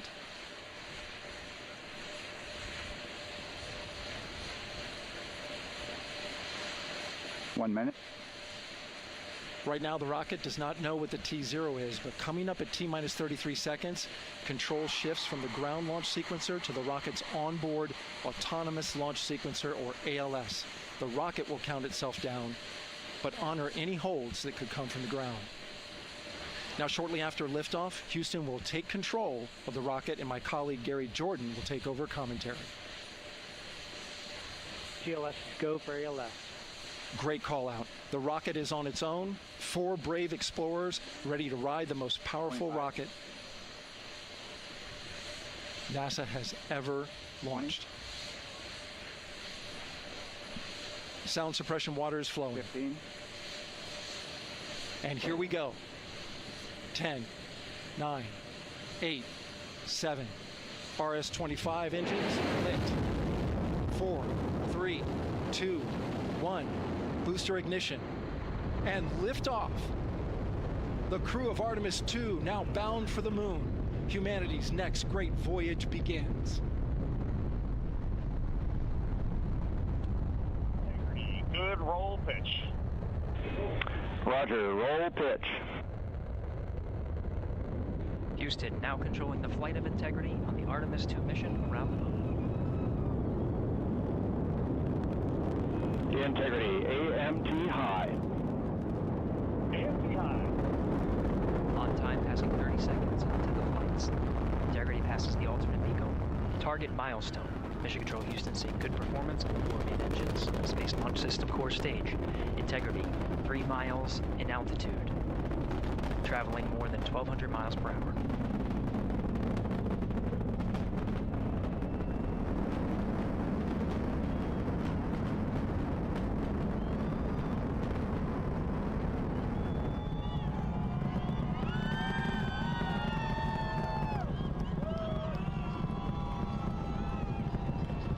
Mission elapsed time, passing 1 minute, approaching max Q. On, Ponce de Leon. Stan, we have you loud and clear on Ponce de Leon. Have you the same? Communication signal transfer confirmed as Integrity and its crew go supersonic. Approaching 90 seconds into the Artemis II mission. Integrity is 14 miles in altitude, 8 miles downrange, traveling more than 2,600 miles per hour.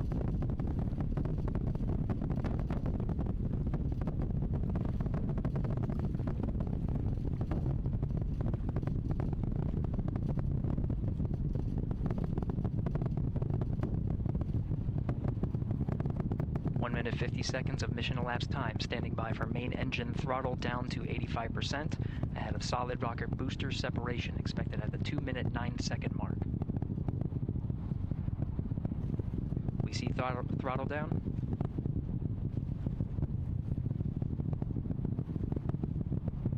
Confirmed separation.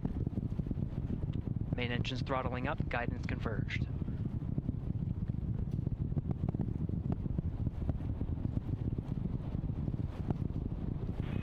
Integrity, guidance converged, performance nominal, upper stage RCS ready. Copy all, Stan. Integrity, SM priming complete. SM priming complete.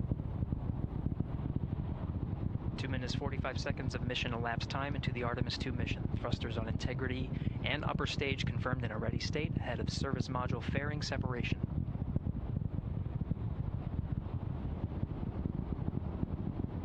3 minutes into the flight. Integrity, 49 miles in altitude, 78 miles downrange, now passing 5,000 miles per hour.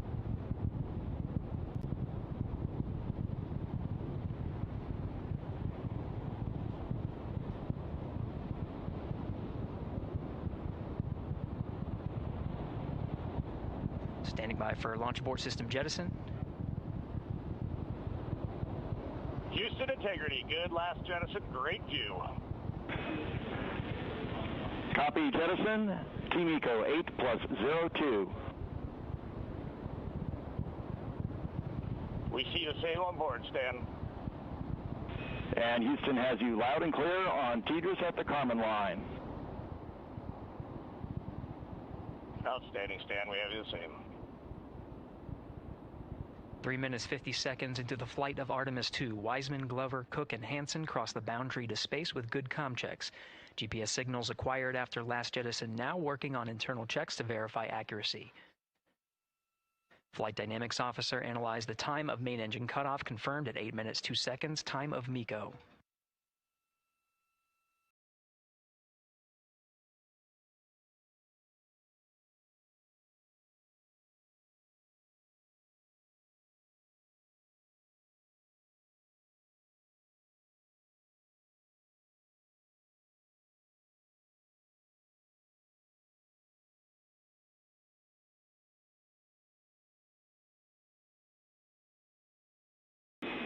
Integrity, GPS processing. Outstanding, Stan, we see the same, and we have a beautiful moonrise. We're headed right at it.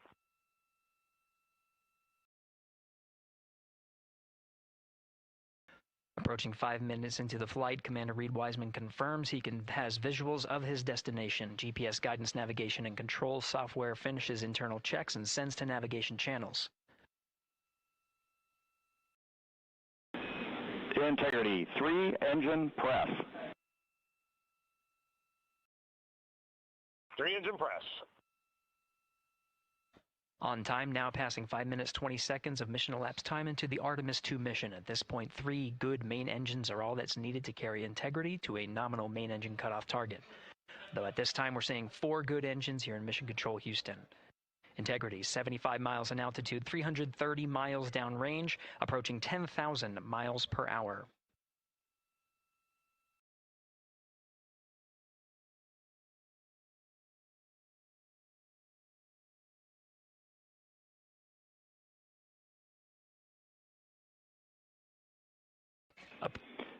Integrity, looking good at 6 minutes. Same on board, Stan. Good trajectory and engine performance. Booster officer will soon report the shutdown plan to Flight Director Judd Friedling, expected at the 7-minute mark. Integrity, 78 miles in altitude, 460 miles downrange. Integrity, expect nominal shutdown. Integrity copies nominal shutdown.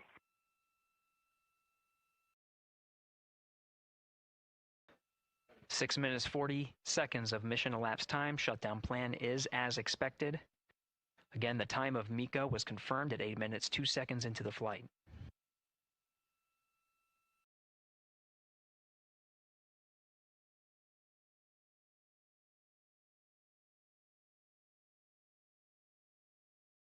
Seven minutes of mission elapsed time. Throttling down as we approach the abort once around option. Milestone at the 7-minute 30-second mark. Now 84 miles in altitude, 650 miles downrange, traveling more than 15,000 miles per hour. Integrity, AOA open. AOA open. The window is now open for an abort once around option that would target splashdown in the Pacific Ocean. Still following nominal ascent at this time.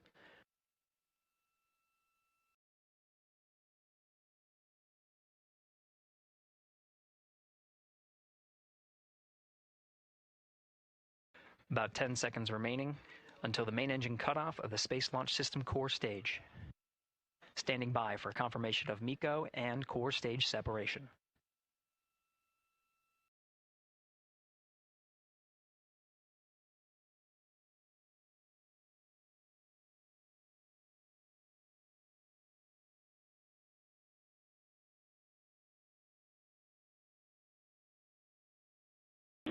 integrity and nominal MECO, core stage separated.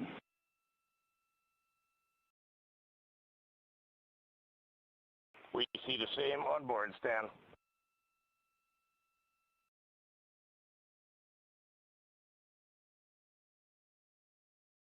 Eight minutes, 40 seconds into the flight, we have a nominal main engine cutoff heading in the right trajectory on the way to swing around the moon. Core stage has separated, done its job. The Space Launch System upper stage, the interim cryogenic propulsion stage, or ICPS, still attached to the Orion spacecraft.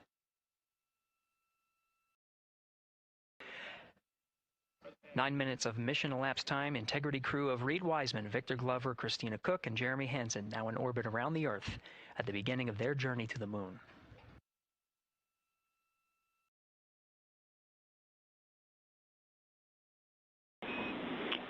Integrity Houston, looking ahead to PRM numbers so far per the pad.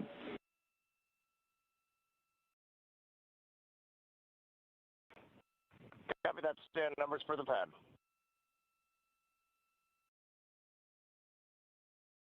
Capcom Stan Loves now reminding the crew that the perigee raise maneuver time of ignition is as expected prior to booster ignition. That time being 49 minutes, 50 seconds of mission elapsed time.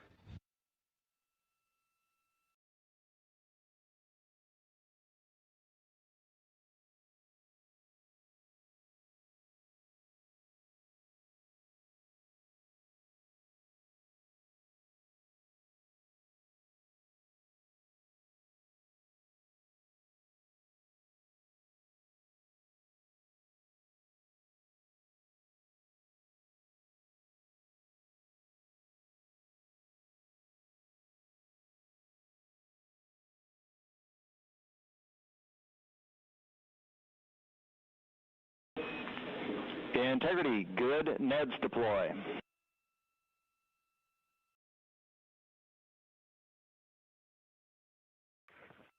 Copy that, Stan. Good, Neds.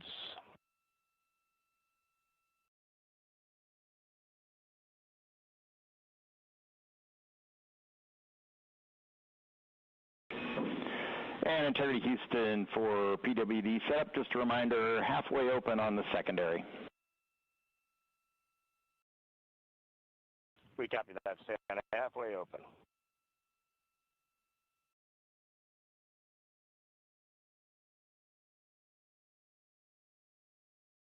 Passing 11 minutes of mission elapsed time. Here, overhearing the conversation between Capcom Stan Love and Commander Reed Wiseman, already passing some milestones. We have a good nozzle extension deployment system. That is confirmed. Complete. We also have the visors are confirmed up, now past the dynamic phase of flight, that is ascent.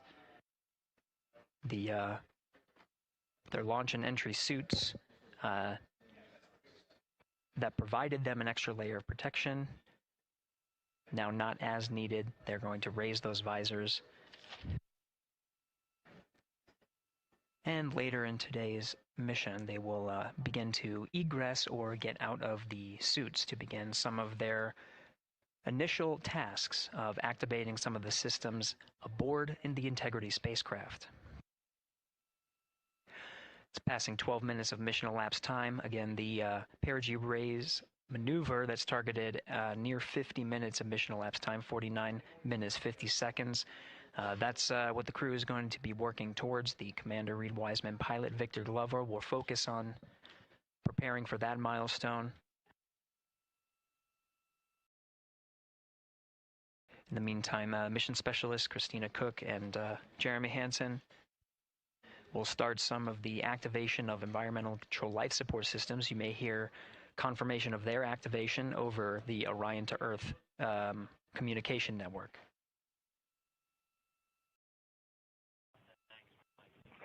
Houston, C3 aux power back in auto. Copy C3 aux, and we're 2 minutes to maneuver.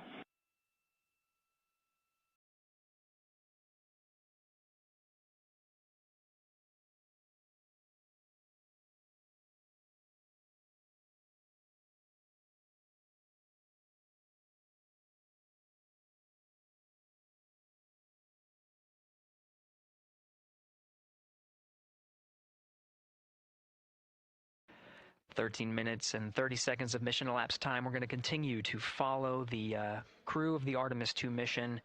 They are beginning their journey around the moon to verify the systems that will take us to its surface. An incredible ascent. Artemis II is underway. Reed Wiseman, Victor Glover, Christina Cook, and Jeremy Hansen begin their journey to the moon. Still milestones to come up as we await solar array deploy and the critical burns that will get Integrity into high Earth orbit around the Earth before engines are fired to get us around the moon. We'll keep tabs on Integrity and its crew from here in Mission Control Houston. But for now, we're going to send it back to you, Megan and Nicole at the Kennedy Space Center. Very jealous to hear how the launch experience was over on the Space Coast. Yeah, Gary, if people are just joining us, welcome back to the Space Coast, where we just saw Artemis II lift off 14 minutes ago. And wow, what an amazing launch, and an emotional one, too. As soon as the rocket lifted off, Nicole, you had tears in your eyes, I had tears in my eyes, and we had all these people around us cheering. It was amazing. Yeah, the energy was wonderful. I mean, it was a beautiful launch. You know, we've got 4 friends and family members headed to the moon. It's pretty amazing. Yeah. How does that make you feel as someone who, you know, is an astronaut as well, but also, as you said, friends? Yeah, so proud of them. You know, man, we don't have the words in the English language to describe this kind of an event, and pride, love, so many emotions. You know, they are truly breaking some barriers, and hopefully, you know, as Gary just said, they've got a long day ahead of them, so wishing them well on everything. But so far, what a beautiful launch to watch. Yeah, to be returning to the lunar orbit in more than 50 years. Maybe they go farther from Earth than any other humans before them. Maybe they see parts of the moon that we've never seen before. I mean, what a great start to what could be all of these milestones that we break in just a 10-day mission. Yes, what a way to welcome in the Artemis generation.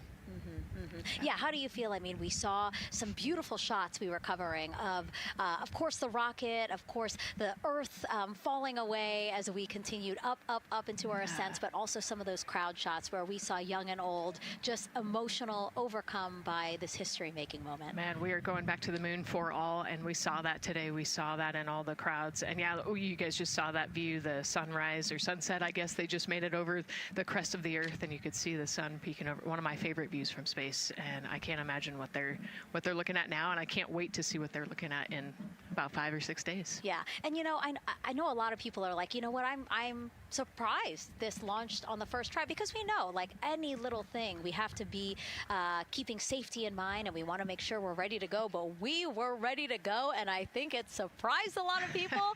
What a wonderful surprise on this Wednesday evening. It did, you know, and it kind of surprised me as well. But you know, it's just a testament to the team here that has been working so hard on Artemis. You know, Artemis 1, we learned a ton of lessons. We learned a ton from the wet dress for Artemis 2. We were able to go in, fix those things. We even had a couple mishaps today, not mishaps, but a couple, you know, anomalies today that the team creatively came up with solutions for. It's just a testament to the teamwork that gets us to the moon. And so we can continue to watch Christina, Reed, Victor, and Jeremy on their way now to the moon in Earth's orbit and awaiting the next in-flight milestones, deploying Orion's solar arrays. So why don't we get back in with Mission Control and Gary. Hey, thank you, Megan. Again, we're following along in the action. It is a long day. They have a number of procedures they need to get to immediately in their timeline. And Integrity Houston, cross-tie is on board per the ETSI-DEM. We copy, Houston. Thank you.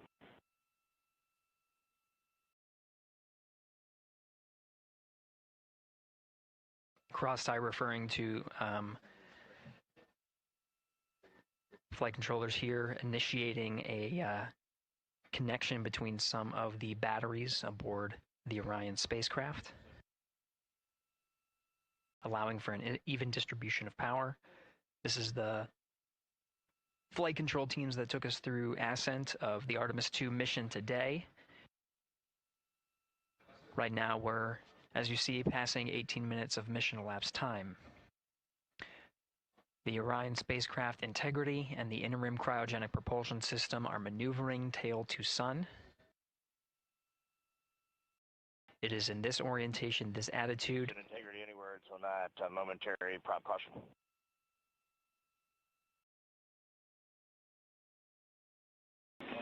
And Reed, no action. We're looking at it.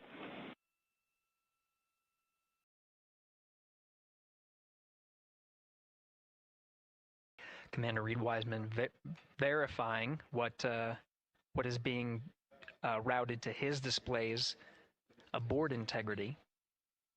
Propulsion engineer confirming that no action is needed at this time. They're pressing through with their nominal procedures to prepare for the perigee raise maneuver. And of course, the solar array wing deploy ahead of that. The solar wing deploy is a critical milestone. We'll continue to have our coverage follow the mission until that deployment. A successful launch is just the beginning. The deployment of the solar arrays and successful confirmation that those solar array wings are drawing power is a significant milestone, and says to the flight control teams that we will continue on today's mission. Power needs to be drawn to continue through some of the next milestones. Until then, the AOA open option that was called up upon ascent, the aboard once around, is the current option, and abort to orbit option ATO will be switched to a preferred mode at the time that the solar array wings are deployed and latched. It gives the flight control teams a little bit more flexibility. Integrity Houston, update on TDRS handover for your pad.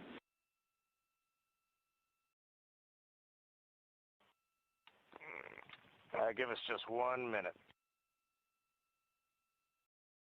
And Stan, you can read it. Ike is ready to copy.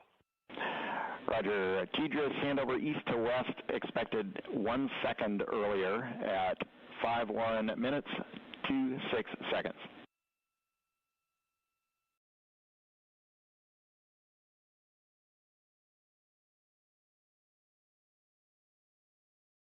Hi, Stan. We copy 1 second earlier for 5126 TDRS east to west, and saws are starting to deploy. Thermal knives are firing. We concur. Thanks for the report.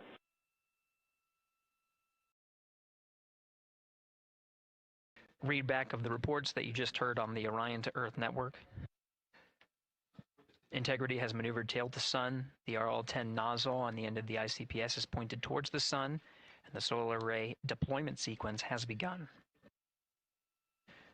With the deployment confirmed, it'll be several minutes until they are what is called in a latched position. Once they are latched and confirmed to be drawing power, they can switch the mode to ATO and continue along the mission. The teacher's handover at the pad, that message meant the crew was provided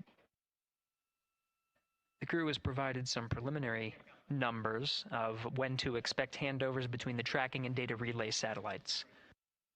Currently orbiting Earth at an altitude of 545 statute miles above the Earth, they are in a near-Earth network communication system. The tracking and data relay satellites, geosynchronous satellites that are stationed about 23,000 miles above the Earth.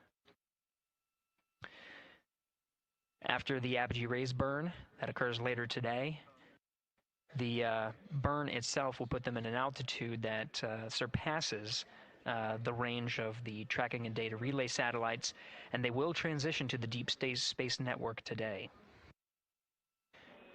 And Integrity, for prop messages, we see 2 temperature measurements right near the line. It's that momentary message you saw earlier. We're going to suppress those. It's CM helium heater 2 T1 and heater 1 T1. They're going suppressed. Integrity, thank you. We see the same.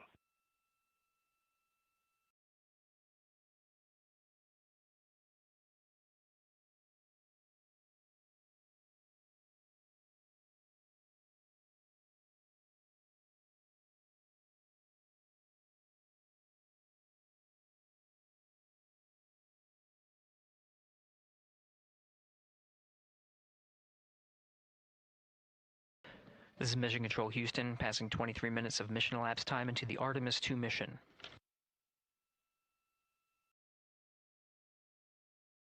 This is after a launch that began at 5:35 and 12 seconds Central Time, 6:35 and 12 seconds p.m.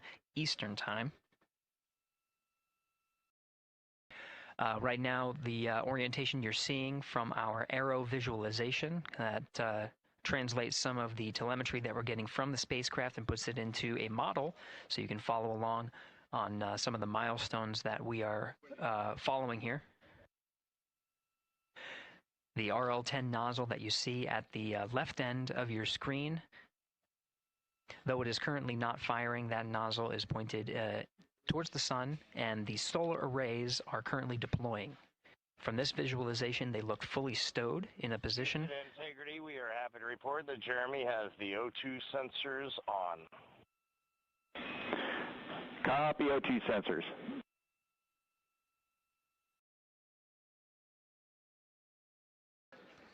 Again, Commander Reed Wiseman and pilot Victor Glover overseeing the deployment of the solar arrays. And we'll follow the attitude maneuver changes ahead of the first burn of the ICPS engine, the perigee raise maneuver. Integrity Houston, we see 4 saws deployed and latched, ready for ATO preferred. Yeah, we're almost there in the procedure stand, and we see the same thing.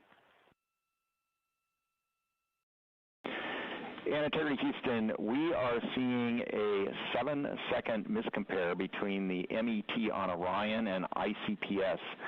We'd like you to read us the MET from your center status bar and for the ICPS on StackSum.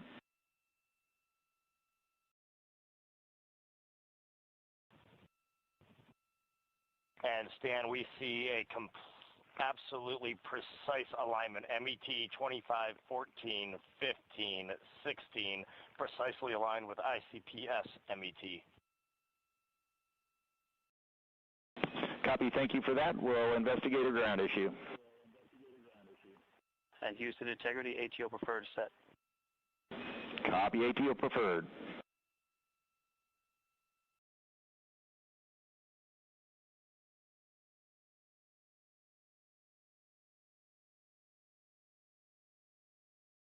This is Mission Control Houston, 25 minutes, 45 seconds into the flight of Artemis II. We have confirmation that all 4 solar array wings are deployed and latched. This is the configuration needed to switch to ATO preferred, which you did hear confirmed from pilot Victor Glover. That mode has been switched. There's also a discussion with Capcom Stan Love and Commander Reed Wiseman about the alignment of the MET clocks on the Orion spacecraft and the ICPS. Commander Reed Wiseman confirmed the clocks are in sync, no issues, they're going to investigate it on the ground. We're proceeding with today's mission. 26 minutes of mission elapsed time and counting.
This is Mission Control Houston. We're approaching 28 minutes of mission elapsed time into the Artemis II mission.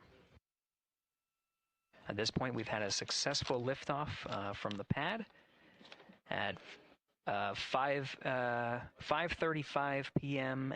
and 12 seconds p.m. Central Time, 6:35 and 12 seconds p.m. Eastern Time. We've had a good main engine cutoff, core stage separation, and a good trajectory to begin today's mission.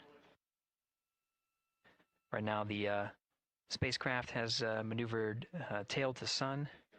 We're standing by for another maneuver to maneuver into the burn attitude. This is where the RL-10 engine of the ICPS is pointed in the correct orientation for the perigee raise maneuver. We did hear confirmation that the perigee raise maneuver time of ignition has been confirmed per the pad, which means it was the predicted time prior to liftoff. Integrity for GNC, we're taking channel 1 to unfiltered and to BFS. Okay, Stan, we're watching. Go ahead.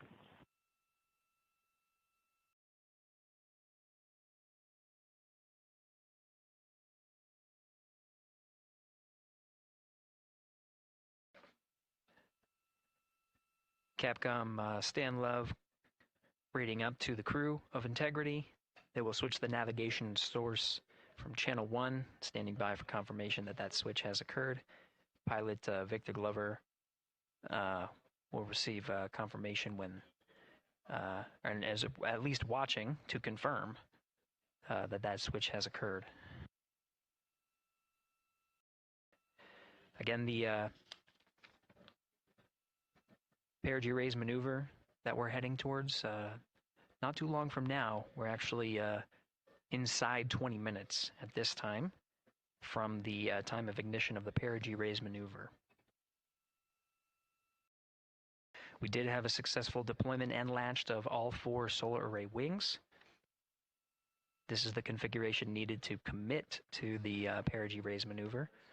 Of course, flight controllers here in Mission Control Houston will continue to evaluate that everything is good before committing to that burn. The perigee raise maneuver does raise the perigee, the lowest point in the orbit, from 15 to 100 nautical miles. The 100 nautical mile mark is needed to continue in low Earth orbit and hit the target for the apogee raise burn. That will put them in a high Earth orbit for the remainder of the day and set them up for the right position to execute the translunar injection and head to the moon tomorrow. The burn duration of the perigee raise maneuver is 26 seconds. A relatively short burn, but it does raise the perigee and do the job to get into the correct position before firing that main engine on the ICPS. The pad had a TDRS handover. This is the tracking and data relay satellites. East to west, they are geosynchronous satellites that are positioned around the globe. And as Orion makes its way around the Earth right now, above the west coast of Africa, at an altitude of about 923 statute miles, and counting.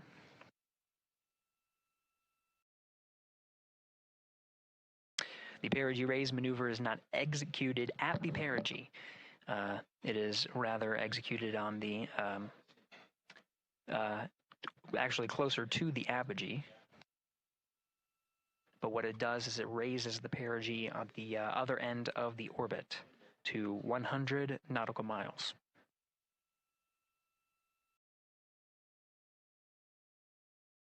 The 26-second duration burn does not conflict with the time that they've reported of the tracking and data relay satellite handover from TDRS east to west. Again, geosynchronous satellites that are used not only by Integrity today, but the International Space Station as well.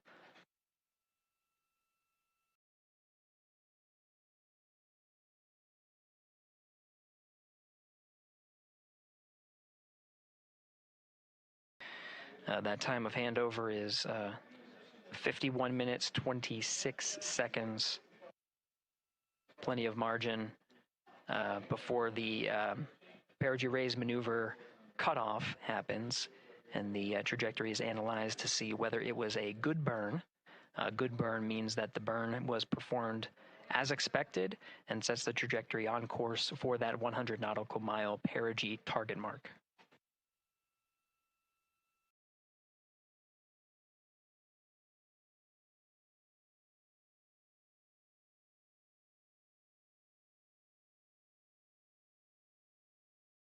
Again, for those sticking with us on NASA Plus and following along on our coverage, we will continue to follow and to cover the mission until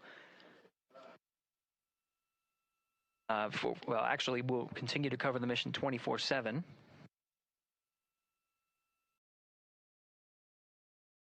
But we'll wrap up our coverage here shortly. And now that solar array wing deployment has occurred on NASA Plus and Amazon Prime.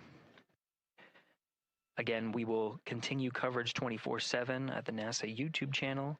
For those that want to see all of the upcoming milestones, there are select times where we will be coming back to NASA Plus and other streaming platforms. You can go to nasa.gov to find the latest on when to find those activities. Given that this is an operational mission, we do want to make sure that we are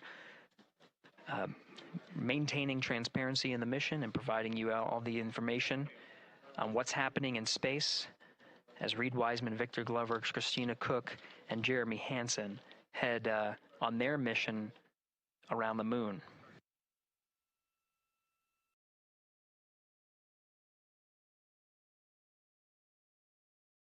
Inside integrity at this time. Again, the solar array wings have deployed. The integrity is maneuvering to its burn attitude ahead of the execution of the perigee raise maneuver.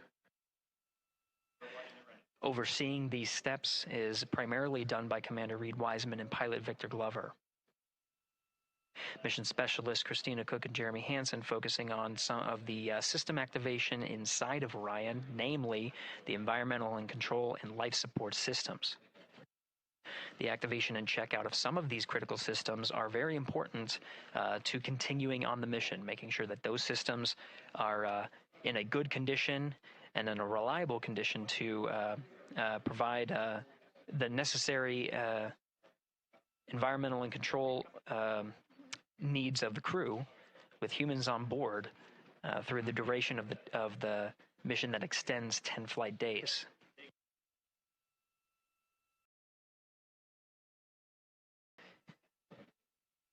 Standing by for an update to the perigee raise maneuver time of ignition.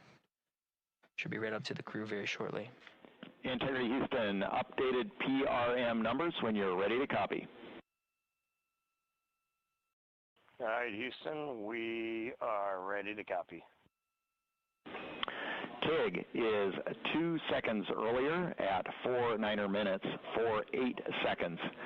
TIGO unchanged at 26 seconds.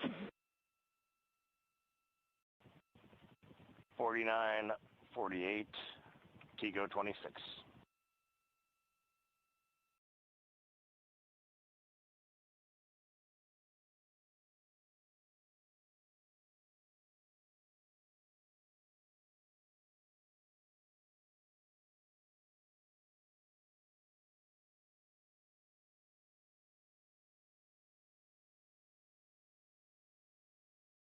This is Mission Control Houston. With that update, we are approaching a little more than 13 minutes from the time of ignition of the perigee raise maneuver. That time updated to be 2 seconds earlier was 49 minutes, 50 seconds of mission elapsed time. We'll now move to 49 minutes, 48 seconds.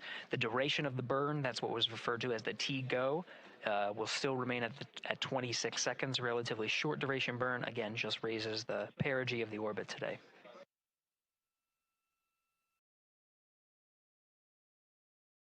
Making sure they hit the mark on that time of ignition is the primary concern of Commander Reed Wiseman and pilot Victor Glover.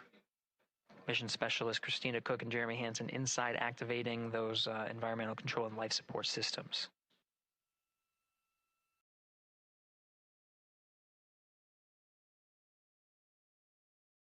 At this time, all 4 crew members are wearing the launch and entry suits.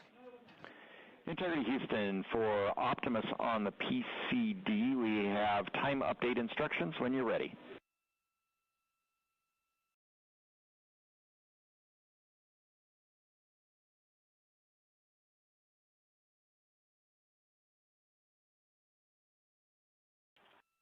And Houston, Integrity, we copy. Hands are pretty busy at this time. I think we will call you back when we're ready for that. All right, that one is not urgent. 2 minutes to maneuver to PRM attitude. We are watching and concurred. 90 seconds-ish, maybe. Pilot Victor Glover confirming that that maneuver less than 2 minutes. Again, that the point of that maneuver is to point the main engine of the ICPS, the RL-10 engine, in the proper orientation to execute that 26-second burn. It needs to point in the correct position to achieve the goal of raising the perigee to 100 nautical miles.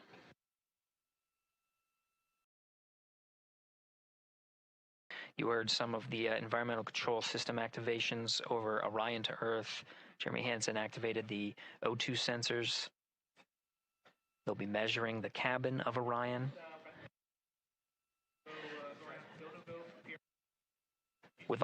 During all of the activations, here on the ground in Mission Control Houston, Flight Director Judd Freeling is doing a poll with all flight controllers in the room to see if we are in a go position to go ahead and execute the perigee raise maneuver.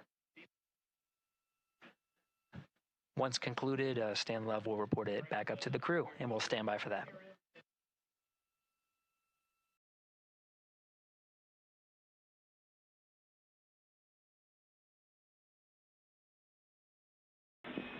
Integrity Houston, MCC polls go for PRM pending attitude and saws.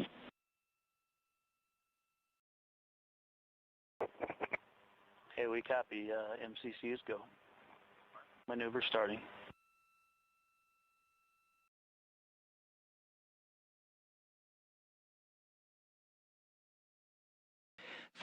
Minutes of mission elapsed time. The maneuver to the burn attitude has begun. The maneuver also is paired with reorientation of the solar array wings that have been deployed. They will have various positions throughout the duration of the flight. Of course, solar array is meant to maximize the draw of power from the sun. So when deployed, we're in a biased solar array wing configuration that was called solar normal. This allows for the greatest surface area of the solar array wings to be drawing power and powering up those batteries of Integrity, of which a cross tie was enabled between the four batteries, the four battery buses that are inside of Orion. However, for the perigee raise maneuver, the solar array wings will be put into a position to take on the loads imparted by the ICPS main engine when they execute the 26-second burn. You can see in the animation here, the solar array wings are in motion, and the attitude is being reconfigured to point the engine in the correct direction, those solar array wings being pointed forward.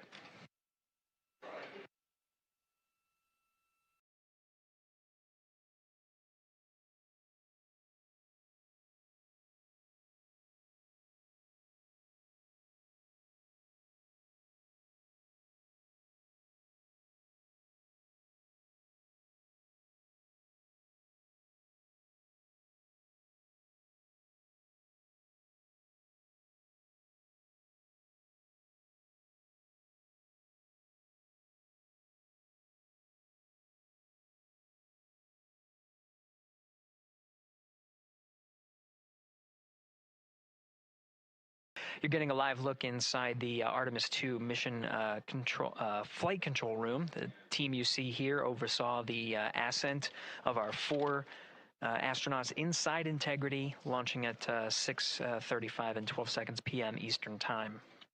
Now, again, this room will be occupied 24 hours a day, 7 days a week, with flight controllers shifting on 3 shifts to oversee 24/7 operations of Artemis II while in flight. We will cover that live on the NASA YouTube channel, and we'll be covering that around the clock as we begin to wrap up our coverage here on NASA Plus. Before I do want to send it over to our colleagues at the Kennedy Space Center. And to my colleagues, it was a pleasure to join the teams at the Kennedy Space Center and be a part of such a historic launch. Here in Houston, again, we're turning our attention to the mission. And for now, we'll say farewell and thank you to our colleagues there for today's launch coverage. We'll see you again soon for Splashdown.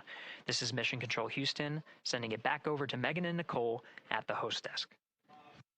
Thank you, Gary. And yes, it was such a pleasure to be a part of this historic mission that started right here at Kennedy Space Center. It was such an amazing sight to be a part of.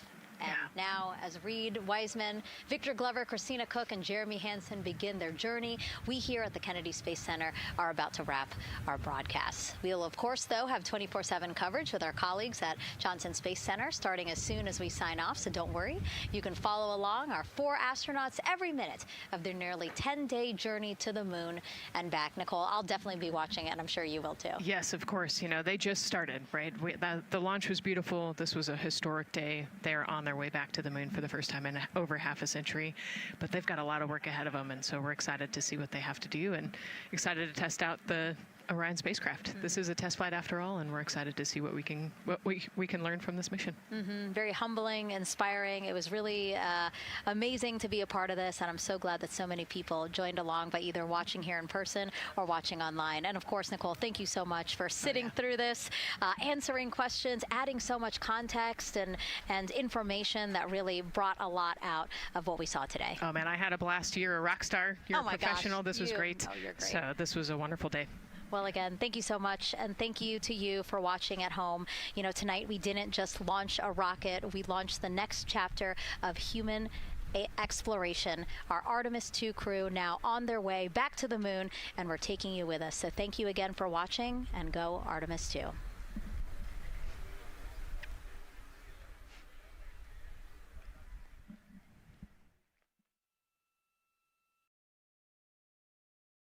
All 4 astronauts, and it appears all of them are undergoing their suit leak checks.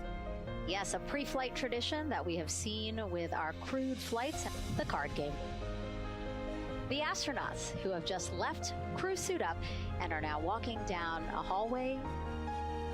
And here they are, NASA's Artemis II crew, taking their first steps outside for their historic test flight. And the 4 of them step into their astrovan. And off they go. Oh, this must feel so special to the crew to see all of these people here. Watching the crew walk across the crew access arm, getting a beautiful view. Everybody configured with their suits, so in we go. The closeout crew has closed the launch abort system hatch. 3, 2, 1. Booster ignition. And liftoff. The crew of Artemis II now bound for the moon. Humanity's next great voyage begins.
Oh,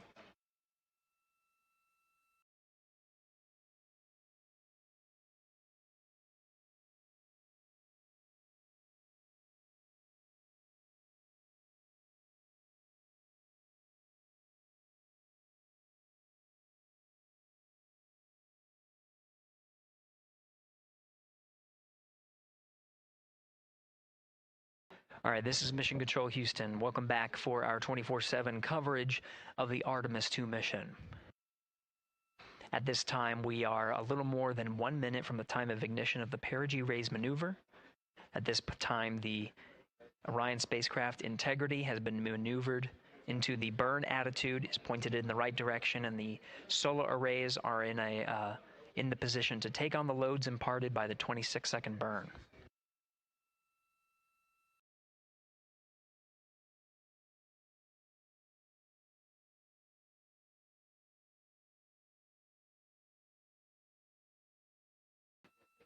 Now at 1 minute to the perigee raise maneuver. The teams here are part of the ascent team of the Artemis II mission. Now getting our first views from one of the solar array wing cameras over the tracking and data relay satellites. We are in a night pass as we are about a little more than 1,300 statute miles above the Earth, just east off the coast of Madagascar. So we have, you can see the Terminator line right just west of the Philippines and the west coast of Australia, where we'll start to get some sunlight again. Now we're just seconds away from the time of ignition. We have ignition.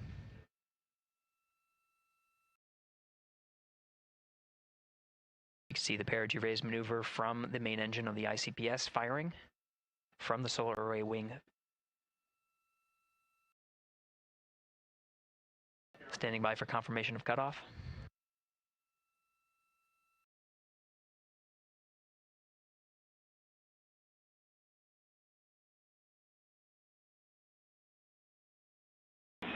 Integrity good, PRM, and 1 minute to Teeter's handover. Copy that. We see the sable on board, and the sun is rising on integrity. Outstanding.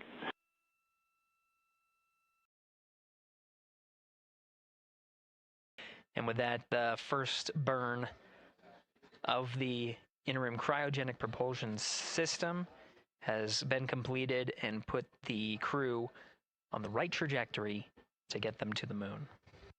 Houston, there are integrity for toilet setup, step 2.5. Go ahead. Yes, there was not an installed Oxon inlet filter, even with empty Oxone in the hose when I opened up the filter.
This is Mission Control Houston. Again, we had a good perigee raise maneuver that sets us on course to execute the next major burn, the apogee raise burn. Now, the perigee raise maneuver just adjusts the orbit while we are in low Earth orbit, but the apogee raise burn is quite a significant burn, just shy of 18 minutes long.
Integrity Houston, on TDRS West, White Sands is receiving data.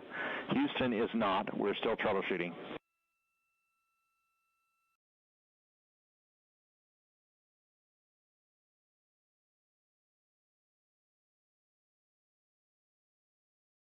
That was Capcom Stan Love, part of the Ascent team here in Mission Control Houston. We changed over to point to one of the tracking and data relay satellites at the expected time. That time was updated to 51 minutes 26 seconds of mission elapsed time, going from TDRS East to TDRS West. Upon switching to TDRS West, Mission Control Houston, not seeing some of the data coming from Orion, coming from Integrity.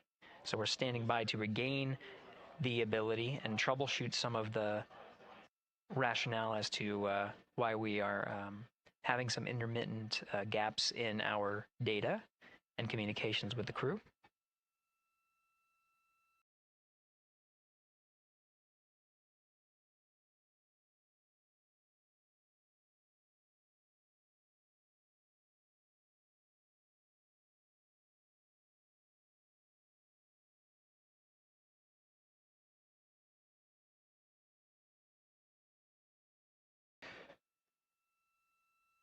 Now again, as the teams are troubleshooting. Integrity Houston in the blind.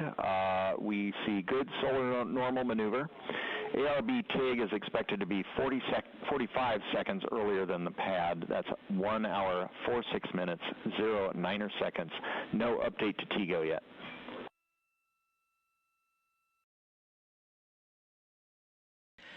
That was Capcom Stan Love here in Mission Control Houston. He used the term "in the blind."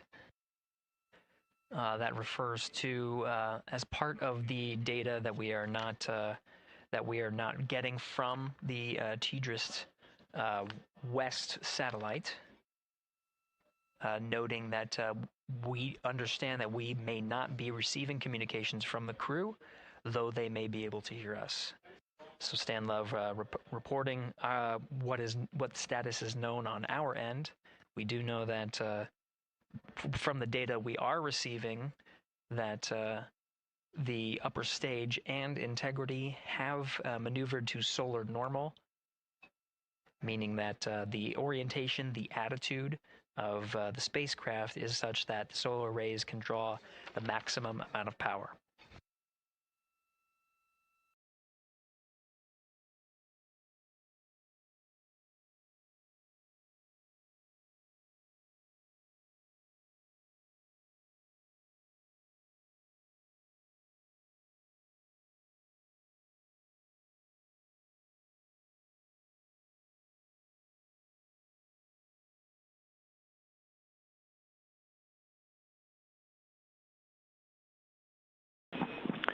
Integrity Houston in the blind for Christina.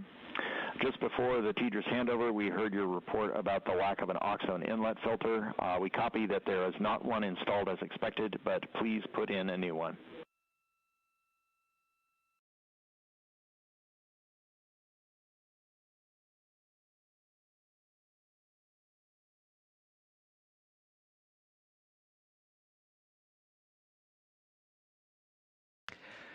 Team here you see in this row at the Capcom console is NASA astronaut Stan Love, the voice that you're hearing from the teams here in Mission Control Houston up to the crew of Integrity.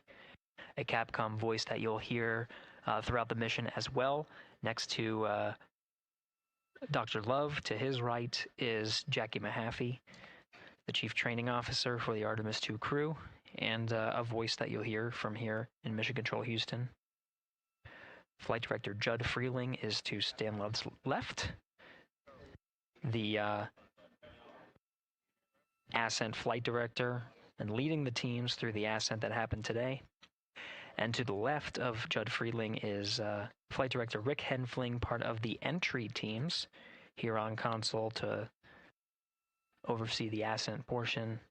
He'll be returning to console on Flight Day 9 to prepare for the splashdown on a nominal timeline for flight day 10. Houston, in the blind, we're rebooting some ground equipment to try to recover the link. Expect 10 minutes.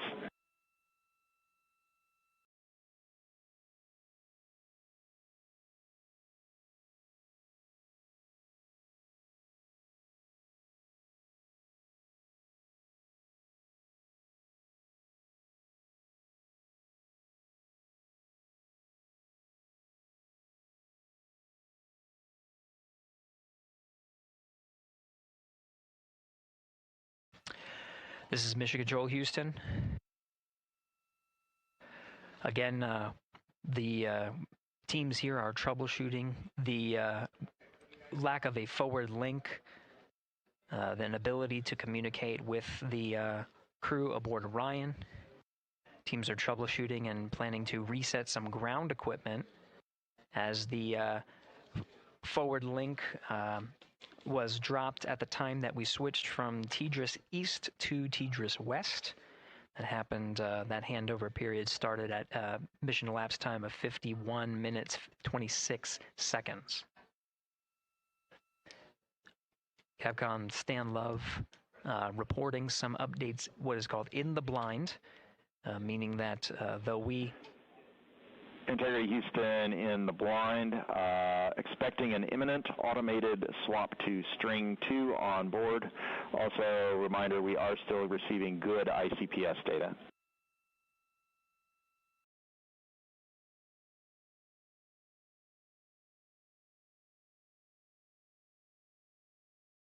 Again, Capcom Stan Love reporting to the crew in the blind, meaning there may be an ability for the crew to hear the calls from the ground. We do know that we are not able to hear any of the crew calls coming from Orion. We did just confirm that we are receiving data from the upper stage, and that allows us to understand and confirm the attitude and orientation of both spacecraft, knowing that they are at solar normal. And with the reboot, we're starting to get some data here. We'll confirm that the data we are receiving is good.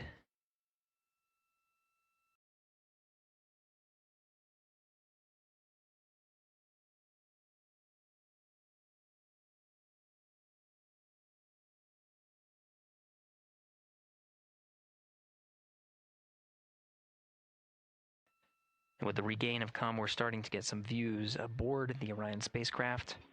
Integrity Houston, voice check on TDRS.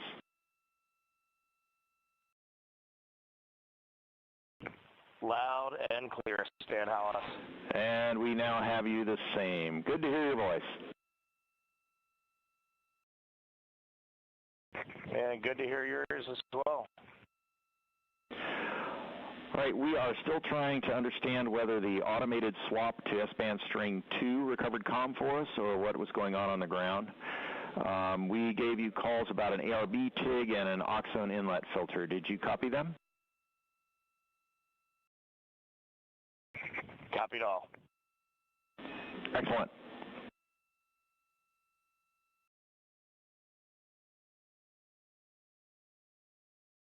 This is Mission Control Houston, though the solutions that were applied to regain the communications from Integrity is not known which one worked. We do know that we are receiving data. We're getting confirmation that is updating some of our telemetry that shows that the solar array wings have been reconfigured to the solar normal. Again, drawing as much power as possible. While Integrity is in flight and awaiting the next burn, the apogee raise burn.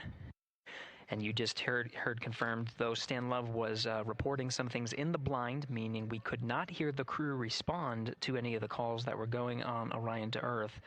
We did confirm from Reed Wiseman aboard Integrity that they did hear all of the calls that Capcom Stan Love was reporting.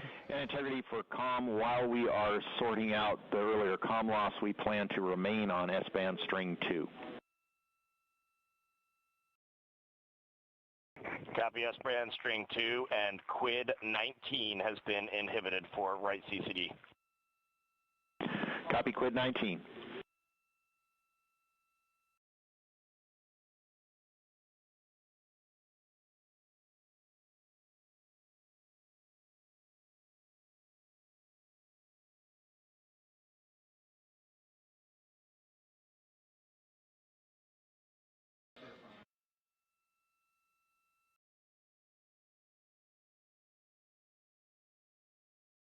This is Mission Control Houston. Commander Reed Wiseman working through his steps. At this time in the timeline, mission specialists Christina Cook and Jeremy Hansen should be closing out some of the procedures that were activating some of the environmental control and life support systems. And again, those steps relayed from Capcom Stan Lev were received by the crew, so they did copy them and address any of the feedback that was provided by Capcom Stan Love. The launch and entry suits for Mission Specialists 1 and 2, that's Christina Cook and Jeremy Hansen, per the timeline, they are in the period of time to doff or take off the suits. The launch and entry suits for Commander Reed Wiseman and pilot Victor Glover will remain on until after a successful apogee raise burn. Their role is to oversee the successful burn there. In the meantime, they're configuring some of their equipment and configuration that's needed ahead of the day's activities, starting with covering a CCD cursor control device. And they're well on their way to a nominal timeline, of course, addressing the communication link by resetting some ground equipment and changing the string of communications, which addressed the issue, and now we're getting full data from the ICPS as well as the Orion spacecraft.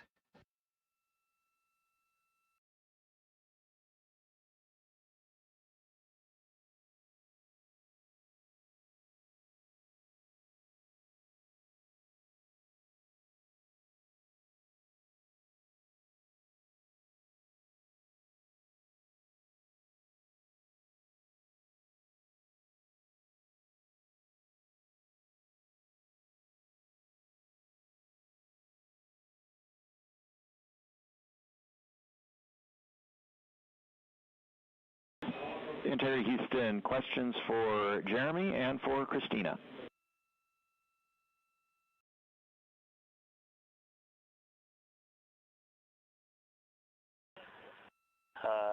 Stan, can you power on the toilet, and then we'll stand by for your words for Jeremy and Christina.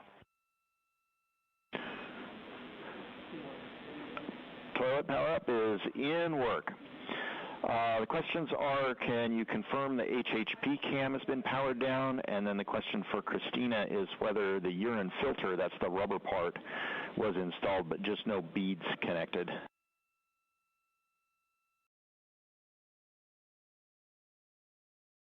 And that's affirmative. The filter was installed, no beads. Thank you.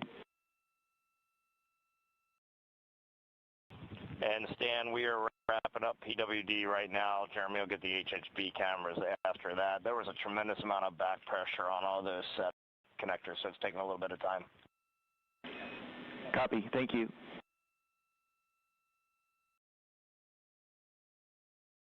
Commander Reed Wiseman aware of the steps, the initial steps for mission specialists Christina Cook and Jeremy Hansen, working on some of the systems inside, while the commander and pilot monitor the flight of Integrity. Integrity Houston, toilet is powered, waste tank purged.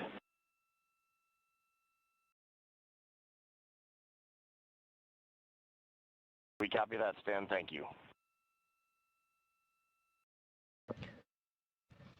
Some of the equipment inside needs to be activated by flight controllers here in Mission Control Houston.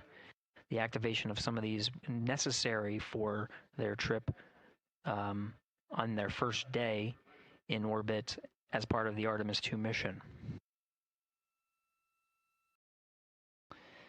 while Christina Cook addressed the waste systems that are on board now that they're activated and purged. Jeremy Hansen working on the potable water